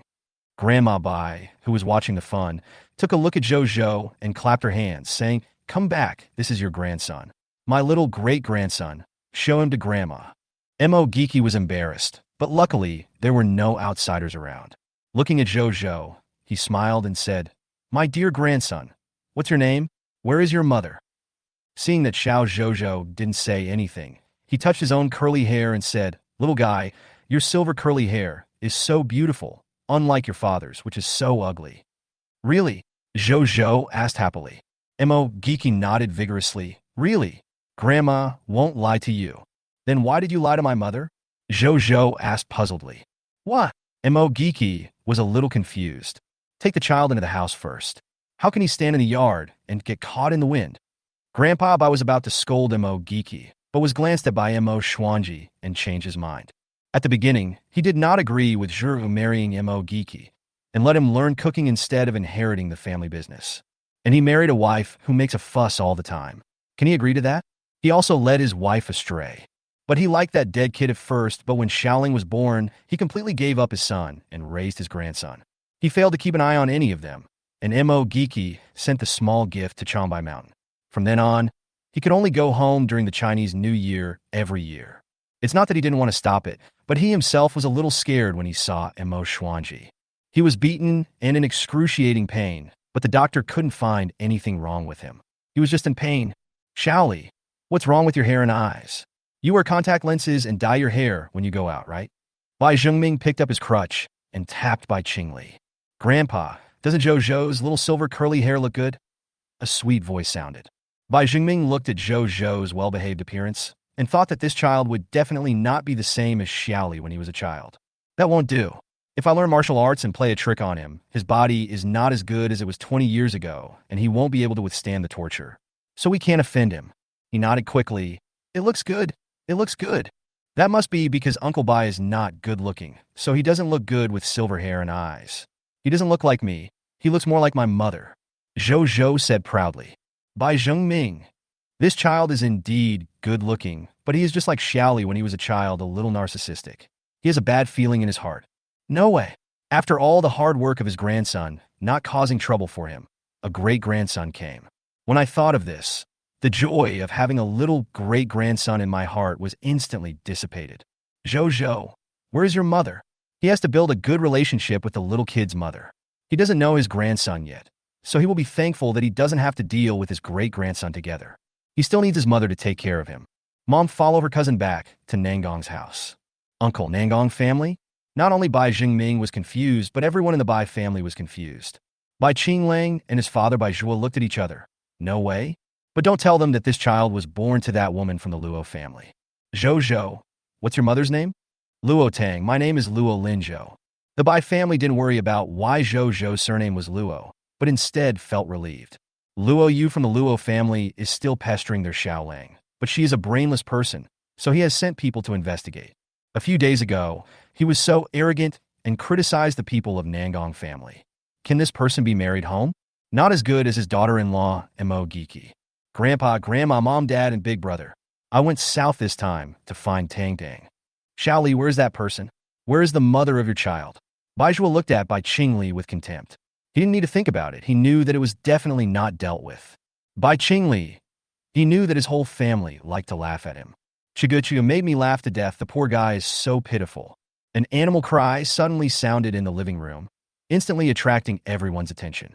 They only paid attention to Bai Qingli and Zhou Zhou, but did not notice that there was a gray ball of fur lying on the back of the big black dog that Xiaoli brought back. Xiaoli, why don't you introduce yourself? Mo Giki poured a glass of warm water for each person. Chapter 159, the Bai family's brain circuits are abnormal. Dao had jumped down from Haitan, sat next to Bai Qinglang, and began to lick his warm water.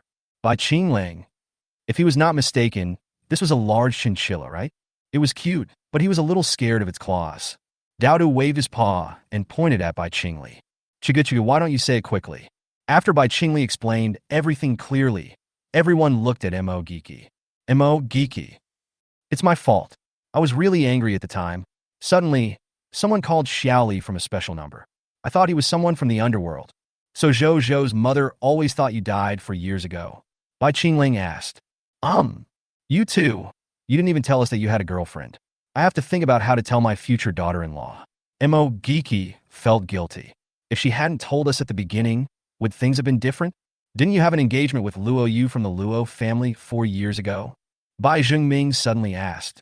Zhou Zhou pricked up his ears, sat up straight, and listened attentively. Grandpa, isn't that what you and Grandpa Luo talked about? When did I ever admit that even if I hadn't met Tang Tang and hadn't become a vegetable, do you think I would have married Luo Yu? Bai Jingming was so angry that he wanted to hit someone. Oh, I told you that there was no need for an engagement, but you just wouldn't listen to me. With Xiao Lily's personality, is he someone who can be bound by an engagement? Then I can't just ignore it, can I? He insists on becoming a mercenary. If he's not careful, he might. Forget it. Let's not mention Luo Yu. It's unlucky. Thinking back to the time when she treated Luo Yu as her daughter. Luo Yu also expressed her love for Xiaoli in front of everyone in the Bai family. But as a result, something happened to her son. Luo Yu turned around and married the eldest son of the Zhang family, the Bai family's archenemy. She wouldn't believe that the two of them had not been having an affair for a long time. Mo Giki couldn't understand what Luo Yu was trying to do.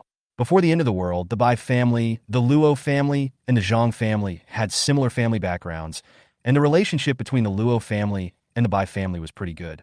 Her son Bai Qingli is a person that all parents in this circle hate. Even if she cancels Xiaoli's engagement, it's no big deal. She really hates hypocritical people. Bai Qingling coughed lightly. Luo Yu and Zhang Hao divorced before the end of the world, and she asked me about Xiaoli's whereabouts a few days ago. Dowda glanced at Bai Qingli and said that he would tell Dazizi and Pangolin about the melon he ate today when he got home. Is she mentally ill? What does she like about me? Did I push her into the pit when she was a child? Or did she bring people to bully a yin, and the three of us teamed up to deal with her and her bootlicker? She must want to take revenge on me. Bai Qingli instantly felt that he had found the truth. Everyone was silent. Bai Qingling was dumbfounded. How come he didn't know about this? How could you push a little girl into a pit? It was an accident. She was so annoying that she killed the kitten that a yin raised and refused to admit it. We had an argument, and I lost my grip. There happened to be a manure pit nearby. When Luo Yu was fished out of the manure pit by the manure digger uncle, she smelled really bad. Since then, there have been fewer and fewer little bootlickers around Luo Yu. Zhou Zhou's pupils trembled. Uncle Bai was quite lethal when he was a child. Xiaoli, why didn't you tell me earlier? Grandpa also feels that the woman wants to take revenge on you. Otherwise, as soon as something happened to you, she would immediately marry our family's mortal enemy. Bai Jingming nodded secretly. Daodu covered his face. The people in the Bai family's brain circuits were more or less abnormal. Dad, but the Luo family is very powerful now. Our Bai family is still inferior to them. Bai Jingming knocked on Bai Zhuo's head and said, why did I ask you to learn to be a chef? Now it's over. Your father, have at least awakened an Earth-related superpower in the last days. Do you want to awaken a pot and continue to cook for the whole family? There are not so many dishes for you to cook. It's good enough to have rice to eat. When Bai Jingming thought about his son's superpower being a pot, he felt upset. Every time he went out, old man Zhang would laugh at him. It was the first time that Zhou Zhou heard of this supernatural power, and he looked at Bai Zhuo with shining eyes. Bai Zhuo felt a little embarrassed when being stared at. His supernatural power was still usable before the end of the world. What's the use after the end of the world? Are you going to use a pot to hit the evil ones? The pot won't have much killing power. The Luo family doesn't need to worry. Tang Dang is Luo Julwan's real granddaughter Luo Yu. Xiao Zhua, all of you will practice martial arts with Zhou Zhou starting tomorrow. When Grandpa Bai heard the first sentence, he was delighted, but when he heard the second sentence, his face instantly fell. My dear, I don't need it. I'm 76 this year. Grandpa, you can practice martial arts to improve your health. It's up to you. Mo Xuanji would not persuade Bai Jingming. Being willing to teach him was his bottom line. However, he must urge Geeky to pick up martial arts again and practice martial arts. What's the use of a pot with supernatural powers? Dad, what did you mean when you said Zhou Zhou's mother is Aunt Luo's granddaughter? Mom, the Luo Yu now is a fake. Bai Qingli told his family about the incident between Nanqing and his son. After listening to this, Mo Geeky sighed and blamed himself. It's because I didn't say that 4 years ago. Maybe Tang Dang can return to the Luo family earlier. I will go find Xiaoqin later. You stay at home and ask your father to go to the Luo family. The fake Luo Yu has not been dealt with yet. Bai Jingming was really afraid that his daughter-in-law would mess things up. Grandpa, Zhou Zhou and you will go to the Luo family to play together. Mo Xuanji nodded. It just so happens that you have an uncle who is a few years older than you. Uncle? Zhou Zhou asked puzzledly. You'll find out when you get there. Dad, finish your meal first. It was dark after dinner. Do you think it's still the pre-apocalyptic era when every house is brightly lit? Then you can't go to a human's house at dinner time. Don't worry. I'm your dad and I'm more reliable than you. Let's go discuss this with Luo Yunza and ask him to help find Xiao Song's parents. Xiao Song, follow me later. Thank you, Senior Mo. Mo Xuanji picked up Zhou Zhou, followed by a big black dog with a big gray ball sitting on the black dog. Songqua followed closely behind the big black dog. His original home has changed, and he still hasn't found where his parents are. And does Grandma dislike me? Even my parents don't want to talk to me recently. Luo, you didn't understand why Luo Julwan always ignored her. At first, she thought she was exposed, but the Luo family didn't take any action. The paternity test has already been done. How could it be fake? It is really impossible for Luo Yu to come back. Master had predicted this and let her come to the Luo family. I just don't know how my master is doing. More than 2 months have passed since the end of the world, and he hasn't come to the imperial capital yet. But her awakened special ability is quite useless. Camouflage. She can disguise things to look like what she wants and deceive people's eyes. It's good that you know it. My grandma just doesn't like you. All you do all day is eat, drink, and have fun. A few days ago, you even went to scold my aunt. A little boy pushed open the door and walked in. Luo Su. How do you talk to your sister? Zhao Xin scolded. Chapter 160. Grandma, you are so handsome. Humph. I don't want her to be my sister. Our whole family knows what she said to my aunt 3 days ago. Grandma said it's called sowing discord. Xiao Su's sister was just joking with my aunt. Luo Yu's face froze. Could it be that the old woman had planted a spy around her? Who is it? Luo Zhe looked up, a little suspicious. Really? Luo Yu smiled. Would my sister lie to you? It's because Grandma doesn't like my sister that she doesn't want you to have much contact with her. Luo Su is usually accompanied by Luo Jilwan, who never allows her to contact him. I don't know why he suddenly showed up today. Xiao Su, why did Grandma allow you to come out and play today? I heard from Grandpa that Grandpa Mo is coming, so I want to sneak over to take a look. Who is Grandpa Mo? Grandpa Mo is really amazing. He knows super martial arts. I will definitely ask Grandpa Mo to teach me. How about Sister and Xiao go and take a look together? Okay. Luo Jilwan was dumbfounded when she heard Mo Xuanji say Zhou Zhou was Yuzi's son. Her granddaughter actually gave her a great-grandson. Mo Xuanji coughed lightly and told Luo Jilwan everything. The more Luo Jilwan listened, the angrier she became, and she glanced at her husband who was pretending to be a coward beside her. I asked you to listen to me in the beginning, so there shouldn't be so many problems. What kind of thing did I raise? Go and take over for my son tomorrow, and don't come around me unless you have to. Luo Jilwan's fingers were shaking with anger. A voice sounded outside. Grandma, I'm here. Luo Jilwan's eyelids twitched, and she closed her mouth.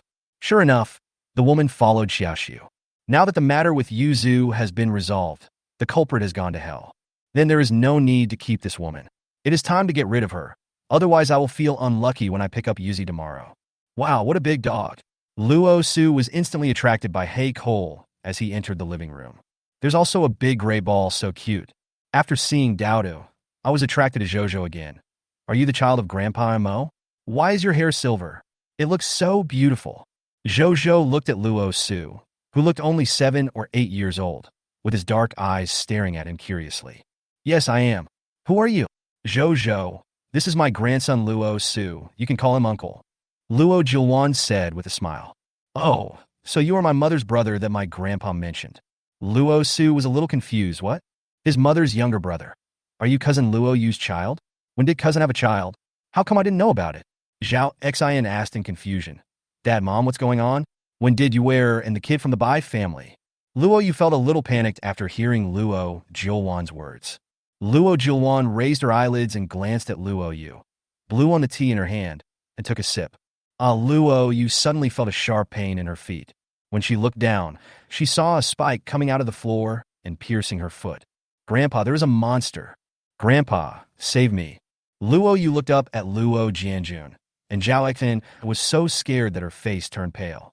Luo Jilwan put down the teacup and said, Since the day you dared to bring the jade pendant to pretend to be my granddaughter Luo Yu to recognize your relatives, I asked you 3 times, old lady, do you still remember? Luo Yu's face turned pale, and he was about to use his supernatural power when Luo Jilwan spoke again. Your special powers are nothing but child's play in front of me. They are useless. Old lady, I asked you 3 times, are you really Luo Yuzi? You answered yes.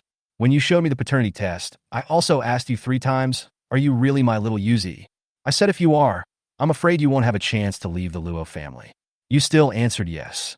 Luo Yu finally realized what it meant to be inseparable from the Luo family. This was to let him die here. I'm not Luo Yu. Please let me go. Tell me, who sent you here? Luo Cheng or Nanrong? Luo Yu felt her vitality was rapidly draining away. The tree roots on the ground had spread to her thighs, and if Luo Juan didn't let her go, she would soon die from lack of vitality. I told you to let me go. I promised not to set foot in the Luo family again. No, I promise not to set foot in the imperial capital again. You are not qualified to negotiate with me, Luo Jilwan. The voice was full of coercion, making Luo Yu breathless. Luo Yu raised her head with great effort. The old lady was wearing a bright red cheongsam with a sandalwood hairpin in her hair. She was sitting on the sofa with her back straight. She felt something climbing up her neck, and when she looked down, she saw the tree roots had spread to her neck. She was filled with panic, and the fear of death made her completely panic. Nan Rong, I am Nan Rong's apprentice. He asked me to come here. Please let me go. I swear. Before Luo Yu could finish his words, he was wrapped by the tree roots. When the tree roots burrowed back into the ground, only a pool of black powder was left in its place. Zhao Xian fell to the ground in fright, looking at Luo Zhiluan with fear in her eyes. She originally thought that Luo Zhiluan had no special abilities, but she didn't expect that her abilities were similar to her son's. Could it be possible that superpowers could be inherited? Don't get involved in my affairs and the second house's affairs. Just be Luo Duan's wife and don't get involved in your mother's family's affairs. If you really want to get involved and dare to bring up the Luo family's name, you don't have to come back. Mom, but Zhao Xian was trembling all over, but she didn't dare to look up at Luo Zhiluan. She really didn't expect that her mother-in-law not only didn't even give the fake Luo Yu a chance to kill her, but also acted like nothing happened. There is nothing to be afraid of since killing is not allowed in the base. Put away those little thoughts of yours. Why do you want to say that I, the old woman, am biased and help the Nangong family, but not your Zhao family? The Nangong family was helped by Yunze, and Yunze can be regarded as half a son of Nangong Chuanbai. Mom, you know Devon too. Whose fault is that? Who encouraged him to join the army? From the day you encouraged him to join the army, I have said that I don't care about the first wife's affairs. Don't you know what kind of ability and character Devon has? He is okay for participating in politics, but joining the army? How can you become an officer if you don't have strong special abilities, courage, and high decision-making ability? Zhao Xian's idea was right. Military officers who were good at handling chaos were more useful than political officers, but that also depended on their strength. It's the end of the world now. The rule of law is in chaos, and without the Luo family's protection, do you think you can live a stable life? It's easy for me, Luo Zhiluan, to kill someone. If you behave yourself, you will be a member of my Luo family, and you will not be short of food and clothing. As soon as he raised his head and met Luo Zhiluan's sharp eyes, he shrank back. Luo Zhiluan was warning her, and she gritted her teeth secretly. Thinking of what Luo Zhiluan had just done, Zhao Xian couldn't help but shudder. Chapter 161, Buy one, get one free. Luo, you take good care of yourself. I know exactly what you did back then. Mom. Zhao Xian wanted to speak, but was frightened by the old lady's eyes and shrank her neck. She was now certain that if she did anything bad to the Luo family and the second branch, Luo Zhiluan would really kill her. After all, her husband was only the child of her father-in-law's ex-wife, not Luo Zhiluan's biological son. It would be fine if my father-in-law was in charge, but now Luo Zhiluan is in charge, and the person who sits on the top of the military region is also her own son. Zhao Xian felt unbalanced when she thought of this. She had fallen in love with Luo Yunze at first and even created an encounter for him. But Luo Yunze was not smart enough at first, so Luo Zhiluan took Luo Yunze to the Nangong family to propose marriage. Mom, Xiaoxi knows. Zhou Zhou is the son of my little Yuzi and by Qingli. Mom, I understand. Go down if you understand.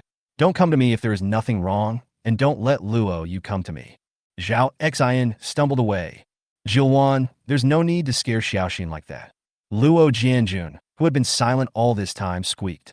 Luo Zhiluan glanced at him and said, I gave you too much face in the past, which is why my granddaughter has to suffer. I didn't expect that Luo Cheng would. I didn't expect you to shut up and fix the floor. Tomorrow morning I'll take Xiaoqin and Yunze to Nangong's house to pick up Yuzi and take her home. Grandma, you were so handsome just now. My mother's name is Luo Tang now. As soon as Zhao Xian left, Zhou Zhou slipped to Luo Zhiluan, hugged her legs, and said sweetly. Luo Zhiluan was so happy that she wanted to hug Zhou Zhou, but Zhou Zhou said, Grandma, I'm very heavy. My grandpa said that my great-grandmother was almost 80 years old, and because he was a warrior, it was effortless for her to hold her. It's okay. Grandma is a supernatural being, and she's in good health.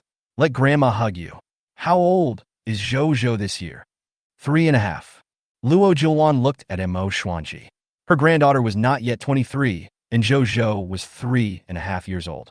Mo Xuanji could only tell the story of Luo Tang and Bai Qingli again. After listening to this, Luo Zhiluan fell into complete silence. It's good that the two children come back safely. Xiaodan's fate was almost changed by Nanro. Xuanjin said suddenly, Yes, it's good that you come back safely. It's good that you come back. As she spoke, Luo Zhiluan's eyes became slightly moist. No wonder why my Luo family can't find anyone. Grandma, you have to be happy. Mom is back, and there is a buy one get one free offer. Zhou Zhou leaned over to Luo Zhiluan's ear. When Mom brings Uncle Bai home, we'll buy one get two free. Uncle Bai's cooking is really delicious. From now on, Zhou will ask him to cook a big meal for Grandma every day. Mo Xuanji heard Zhou's words and realized what this little guy was planning. Luo Su, who had been standing silently beside his grandmother, tilted his head. He could actually do this. Grandma, do Mom and Dad know that the person before was not my sister? Luo Jiluan touched Luo Su's head and said, Xiao Su is angry with Grandma? Your grandpa just found out about it. No, you guys just didn't tell me that I called her sister. Last time, she went to my aunt's house and scolded my aunt, and she told me that she was just joking with my aunt. Grandma is afraid that there is someone behind the fake Luo Yu, and your sister is in the hands of the person behind her. You are young, and it is easy to be exposed. Look, you believed it as soon as that person said it. Xiao Su. Grandma knows that you are only 8 years old, but as a child of the Luo family, you must have your own judgment since childhood. Otherwise, it is easy to fall into other people's traps. Luo Su raised his head and said, Grandma, I understand. I will also go to pick up my sister tomorrow. I am super powerful and have the same superpower as Grandpa. Uncle, you are definitely not as good as me. My supernatural power has reached the 4th level. Zhou opened his small yellow bag and took out curly hair to breathe. What? Not only Luo Jiluan, but even old Master Luo, who was sitting in a chair sipping tea, was no longer calm. Luo Su's eyes widened even more, but he was soon attracted by the cute curly-haired hamster that Zhou took out. Mom is more capable than Zhou. Uncle Bai is as capable as Zhou. Grandpa is also capable. Great! Grandma is happy that Tang is capable. Zhou, can I touch it? Luo Su looked at Zhou eagerly. Of course, but you have to be gentle. Zhou handed the curly hair to Luo Su. Luo Su carefully held the curly hair. It was so soft and cute. Grandma and Dad both have plant pets, but he has nothing but lightning powers. I didn't expect Zhou to have a little pet. Zhou, is that mighty big black dog yours too? It's Black Hole, and he's my friend. Daodu is also my friend, and he's my mother's big Totoro. Luo Su looked at Zhou with envy. He originally thought that he had lightning abilities, which was already very impressive compared to many kids in the neighborhood. I didn't expect Zhou to be more powerful. Zhou, what kind of supernatural power do you have? I am a healing and fire element. His fire element is very special. It is a flaming lotus attached to a healing crystal core. The level of the healing power will be the same as the fire power. Zhou is so awesome. Of course, I am my mother's baby, and I will protect her in the future. I am also learning martial arts from my grandfather, and I will become more powerful in the future. Upon hearing this, Luo Su immediately turned his gaze to Mo Xuanji. Tomorrow, Xiaoxi will learn martial arts with Grandpa Mo. Oh yeah, thank you, Grandpa Mo. Jiluan, do you think superpowers are hereditary? How should I know? It's very random. Grandma, can you do Zhou a favor? Zhou finally remembered Song Qua, who was sitting in the corner. Zhou said that Grandma will definitely help. Zhou pointed at Song Qua and said, Grandma, can you help Uncle Song find his relatives? Just leave it to Grandma. Post the mission in the mission hall. As long as the person is still in the imperial capital, we will find him soon. Uncle Song, you must come to see me after you are reunited with your parents. Before going to Nangong's house, Zhou grabbed Song Qua and said, I must come to find Zhou. Would I be a fool not to find him? He's a big shot. He also ate a lot of melons along the way. The next morning, it was just getting light. Bodhi's excited voice rang in Luo Tang's mind. Master, please enter the space quickly. Luo Tang stuffed the pillow into the quilt, woke up the little rabbit, and then entered the space. Every time I enter the space, I stop at that lawn. A dense ball of energy rushed towards her, hit her, and penetrated in her body bit by bit. 3 faint lights burst out from a small lake not far away. 1 blue, 1 red, and 1 gold, and fell onto the top of her head. Luo Tang suddenly felt relaxed. The 3 rays of light flowed through her meridians and finally gathered at the crystal core in her brain. The tightly closed lotus bud opened a little, and the green lotus crystal core was dyed with a layer of red. And if you look closely, you can see a layer of golden light. However, the golden light was so dim that it seemed like it would disappear soon. Chapter 162, Early Stage of 5th Level, accompanied by Qinglian.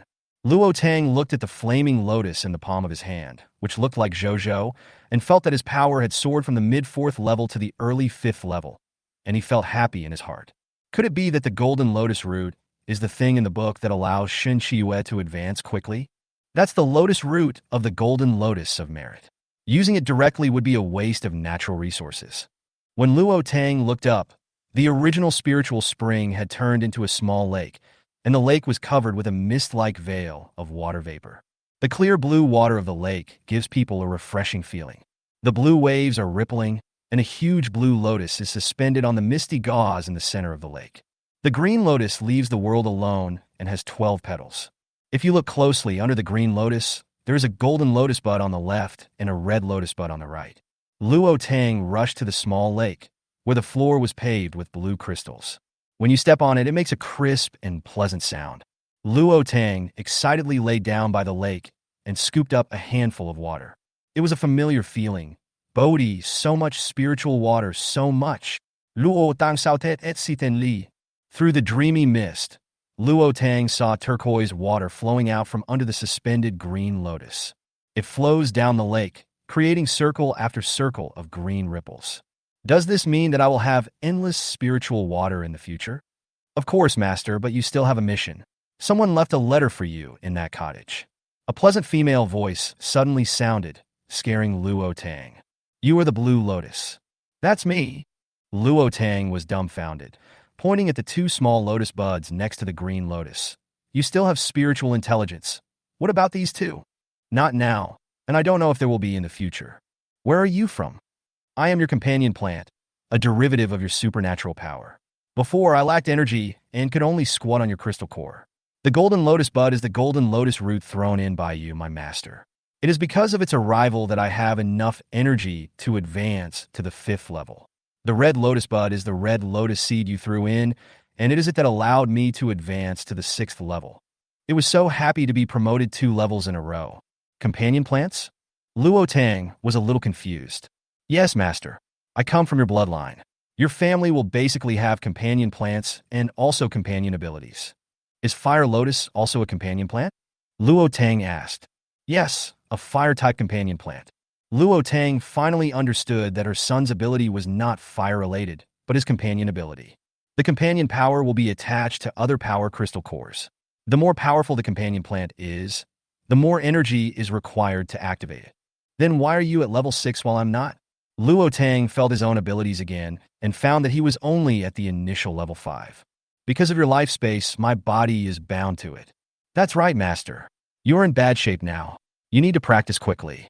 Before the 6th year of the apocalypse, you must break through the 9th level and enter the God level. These are the words left by the person who created the space, and he asked me to pass them on to you. Qinglian said seriously. The smile on Luo Tang's face froze, and he said unconvincingly, Qinglian, it's been less than 3 months since the end of the world, and I've already reached the 5th level. You can't say I'm a loser. Oh, how could I forget that it's been less than 3 months since the apocalypse? Master, that doesn't count as your own cultivation to the 5th level. It was because I saw that you were too inexperienced that I fed the energy I absorbed back to you, and you were promoted from the 4th level to the 5th level. The apocalypse has only been over for a short while, so there must not be many special treasures born. So when can I upgrade? If I had known this, I would not have given my own energy to you. Qinglian muttered in Luo Tang's mind. Luo Tang smiled and said, You and space were promoted together. I'm one with it. Then what's your use? I have the power of creation, but this power cannot be used before you become a god. But I can assist you. You just need to use me.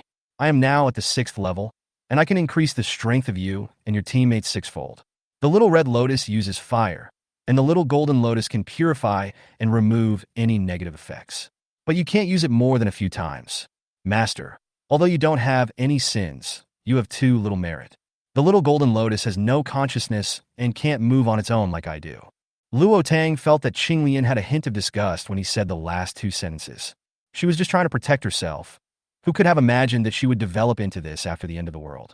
But Qinglian is so useful.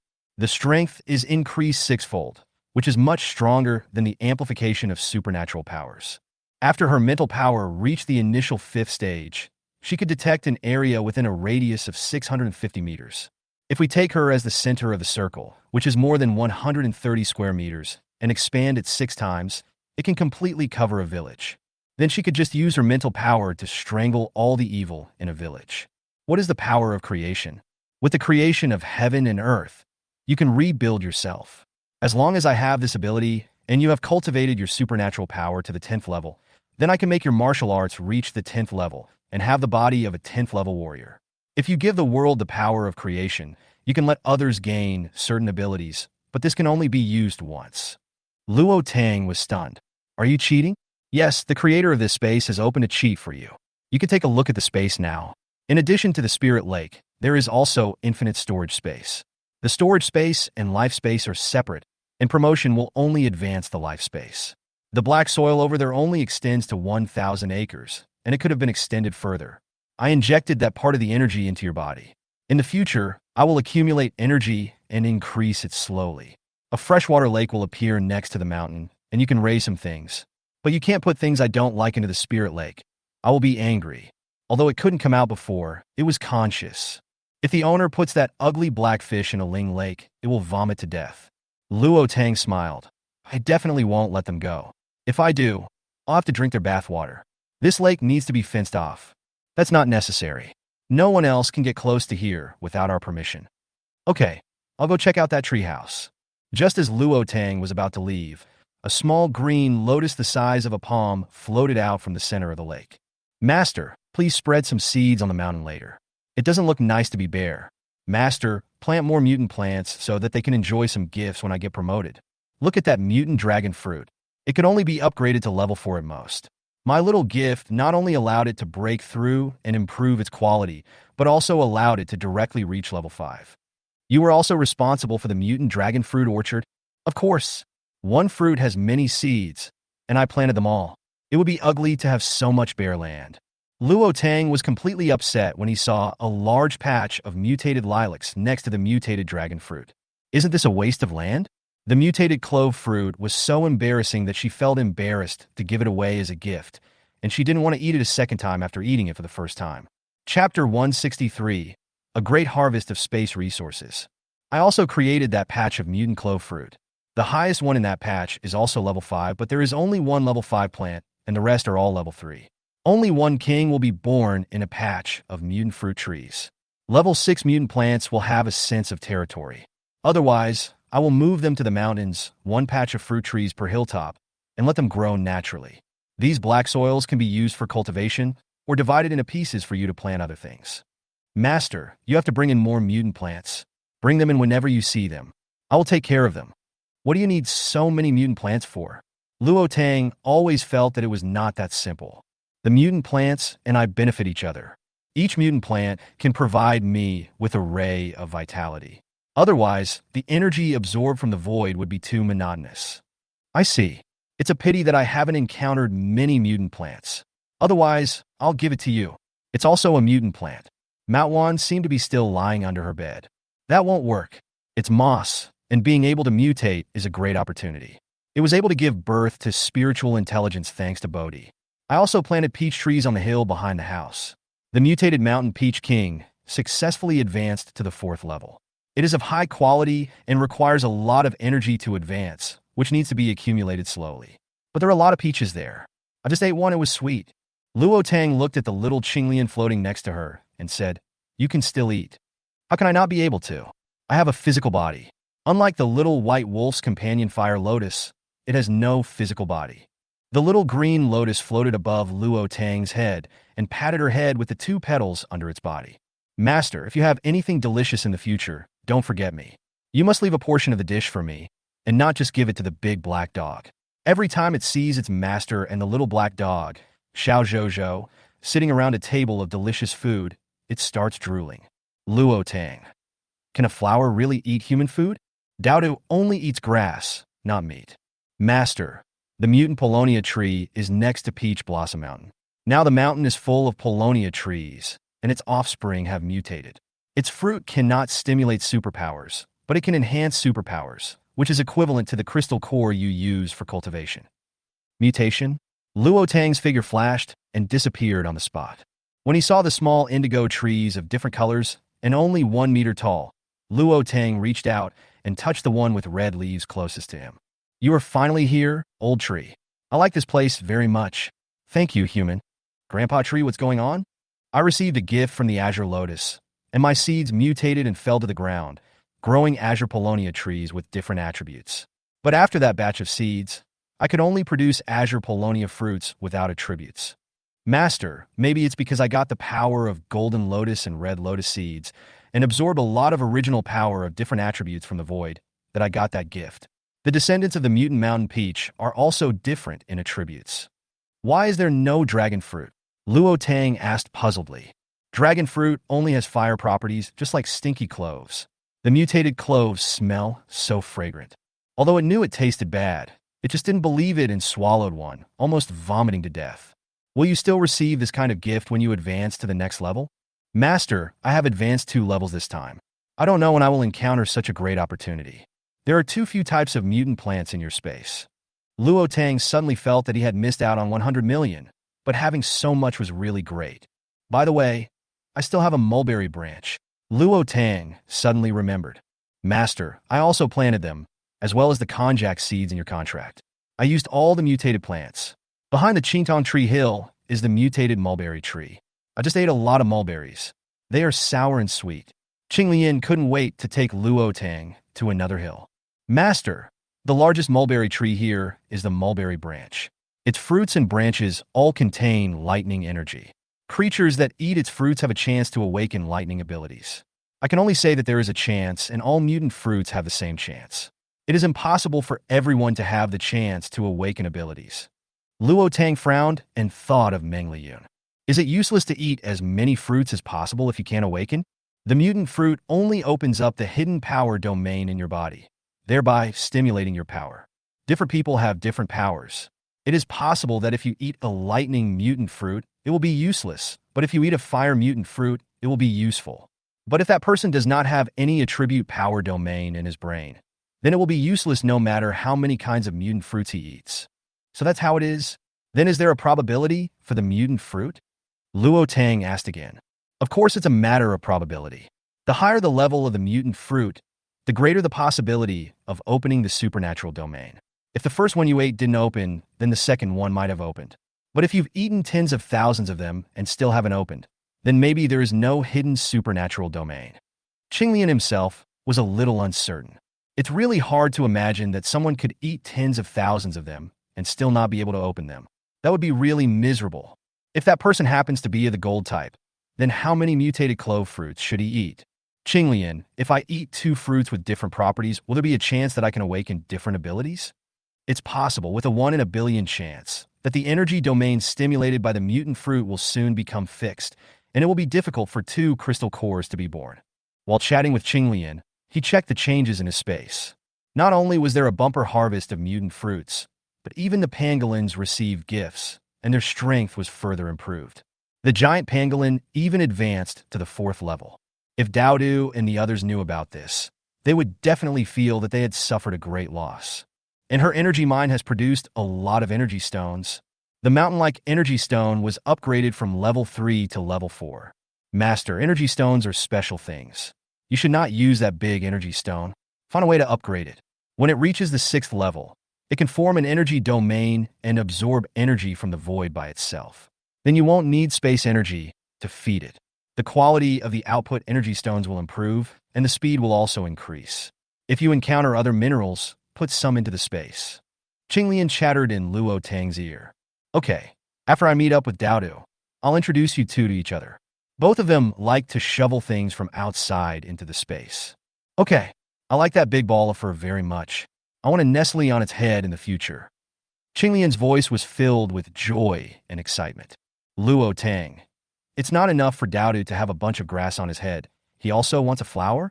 But when he saw Xiao Qinglian's expectant look, Luo Tang swallowed the words that were about to come out of his mouth. Daodu likes grass. Maybe he will also like Qinglian. Chapter 164 Luo Yu's Letter. Qinglian, you can't plant more mutant lilacs in the future. Master, you also think it tastes bad, don't you? The higher the grade of the mutant clove fruit, the more fragrant it is, and the worse it tastes. I ate a 5th grade mutant clove fruit last night and vomited and fainted. I just woke up this morning. Luo Tang. If Qinglian hadn't swallowed me unconscious, could the space have been upgraded last night? Why are they planting so many? A hilltop is full of mutant lilacs. There must be hundreds of trees. Even if a tree can only produce a few hundred mutant lilac fruits, how many are there? The fifth-level mutant lilac with a huge tree crown may be able to harvest tens of thousands of fruits. Master, the mutated clove fruit ripens once a year, and it ripens once a month when planted in black soil. I transplanted them all to Qinsing Mountain, causing the group of pangolins to move away. They were afraid that they would smell the fragrance of the mutated clove fruit and could not resist eating it. If they ate it, they would regret it for the rest of their lives. Qinglian said with a smile. It's okay. We won't eat it. We'll trade it. As long as it can awaken superpowers, there will definitely be someone willing to buy it. You're right. The mutant lilac has a high yield and is very easy to survive. The fifth-level tree has produced thousands of fruits.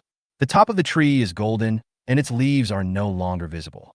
It's a pity that it has no intelligence. So, not all mutant plants can develop intelligence. Of course, humans are advanced creatures. Don't they also have fools? Qinglian said disapprovingly. Luo Tang was unable to refute for a moment. If the human brain is underdeveloped, the person will become a fool. The mutant cloves and the mutant dragon fruit are different from the big peach tree. Their original upper limit was only level 4. It was only with my gift of advancement that they were able to break through level 4 and reach level 5. Without a great opportunity in the future, they can only reach level 5 in their lifetime. I see. Come on, let's go check out the tree house.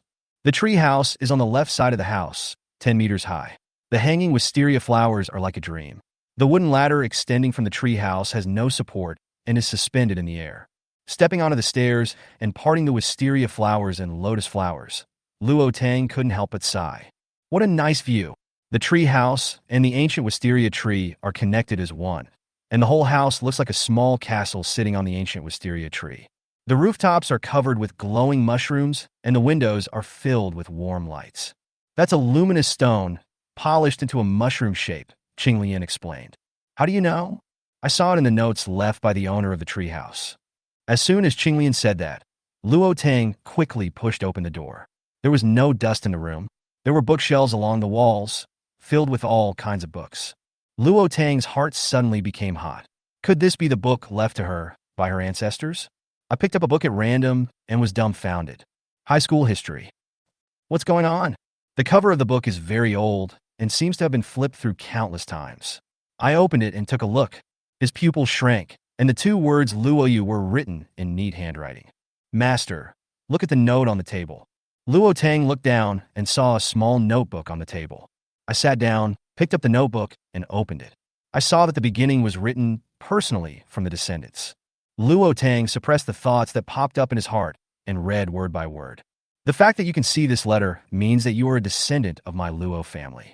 Maybe you and I are not in the same time and space, but you can open this tree house, which means the end of the world has come.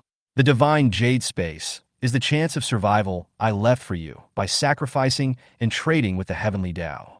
When Luo Tang read this, his heart ached. Sacrifice. The arrival of the end of the world is a great disaster for mankind, but it is also a new beginning. I have always thought so. In fact, the Imperial Capital Base, where I was located, restored order in the 3rd year, established a complete defense system, and resumed communications in the 4th year of the apocalypse. In the 5th year, the Dragon Kingdom was able to contend with other mutated creatures, eliminate the evil species, and no longer hide in the protective circle of the base. Just when I thought social order was slowly being restored and humans could take the lead once again. In the 6th year of the apocalypse, cracks appeared in the sky and an alternate dimension opened up. Humanity's opponents are not limited to the evil species that have not yet been wiped out on the blue planet. There are also evil beasts from another dimension invading the blue planet. It turns out that those humans who have turned into evil species are collectively called evil beasts, which are the higher-level beasts among evil beasts. Once the other dimensional space is opened, endless evil beasts will continue to flock to the blue star. They are huge in size, powerful, brutal by nature, and will eat everything. Wherever it passes, no grass grows. Even the Earth-type evil beasts did not spare the soil of the blue planet, and only the hard rocks and steel could escape. From then on, humans, mutant animals, and mutant plants stood on the same line. Protect your home. The Imperial Capital Base is the strongest base in Dragon Country, followed by the Yuhui base in the south. In the 7th year of the apocalypse, all small bases that had no defense systems fell into the mouths of evil beasts. In the 8th year of the apocalypse, only 4 major bases remained in Dragon Country. In the 9th year of the apocalypse, only the imperial capital remained in Dragon Country. My father, grandfather, and grandmother, all 9th-level supernatural masters, died on the battlefield. My mother died because her supernatural power was exhausted from saving people, and my brother was devoured by a vicious beast. The Dragon Nation's #1 warrior blew himself up and died together with a beast king from a 10th-level dimensional space. In the 10th year of the apocalypse, I still haven't broken through to the 10th level. My partner, the beast-transformed Wolf King, died to protect me. Finally, the evil Beast King in the same dimension as me self-destructed.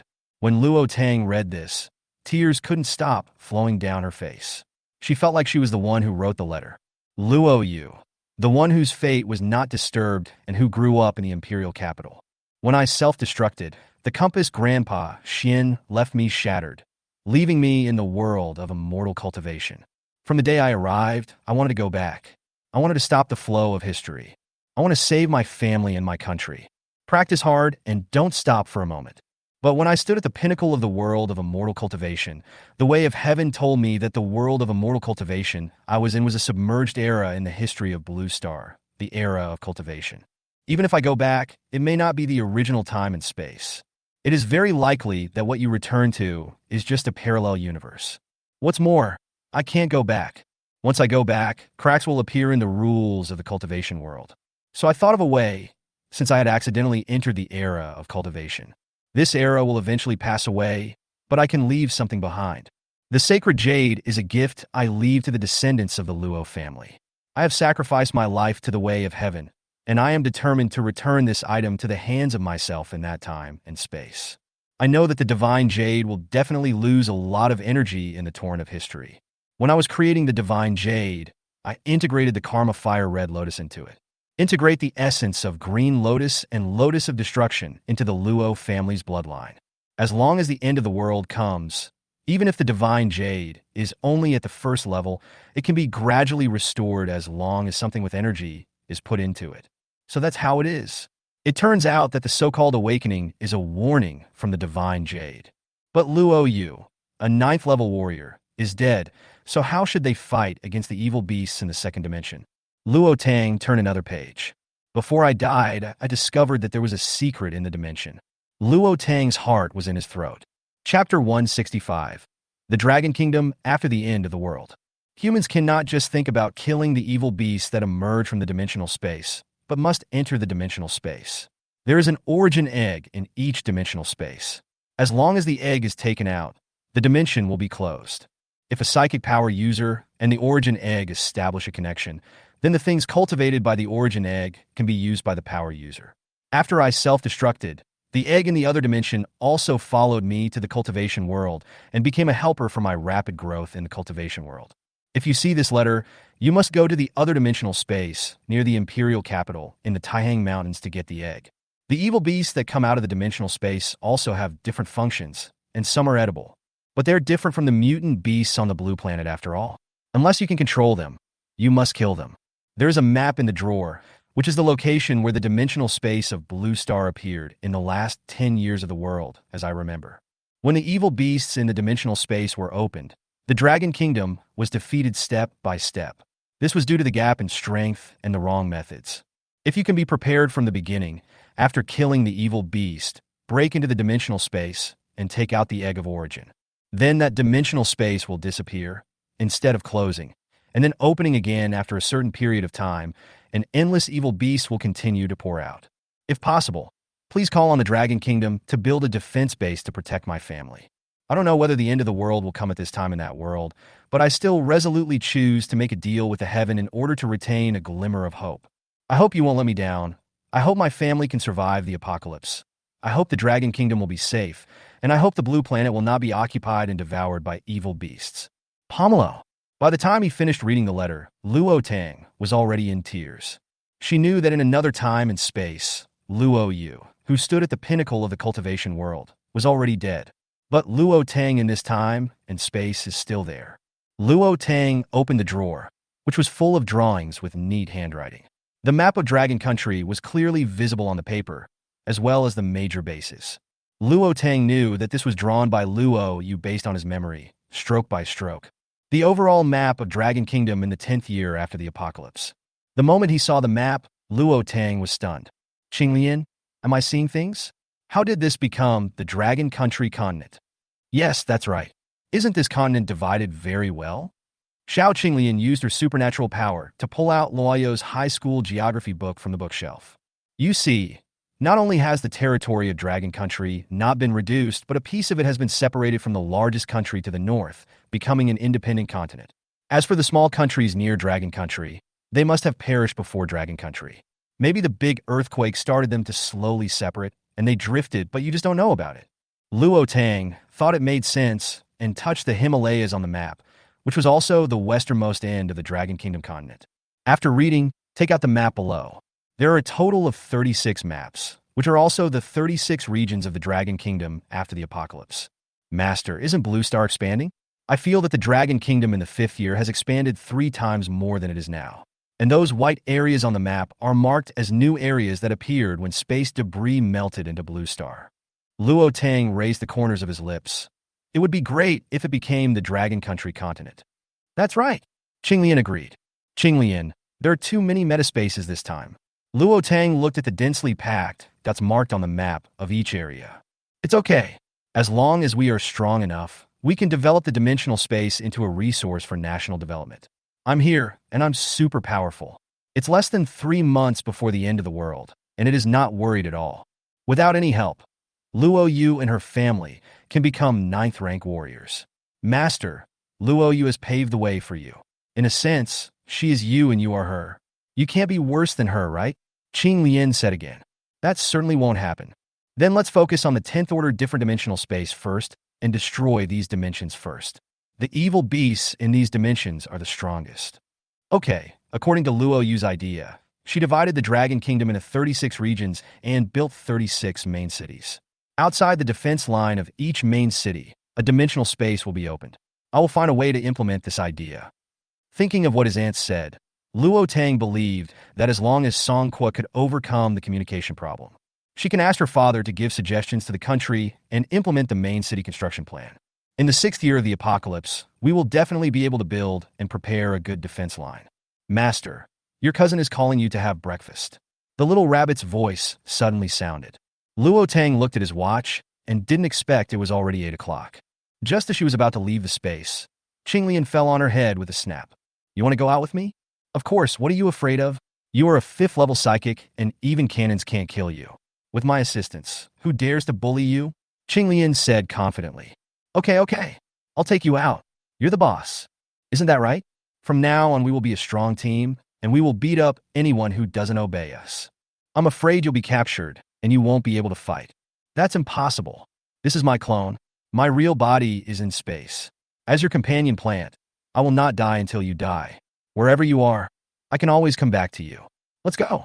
Take Lian with me to explore the outside world and kill all the evil species. Luo Tang's heart was touched. She thought that her companion Green Lotus probably embodied the thoughts of Luo Yu in that time and space.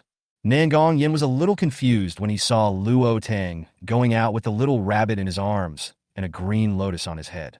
Nangong Huai asked happily, Tang, is this your companion ability? There is a black lotus next to your father. Qinglian immediately became interested, waving her petals and shouting anxiously, Tell me about it.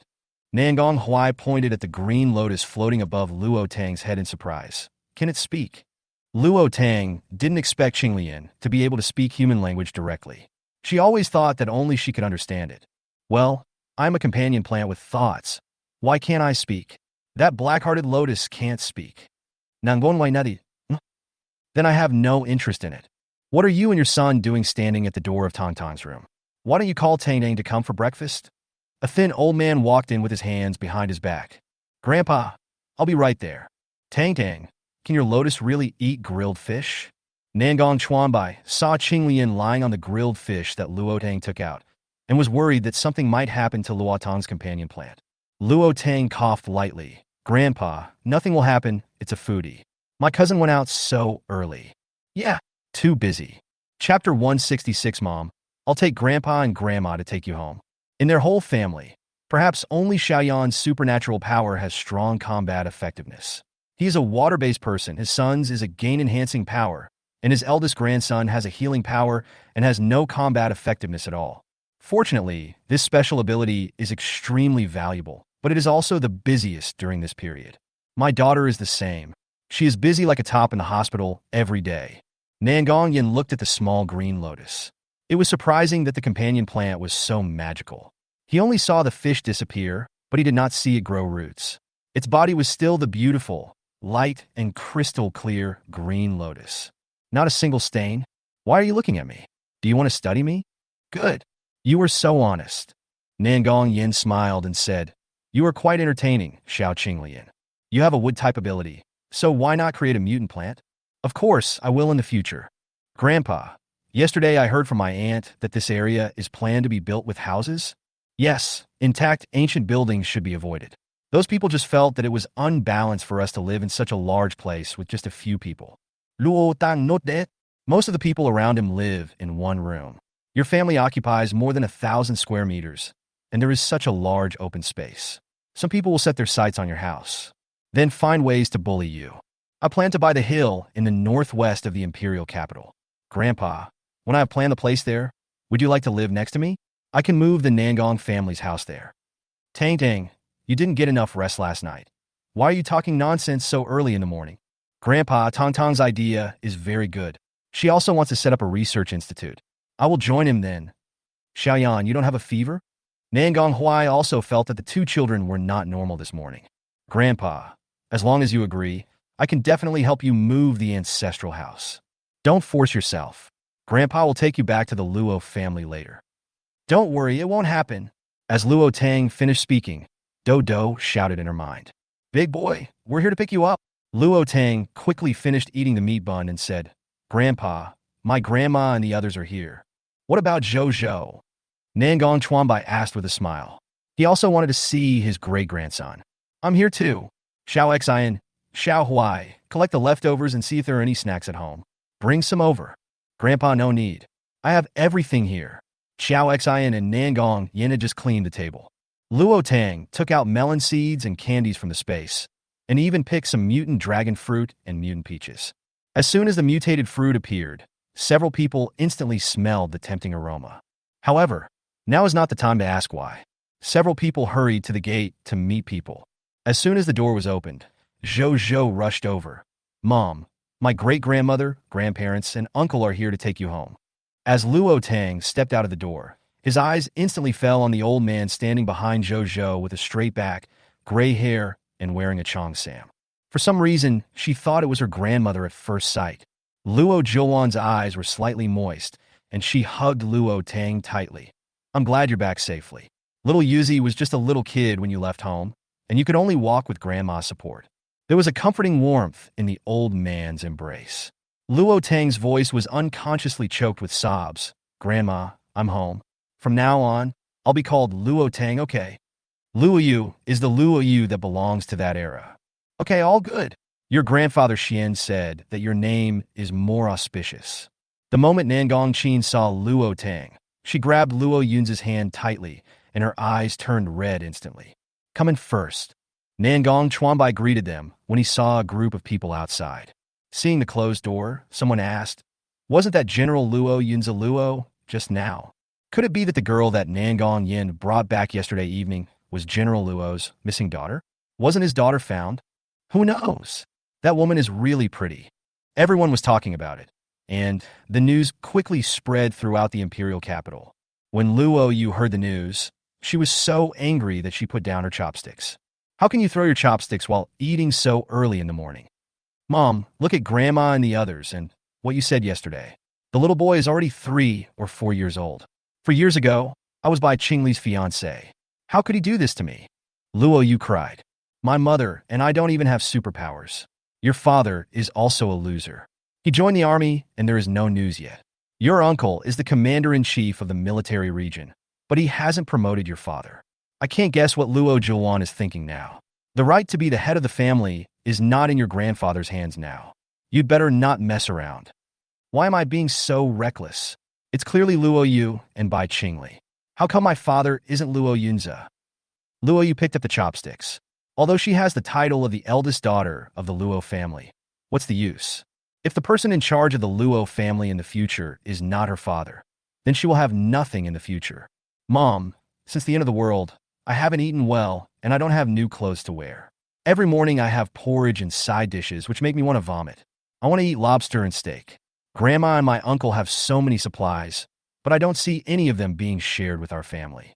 They just give them to the soldiers and the government. Bai Qingli is back. Don't go looking for him again.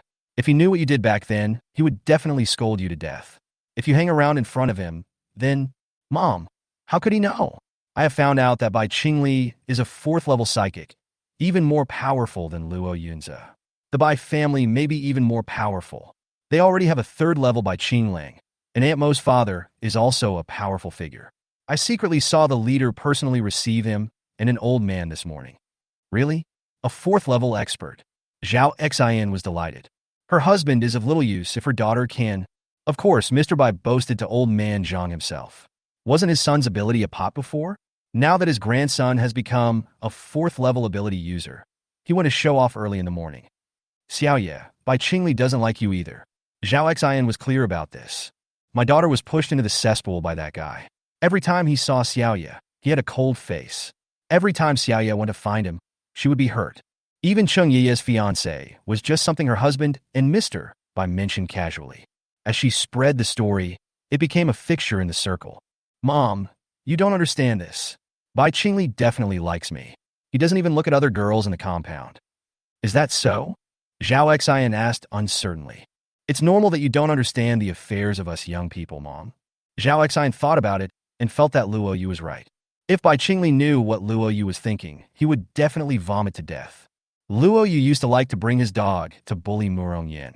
Every time he went home for the new year, he would help Murong Yin to bully Luo Yu. Moreover, all the ways of playing tricks on people were thought up by Murong Yin and Nangong Yin. Every time he created some accident and sent Luo Yu to the hospital, it was because he felt that Luo Yu was too annoying. Nangong Qin hugged Luo Tang and cried inconsolably, and even Luo Yunze's eyes were red. Chapter 167, Return Home. After 22 years, my daughter is finally home. If you don't want to be called Little Pomelo, I will call you Tang Dang from now on. Luo Tang wiped Nangong Qin's tears and said, Okay. At the beginning, someone brought the jade to the Luo family to claim her as a relative. The girl looked a bit like me, but your mother thought she was not you. Yunze, let's not talk about other things. It's good enough that Tang Dang can return home safely. Mom, there's me too. I want to hug my sister too. Luo Su finally grabbed a spot and squeezed next to Luo Tang. When Luo Tang saw Luo Su, he instantly remembered what Luo Yu wrote in the letter. My brother was devoured by a vicious beast. His nose felt sore and he squatted down and hugged Luo Su. Luo Su's eyes sparkled and he said happily, Sister, Zhou said you were super awesome. Is that true? Luo Tang touched Luo Su's head and said, Of course, my sister is a 5th-level early-stage mutant. 5th level? Luo Su opened his jaw slightly, suspecting that he had heard it wrong. The people from the Luo family and the Nangong family were even more shocked. Zhou said excitedly, Mom, you are advancing so fast. I can't catch up with you anymore. Dowd clapped his paws hard to celebrate for Luo Tang. Chigu, I will hold the unlucky guy in my arms while sleeping every day from now on. I must catch up with the big kid as soon as possible. Dowda must become as powerful as the big kid. Sister, is it true? Of course it's true. While Luo Su's face was full of admiration, Luo Tang just stood up and he hugged Luo Tang's thighs. Sewer, pick up your sister first, and we'll talk slowly when we get home. Tang, your grandpa was sent by your grandma to take your dad's shift early in the morning, so he couldn't come. If his father doesn't go, he won't be able to see his daughter this morning. Zhou pushed Luo Su aside and whispered, Mom, great-grandma was so handsome yesterday, great-grandpa didn't dare to say a word. Luo Tang smiled and saw her grandmother's loving face. She didn't expect that grandmother of the Luo family was the head of the family.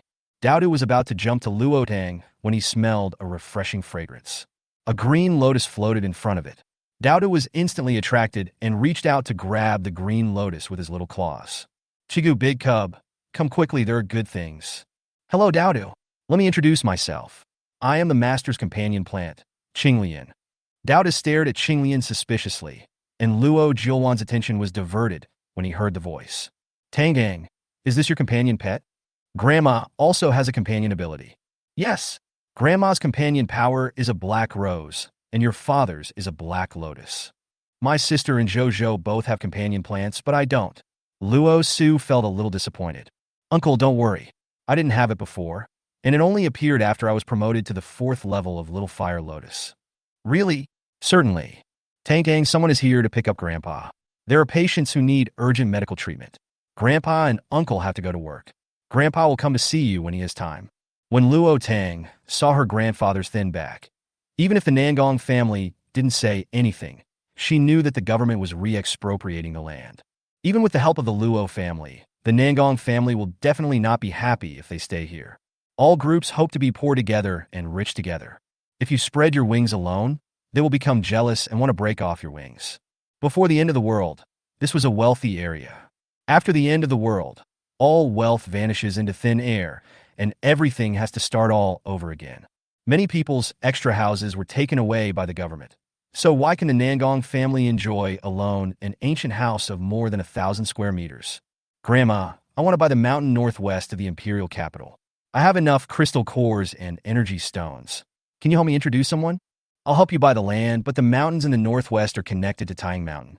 Although they are close to the city wall, they are still outside the city and unsafe. If you want land, I can help you buy the land in the northern suburbs, which is right inside the city. If you want mountains, there are mountains on 3 sides of that place. And there is also a lake, but the lake is outside the city. Your father also wants to build an outer city, and the planning is underway now. Luo Tang was delighted. Grandma, if I want 2 pieces, can I buy them? She took out the map of the first district of Dragon Country left by Luo Yu, on which she had circled 2 pieces of land. It happens to be located in the gap between 3 big mountains in the northern suburbs, and there is another place she said is in the northwest near the Taiyang Mountains. Luo Jilwan fell in a deep thought after seeing the map. After a moment, he couldn't help but said, Tang, why do you want such a wide area? If you want to establish your own private power, it doesn't need to be so large. Grandma, I have something important to tell you and Dad when we get back. Luo Jilwan and Luo Yunza looked at each other, and their hearts suddenly became heavy. They all saw the dimensional space written on the map. Tang, Mom has to go save people. Let's have a good reunion in the evening. When we get back to Luo's house, let your brother take you to your room. Nangong Qin hugged her daughter before leaving. Mom, just leave it to me. I promise to complete the task. Nangong Qin smiled gently and tapped her son's forehead gently. You must practice well and study hard. I won't let Xiao Zhou teach you. Mom, Zhou is my nephew.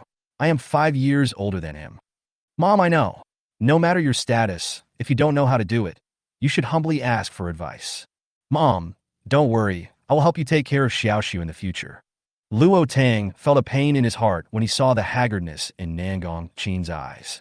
Luo Yu's letter echoed in my mind again.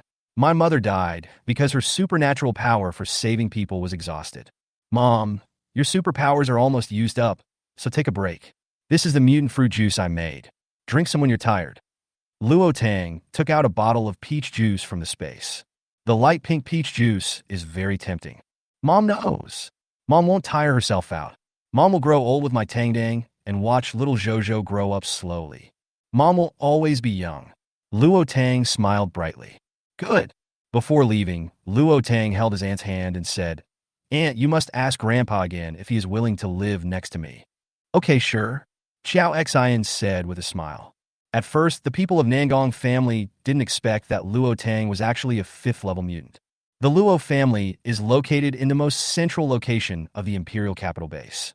Vehicles entering the community must pass through 3 checkpoints, and there are soldiers patrolling the streets. Luo Tang never thought that in the last days the Luo family could still live in a courtyard house with 4 entrances and 4 courtyards. The moment he saw the house, Luo Tang seemed to really understand what Xianjin said. No matter what era it is, the people who suffer the most are always the ordinary people at the bottom of society. If the Imperial Capital Base had not fallen, this place would probably have been preserved. Luo Su took Luo Tang's hand and said happily, Sister, I will take you to see your room. Before Luo Jilwan could say anything, Luo Tang was pulled away by Luo Su, and Zhou followed behind with his short legs. Daodu and Haitan also followed, leaving Qinglian alone in the main hall. Wandering in front of Luo Yunza and Luo Jiuwan. Is your Black Lotus conscious? Luo Yunza looked at the floating green lotus and said, yes, but it can't speak human language like you. His companion Black Lotus can only communicate with him, and the same can be said of his mother's Black Rose Vine.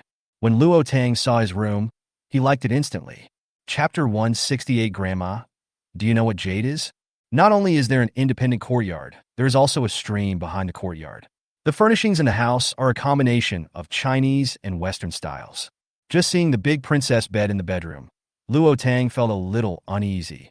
She didn't like this. The little rabbit was so happy that he flew up. Wow, master, this bed is so nice. Sister, there are gifts that Mom, Dad, and I prepared for you in the closet.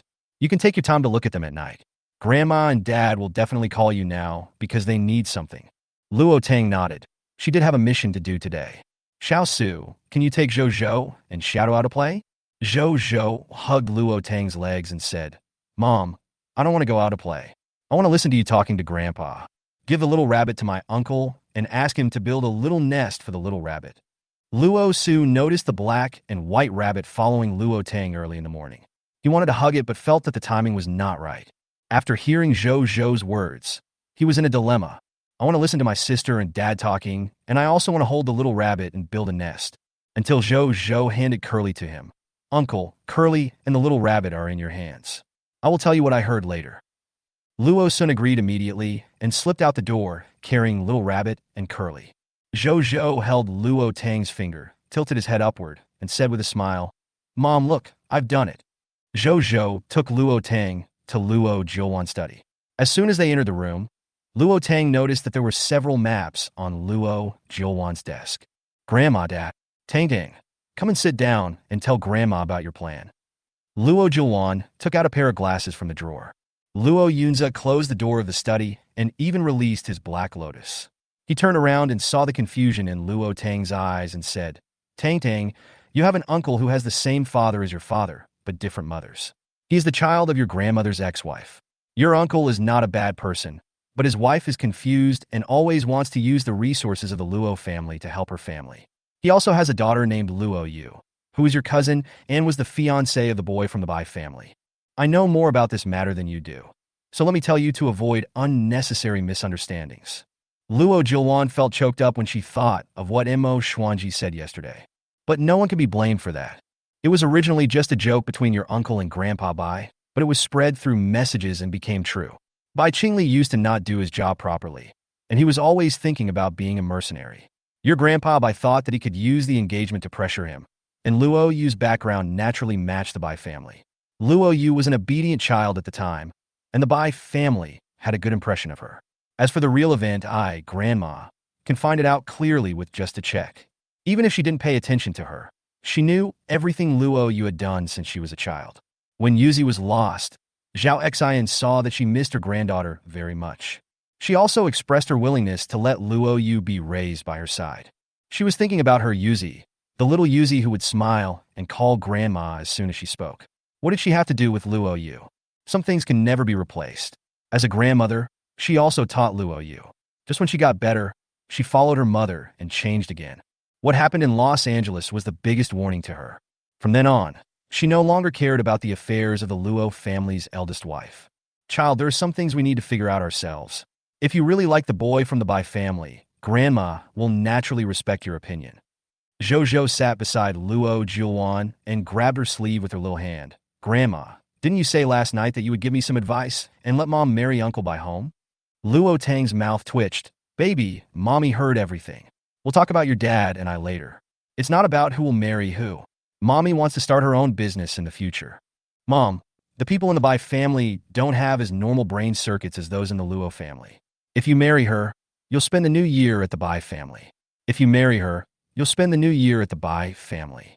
Zhou Zhou said hurriedly, remembering what Bai Qingli and his grandfather said. Luo Tang, what's going on? Luo Jiuwan couldn't help but smile and cough lightly. Tang Tang, Zhou Zhou is right. The Bai family and the Luo family are close, just across the courtyard on the left. The leader lives in that courtyard. Zhou Zhou's eyes widened. Grandma, why didn't you tell me last night who owns the house in the middle? No, I'm going to visit them later. Luo Jiuwan. Her little great-grandson's brain works a little too quickly. Luo Tang burst out laughing. Grandma, Zhou is at Yue base, and he has been through all the doors of the upper floors. Luo Yunzi smiled. Okay, Xiao Zhou, follow Grandpa. Grandpa will take you to play. Oh yeah. Luo Linzhou danced with joy. Grandpa, you can take me with you when you kill the evil ones. I am a member of the Invincible team. I have several friends. My black hole is at the peak of the 3rd level of dual system abilities. Daodu is at the 4th level, and it also has dual system abilities. And Curly is also powerful, a 3rd level electric ability. Manhwa is also awesome, and I am awesome too, with healing and fire abilities. I can attack and heal wounds. Zhou immediately promoted himself. What? That little hamster and this big gray fur ball are so powerful. The 4th level is higher than his ability. Dad, yes. You can bring black coal, but not Zhou. Grandpa is afraid that your short legs can't run. Grandpa, you can't make fun of me for being short. I'm short because I'm still young. Zhou said, unconvinced. Okay. Grandpa didn't make fun of you. He was just worried about your safety. Dad, do you think we can legalize mutant animals with owners? I'm afraid Daodu and the others might get attacked if they go out alone. Don't worry, Tangdang. The army also has military dogs. I'll take these animals and talk to the leader when the time comes. Is the leader so easy to talk to? He's my good brother, your dad. Otherwise, with the relationship your grandfather had more than 20 years ago, even if your dad made great contributions to the Imperial capital base and was the best master in the Imperial capital, he would not have been able to secure the position of the military region's commander-in-chief in such a short time. However, now the best master in the Imperial capital has become my Tangdang. Luo Yunzi's face was full of relief. But when he thought about his daughter's growth without his participation, Luo Yunzi still felt a little sad. When Tangdang was stolen, she had just learned to walk. Luo Yunzi wished he could drag Luo Qing out and whip his corpse. So that's why. No wonder my aunt said that the Luo family can't do it, and no one in the entire Imperial capital can do it. Luo Tang took out all the maps that Luo Yu left behind. Grandma, do you still remember the jade you wore around my neck? Of course, Grandma also knows that Yu Tangdang has already recognized her master. This is the best way to prevent her from accidentally falling into the hands of others. Grandma, do you know what jade is? Luo Tang couldn't help but ask, feeling a little nervous in his heart. Chapter 169, Companion Power Black Rose. The Divine Jade is a talisman left by our ancestors to the Luo family. It is also a space. Grandma has used that space before. She made her fortune by relying on the space. As for what kind of space it is, Grandma can't say. Except for the original owner of the space, others can't say anything about the space even if they have used it. The Divine Jade also has an accessory, which is a large storage space. The accessory can sense the location of the Divine Jade. Grandma relies on this to sense that you are in the south. Luo Jiuwan took out a small pendant from her clothes. The pendant was very small, only half the size of the little fingernail, and it was a black lotus petal. Luo Tang didn't expect that his grandmother had actually used the space. But such a wonderful baby was given to her by her grandmother instead of her father when she was born. Alas, you were still young at that time, and I didn't let you recognize the Divine Jade as its master. Who would have known that it would be stolen? Tang, when you were born, the Divine Jade became hot and emitted red light. Grandma knew that you were the person in the ancestors' fable and the original owner of the Divine Jade. Luo Jiuwan continued. Grandma, please put the little pendant away. I have space. I will take you to see the space now. Mom, there's me too. Zhou shouted. Luo Tang released Manhwa. Manhwa, if anyone comes near, be sure to call me. Tang, don't worry. This house is full of the roots of my black rose. Grandma's black roses are amazing. Their roots are as thick as tree roots. I'm bloated from eating too many evil seeds. Luo Jiuwan thought about how her companion plant was white when it first came out, but it got darker and darker as it grew, and eventually turned into a black rose. First the flowers and thorns turned black, and then the leaves. In a short time, the roots will probably turn black as well.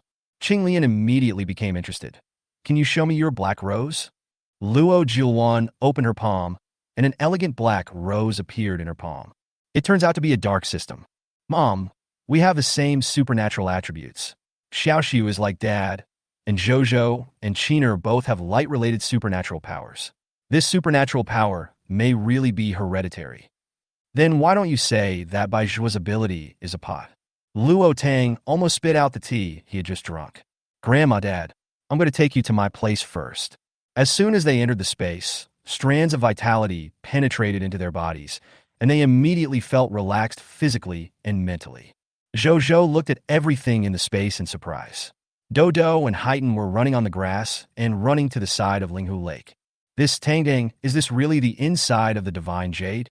Luo Jilwan's wrinkled face was full of disbelief. Yunzhe, is that the sea? And that's a big lake. Behind the blue lake there are endless mountains. Grandma, this is the upgraded space. When my grandmother first used it, the black soil was only 100 yuan, and there were 3 large warehouses. Grandma, my mother's space was like that at the beginning. Grandma, did you have this house when you used it? Luo Jilwan looked in the direction Luo Tang pointed and saw the ancient house with carved beams, painted rafters, glazed tiles, and flying eaves and corners. No, Mom, no matter what, Tangdang has this space. She can hide in it when she encounters danger in the future. Dad, we can't hide here forever. Let's go to the living room and talk. Dowda drooled when he saw Ling, who couldn't move away. He Tian kept shaking his head as he looked at it. He could only gently bite Dowdu and take it over. Luo Tang spread the map of Dragon Country on the table. Grandma, Dad. This is the map of Dragon Country 10 years later left by our ancestors. Luo Yunza frowned when he saw the densely packed red dots and dimensional spaces marked on the map. Tang, what is the dimensional space? Is it dangerous? Dad, these are the maps of the 36 districts of Dragon Country. The dimensional space will slowly open up in the 6th year of the apocalypse, and evil beasts will constantly emerge from it and devour everything on Blue Planet. Does the 10th level dimensional space mean there will be 10th level evil beasts? Luo Jilwan said when he saw the 5 most conspicuous red dots on the map. Yes, Grandma. Luo Yunza and Luo Jilwan's hearts sank to the bottom. Doesn't that mean that the current apocalypse is just the appetizer? Dad, this is the idea of our ancestors. We will build 36 main cities in the circle, and not a single inch of Dragon Country's land can be occupied by evil beasts.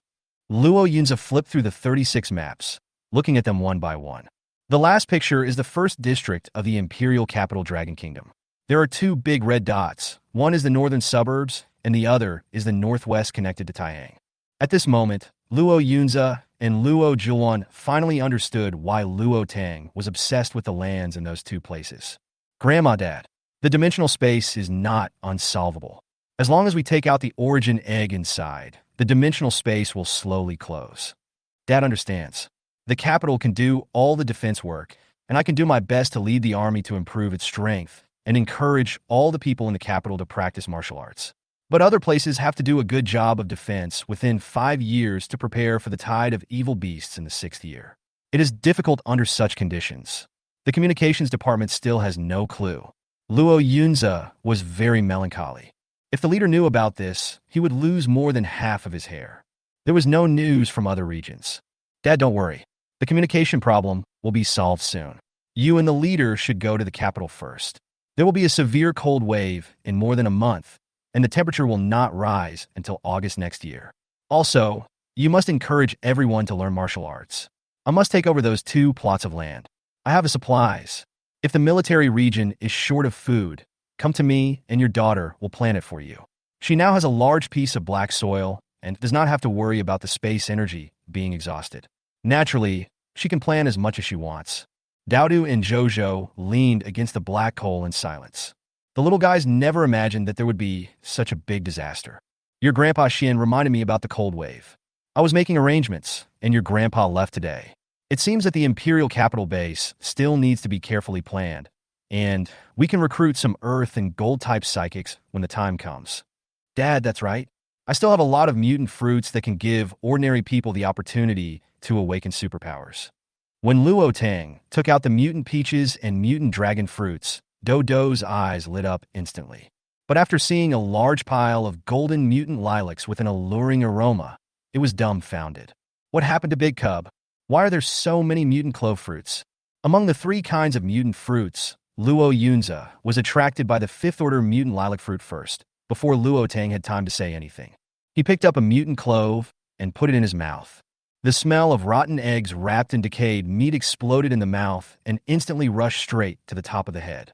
Luo Yunza felt that he would never forget this taste. Chapter 170 Daodu and the Mutant Dragon Fruit Fight Again.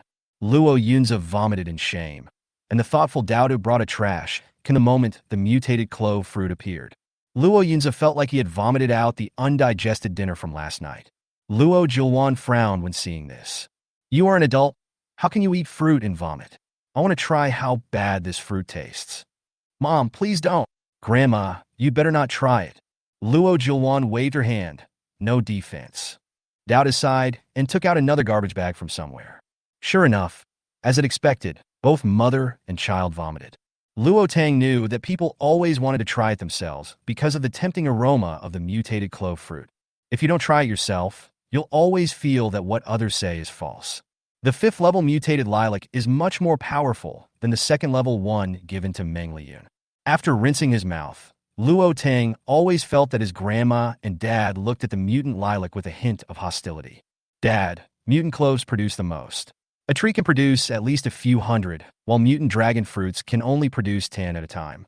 Many mutant peaches are not yet ripe. Tang, Daddy understands. Leave it to Daddy. This thing is a good thing, as long as it can give people a chance to awaken superpowers. How many mutant cloves do you have? Luo Tang simply took Luo Yunza directly to the mutated lilac mountain. Smelling the fragrance all over the mountain, Daodu sniffed, and his paws unconsciously reached out to the fruit. There was a crisp sound of applause. Daodu slapped himself. When I came to my senses, I saw that everyone was looking at it. Dodo grinned and ran towards the hill where mulberry trees were planted nearby. So many? There are probably thousands of trees here. Tang, why did you plant so many trees? It must be so tiring. Luo Yunza felt a little distressed. Dad, it's not me. It was Qinglian who created it. There was only one tree originally, and it was the gift from it when it was promoted that led to so many on the hill. The total harvest is about 50,000 mutant cloves. The largest mutant clove king on the hilltop probably has thousands of them. But I can't guarantee that it will awaken its superpowers. Luo Yunza nodded. Qinglian just told me about this. Dad won't let you suffer any loss. Some people don't mind getting something for free. Both the military district and the government will agree to exchange mutant fruits for land. Dad will take you to talk to the leader tonight. Dad, I understand. I will negotiate with the leader in my own name. There are some mutant mulberries on the hill ahead. You can take some to the military district. Mulberries are Thunder type. Thunder type. Thunder type has strong attack power, and people with special abilities are rare. Tang, tell Daddy if you need anything. Luo Tang shook his head. Dad, I only need soil now. I also need manpower. I'll need you to send someone to repair things when the time comes. Oh, cool. Daodu found the dragon fruit tree that he had smoked before and sat under it, looking unconvinced. It's so mad. The tree suddenly jumped to the 5th level. At first it was level 1, and now it is level 2. Now it is level 4, it is level 5. Daodu was about to pick the dragon fruit, but then he retracted his claws and shook his head. If it can't beat the big one, can it beat the small one?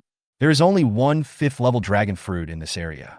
When Luo Tang collected the mutated clove fruits and mulberries, he took his father and grandmother to the top of the dragon fruit mountain. The pitaya branches were tangled together and twisting wildly, and several of them were broken. A pile of dragon fruits was piled at the foot of the mountain, and a gray figure kept jumping on the tree. Luo Tang. Daodu. When Daodu heard the sound, his foot slipped, and he was not paying attention, so he was hit by the mutant dragon fruit and flew into the sky. Tang, it turns out that these mutant plants are all capable of attacking. Yes, but they are under my control in my space. The mutant pitaya has a violent temper. Once someone gets close, it will slap them. The branches are full of barbs, and they have strong combat power. The mutant mulberry tree can discharge electricity, and the mutant clove will eject the core of its own fruit to attack the invader. The mutant peach tree has a companion insect, and the insect has hallucination ability. There is also the Polonia tree, whose fruit shell is hard and the tree is huge. Not only will its branches slap people, but the fruit will be ejected and hit people, which is quite powerful. It seems that the Imperial capital base still needs to be carefully planned. Dad, not all mutated plants have attack power. After the ornamental mutated plants have mutated, their attack power is reduced, and some have no attack power at all. Many of them will attack invaders in order to protect their own fruits. This is what Bodhi told her after analysis. Luo Tang used his mind to separate the mutant plants that were entangled together. Some of the mutant plants that had just been separated started fighting each other without him noticing. Luo Jilwan and Luo Yun's eyelids jumped when they saw this. Luo Yun's sighed. I don't know if everyone will be able to awaken their superpowers in the future. If all the plants mutated, ordinary people would have no ability to survive outside the city. That shouldn't be possible. Learn martial arts. The fighting power of a martial artist is even stronger than that of an ordinary superpower. Dad, the military district can organize people to build a martial arts hall in the imperial capital. In the 10th year of the apocalypse, the mutated animals and plants had already joined forces. The mutated plants contributed their fruits to humans and animals to eat, and the whole population had not yet become superpowers. Warriors are really that powerful. Dad, you'll understand when you go and have a discussion with Grandpa Mo later. Okay, I'll go there later. A fighting spirit ignited in Luo Yun's heart. He wanted to see how powerful the warrior was. He has dark powers and is extremely lethal. Luo Tang didn't tell her father that there was a big level difference between him and Mo Xuanji. Luo Jilwan just smiled and said nothing. Yunza has been a little proud of his martial arts skills recently, so it would be good for him to suffer a little. As soon as she came out of the space, Luo Jilwan took off her pendant and said, Yunze, since Tang Dang has returned home safely, you can take this space. It will be more convenient for you in the military area. Grandma, this bead is for you. Luo Tang instantly thought of the space bead made by the little rabbit. This is a space bead, but the space is not very large. Did Tang Tang encounter a space-related mutant creature? Luo Jilwan asked. Grandma, could it be that the crystal core of a space-related mutant creature contains space? That's right. Your grandfather discovered this. He encountered an evil species in the space system. After killing it, the crystal core actually had space. But the space was very small, only 10 square meters. Space systems are already rare, and they only encountered that one.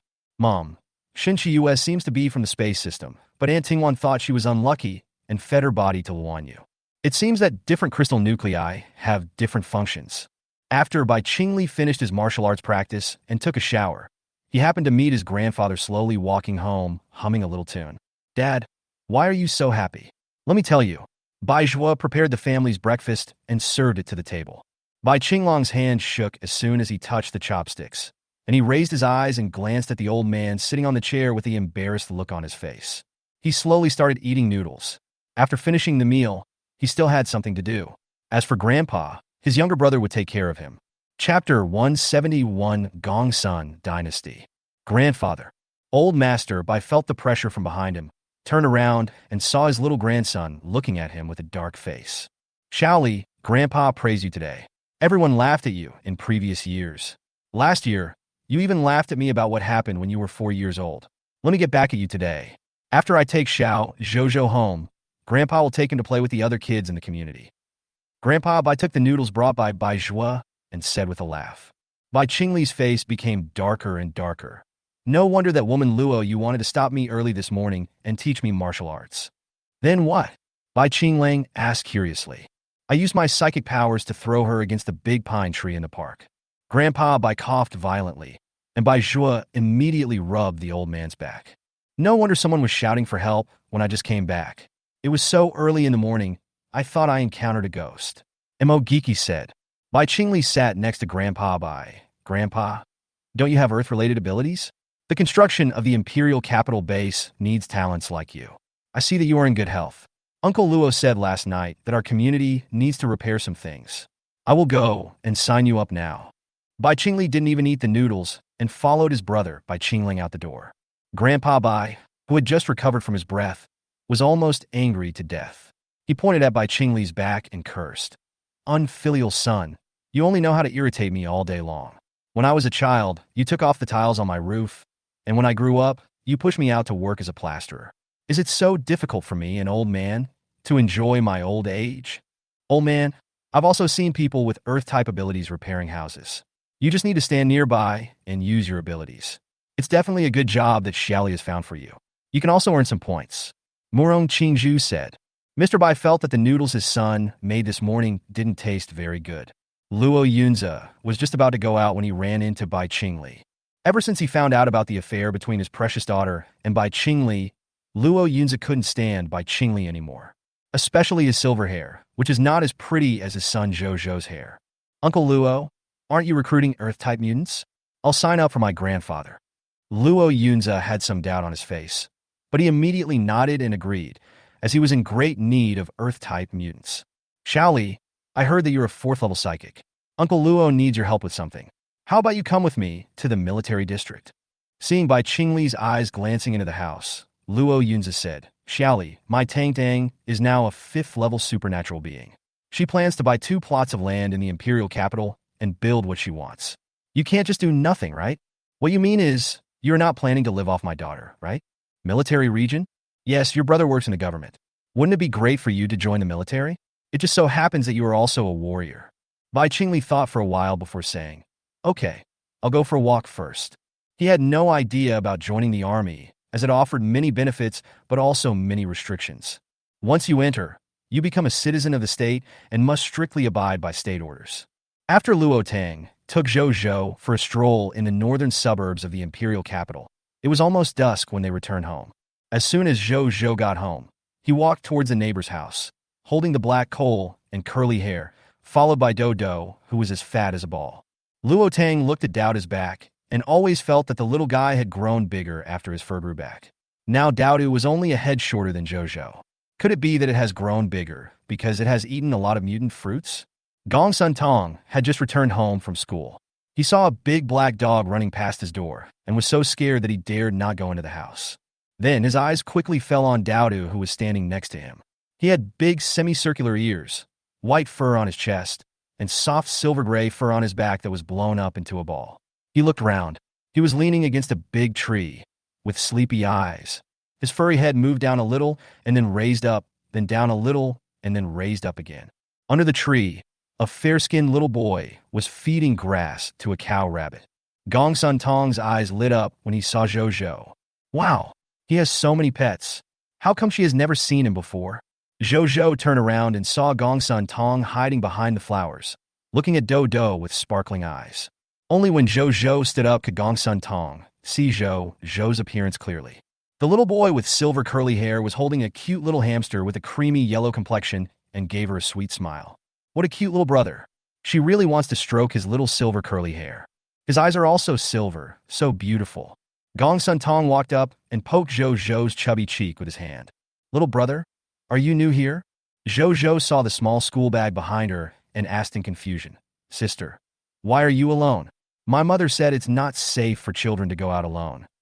Gongsun Tong couldn't help but smile, revealing his cute little canine teeth. I'm not a child anymore. I'm 10 years old.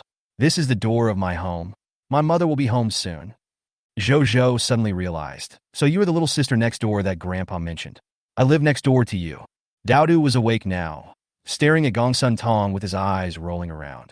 Aren't the people next door the ones from the leader's family that Dazaizi's father mentioned?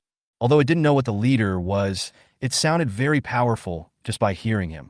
Daodu suddenly grinned and slipped from the flower bed to Gongsun Tong's feet.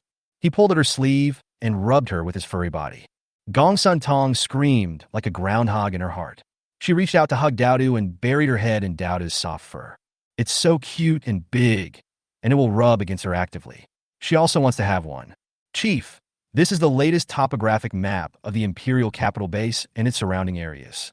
Gongsun Chao frowned as he looked at the map handed over by Qingling. I took out the photos of the land taken a month ago, and sure enough, there were new changes. He then took out a neatly folded piece of paper from his pocket. This piece of paper was given to him by Yunza this morning. Let him take a good look at the new map tonight. As soon as he opened it and saw the map on it, Gongsun Chao's eyes widened, and he almost fell off his seat. He quickly calmed himself down and spread the map out on the table. When unfolded, it was 2 meters long and 1.5 meters wide. Dragon Continent? Qingling saw the 4 most conspicuous red words on the map. Gongsun Chao drummed his fingers on the table, becoming more and more frightened the more he looked. The doubts in my heart grew deeper and deeper, wondering how Yunza got this map. Chief, this? Even Qingling, who was always calm, was very curious about where the map in Gongsun Chao's hand came from. It's just something I was lucky to get.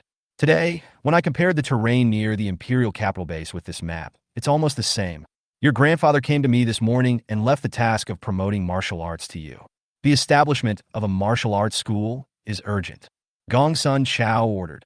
Since Yunza is willing to trust him and entrust him with such an important thing, he will definitely live up to his trust. In times of crisis, the Dragon Kingdom should gather all its strength and go all out. Yes, Chief. There's also the matter of the mutant fruit awakening supernatural powers. Someone wants to use a batch of mutant fruits to purchase 2 mountain plots. Purchase land? Gong Sun Chao was a little confused. There was still a batch of mutant fruits. Who the hell had mutant fruits to buy land at this time? Shouldn't we be stockpiling supplies? That's right. Bai Qingling took out the map that Zhou Zhou had stuffed into his trouser pocket and spread it out in front of Gong Sun Chao. Chapter 172, A Lot of Mutated Fruits. Are you sure there's anyone who wants these 2 plots of land? Yes, tens of thousands of mutant fruits. She only asked for these 2 plots of land. Even if you are short of supplies, you can find her. Qingling, tell me again, how many mutant fruits are there? Tens of thousands. Gong Sun Chao looked at Bai Qingling and said, is that person trying to trick you or tease you? Who can produce tens of thousands of mutant fruits? Do you know how many people died a few days ago because of that mutant fruit tree? Gong Sun Chao felt distressed when he thought of this. The mutant fruit is coveted not only by mutant beasts, but also by evil species and evil beasts. What's more, the mutant fruit trees themselves have combat capabilities. If they use artillery bombardment, they will not be able to obtain the mutant fruit and can only send people with special abilities. Looking at the circled area on the map, Gong Sun Chao wondered if this man was a fool. A piece of the land was already outside the base, so even if he was building the outer city wall, it would probably avoid the Taihang Mountains. There is also an area in the northern suburbs, which is also close to the city wall, and even a large area is outside the city. Bai Qingling smiled. He had promised his nephew that he would help him complete the task and obtain the permanent right to use the 2 plots of land. This means that when order is restored, the 2 plots of land will still belong to them. No, Uncle Luo will guarantee it. Even though he didn't trust Luo Tang, whom he just met, he believed in Luo Yunza. Luo Yunza? Yes, Chief. But it's not the Luo family who wants to buy it. Luo Yunza is now the commander-in-chief of the military region. As a soldier, he must obey the country's orders unconditionally. But Luo Tang is his daughter, although this news has not spread yet. The person who can get General Luo to guarantee must not be an ordinary person. Gong Sun Chao became curious about the person who bought the land. A 5th-level early-stage mutant coming from the south. What did you say? Gong Sun Chao suddenly stood up from his chair. Bai Qinglong's expression remained unchanged. A 5th-order early-stage psychic and a multi-system psychic. Gong Sun Chao grabbed Bai Qinglong's hand and said, Xiaoling, can't you just finish what you want to say at once? A 5th-level psychic. That's a 5th-level psychic. He has never even seen a 4th-level psychic. A 3rd-level psychic can face guns directly, and his intuition tells him that for a 5th-level psychic, even a cannonball might not be able to kill her. Chief, you need to stay calm. Bai Qingling looked calm. How can I stay calm? I can't stay calm ever since I saw this map of Dragon Continent. Gong Sun Chao stroked the map with his hand. I hope that one day, all of these will belong to Dragon Country. I hope that Dragon Country will produce many talented people, overcome difficulties, eliminate evil species, build protective cities, research new technologies, and move towards a new era. The people will live and work in peace and contentment instead of being displaced. With all the signs now, as a national leader, can't he see that this is the beginning of a new era? If the Dragon Kingdom is not strong, once the situation stabilizes and other countries develop, they will definitely bully the Dragon Kingdom. Xiaolang, high-level psychics must be recruited at all costs. Even if they cannot be used by the country, they cannot become enemies of the Dragon Country, let alone become evil elements that endanger society. Bai Qingling also didn't expect that the psychic had such a high status in the leader's heart. No wonder my grandfather strongly recommended Gong Sun Lang to be the leader before he retired. Xiaolang, what kind of supernatural power is that person? I don't know yet. Gong Sun Chao. Is this kid playing tricks on him today? Feeling Gong Sun Chao's scrutinizing gaze, Bai Qingling remained calm and said, Chief, you think too much. With Uncle Luo around, she won't harm society. She has a good relationship with my brother. Your annoying brother joined the army today with General Luo. As soon as Bai Qingli was mentioned, unpleasant memories came to mind. Bai Qingling smiled. Chief, my brother is a 4th-level 3-system psychic and a 4th-level warrior. Gong Sun Chao's hands trembled and he became careless. He kept nodding his head. Just join the army. No, he probably won't join. He's just going to take a look. He wants to form a mercenary group. He also hopes to get your consent to establish a mercenary guild. Gong Sun Chow. This thing really is not a peaceful one. Chief, do you agree to sell the land and form a mercenary guild? Gong Sun Chow was so angry that he wanted to curse, but when he looked up, he saw Bai Qinglong's lips slightly raised. Sure enough, neither of these two brothers is a good person. Do you think I can disagree? Chief, the person who wants to buy the land is Uncle Luo's newly found daughter Luo Tang, in her personal capacity. Why didn't you say it earlier? If you had said it earlier, Yunza's daughter wouldn't have said so much nonsense. Bai Qinglang was stunned. Yunza and I are friends for life and death. No one else knows this except the two of them. Otherwise, it would have been difficult for him to appoint Yunza as the commander-in-chief of the military region. There was a crack on Bai Qinglong's calm expression. Did Luo Tang know the relationship between her father and the leader? I'm going to go home today and visit the neighbor's house in person. There's also the matter of the mercenary guild. It would be a good idea to set it up and legalize the mercenary team. I'll leave this matter to you and your brother.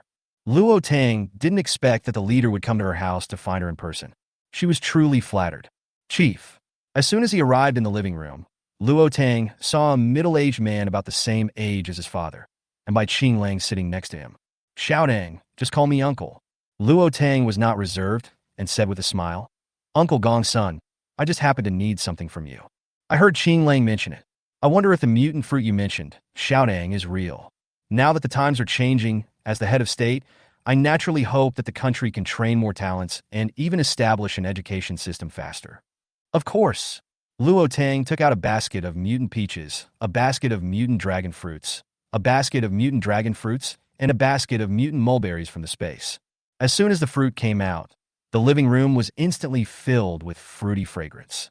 This fragrance makes people feel relaxed and comfortable. Even the air around me carries a hint of strange energy. These yellow and orange fruits of Xiaodang are probably more than one level. Luo Tang saw Bai Qinglang and Gong Sun Chow were attracted by the mutant clove fruit at the first time, and was afraid that the two would not be able to resist grabbing one and stuffing it into their mouths, so he hurriedly said, Uncle Gong Sun, this is a fifth-order mutant clove fruit, which can give people the opportunity to awaken gold-type superpowers. But it tastes terrible, so terrible that anyone who has tasted one will vomit and never want to eat another one. You might as well try the fourth-order mutant peaches. This box of mutant peaches tastes excellent, and each peach has a random awakening superpower, and the probability is also random. After dealing with the mutated clove fruit for a while, she also discovered that this mutated fruit had a kind of temptation to people, tempting people to swallow it. Unfortunately, the core of the fruit is very hard and contains metal elements, which makes it impossible to digest the fruit whole. Fifth level? This basket is full of fifth-level mutant fruits. Gong Sun Chow was shocked. I didn't expect that there are fifth-order mutant plants now. In the future, won't it be? Chapter 173, is he too far behind the times? Leader, the most urgent task is to complete the defense of the base. There are many things that need your deployment. I have tens of thousands of mutant fruits, but even if you eat the mutant fruits, you may not be able to awaken your superpowers. Xiaodang, I know about this. The Research Institute has done some research on mutant fruits. It's a pity that we have only obtained one mutant apple tree. We haven't even restored the land for planting. We can only rely on wood-type mutants to promote growth. Although the current soil contains energy, it is hard and ordinary plants cannot grow at all. Uncle Gong Sun, the soil in the future will only be more suitable for the growth of mutant plants. Perhaps all plants will mutate, but they mutate very slowly. Since arriving in the north, I have not seen any mutant plants along the way, but I have encountered quite a few in the south. Thunder mutant plants can discharge electricity, and mutant mulberry fruits are picked from mutant mulberry trees. You can try them. Daodu, who was sitting next to them, was very tactful and immediately brought the plate to Gong Sun Chow and Bai Qinglang. This was not the first time Bai Qinglang had seen a large ball of hair, and he found it incredible every time he saw it. This little thing is a little too human. Thank you. The mutated mulberry fruit is the size of a thumb, sour and sweet, and tastes good. As soon as it entered his throat, Bai Qinglang instantly felt a strange power rising in his body, and even saw a purple crystal core slowly condensing in his brain.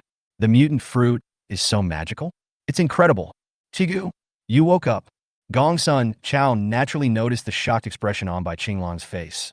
Qingling, could it be? As soon as he finished speaking, a ball of purple lightning appeared in by Qinglong's hand. Uncle, you're so lucky. Zhou cheered. He ate so many mutant fruits, but didn't awaken. It was only with the help of the energy mutant fruits condensed by Grandpa Shantou that he awakened his supernatural powers. However, he is already very satisfied now that he has a companion ability and has become a warrior. Too much is not good either. He still needs time to do other things and cannot spend every day on cultivation.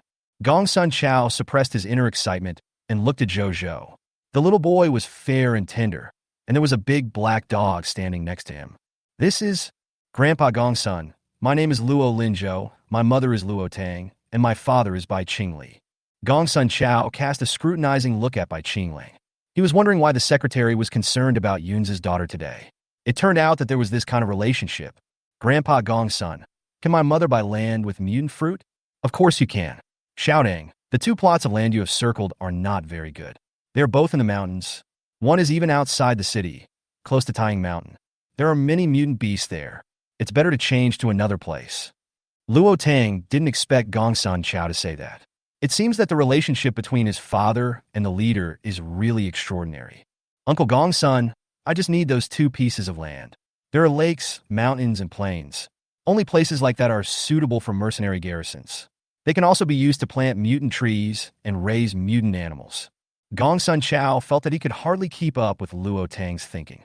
He was thinking about preventing the invasion of mutant beasts, while she was thinking about raising mutant beasts in captivity and planting mutant trees. Is he too far behind the times? After all, he is still a first-level peak supernatural power user. You are right. Now Uncle will personally accompany you to get the land deed. Uncle Gongsun, if I come across a new mutant fruit tree in the future, I will definitely bring it back for you to taste. Mutated fruit can not only awaken superpowers, but also nourish the body. When Gongsun Chao thought that a bunch of mutant fruits could cultivate a lot of superpowers, he felt relieved and said with a smile, okay.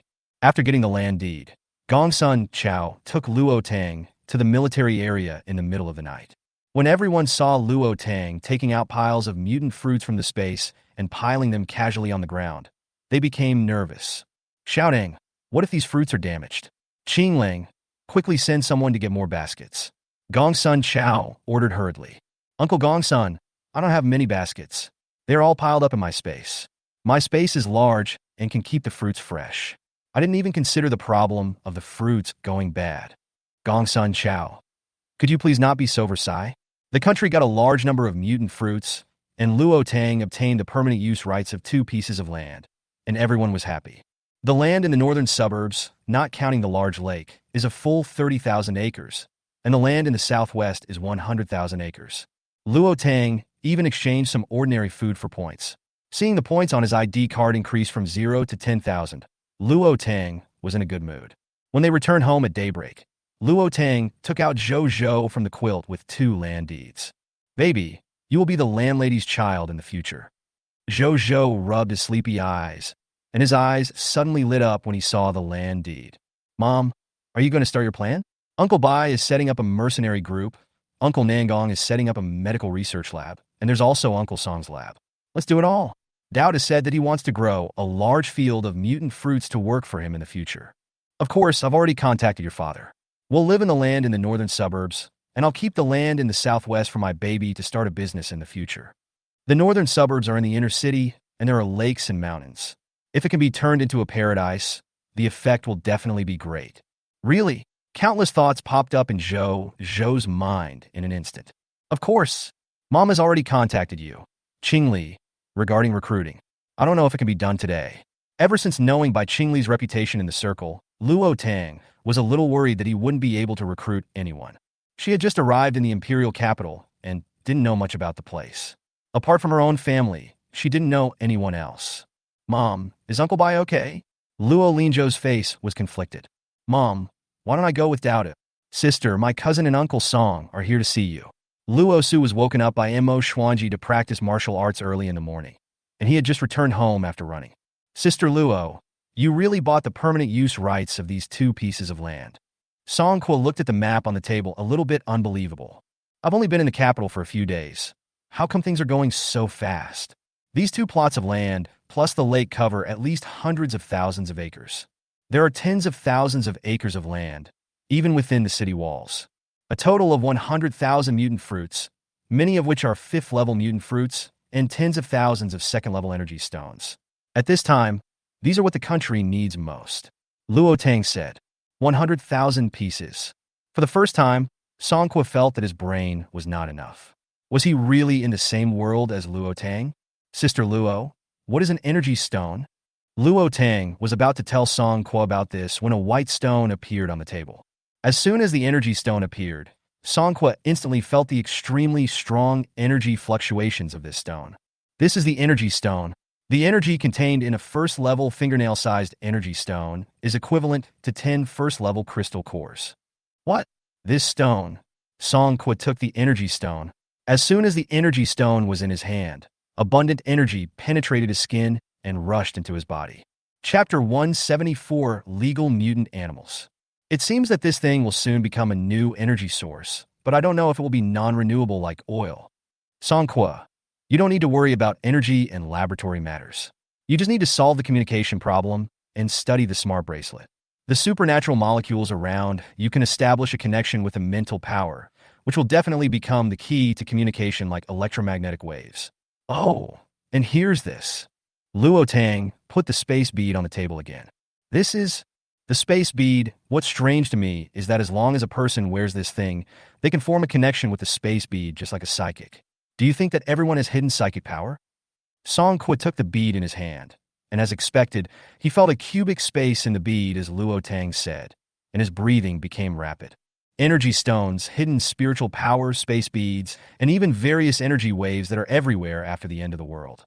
He believed that as long as he was given some time, he would be able to develop an intelligent ring or even an intelligent brain. Sister Luo, do you want to install the space bead on the smart ring and then use fingerprint technology to ensure everyone's identity? No, the genes and mental power are bound to the smart ring. The mental power is left to me, and the genes are given to Nangong Yin. But there will definitely not be so many space beads. The first generation of smart rings will cooperate with the country to ensure that they are distributed to everyone. There is no space, but all the functions of the mobile phone must be available. Can you do it? I can provide the venue and resources. I can even guarantee your safety. You need to recruit talents and form a team by yourself. Become a department of my Luo family, and be loyal to me.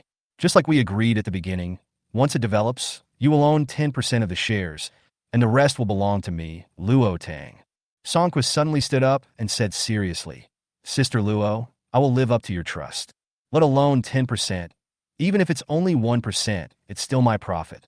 Write down what you need and give it to me. Good. After arranging everything, Luo Tang drove Zhou and Dodo to Yunshan in the northern suburbs. She planned to build her secret base on Yunshan Mountain. As an area expanded by the post-apocalyptic earthquake, this area has just been surrounded by walls and has not yet been developed. It is deserted and uninhabited. It is a full 3 hours drive from the center of the base, even without traffic jams. Mom, it will take us a long time to build the wall for such a large place. Take your time. Mom has a lot of helpers and will definitely be able to plan it out before the cold wave. In order to build his own territory, Luo Tang simply moved in with his son in the northern suburbs. Luo Tang is developing its own territory, and the imperial capital base has issued a series of policies one after another. The legitimacy of mercenaries was recognized, and a mercenary guild was established. The legality of privately raising mutant animals is recognized. It is not allowed to harm mutant animals with owners. Mutated animals are not allowed to hurt people in the base and must wear legal nameplates. The functions of the mutant fruit have been announced, and points can even be exchanged for the mutant fruit. The beginning of an era where everyone learns martial arts. After all, not everyone can awaken superpowers. After learning the third piece of news, Luo Tang immediately took Dowdu, Heighten, Curly, and Little Rabbit to the Mutant Animal Management Agency. Many people came out with their dogs and cats. When Luo Tang ran into a young lady in a red coat holding a snow-white mutant chinchilla, his eyes lit up. Yin Yan's original attention was on the silver-haired little boy on the back of the big black dog beside Luo Tang. But he soon noticed Dodo, who was still sleepy and holding Luo Tang's clothes. What a huge mutant chinchilla! Yin Yan exclaimed. Everyone in the hall was instantly attracted. Yin Yen had seen several mutant dogs and cats, but the mutant chinchilla was the only one she raised. Fortunately, after Tianchuan mutated, he could eat all kinds of grass. Otherwise, she would not be able to buy Timothy grass at all. When Dowdo heard someone calling Totoro, he suddenly opened his eyes wide. A snow-white chinchilla, only 1/4 its size, was staring at it curiously. Jigu, how old are you? You look so big. Dowdo pointed his paw at the white chinchilla and then looked up at Luo Tang. Jigu, it and I are the same species. Yes, they are all mutant chinchillas just like our Dowdo. Dowdo, do you want to meet new friends? Dodo shook his head and hugged Luo Tang's legs. Chigu, big cub having me, your only chinchilla, is enough for you. Don't think about other chinchillas. Luo Tang rubbed Dowdo's furry head. Don't worry, Dowdo. I just want you to make friends. That chinchilla has a mother. Yin Yin, who can understand animal speech. What the hell is this? One calling big cub and the other calling mom. Hee hee, hello? Can I meet your mutant chinchilla? Yin Yin still wanted to help Tuan Tuan get a chance. Of course, but I need to register my friends first. Good. Miss Luo, are these 4 mutant beasts raised by you? It was the first time that Wen Shen saw someone raising so many mutant animals in the apocalypse. Yes, what do I need to do to register? Miss Luo, please tell me the type of mutant animal, its ability level, and special features. These need to be recorded in the files to avoid any problems that cannot be found in the future. Soon, we will send someone to your home to test the mutant animals for their abilities. Don't worry, we have laws to protect mutant animals. Anyone who arbitrarily harms an owner's mutant animal will be punished, and mutant animals have the right to self-defense. Wen Shen knew that many owners were unwilling to disclose information about their pets. The abilities of some mutant animals are their owners' trump cards, but this is inconvenient for base management. Luo Tang raised his eyebrows. It seemed that the base had to start controlling all the superpowers and mutant animals in the base. Ability detectors may be developed soon. Can you distribute nameplates at home? Wen Shen was a little confused. Luo Tang smiled and said, I still have 30 pangolins at home. I want them to have a standardized identity to prevent any criminals from wanting to attack my pangolins. It would be bad if they killed someone. Miss Luo, how many did you say? 30 in Yunshan in the northern suburbs. Originally, there were only 26, and the pangolins gave birth to 4 cubs. Hearing the name Yunshan, Wen Shen instantly realized that Luo Tang was the one who spent a huge amount of money to sell the land in the northern suburbs. The only 5th-level mutant in the base. General Luo's daughter. The Luo family spread the word some time ago, and almost everyone in the base knew that the previous Luo Yu was a fake. General Luo's real daughter is named Luo Tang. Chapter 175, I'll be waiting for you at home. After the Luo family made the announcement, many people were not concerned about Luo Tang's background, but her level of supernatural powers. The 5th-level spiritual space is accompanied by 3 types of superpowers. He doesn't know whether this news is true. After all, General Luo is only at the peak of level 3. Wen Shen didn't even dare to think about how many resources it would take to buy that large piece of land. Miss Luo, don't worry. We will send people to Yunshan in the northern suburbs this afternoon. Please register these 4 mutant animals first. When registering, we need to keep photos of the mutant animals. Wen Shen took Luo Tang to registration room number 1. Mom, I'll do it. I'll do it. Zhou Zhou said happily. From now on, he can ride on Black Hole and stroll around the capital. That's great. The onlookers didn't expect Luo Tang to become a mother at such a young age. They thought the little boy sitting on the big black dog was Luo Tang's relative. Wen Shen was shocked when he saw the contents on the paper. Miss Luo, I want to confirm the accuracy of the information with you. If a crisis occurs in the base, as part of the base, mutant animals also need to join the team to protect the base. I'll take my mutant animals with me. No need to join anyone else's team. Okay. Wen Shen knew that the news that Luo Tang was a 5th-level mutant was probably true. He really couldn't imagine that in just 3 months at the end of the world, he could be promoted to the 5th level of supernatural power. How high was his talent? A mutant German shepherd named Black Coal, early 4th level of fire element. A mutant hamster named Curly in the middle stage of the 3rd level of the electric system. A mutant chinchilla named Dowdu, mid-level 4th stage in the gold element and mid-level 2nd stage in the wood element. The breed is a mutant pet rabbit named Lousy, special system 2nd level peak. Wen Shen's mouth twitched when he read this. The little rabbit pricked up its ears and grinned. It didn't expect that its owner would use its original name when registering it. As Wen Shen finished speaking, the bustling hall fell silent in an instant. Soon 4 nameplates were handed to Luo Tang. The one with black coal was the largest, and the one with curly hair was the smallest. On the golden nameplate, their names were on the front, and the owner's name and her home address were on the back. Dowda couldn't wait to grab Luo Tang and said, "Big boy, put it on quickly. Dowdu and Jojo are going to the base to sell vegetables to earn crystal cores." The water in Wenchin's mouth almost spurted out. He choked accidentally and kept coughing. Luo Tang turned around and stared at him and said in a firm tone, "Can you understand the mutant animal's speech?" Wenchin smiled. "Miss Luo, I am a special talent of the country, and animal language is my special ability. Otherwise, they wouldn't be here to manage the mutant animal agency. That means there are still many people who can communicate with mutant animals. We can only communicate with mutated animals that have developed spiritual intelligence." "I understand." An idea suddenly came to Luo Tang's mind. "I wonder if we can develop an intelligent ring in the future that can help humans understand what mutant animals say." Before going home, Luo Tang and Yin Yin exchanged addresses. She didn't expect that Yin Yin actually lived in the same community as her. Anyone who can live in District 1 has a high family background. Yin Yin was also very happy, thinking that his cub would finally have a companion in the future. "Chigu, my name is Tianchuan. Please pay attention to me." Dodo's dark eyes stared at the snow-white mutant chinchilla in Yin Yin's arms. Chigu. Dowdu is not interested in the little creature that is not as pretty as Dowdu. Humph! It doesn't want to waste time on a mutant beast that has an owner and can't be taken home. He grabbed Luo Tang's clothes with his claws again. "Big cub, let's go home.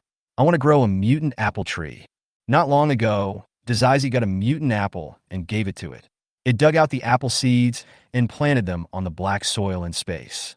After being nourished with supernatural powers every day, it finally sprouted last night, and soon it was eating up the endless mutant apples. When Luo Tang heard Dodo's true thoughts, the corner of his mouth twitched. He smiled and said, "Tuanshuan, my Dowda still likes you very much. He's in a hurry to go home to plant apple trees today. He will come to play with my Dowda then." Luo Tang took out a piece of dried apple from the space. When Tuan smelled the scent of the dried apple, the whole Tuan became very excited. Use your little paws to gently grab your owner's hand. Chigu, thank you, Master Dowdu. Tuanshuan, who got the dried apples, immediately grabbed them and started to eat them. Yin Yin's nose felt sore. Ever since the family's food reserves were gone, Tuanshuan's food supply had declined sharply. Chigu, how pitiful a piece of dried apple makes you so happy that you lose your way. Our chinchilla is a mouse with backbone. Do you want to follow Dowdu? Dowdu has everything and will take you to eat delicious food and drink spicy drinks. Tuanshuan's eyes suddenly lit up. Yin Yin, didn't you just ignore her, Tuanshuan? Dowda grinned and said, "I'll wait for you at home." Luo Tang. Why does this sound a bit weird? After parting with Yin Yin, Luo Tang took Dodo to Nangong Yan's laboratory. Tang, your water is really useful. The medicine made by adding water and some herbal juice can be comparable to Zhou's healing ability. Ever since he used Luo Tang's spiritual water last time, he has been very interested in this. A green lotus flew over and landed on Nangong Yan's head with a snap. Don't you see where the water comes from? It's the energy I extracted from the void, which was condensed after being tempered by my own body, and it carries a trace of essence. It is equivalent to the essence of a mutant plant. A mutant plant can only condense a small drop of essence after being fully tempered. You use my water to refine medicine, which is such a waste. Although it has a lot of water, and it is effortless to make these, what should it do if it is not satisfied? If this thing is sold, no one can afford it if the price is too high, and if the price is too low, it will simply lower its value. It is the only blue lotus in the world. Mutated plant essence. Nangong Yan's eyes lit up. According to what you said, as long as the herbs mutate in their own direction, we can also make healing potions in the future. Then it depends on your strength. Where can we find mutant plants now? Cousin, use my water to lead the team to refine a batch of healing potions and sell some. We don't want points, we want crystal cores. Good. Luo Tang was just about to look for Bai Qingli when the base's special alarm suddenly sounded. Could it be that before the cold wave came, evil beasts attacked the city? Today, Yinshan's walls have been built. Underground air raid shelters and pipelines are fully constructed, and the laboratory equipment allows researchers to work normally even during a cold wave. I had originally planned to move my grandfather's ancestral home here today, But it seems I have to wait until I defeat this wave of evil beasts. Mom, let's go quickly. I haven't seen the evil beast hide yet. Luo Tang looked at his satisfied and excited son, and the corners of his mouth twitched unconsciously. General, the beast tide is endless. Luo Tang had just driven for more than 10 minutes when he saw mosquitoes the size of a palm flying into the city from outside the wall. Chapter 176, The Beast Tide Attacks. Luo Tang narrowed his eyes and released his mental power instantly. The soldiers who were originally using their special powers to fight the evil insects became anxious when they saw the evil insects secretly flying into the city wall under the artillery fire. A powerful force suddenly released from inside and outside the city wall.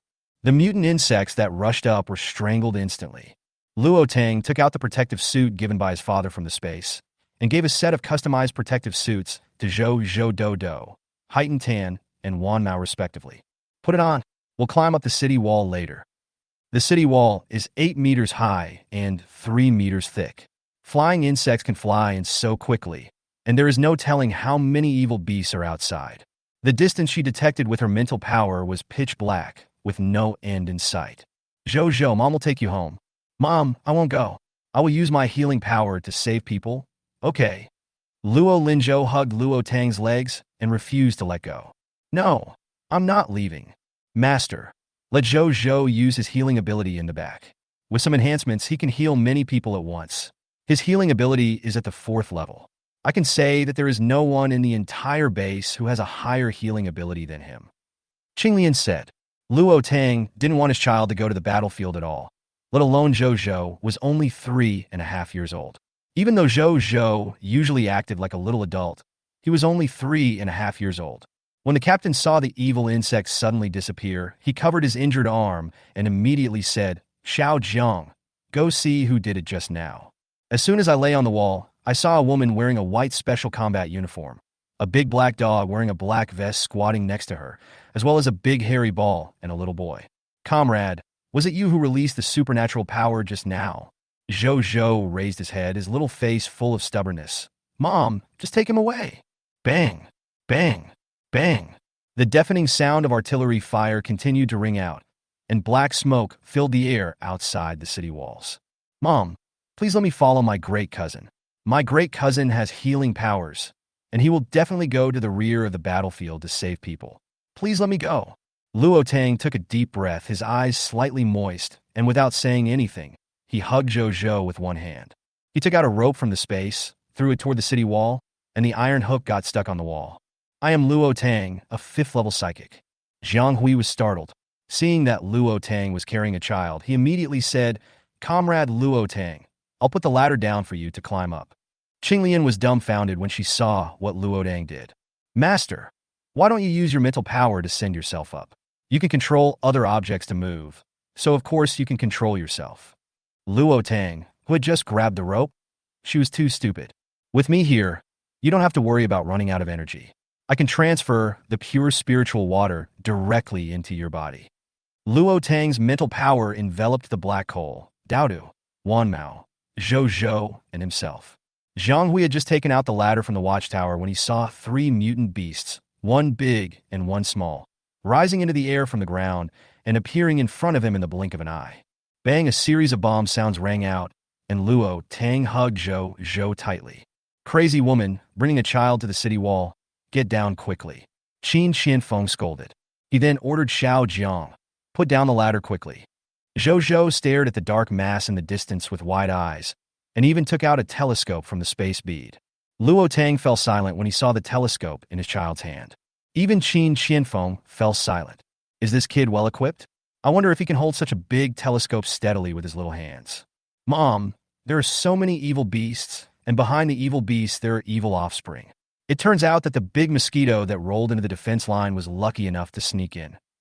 Mom, I really want to go to the defense line and burn the bugs. A red fire lotus appeared in Zhou's palm. Luo Tang immediately pressed his fire lotus into his body. I'll send you to your eldest cousin later. Zhou curled his lips and said, Mom, these evil beasts are not even at the 4th level in strength. They are definitely not my opponents. Luo Tang knocked on his head and said, Ants can kill elephants. Did you know that? All right. Zhou got down from Luo Tang's arms and turned to look at Qin Xianfeng, who was directing the battlefield. Uncle Jun, can you send someone to take me to the logistics department? I am a 4th-level healing ability user. What did you say? Zhou was afraid that they would not believe him, so he used his healing skills on the spot. Since he had acquired the 4th level of superpowers, he has not used the healing power on a large scale. Unexpectedly, once he used it, his whole body turned into a glowing light bulb, and the wounds on anyone covered by the light healed instantly. Zhou was dumbfounded and immediately retracted his supernatural power. Mom, the 4th-level healing ability is so powerful. Qinglian floated to his side. What are you thinking? I gave you a buff, which increased your healing ability by a full 6 times. That is, multiplied by 6. You are so awesome. Zhou widened his eyes. Of course. I thought you only knew how to talk and eat. Qinglian. Captain, what's going on? Not only have our wounds healed suddenly, but even our depleted powers have been restored. Qin Xianfeng was shocked and delighted. The arrival of a 4th-level psychic was a great blessing for the current situation. But when he saw Zhou's small body, he felt a little worried. Hello, comrade. I am Qin Xianfeng, a soldier on the northern defense line of the base. How is Commander Qin doing now? The entire base is surrounded by evil beasts. The defense line is 100 meters away, but sometimes some small insects fly in here. The number of evil insects is huge, and it is difficult to defend against them. Mom, there are so many. I really want to take Daodu to dig out the crystal cores. Daodu will definitely like it. Zhou treated the soldiers who were resting on the city wall and took out his telescope. Mom, I saw Grandpa and Dad. Dad's white hair was so conspicuous next to a group of military uncles. And Grandpa's black lotus was so cool.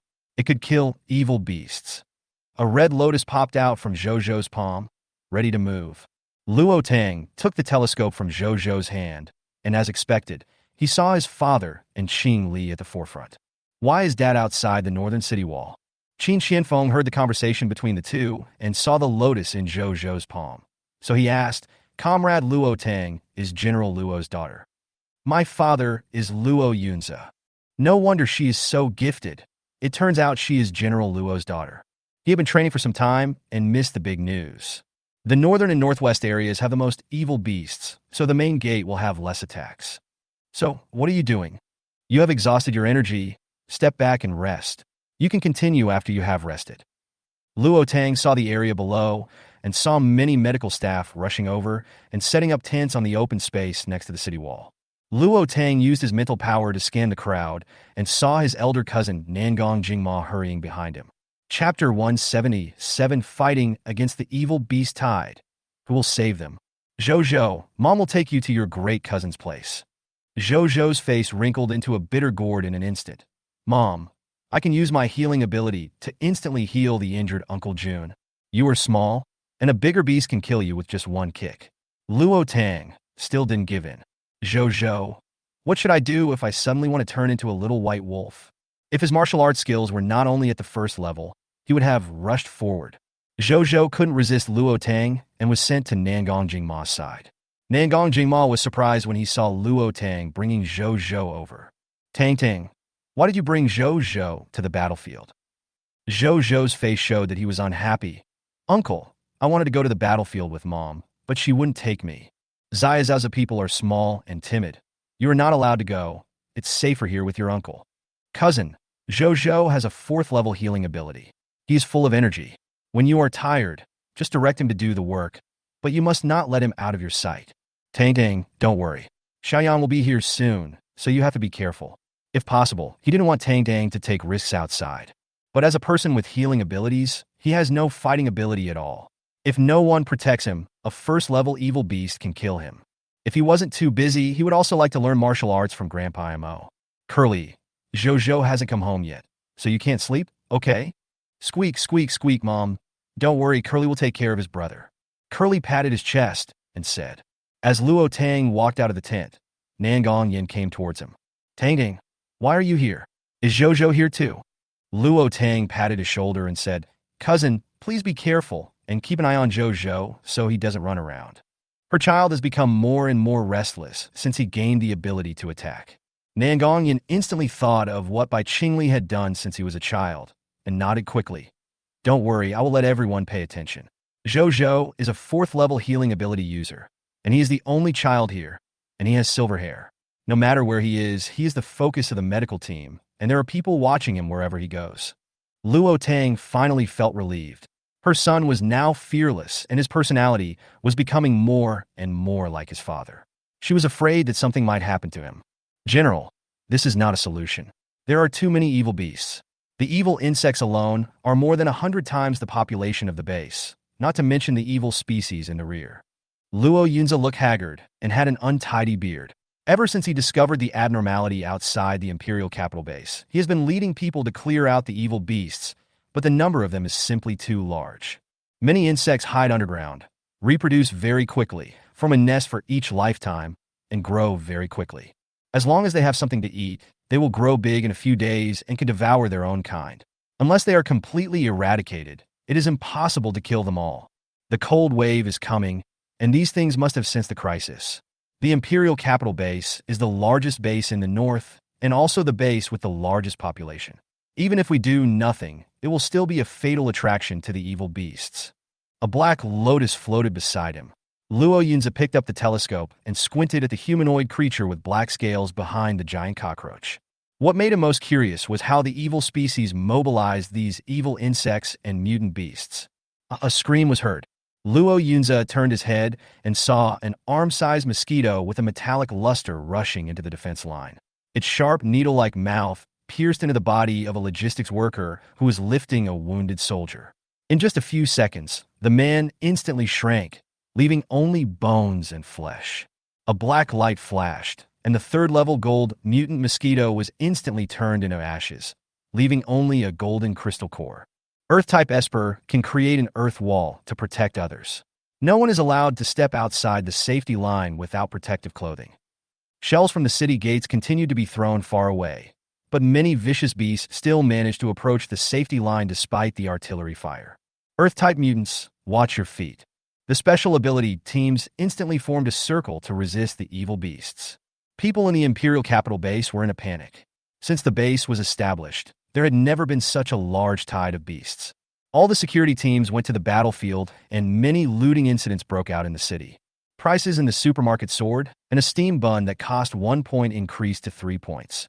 The intercom hanging on Luo Yunza's waist suddenly rang. "Commander, the southwest gate needs support." Before he could finish his words, the voice on the other end suddenly disappeared. Luo Yunza's heart sank suddenly. It was not that he could not defeat them, but that these vicious beasts could exhaust him to death. "Qingli, you go to the southwest to provide support. I'll hold on here. Uncle Luo, I'm going to call Tang Tang. If I leave, you'll be the only high-level psychic here." "That won't work. You haven't slept for days." Luo Tang had just settled his son and was about to go find his father when he received news from Bai Qingli. "Black Hole, you take these space beads and the fur ball to support my father, and I will go to guard the southwest gate. And the spiritual water in the space beads must be handed over to my father." Luo Tang hung a string of space beads around Haiten's neck. "Woof woof, Master Mom. Don't worry, I will definitely complete your command." Luo Tang picked up Dodo and disappeared on the spot with a teleportation. The earthen walls of the safety line were crumbling bit by bit, and huge black mushroom clouds were floating under the gray sky. A group of large black birds with red eyes and sharp claws quietly entered from behind the dark clouds. "Sniper, get ready." Luo Yunza had to guard against the evil beasts in front of him while using the walkie-talkie to instruct the soldiers in the back on the next steps. "Soltvist Gotte? What should we do?" The captain was attacked by a wolf and is unconscious. "We can't retreat. If we do, the evil beasts will enter the city and all our efforts will be in vain. Our families, our brothers and sisters will become food for the evil beasts. The people in the city are basically ordinary people with no fighting ability. If we retreat, there will be countless casualties and great suffering." There was a loud explosion in the sky, and a large amount of artillery fire bombarded the dark mass of evil beasts in the rear. Luo Yunza transferred some people from the main gate to the southwest gate for support. The leader of the main gate is Mo Xuanji, an early 5th-level warrior. Ever since he was beaten up in his last challenge to Mo Xuanji, Luo Yunza has developed a genuine admiration for martial arts. The sun sets, but there is still no end in sight for the tide of evil beasts. They were afraid that at night, evil beasts with special powers would evade the bombardment of artillery fire and sneak into the city. Deafening sounds continued to explode in my ears. Blood-stained armor and broken limbs and flesh were piled together on the ground. All I could see were heads and eyes. Not all soldiers had the chance to be rescued. Many of them had their necks bitten by the beasts before they could be rescued and lost their lives instantly. The corpses of the evil beasts on the ground were already piled 1 meter thick. When their superpowers were exhausted, they left the scene and another group took over. A sharp bird cry was heard overhead, and a large group of mutant birds flew through the black clouds towards the base. This was undoubtedly a further blow to them, as they had already exhausted their superpowers. Chapter 178, Can You Help Me Kill the Evil Beast? Just when everyone was in despair, a huge green lotus fell from the sky, and the warm green light with a hint of water vapor fell on them. His supernatural powers were instantly restored, and he even felt his body filled with unprecedented strength. Soldiers, I, Lord Qinglian, have come with my master to rescue you. I will increase your strength sixfold and heal your wounds. Tell me if I can kill all these evil beasts today. Luo Tang, who had just teleported to the defense line. When everyone looked back, they saw Luo Tang wearing a white protective suit. A large gray fur ball suddenly rushed out of the defense line, and a metal wall appeared on the crumbling earth wall. It's Luo Tang, General Luo's daughter and a 5th-level psychic. Someone in the crowd recognized Luo Tang. The last time Luo Tang went to the military area to release mutant fruits, he was the one who moved the fruits and saw the leader standing next to Luo Tang. Luo Tang frowned, raised his arm and shouted, "Tell me, can we continue to fight and kill all the evil ones?" Yes. A powerful voice resounded throughout the sky. A 5th-order psychic is something they can only dream of but cannot reach right now. Her arrival was not only a lifeline for the Southwest Guards, but her companion Green Lotus also enhanced their strength. Luo Tang's mental power can cover a range of 550 meters.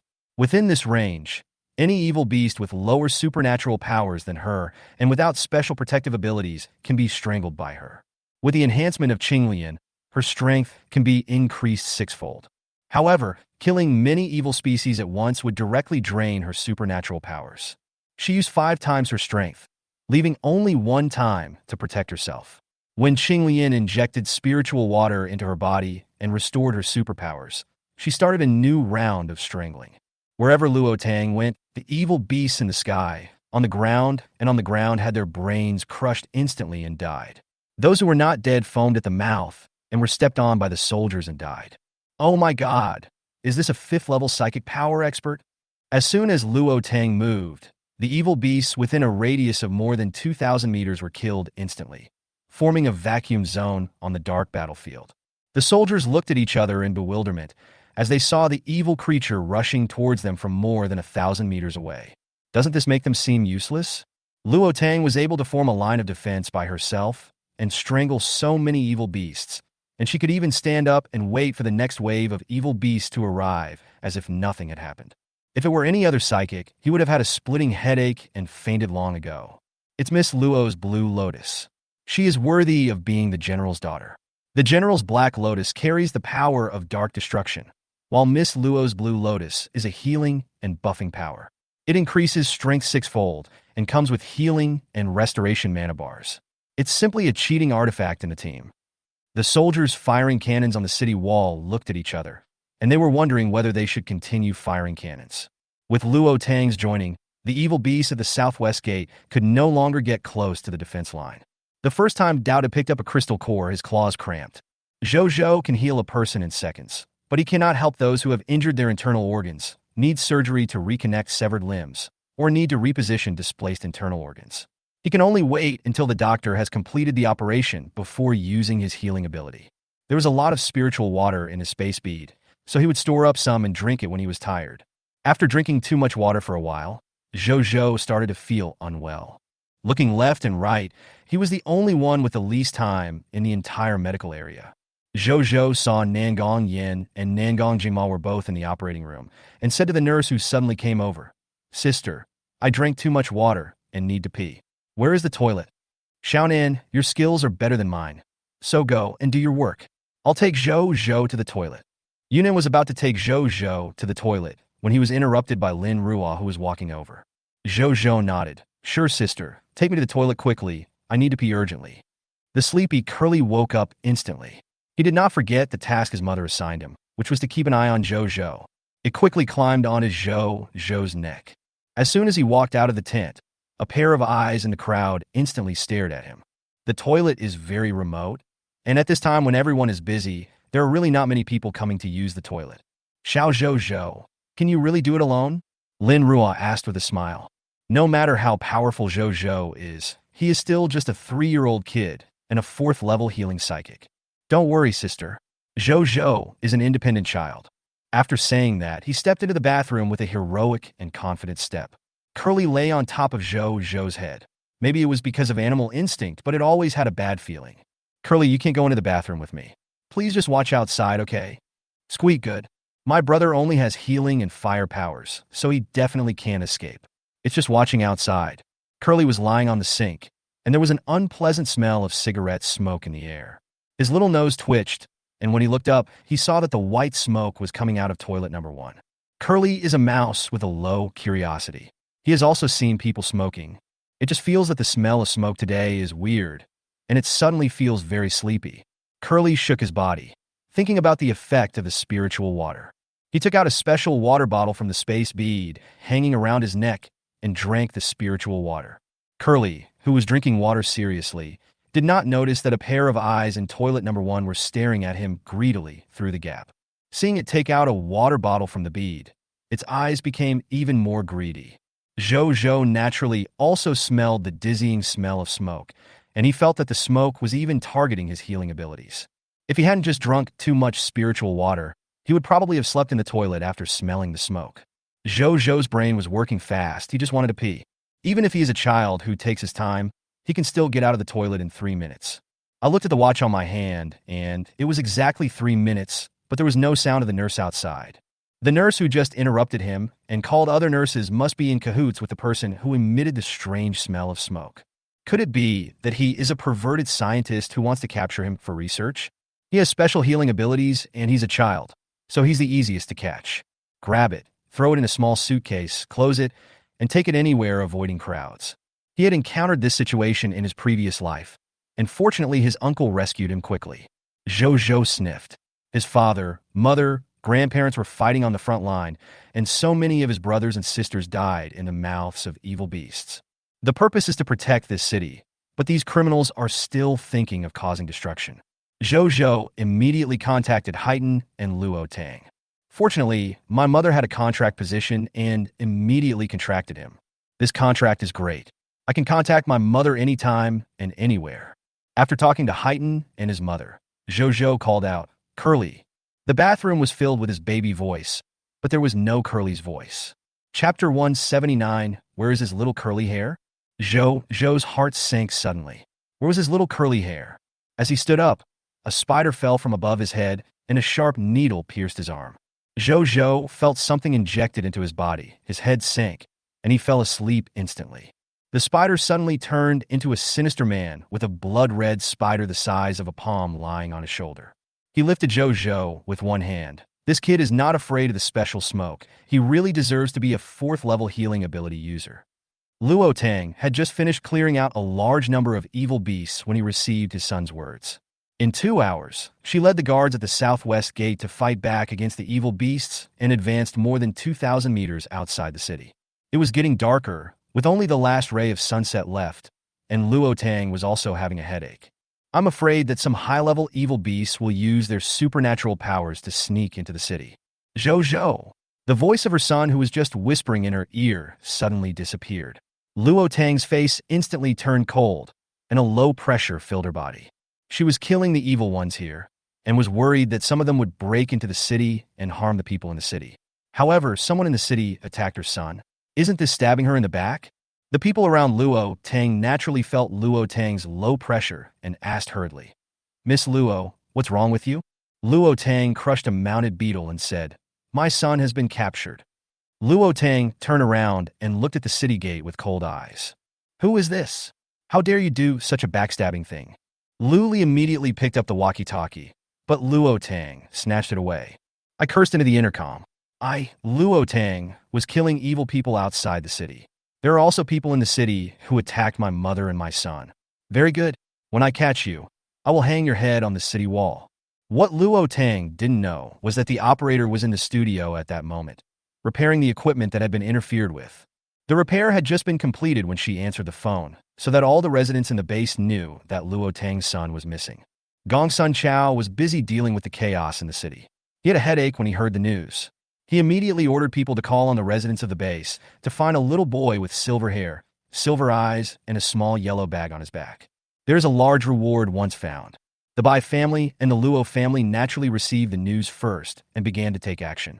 After hearing the news, Mo Xuanji stopped holding the sword in his hand. His eyes were filled with gloom. He tiptoed and flew onto the city wall. "What's wrong, Taoist Mo?" When Xuanjin saw this scene, he thought to himself that something was wrong.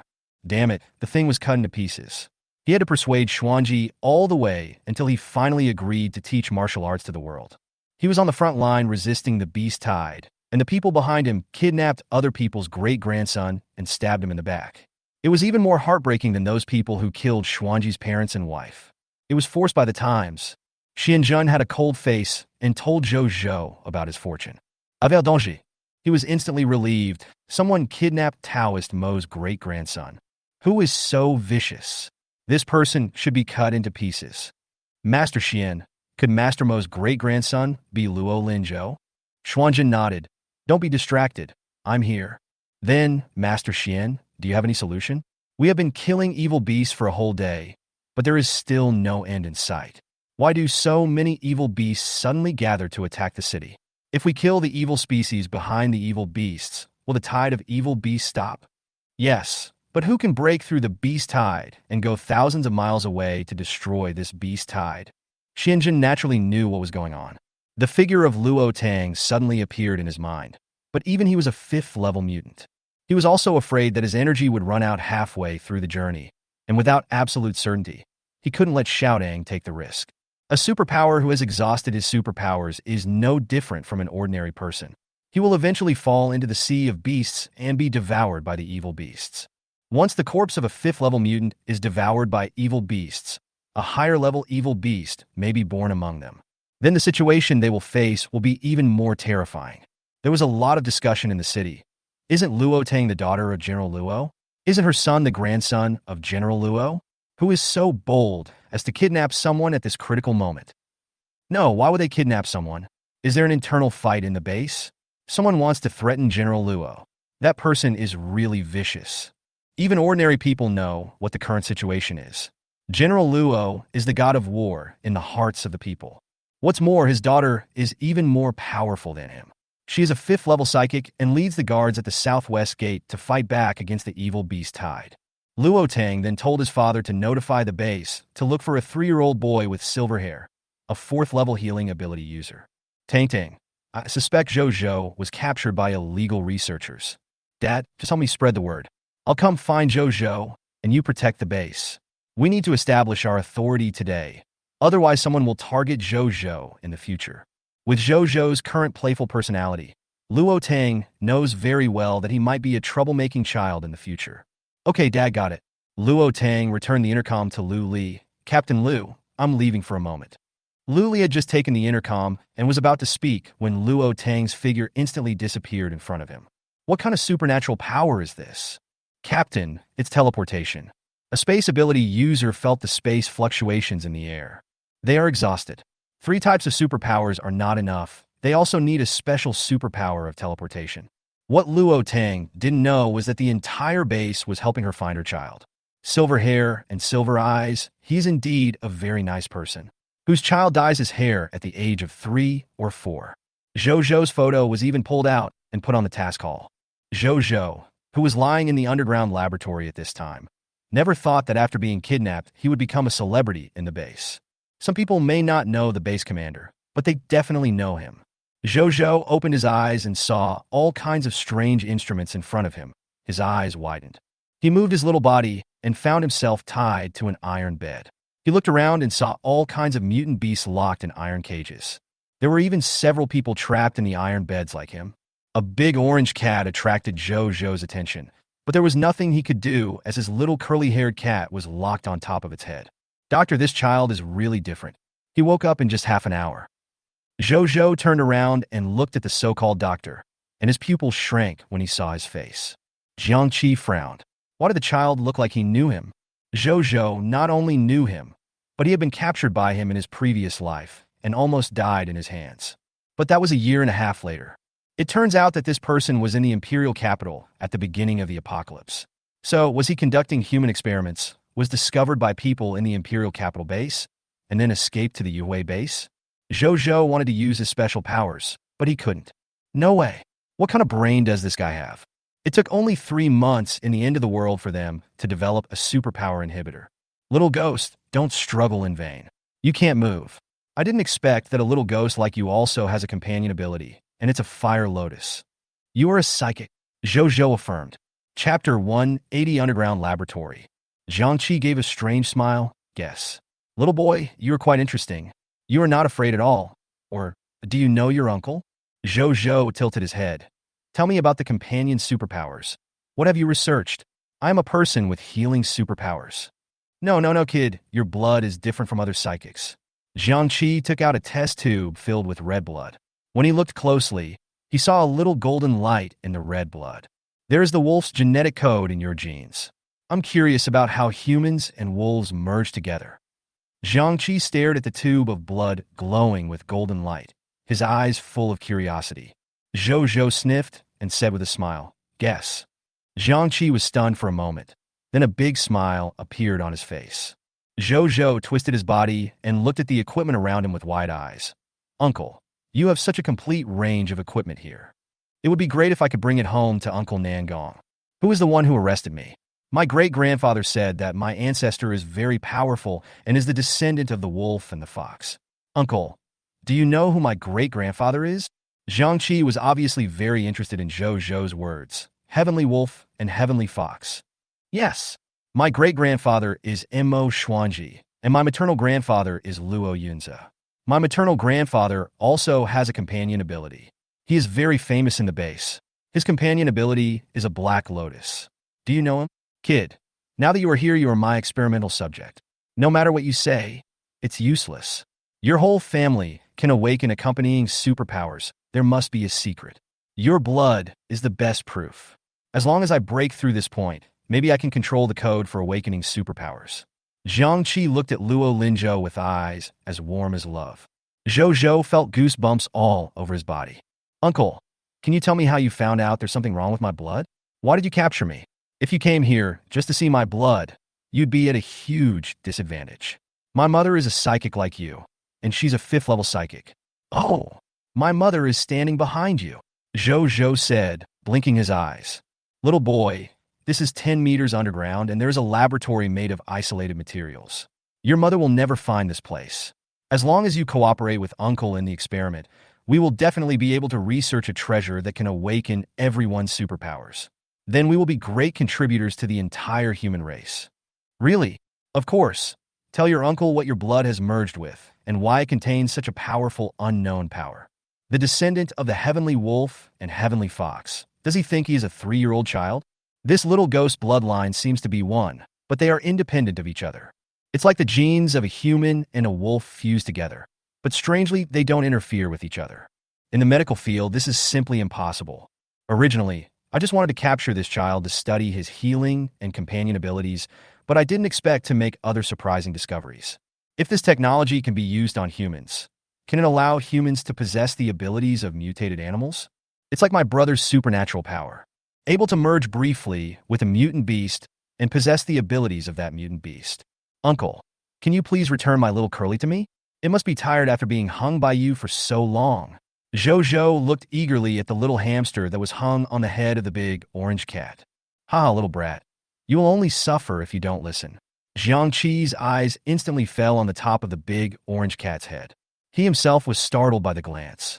The little hamster that was tied up in the transparent jar just now suddenly disappeared. When I turned around, Zhou on the iron bed had disappeared. Jiangqi felt his neck suddenly stiffen. He turned his head with difficulty.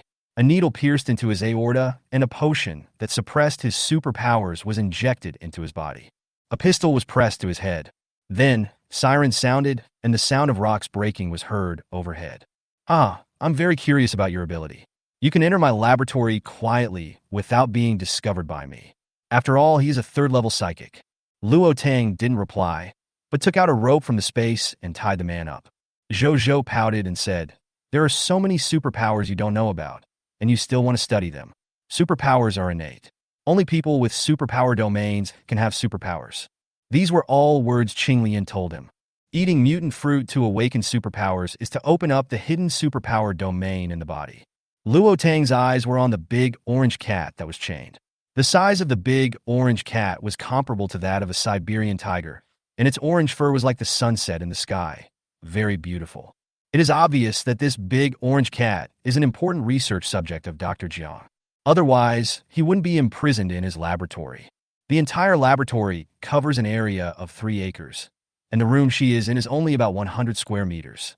It is filled with many instruments, evil seeds soaked in potions, and mutants whose crystal cores have been dug out.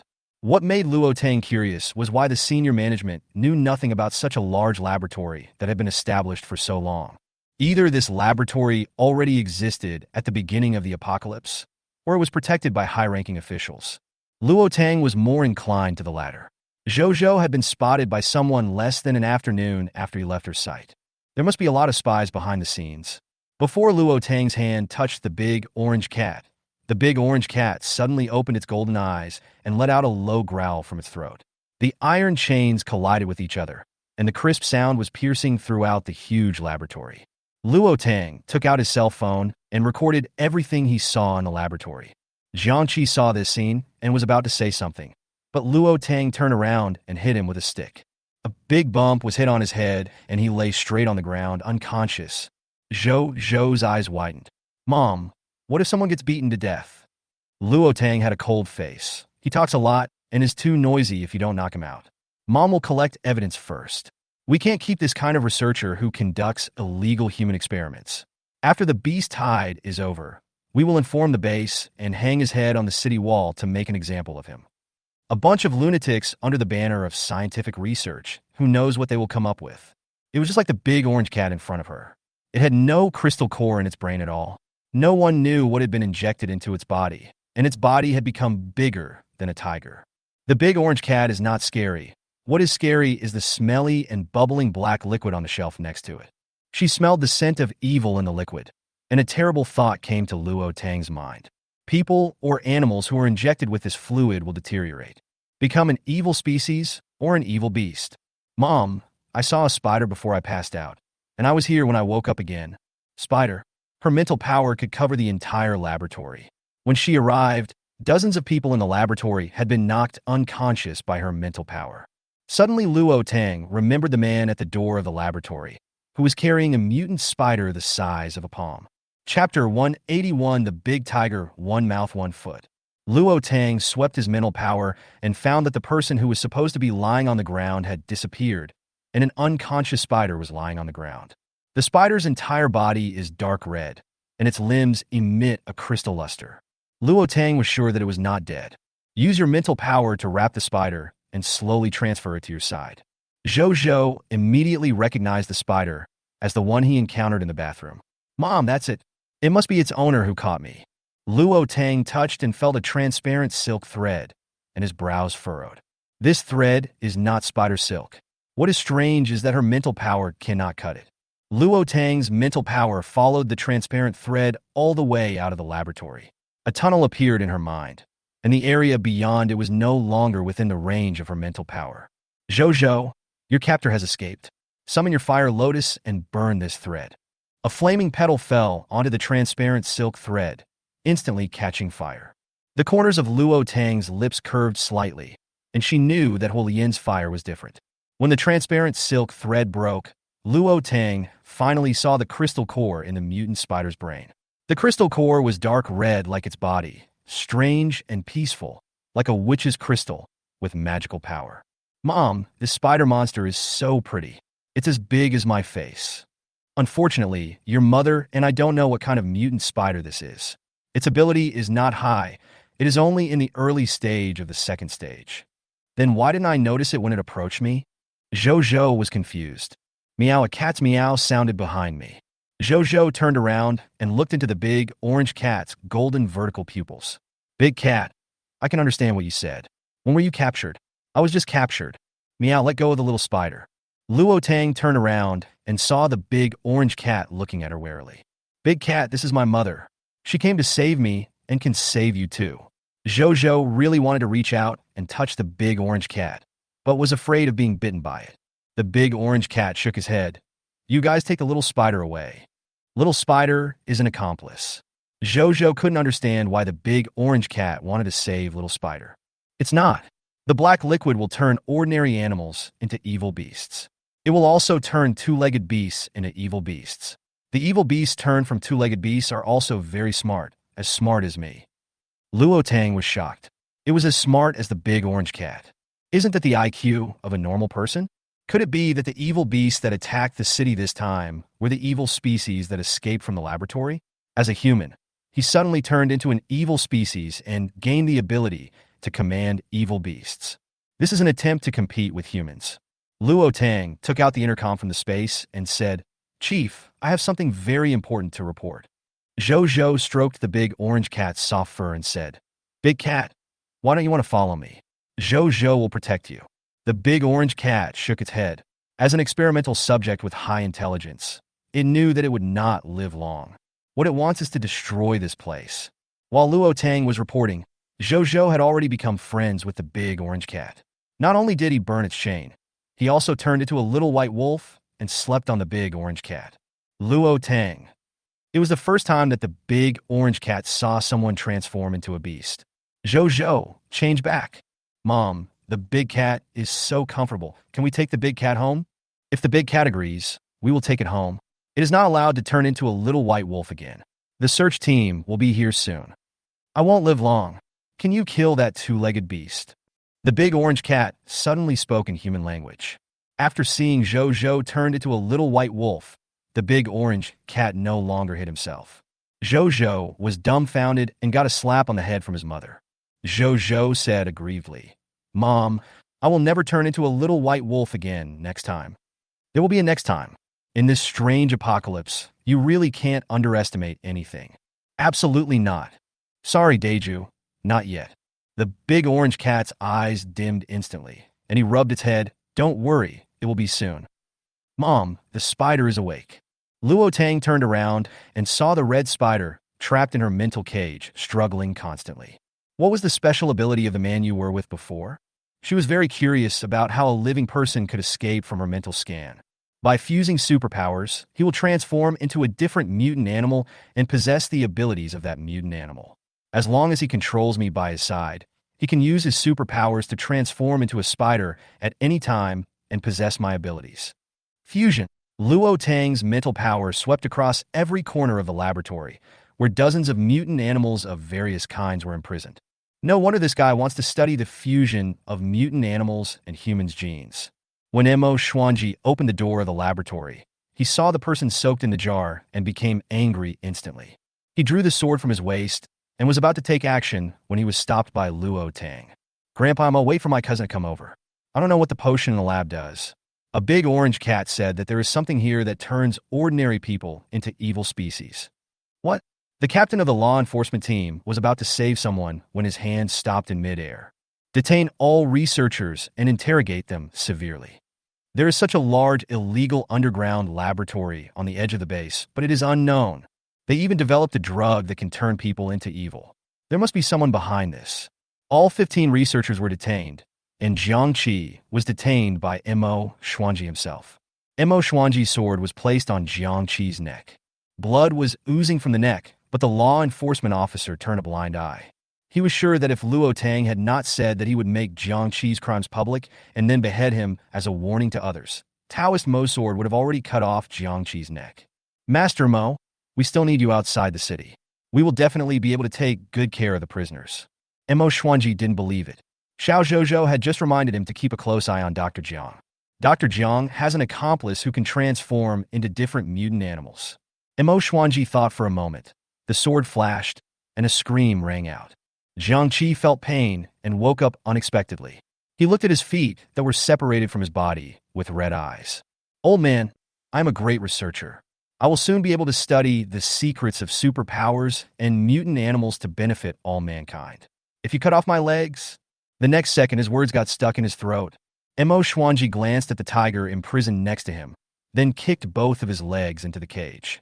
The big tiger chewed 1 foot at a time. All around was quiet, with only the sound of the tiger chewing bones. "What did you say, kid? I'm hard of hearing." "You..." Mo Xian hit him on the top of his head with one palm, causing Jiang Qi's brain to shake and his energy core to shatter. Another scream was heard in the laboratory. "Don't you like to use superpower suppressing potions? Isn't my martial arts much stronger than your superpower suppressing potions? I only need 1 palm to make you no longer have the possibility of superpowers. I, Mo Xuanji, know more about the birth of superpowers than you do. You are a damned researcher, violating humanity and conscience, and you are hypocritical. Heaven cannot tolerate it." "How could it be?" Jiang Qi's faith collapsed in an instant. How could it be possible? The brain area opened up by the psychics was a very magical place. Even if he crushes the mutant into meat paste and crushes his head, the brain area will not break, and an intact crystal core will be left on the ground. He couldn't believe that Mo Xian's palm had destroyed his crystal core and his supernatural powers. Chapter 182, The Beast Tide Intensifies. I don't believe it. I don't believe that I won't be able to have superpowers in the future. I will definitely be able to research a method to create superpowers. Jiang Qi hugged his head and kept shouting, "I don't believe it." Zhou was stunned. No way. The mad scientist who was endangering the people was driven crazy by Grandpa's palm. The law enforcement team looked at each other. Mo Xuanji sneered. "Not only can you not stand being beaten, but your heart is not strong enough either. Miss Luo, this. I will explain it to the leader personally." Luo Tang didn't expect it to be like this. Tang, after the beast tide, the base will have to announce the reason for the birth of superpowers, the role of mutant fruits, and the reason for the birth of warriors. Dragon Country's education must be reformed. I don't want this kind of unethical human experiment to happen again. Those evil people should go to hell. What I, Mo Xuanji, hate most is doing such unscrupulous things under the banner of benefiting society and mankind. If you hadn't arrived in time today, Zhou would have been opened up by this man and become an experimental subject. Mo Xuanji looked at Jiang Qi, who was still shouting and yelling like a madman, and thought that he seemed to have gone too lightly, as he still had the strength to shout and yell. "Master Mo, it is a blessing for the Dragon Country that you are willing to teach martial arts. I will contact the Minister of Education to personally implement this matter. When the time comes, I would like to ask Master Mo to give me more guidance on martial arts." As the chief of law enforcement, Qin Su is one of the few people who knows Mo Xuanji's past. If it were an ordinary person, we would probably be thankful that we didn't turn evil and harm society. As soon as Nangong Yin came out of the operating room, he was immediately pulled away by the teacher and taken to the basement laboratory. As soon as I entered, the first thing I saw was Xiao Zhou sitting on the back of a super large orange cat. There's no way. Xiao Zhou has silver hair and silver eyes, and is the brightest kid in the crowd. Xiao Yin, most of these medicines must not be kept and must be destroyed. Also, some of the data preserved here must be destroyed, and some will be of great use to our research. Gusong hurriedly called Nangong Yin to work. Nangong Yin stood in front of a pile of black potions. These potions were what the big orange cat said could turn ordinary people into evil species. "Uncle, you can't touch this casually." Zhou thought of the big orange cat's words and was afraid that Nangong Yin would become a villain. "Zhou, don't worry, I'll check the ingredients of these things. Grandpa Mo, I'll leave this to you. I'll go fight. And Zhou, please keep an eye on him." Mo Xuanji nodded. "Don't worry, Tang, I will take Zhou with me and will not let anything happen to him. Let Doubta go to the main gate to help Xuanjin." "Good." Nangong Yin was overjoyed after detecting the ingredients of the medicine. "Teacher, we can use these potions to extract toxins to fight the evil species and make them into biological weapons to fight the evil species outside the city. Reported this laboratory has everything complete. It would be a shame to tear it down. It would be better to give it to the state for use." Gusong shouted to the law enforcement chief. "Professor Gu, there are still many test subjects in the lab next door. Please take a look, and we will do our best to save those who can be saved." When Luo Tang came out of the laboratory, it was pitch dark. In the past, lights could be vaguely seen in the city at this time, but tonight, screams could be heard one after another in the city. It seems that evil insects hiding underground have appeared. Luo Tang conveyed a message to Dodo, and Dodo, who was lying in the pile of crystal cores exhausted, suddenly woke up. Chigu, big cub, the number of evil beasts at the gate where I am staying has decreased a lot. Maybe they are scared by the killing you did this afternoon, so they have changed their direction. I am here. You don't have to come. I will guard it. Luo Tang went to the main control room, and sure enough, his father Luo Yunza was there. Everyone in the control room looked unhappy, and Luo Tang clearly saw that Luo Yunza's eyes were slightly red. Dad, how many evil beasts have you seen so far? A lot. Even after this crisis, we don't know how many people will die in the base. There are also villages and towns near the Imperial capital base. I'm afraid. Dad, which direction has the most powerful beasts? Northern China. Tang, why are you asking this? The guards have gone to clear out the evil beasts that sneaked into the base, and the evil beasts outside have become much quieter. The city walls are still built too low, and there is also underground, and we don't know what materials can be used to prevent the evil beasts from digging. This is what gives Luo Yunzo a headache. Dad, don't worry about this. I have a way. I'll discuss it with you after this crisis is over. There were plenty of big rocks from the 1,000-layer mountains in her space. After being upgraded twice in space, those black and hard rocks became even more rigid and even contained iron elements, making them perfect for building city walls. Tang, you should get some rest in the second half of the night. People with special abilities are not made of iron. Okay. Luo Tang smiled and took the fur ball away. Cousin, the smell of this potion seems to be disgusting to the evil beasts. I don't know what Dr. Jiang used to refine it. Luo Tang didn't sleep and slipped into Nangong Yan's laboratory.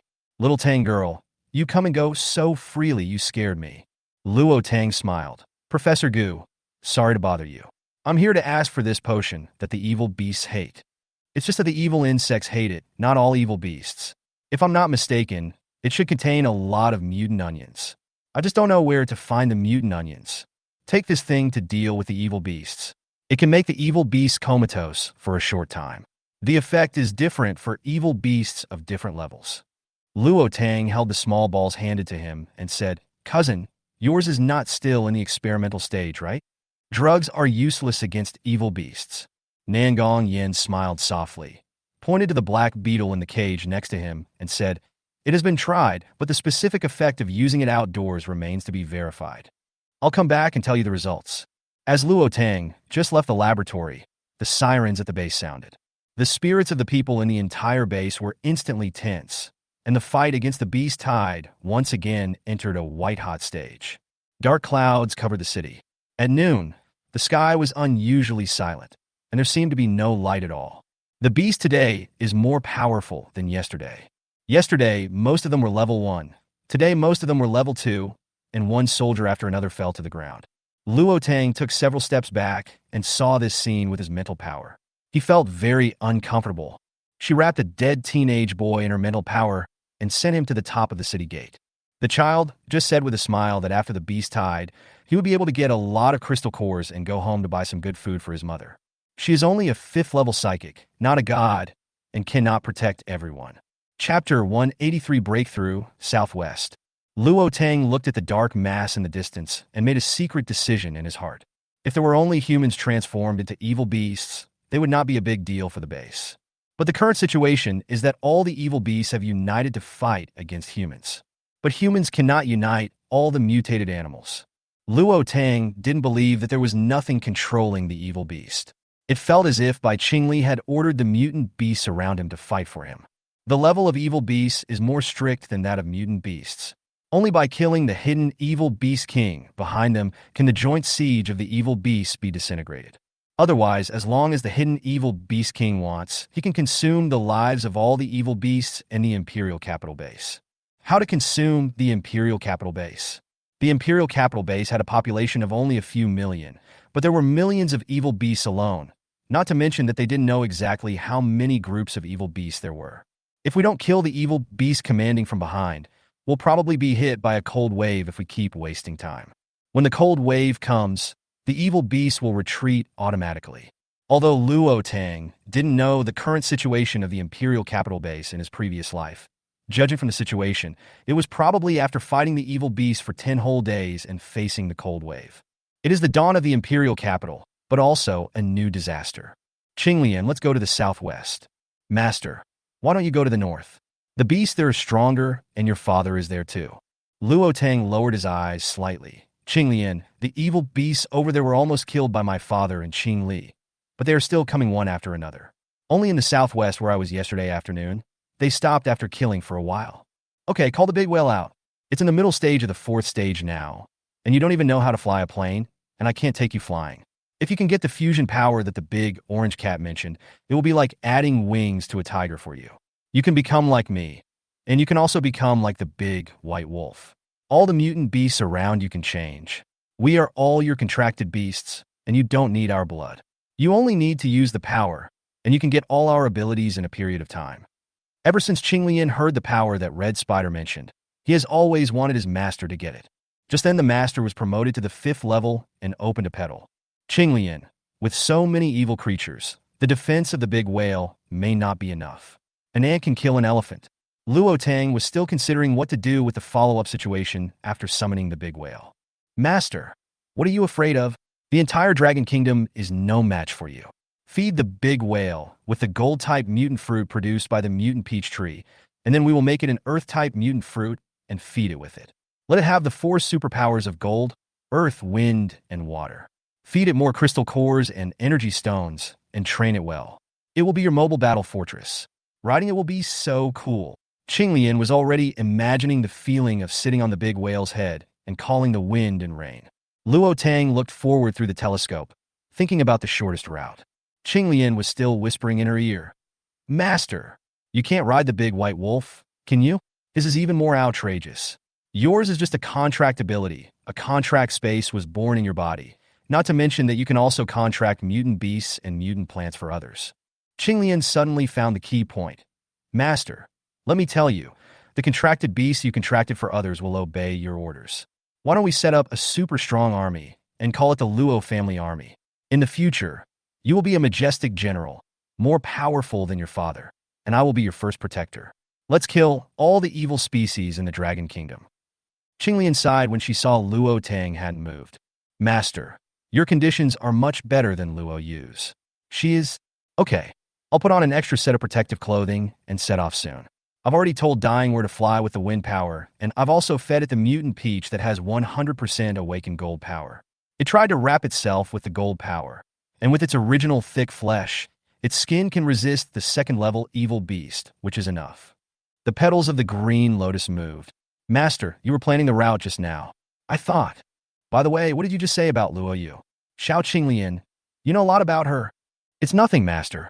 Let's go and kill the beast. In fact, Luo Tang had already guessed in his heart that Qinglian probably carried some of Luo Yu's memories. Luo Yu was able to become a 9th-rank warrior and take charge of protecting the base after the death of her family. She must be a great female general. Compared with Luo Yu, she is really a bit like a Buddha. It feels like being forced to do something unpleasant. The intercom suddenly rang, and I saw my father's name. Luo Tang thought that perhaps the roots of protecting the country were deeper in Luo Yu's heart than in hers. She must have grown up in a military family. Her grandfather was a general who protected the country, and her father was the youngest commander-in-chief of a military region. And she, Dad, can you send some men to the southwest gate? Luo Yun's heart suddenly sank. Could it be that the southwest gate suddenly encountered a large number of powerful beasts? Why is there no news from the main control room? Tang Tang. Before Luo Yunza could say anything, Luo Tang dropped a bombshell on him. Dad, I'm going to find the evil beast king who caused this beast tide. There will definitely be a large number of evil beasts attacking from the southwest, so we need to be prepared in advance. What did you say? Luo Tang. Tell me again. What are you going to do? Luo Yunza was nervous, fearing that the daughter he just found would go and commit suicide.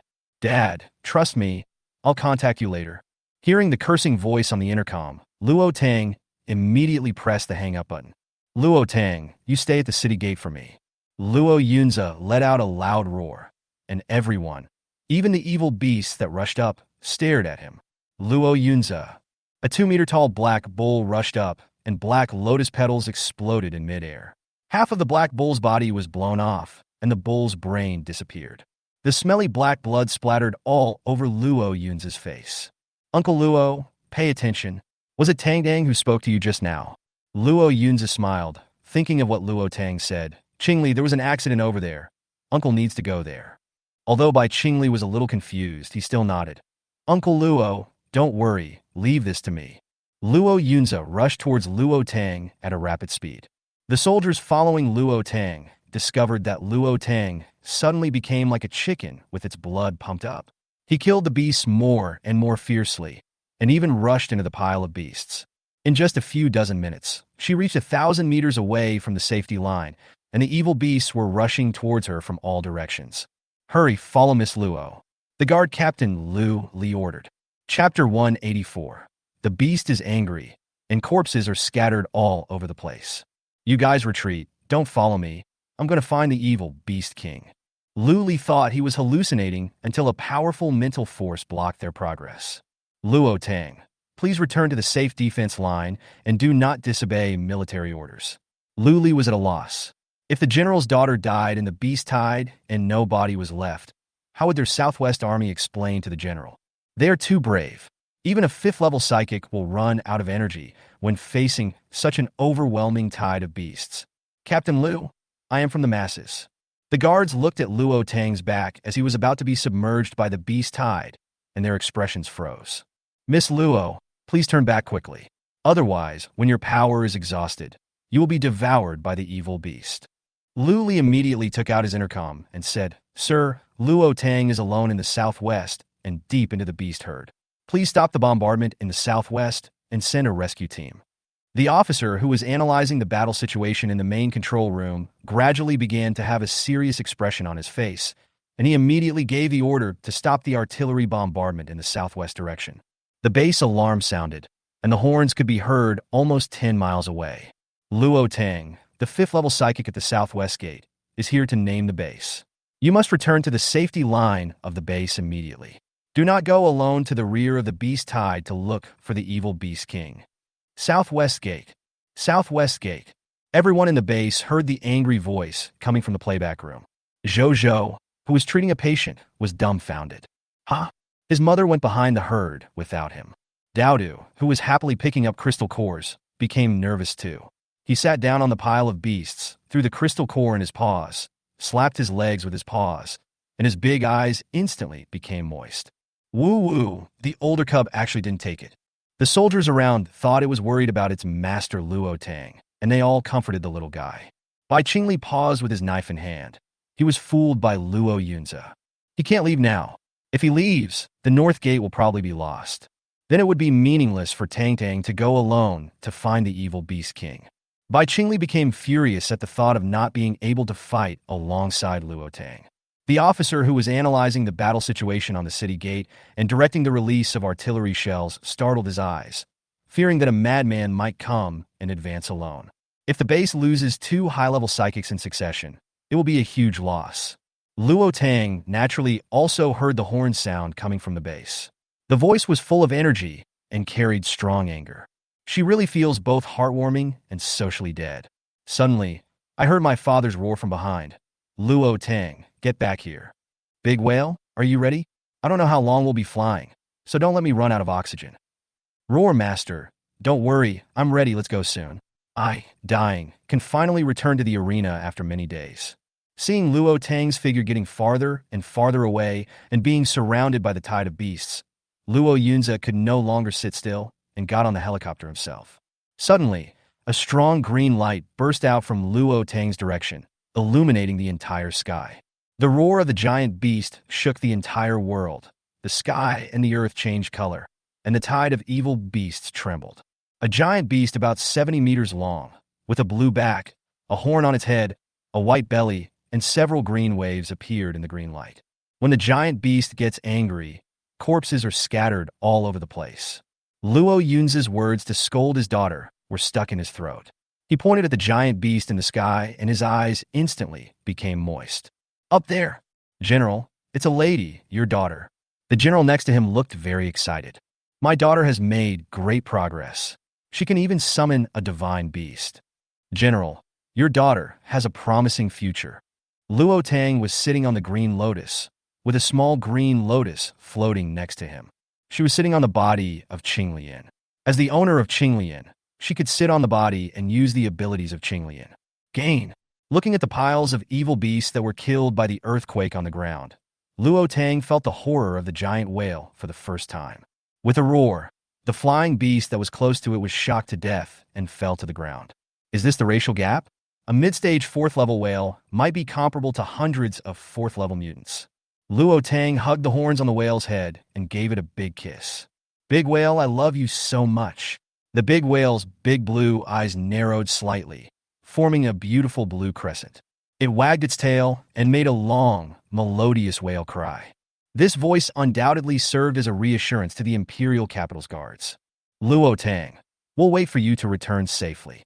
Luo Tang, you must return safely. The soldiers of the Southwest Guard shouted, tears in their eyes. Wisps of golden gas that were imperceptible to the naked eye rose from the sky above the Imperial Capital base and headed towards Luo Tang. In the space, the golden lotus bud bloomed slightly. Wherever the giant beast passed, green lotuses bloomed, hurricanes blew, and corpses were scattered all over the ground. They didn't come to their senses until the huge blue figure slowly disappeared from everyone's sight. All troops, listen up and kill the evil beast. The scent of the whale's flesh and blood attracted countless hungry beasts. The fur ball perched on its body burped because it was full. Since yesterday, it has never stopped eating. It has been eating nonstop and has been eating so much that it feels like vomiting. With Qinglian's help, Luo Tang's mental power can detect more than 2,000 meters. The flying speed of the big whale is already very fast, and with the help of its wind power, it is much faster than a helicopter. Luo Tang held a telescope in his hand. His eyes passed over the flying beasts and fell on a large valley. Groups of yellow-eyed evil beasts emerged from the valley, and one of the evil beast cubs looked in the direction of Luo Tang. Luo Tang took out the walkie-talkie and said, "Dad, are there still residents in the mountain community of the base? The direction I'm going is in the big valley ahead." Luo Yunza finally let go of his worries when he heard Luo Tang's voice. "No, even if there was, you wouldn't be able to survive this beast attack. The valley in front of you didn't exist before the end of the world." "I see. Big whale, go to that valley." As Luo Tang's order came down, the humanoid beasts on the ground that were originally heading towards the base turned around and chased the big whale like crazy. Luo Tang noticed the movements of the evil beast below. Turning back and looking through the telescope, she saw that the evil beast tide besieging the base was divided into two groups. One group continued to besiege the base, and the other group was coming towards her. But the speed of the big whale is not something those little beasts can catch up with. It would probably take an hour for them to arrive. In the valley, a yellow-eyed evil creature was tearing bloody flesh in a cave. His eyes were slowly turning green, sometimes yellow and sometimes green. His ears moved, and when he heard the noise outside, he tilted his neck and let out a strange laugh. The laughter echoed throughout the valley, and the evil beasts hidden in the valley rushed towards him. At this moment, Luo Tang had already reached the top of the valley, searching for a location where he could command the herd of evil beasts. Groups of yellow-eyed evil beasts gathered below the whale, staring at its body with their mouths drooling.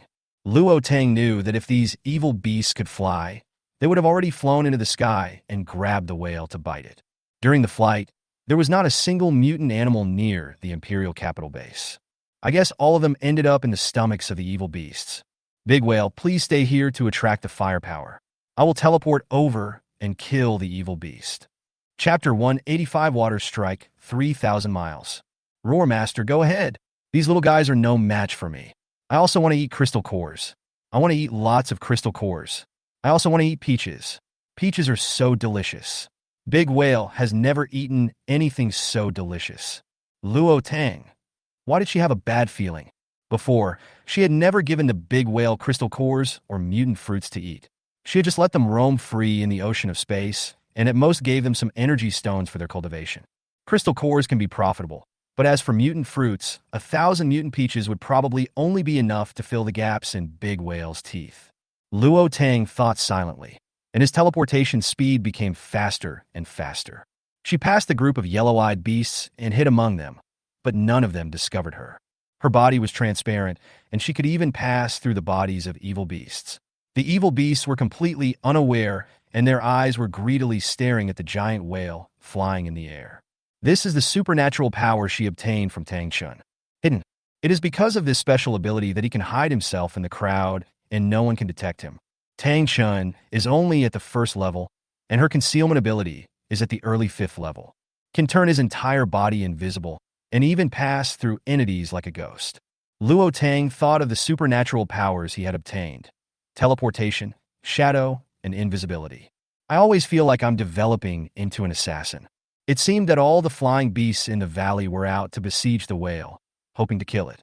Killing the whale would provide them with enough food for the winter. Luo Tang sensed different energy fluctuations and teleported to the vicinity of a stream. The stream is only half a meter wide, the water is clear, and you can see the bottom, but there are no fish. Qinglian roared in her ear, "Master, there is something wrong with this water. There must be an energy spring upstream, which is why there are so many high-level evil beasts." Understood. Luo Tang teleported upwards along the direction of the river. When he approached a cave, his mental power swept across and saw a humanoid evil beast sitting in the cave. That evil beast was different from other evil beasts. Its face was not covered with tiny scales, only some scales at the corners of its eyes. What shocked Luo Tang the most was that the evil beast was dressed in a suit and leather shoes, lying on a chair with its eyes closed, and there was a stone table in front of it. There was blood-red wine on the table. The wine was too thick in color. No, it should be said that it is blood. Luo Tang immediately thought of the yellow-eyed little evil creature he met in Qing City before. That little creature put blood into the bottle. It seems that for the evil beasts, red blood is their nutrition and meat is food. Perhaps sensing Luo Tang's mental power, the evil beast opened its green eyes and let out a roar that Luo Tang could not understand. Luo Tang knew that this thing was calling his men. The green-eyed evil beast felt the pressure of Luo Tang's mental power and ran away. The evil beast hidden in the cave wanted to block Luo Tang's way. Even if a space-type evil beast tried to stop her from teleporting, she still had the ability to hide and could pass right through the beast's body. In the blink of an eye, he arrived in front of the green-eyed beast. The green-eyed beast showed a trace of fear in its eyes, and it uttered a human voice. "You." Luo Tang held the boning knife in his hand. The blade had been strengthened several times by Do and was extremely sharp, able to cut through iron like mud. The green-eyed beast didn't have time to say anything before Luo Tang cut off its head with a single blow. The tip of the knife scraped across the stone wall, making a harsh sound. Luo Tang turned around and stared at the head that had fallen to her feet. She opened her red lips and said, "Are you talking about the underground laboratory in the Imperial Capital Base?" The green-eyed evil creature widened his eyes, as if asking, "How do you know?" Luo Tang raised his lips in a mocking smile. "If you dare to lead the beast tide to attack the base, you deserve to die." The mental power defeated the remaining mental power of the green-eyed evil. I wanted to use my mental power to blow its head off, but found that it didn't work. It seems that this evil beast is very special. Luo Tang used the boning knife to chop its head on the ground into two halves. Her brain splattered, and a huge, oval crystal core appeared in front of her. The crystal core has three colors: purple, blue, and white. Luo Tang frowned slightly and washed the crystal core with water. This shape is a bit like the one in Qing Li's brain. It's just that the crystal core on Qing Li's head has three colors. A green lotus floated above her head. Bai Qingli has the blood of the Beast King and can cultivate to the 9th level. This evil beast has the blood of the evil Beast King and can do the same. It means the talent is top-notch. The ceiling is pretty high, so to speak. Luo Tang used a sack to separate the head and body of the green-eyed evil creature and then got into the space bead. Take it back and let my cousin study it to see what the difference is between this evil beast that can only command a group of evil beasts and ordinary evil beasts, so that it will be easier to distinguish them in the future. Otherwise, she would not be able to identify the ungrown evil beast king hiding in the herd. "Master, many evil beasts have returned to the valley, and there are many walking crystal cores." The big whale was wandering in the sky, and the hurricane shot down the flying evil beasts. Those eyes as blue as the sea stared intently at the evil beast that was moving below. After hearing Dying's message, Luo Tang fell silent. I never expected that Dying had the same attributes as Daodu. "Dejing, why do you need so many crystal cores? The master has so many energy stones." "Master, I need a lot of energy to advance. The energy left by my mother has been integrated into the sea. Now I have a new power, which requires even more energy. It is such a waste to always use your energy stones. The little ones can earn energy stones by themselves. Only the big whale stays in the space and needs to be fed by the master. Dying, you are my partner. We can earn more energy stones and crystal cores after we use them up. Dying, just use as many as you can every day. There are many evil beasts in this valley now. The more of these evil beasts dying kills, the more crystal cores you will get. The Master and manhwa will help you dig them out later. Okay. Master, get on my back quickly. I'm about to start. Dying's excited voice echoed in Luo Tang's mind. You can start now. Don't worry about me. I can teleport and determine the direction. I will be on your back soon. Master, today I will let you see how powerful I am. Sister Qinglian, hurry up. Assist me with all your strength. As soon as Dying finished speaking, the sound of waves suddenly rang in Luo Tang's ears. Luo Tang quickly teleported to the back of the big whale. As soon as he stepped on the back of the big whale, a melodious whale roar resounded throughout the valley. Wave! With a big whale as the center, a blue hurricane gushed out along with blue waves. A blue lotus hung above the big whale's head, and blue light bloomed. The water rushed out for 3,000 miles and hit the rocks with a loud bang like thunder. Looking at the surging waves in front of him, Luo Tang sat on the back of the whale in a daze. He quickly took out the telescope and saw that in the valley, the evil beast was being submerged and washed away by the huge waves.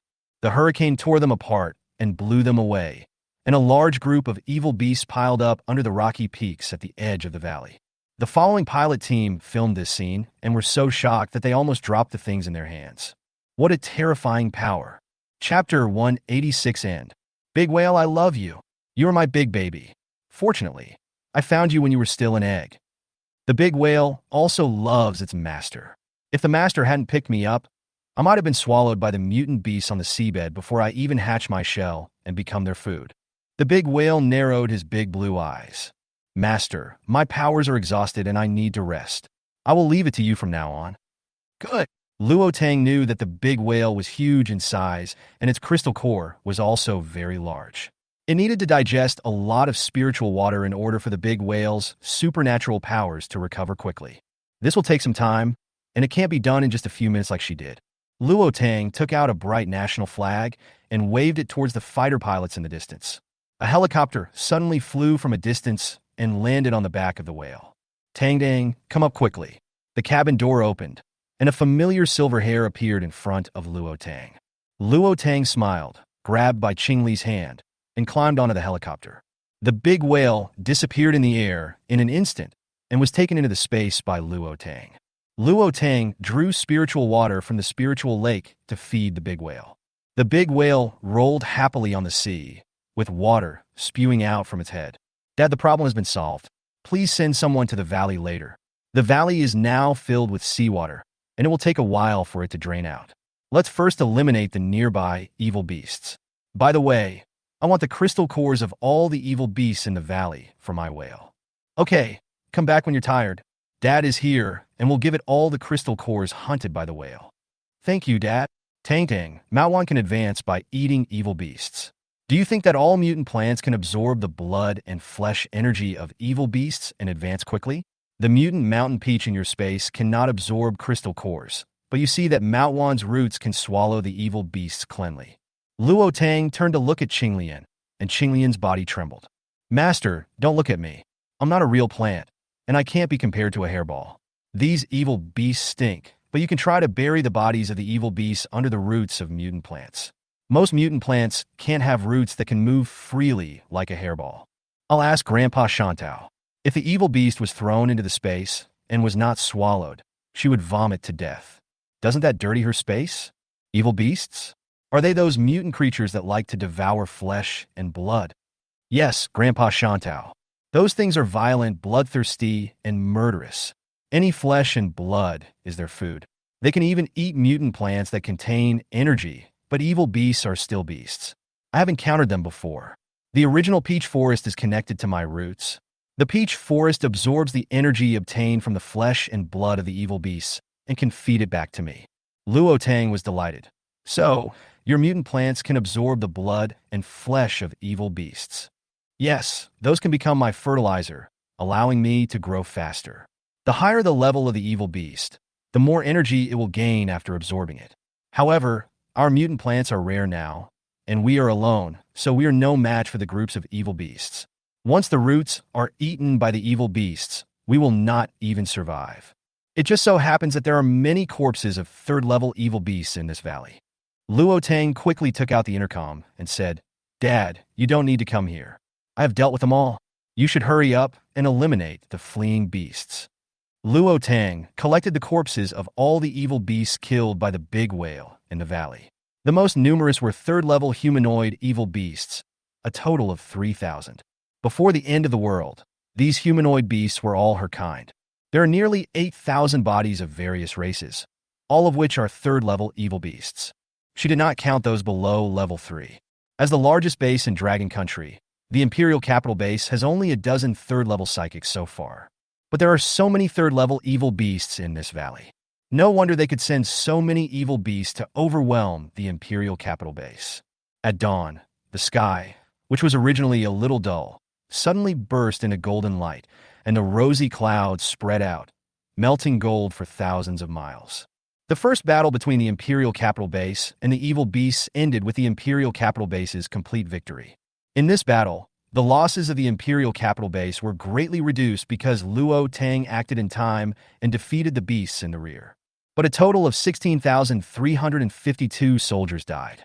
But it also brought huge wealth to the Imperial Capital Base. Although these evil beasts cannot be eaten, some of their corpses can be used to collect some special materials. The crystal cores were transported to the warehouse in large piles. Luo Tang naturally reported that the corpses of the evil beasts could be used as fertilizer for the mutated plants. Not only can it be used as fertilizer for mutant plants, it is also better than the flesh and blood of mutant beasts of the same level.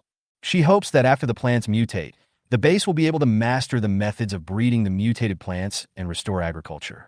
Even further development. Luo Tang stayed near the valley and waited until the sea water receded completely, then entered the valley again. She wanted to find the source of the stream's energy.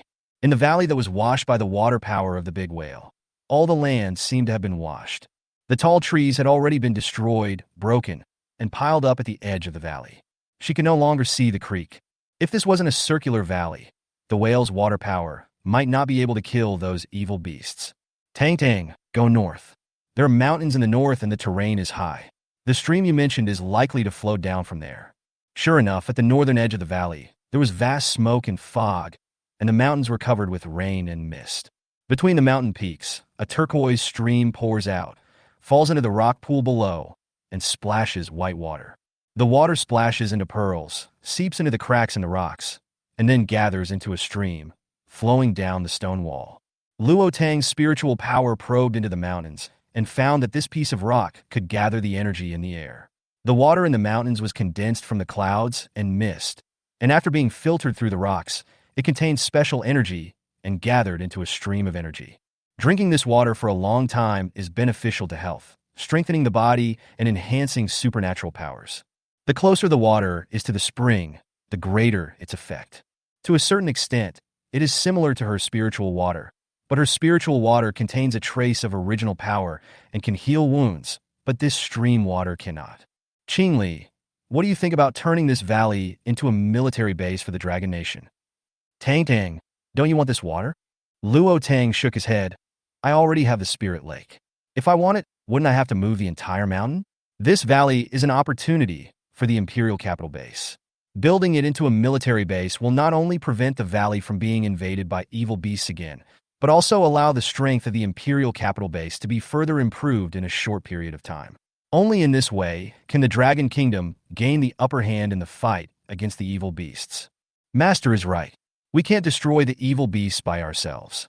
Even if we build it here, we will have to face many mutant plants after the Great Cold Wave. The stream water contains special energy, which can make the mutant plants more powerful. Chapter 187 Digging Stones. I will tell Dad that if you want to get good things, you naturally need to have the strength to match them. I believe that Dragon Country will have a way to deal with mutant plants in the future, and even turn mutant plants into our food source again. Master, many mutant plants are poisonous. You are lucky to have encountered some non-toxic ones. If you eat the mutant konjac you contracted, it will definitely kill you and even cause great harm to those around you. Even the core of the mutant clove will cause heavy metal poisoning if eaten raw. Luo Tang chuckled. Qinglian, don't underestimate the power of the Dragon Nation's foodies. After communications are restored, the country will improve the database of mutant plants. Even if those plants are mutated, they're only divided into those that can be eaten directly and those that require some tricks to eat. As long as they don't kill people, everyone will definitely try every possible way to eat them. The biggest disadvantage of mutant plants is that they can't move. They may even find a way to hunt mutant plants and animals. Qinglian. When it thought of the food made by Qingli, it actually felt that there was nothing wrong with what its master said. Qingli, why are you digging stones? Luo Tang walked around and came back to where he was. Seeing the pile of white stones next to Bai Qingli, he couldn't help but ask. Not only did he dig the stones, he also cut them into small pieces. Each piece was so square that she thought he was cutting tofu. These white stones can gather the supernatural molecules in the air.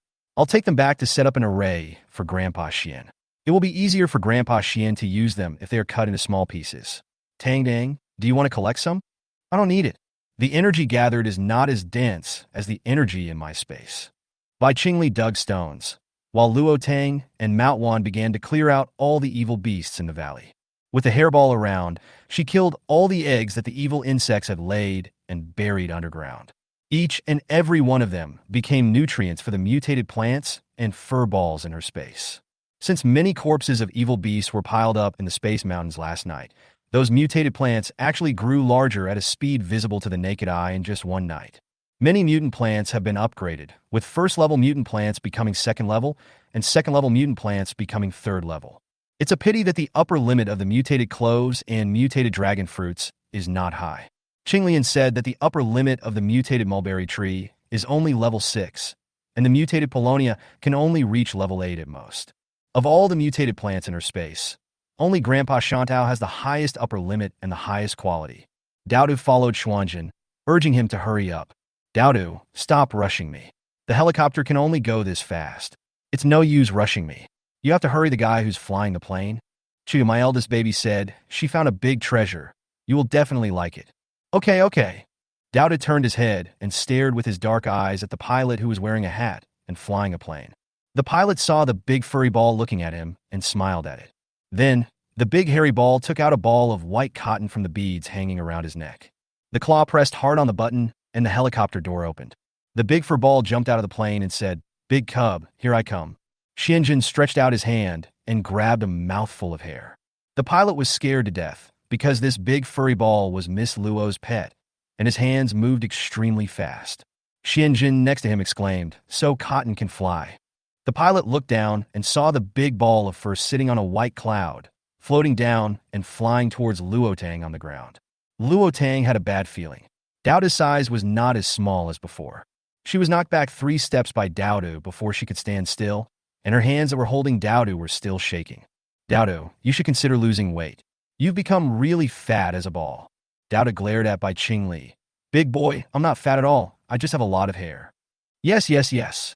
My Daodu is the cutest in the world. Daodu sniffed. Then you can ride on the whale without Daodu. Luo Tang touched Daodu's head and said, that's because there are more important things for Daodu to do.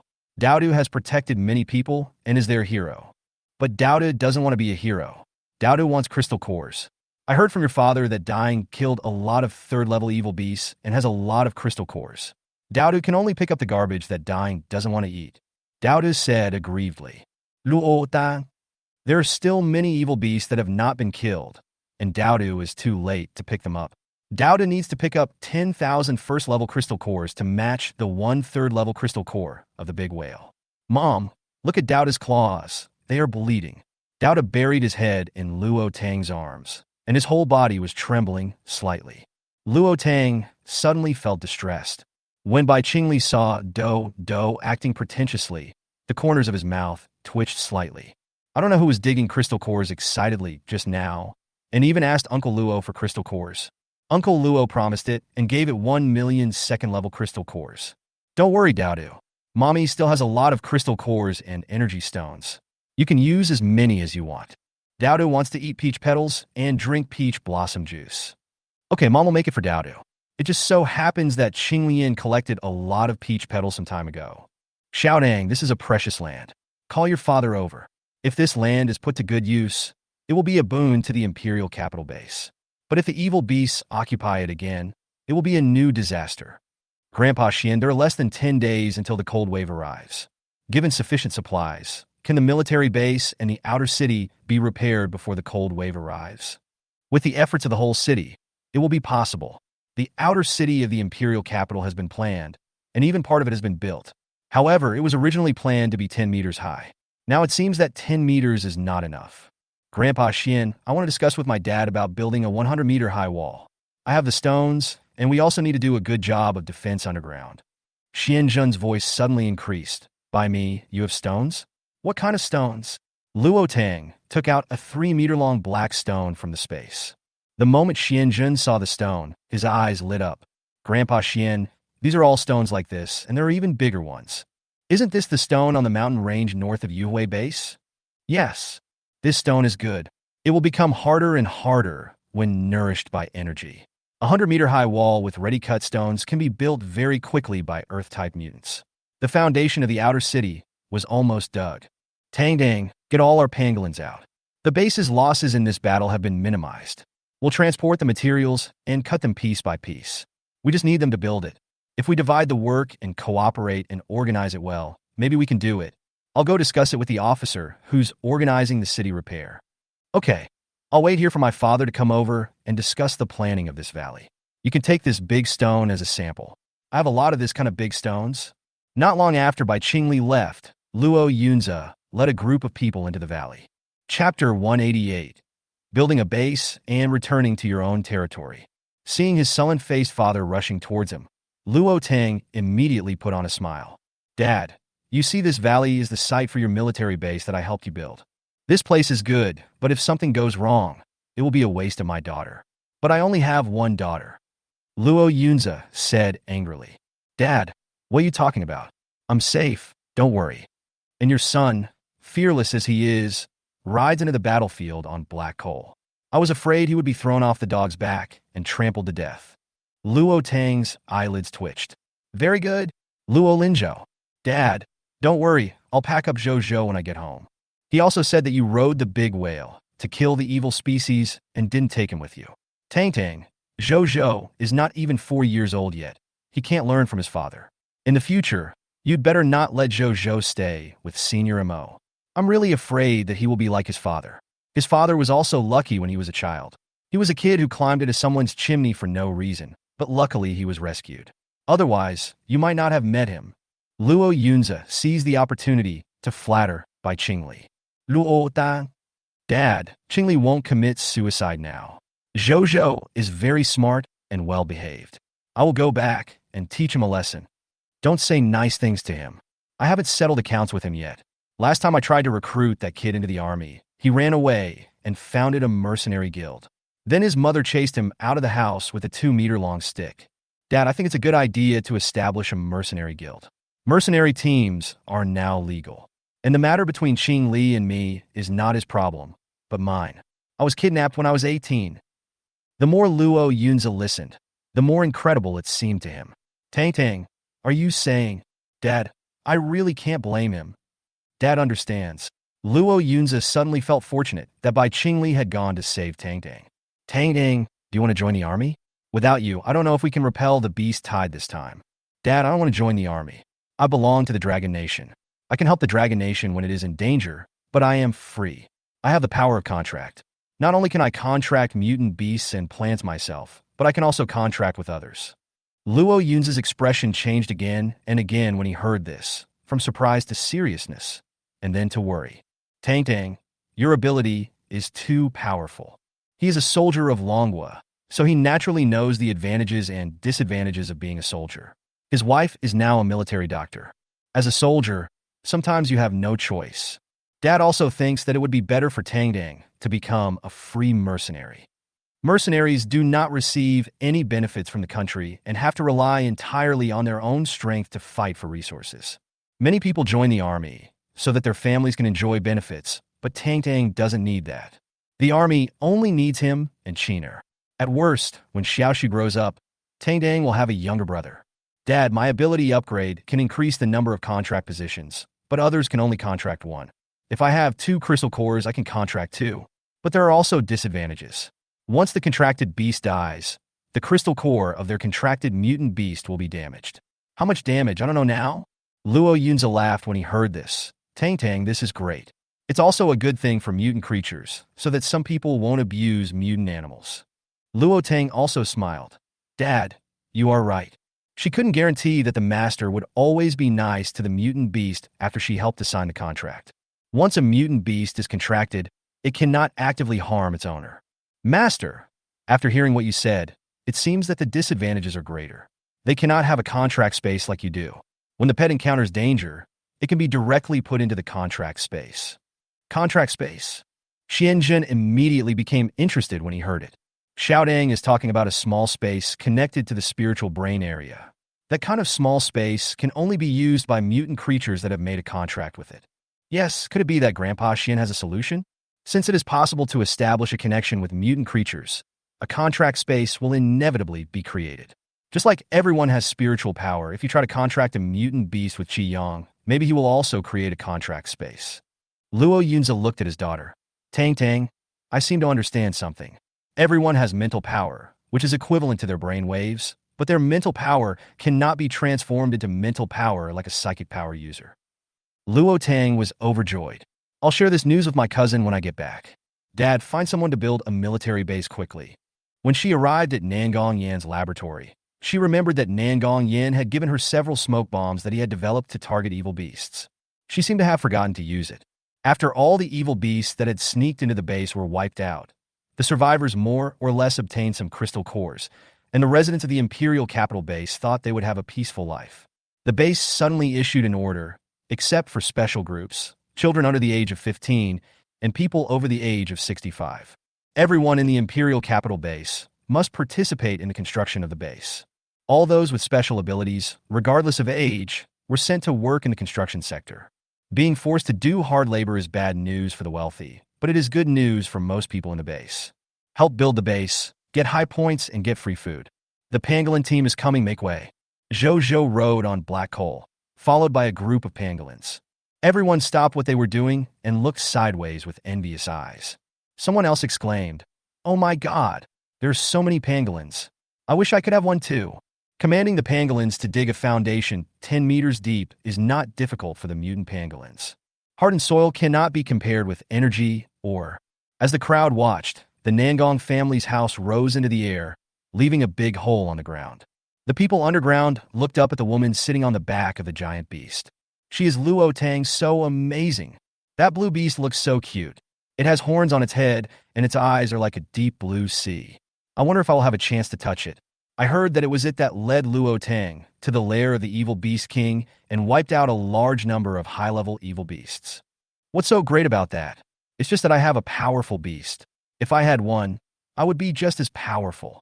Admiration, envy, jealousy, and envy all focused on the woman in a white coat, making her the focus of the entire imperial capital.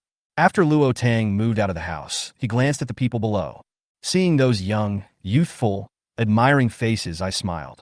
She knew that some people would be jealous and envious, but more people admired her. There will be people who are proud of her and continue to work hard to become the next generation of people who protect the base.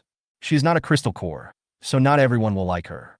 The entire Yinshan Mountain in the northern suburbs of the inner city of the Imperial Capital Base belongs to Luo Tang's territory.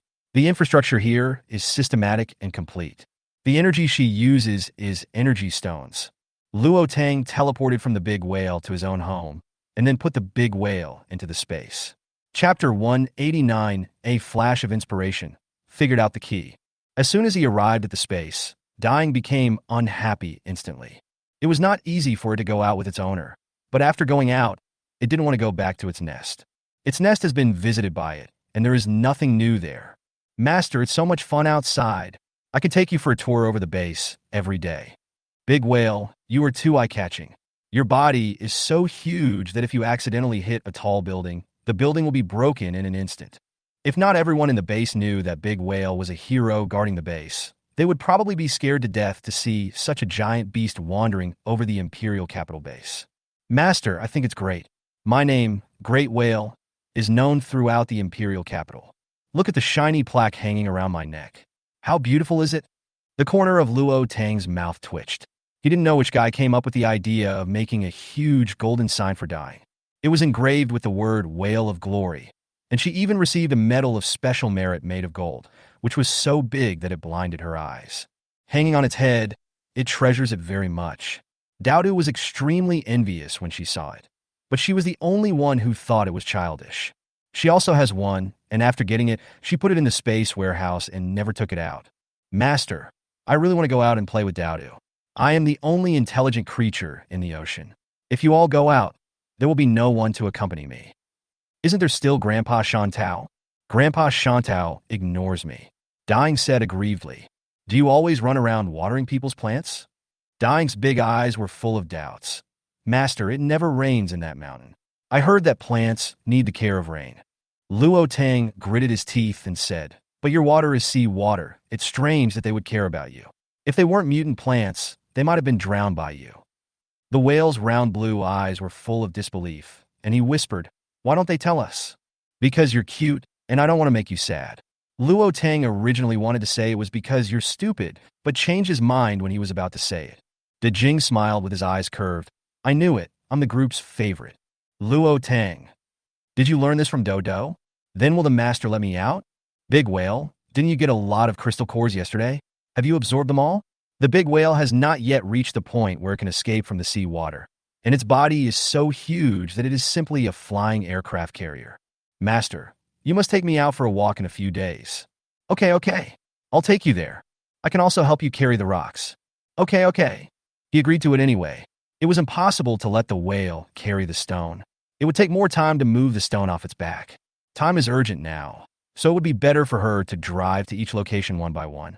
Master, with those crystal cores, little one and I will be able to reach the 5th level soon. Then I will take little one for a ride.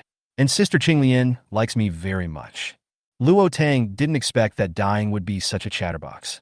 Could it be that she had been letting it go without taking care of it, and no one was talking to it, so it kept it to itself for too long and started to rebel? Tang, come to the lab. Do you remember the big orange cat you brought with you? Can it be saved? Of course Luo Tang remembered the beautiful big orange cat that was bigger than a tiger.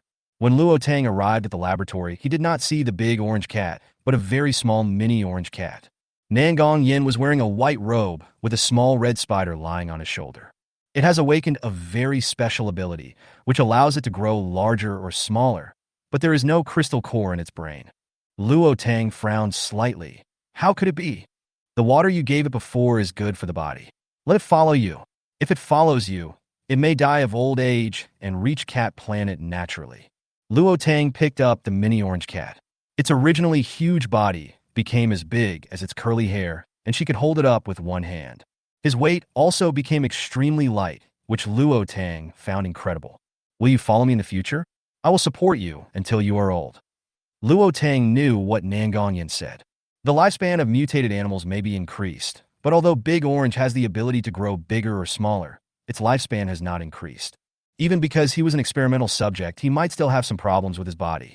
The spiritual water can help Daeju's body recover slowly, but it is ultimately no match for the laws of nature. A cat's lifespan is only a dozen years. The big orange cat is now 9 years old and can be considered an old cat.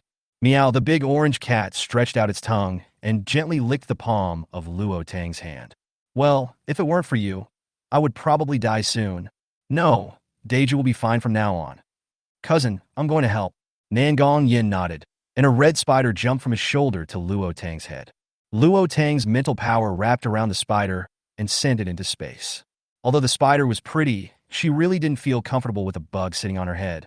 Every time he went out from the main gate of the base, Luo Tang could see a bloody head hanging there. The head was hung by Grandpa Mo, and she asked Grandpa Mo to release the news in order to warn illegal researchers.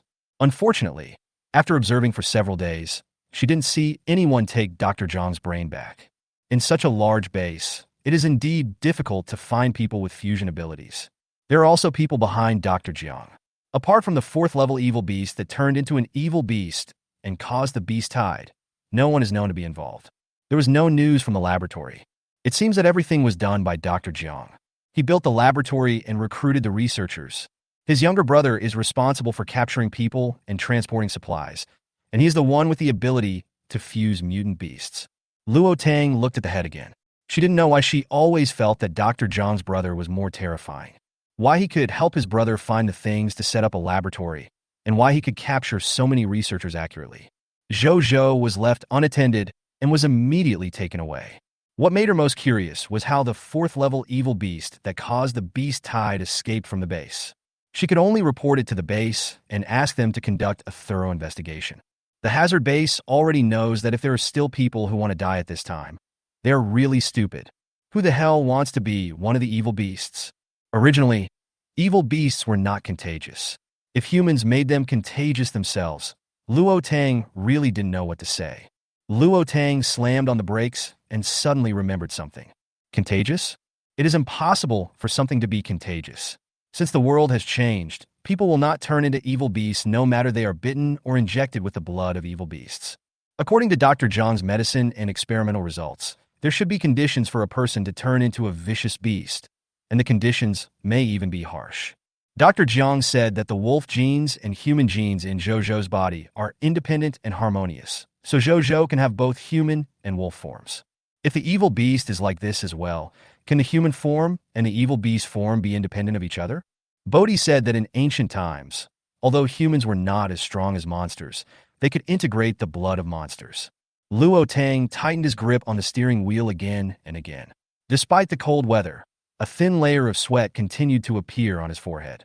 Laboratory, genes, fusion of superpowers, and the evil beast king that triggered the beast tide. She remembered that the evil beast king had green eyes and was at the early 4th level in strength. Only the tails of his eyes had black scales. Although he had no hair, he looked no different from a human, even in a suit and tie, drinking fine wine and sitting in a recliner. Will he be the first successful experimental subject? What will be the conditions for the success of the experiment? Will it be possible to create multiple evil beasts with the bloodline of the evil beast king? When Luo Tang thought of this, his heart sank. He asked Nangong Yin to organize people to study the body of the evil beast king as soon as possible, while he went to help repair the city. Chapter 190, the Luo family splits up. Once the outer city is repaired, she can relax for a while and practice her supernatural powers during the cold wave. The wind was cold and bleak, but millions of people in the imperial capital base were busy, building a 100-meter-high wall day and night. In just a few days, the 100-meter-high wall took shape. The wall is 100 meters high, and the foundation is 50 meters deep. The foundation is made of huge rocks from her space, which are harder than steel. The thickness of the wall at the bottom is as high as 20 meters, and the thickness decreases slightly as you go up. She didn't know how to repair the wall. She was only responsible for cutting the boulders and transporting them through space. The city wall was designed by Qing Li and Grandpa Xian, and all the engineers in the imperial capital were summoned. Almost all the people with special abilities were repairing the city walls, and even ordinary people were assigned tasks. Working day and night, they just wanted to complete the construction of the outer city of the imperial capital base as soon as possible. Where do you think the base can find so many black stones of uniform specifications and solidity? Never mind. We have work to do, and we need to earn more points to survive. With such a high wall as protection, it will be much more difficult for those evil beasts, flying insects and insects, to fly into the base in the future. Yes, during a beast tide, more people died inside the city than outside the city. The country built high walls more to protect ordinary people like us who have no power. But this is too hasty. The war just ended and I haven't had enough time to rest. My mother got into trouble in the beast tide and I didn't have time. Hey, I was called here to repair the wall. The base is in such a hurry. Is something big going to happen? How would ordinary people like us know? I heard that every community is building a martial arts training ground. I don't know if I can still practice martial arts at my age. I heard that the country advocates that all citizens practice martial arts, and that Taoist Master Mo teaches martial arts himself. Really? I heard that Taoist Mo is a 5th-level warrior, comparable to a 5th-level psychic. Of course, Taoist Mo was a martial arts successor before the end of the world.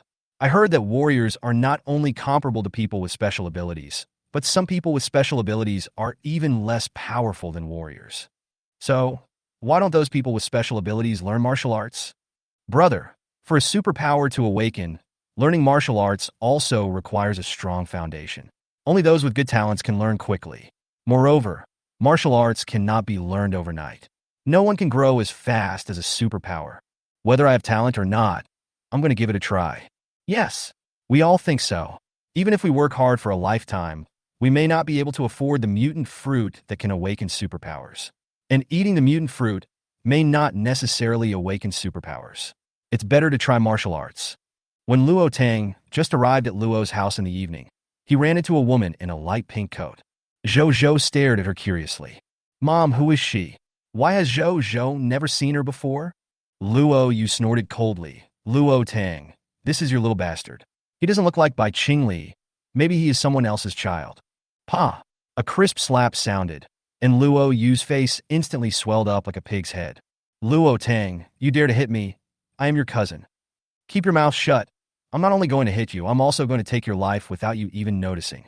Luo Yu covered her face and looked up, just in time to meet Luo Tang's cold gaze, whose sharp eyes were filled with murderous intent. Luo Yu's calves were trembling, and a voice in her heart was telling her that Luo Tang really dared. The people in the house heard the screams and ran out quickly. My moon! When Luo Yu saw her mother, tears of grievance instantly flowed out. Mom, Luo Tang hit me. If I hear bad words from you again, I will see you and slap you until you can't speak anymore. She would not allow anyone to bully her son. Although her Zhou was reborn, he only lived for 5 years in his previous life. He just became smarter because he ate the Bodhi fruit. Zhou's little hand pulled Luo Tang's big hand. When Zhao Xian met Luo Tang's gaze, her body trembled with fear. This is a woman who dares to go deep into the rear of the beast tide and kill all the evil beasts. She is also the only 5th-level mutant in the base.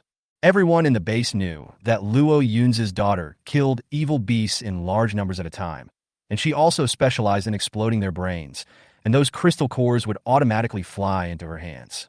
Zhao Xian was afraid that Luo Tang would be unhappy and explode her daughter's brain.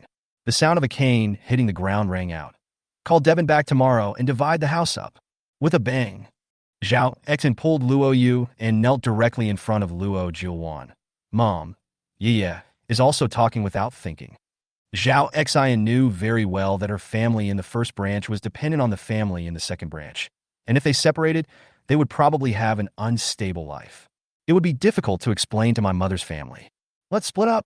I'll live with your dad. If your dad doesn't want to, just tell him to leave.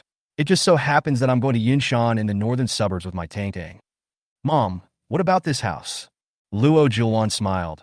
As long as I am alive, this house will belong to me, Luo Jiuwan. Grandma, why don't I help you move your house over there? It's quiet over there, and there's a hilltop for you to raise a pet. It's great.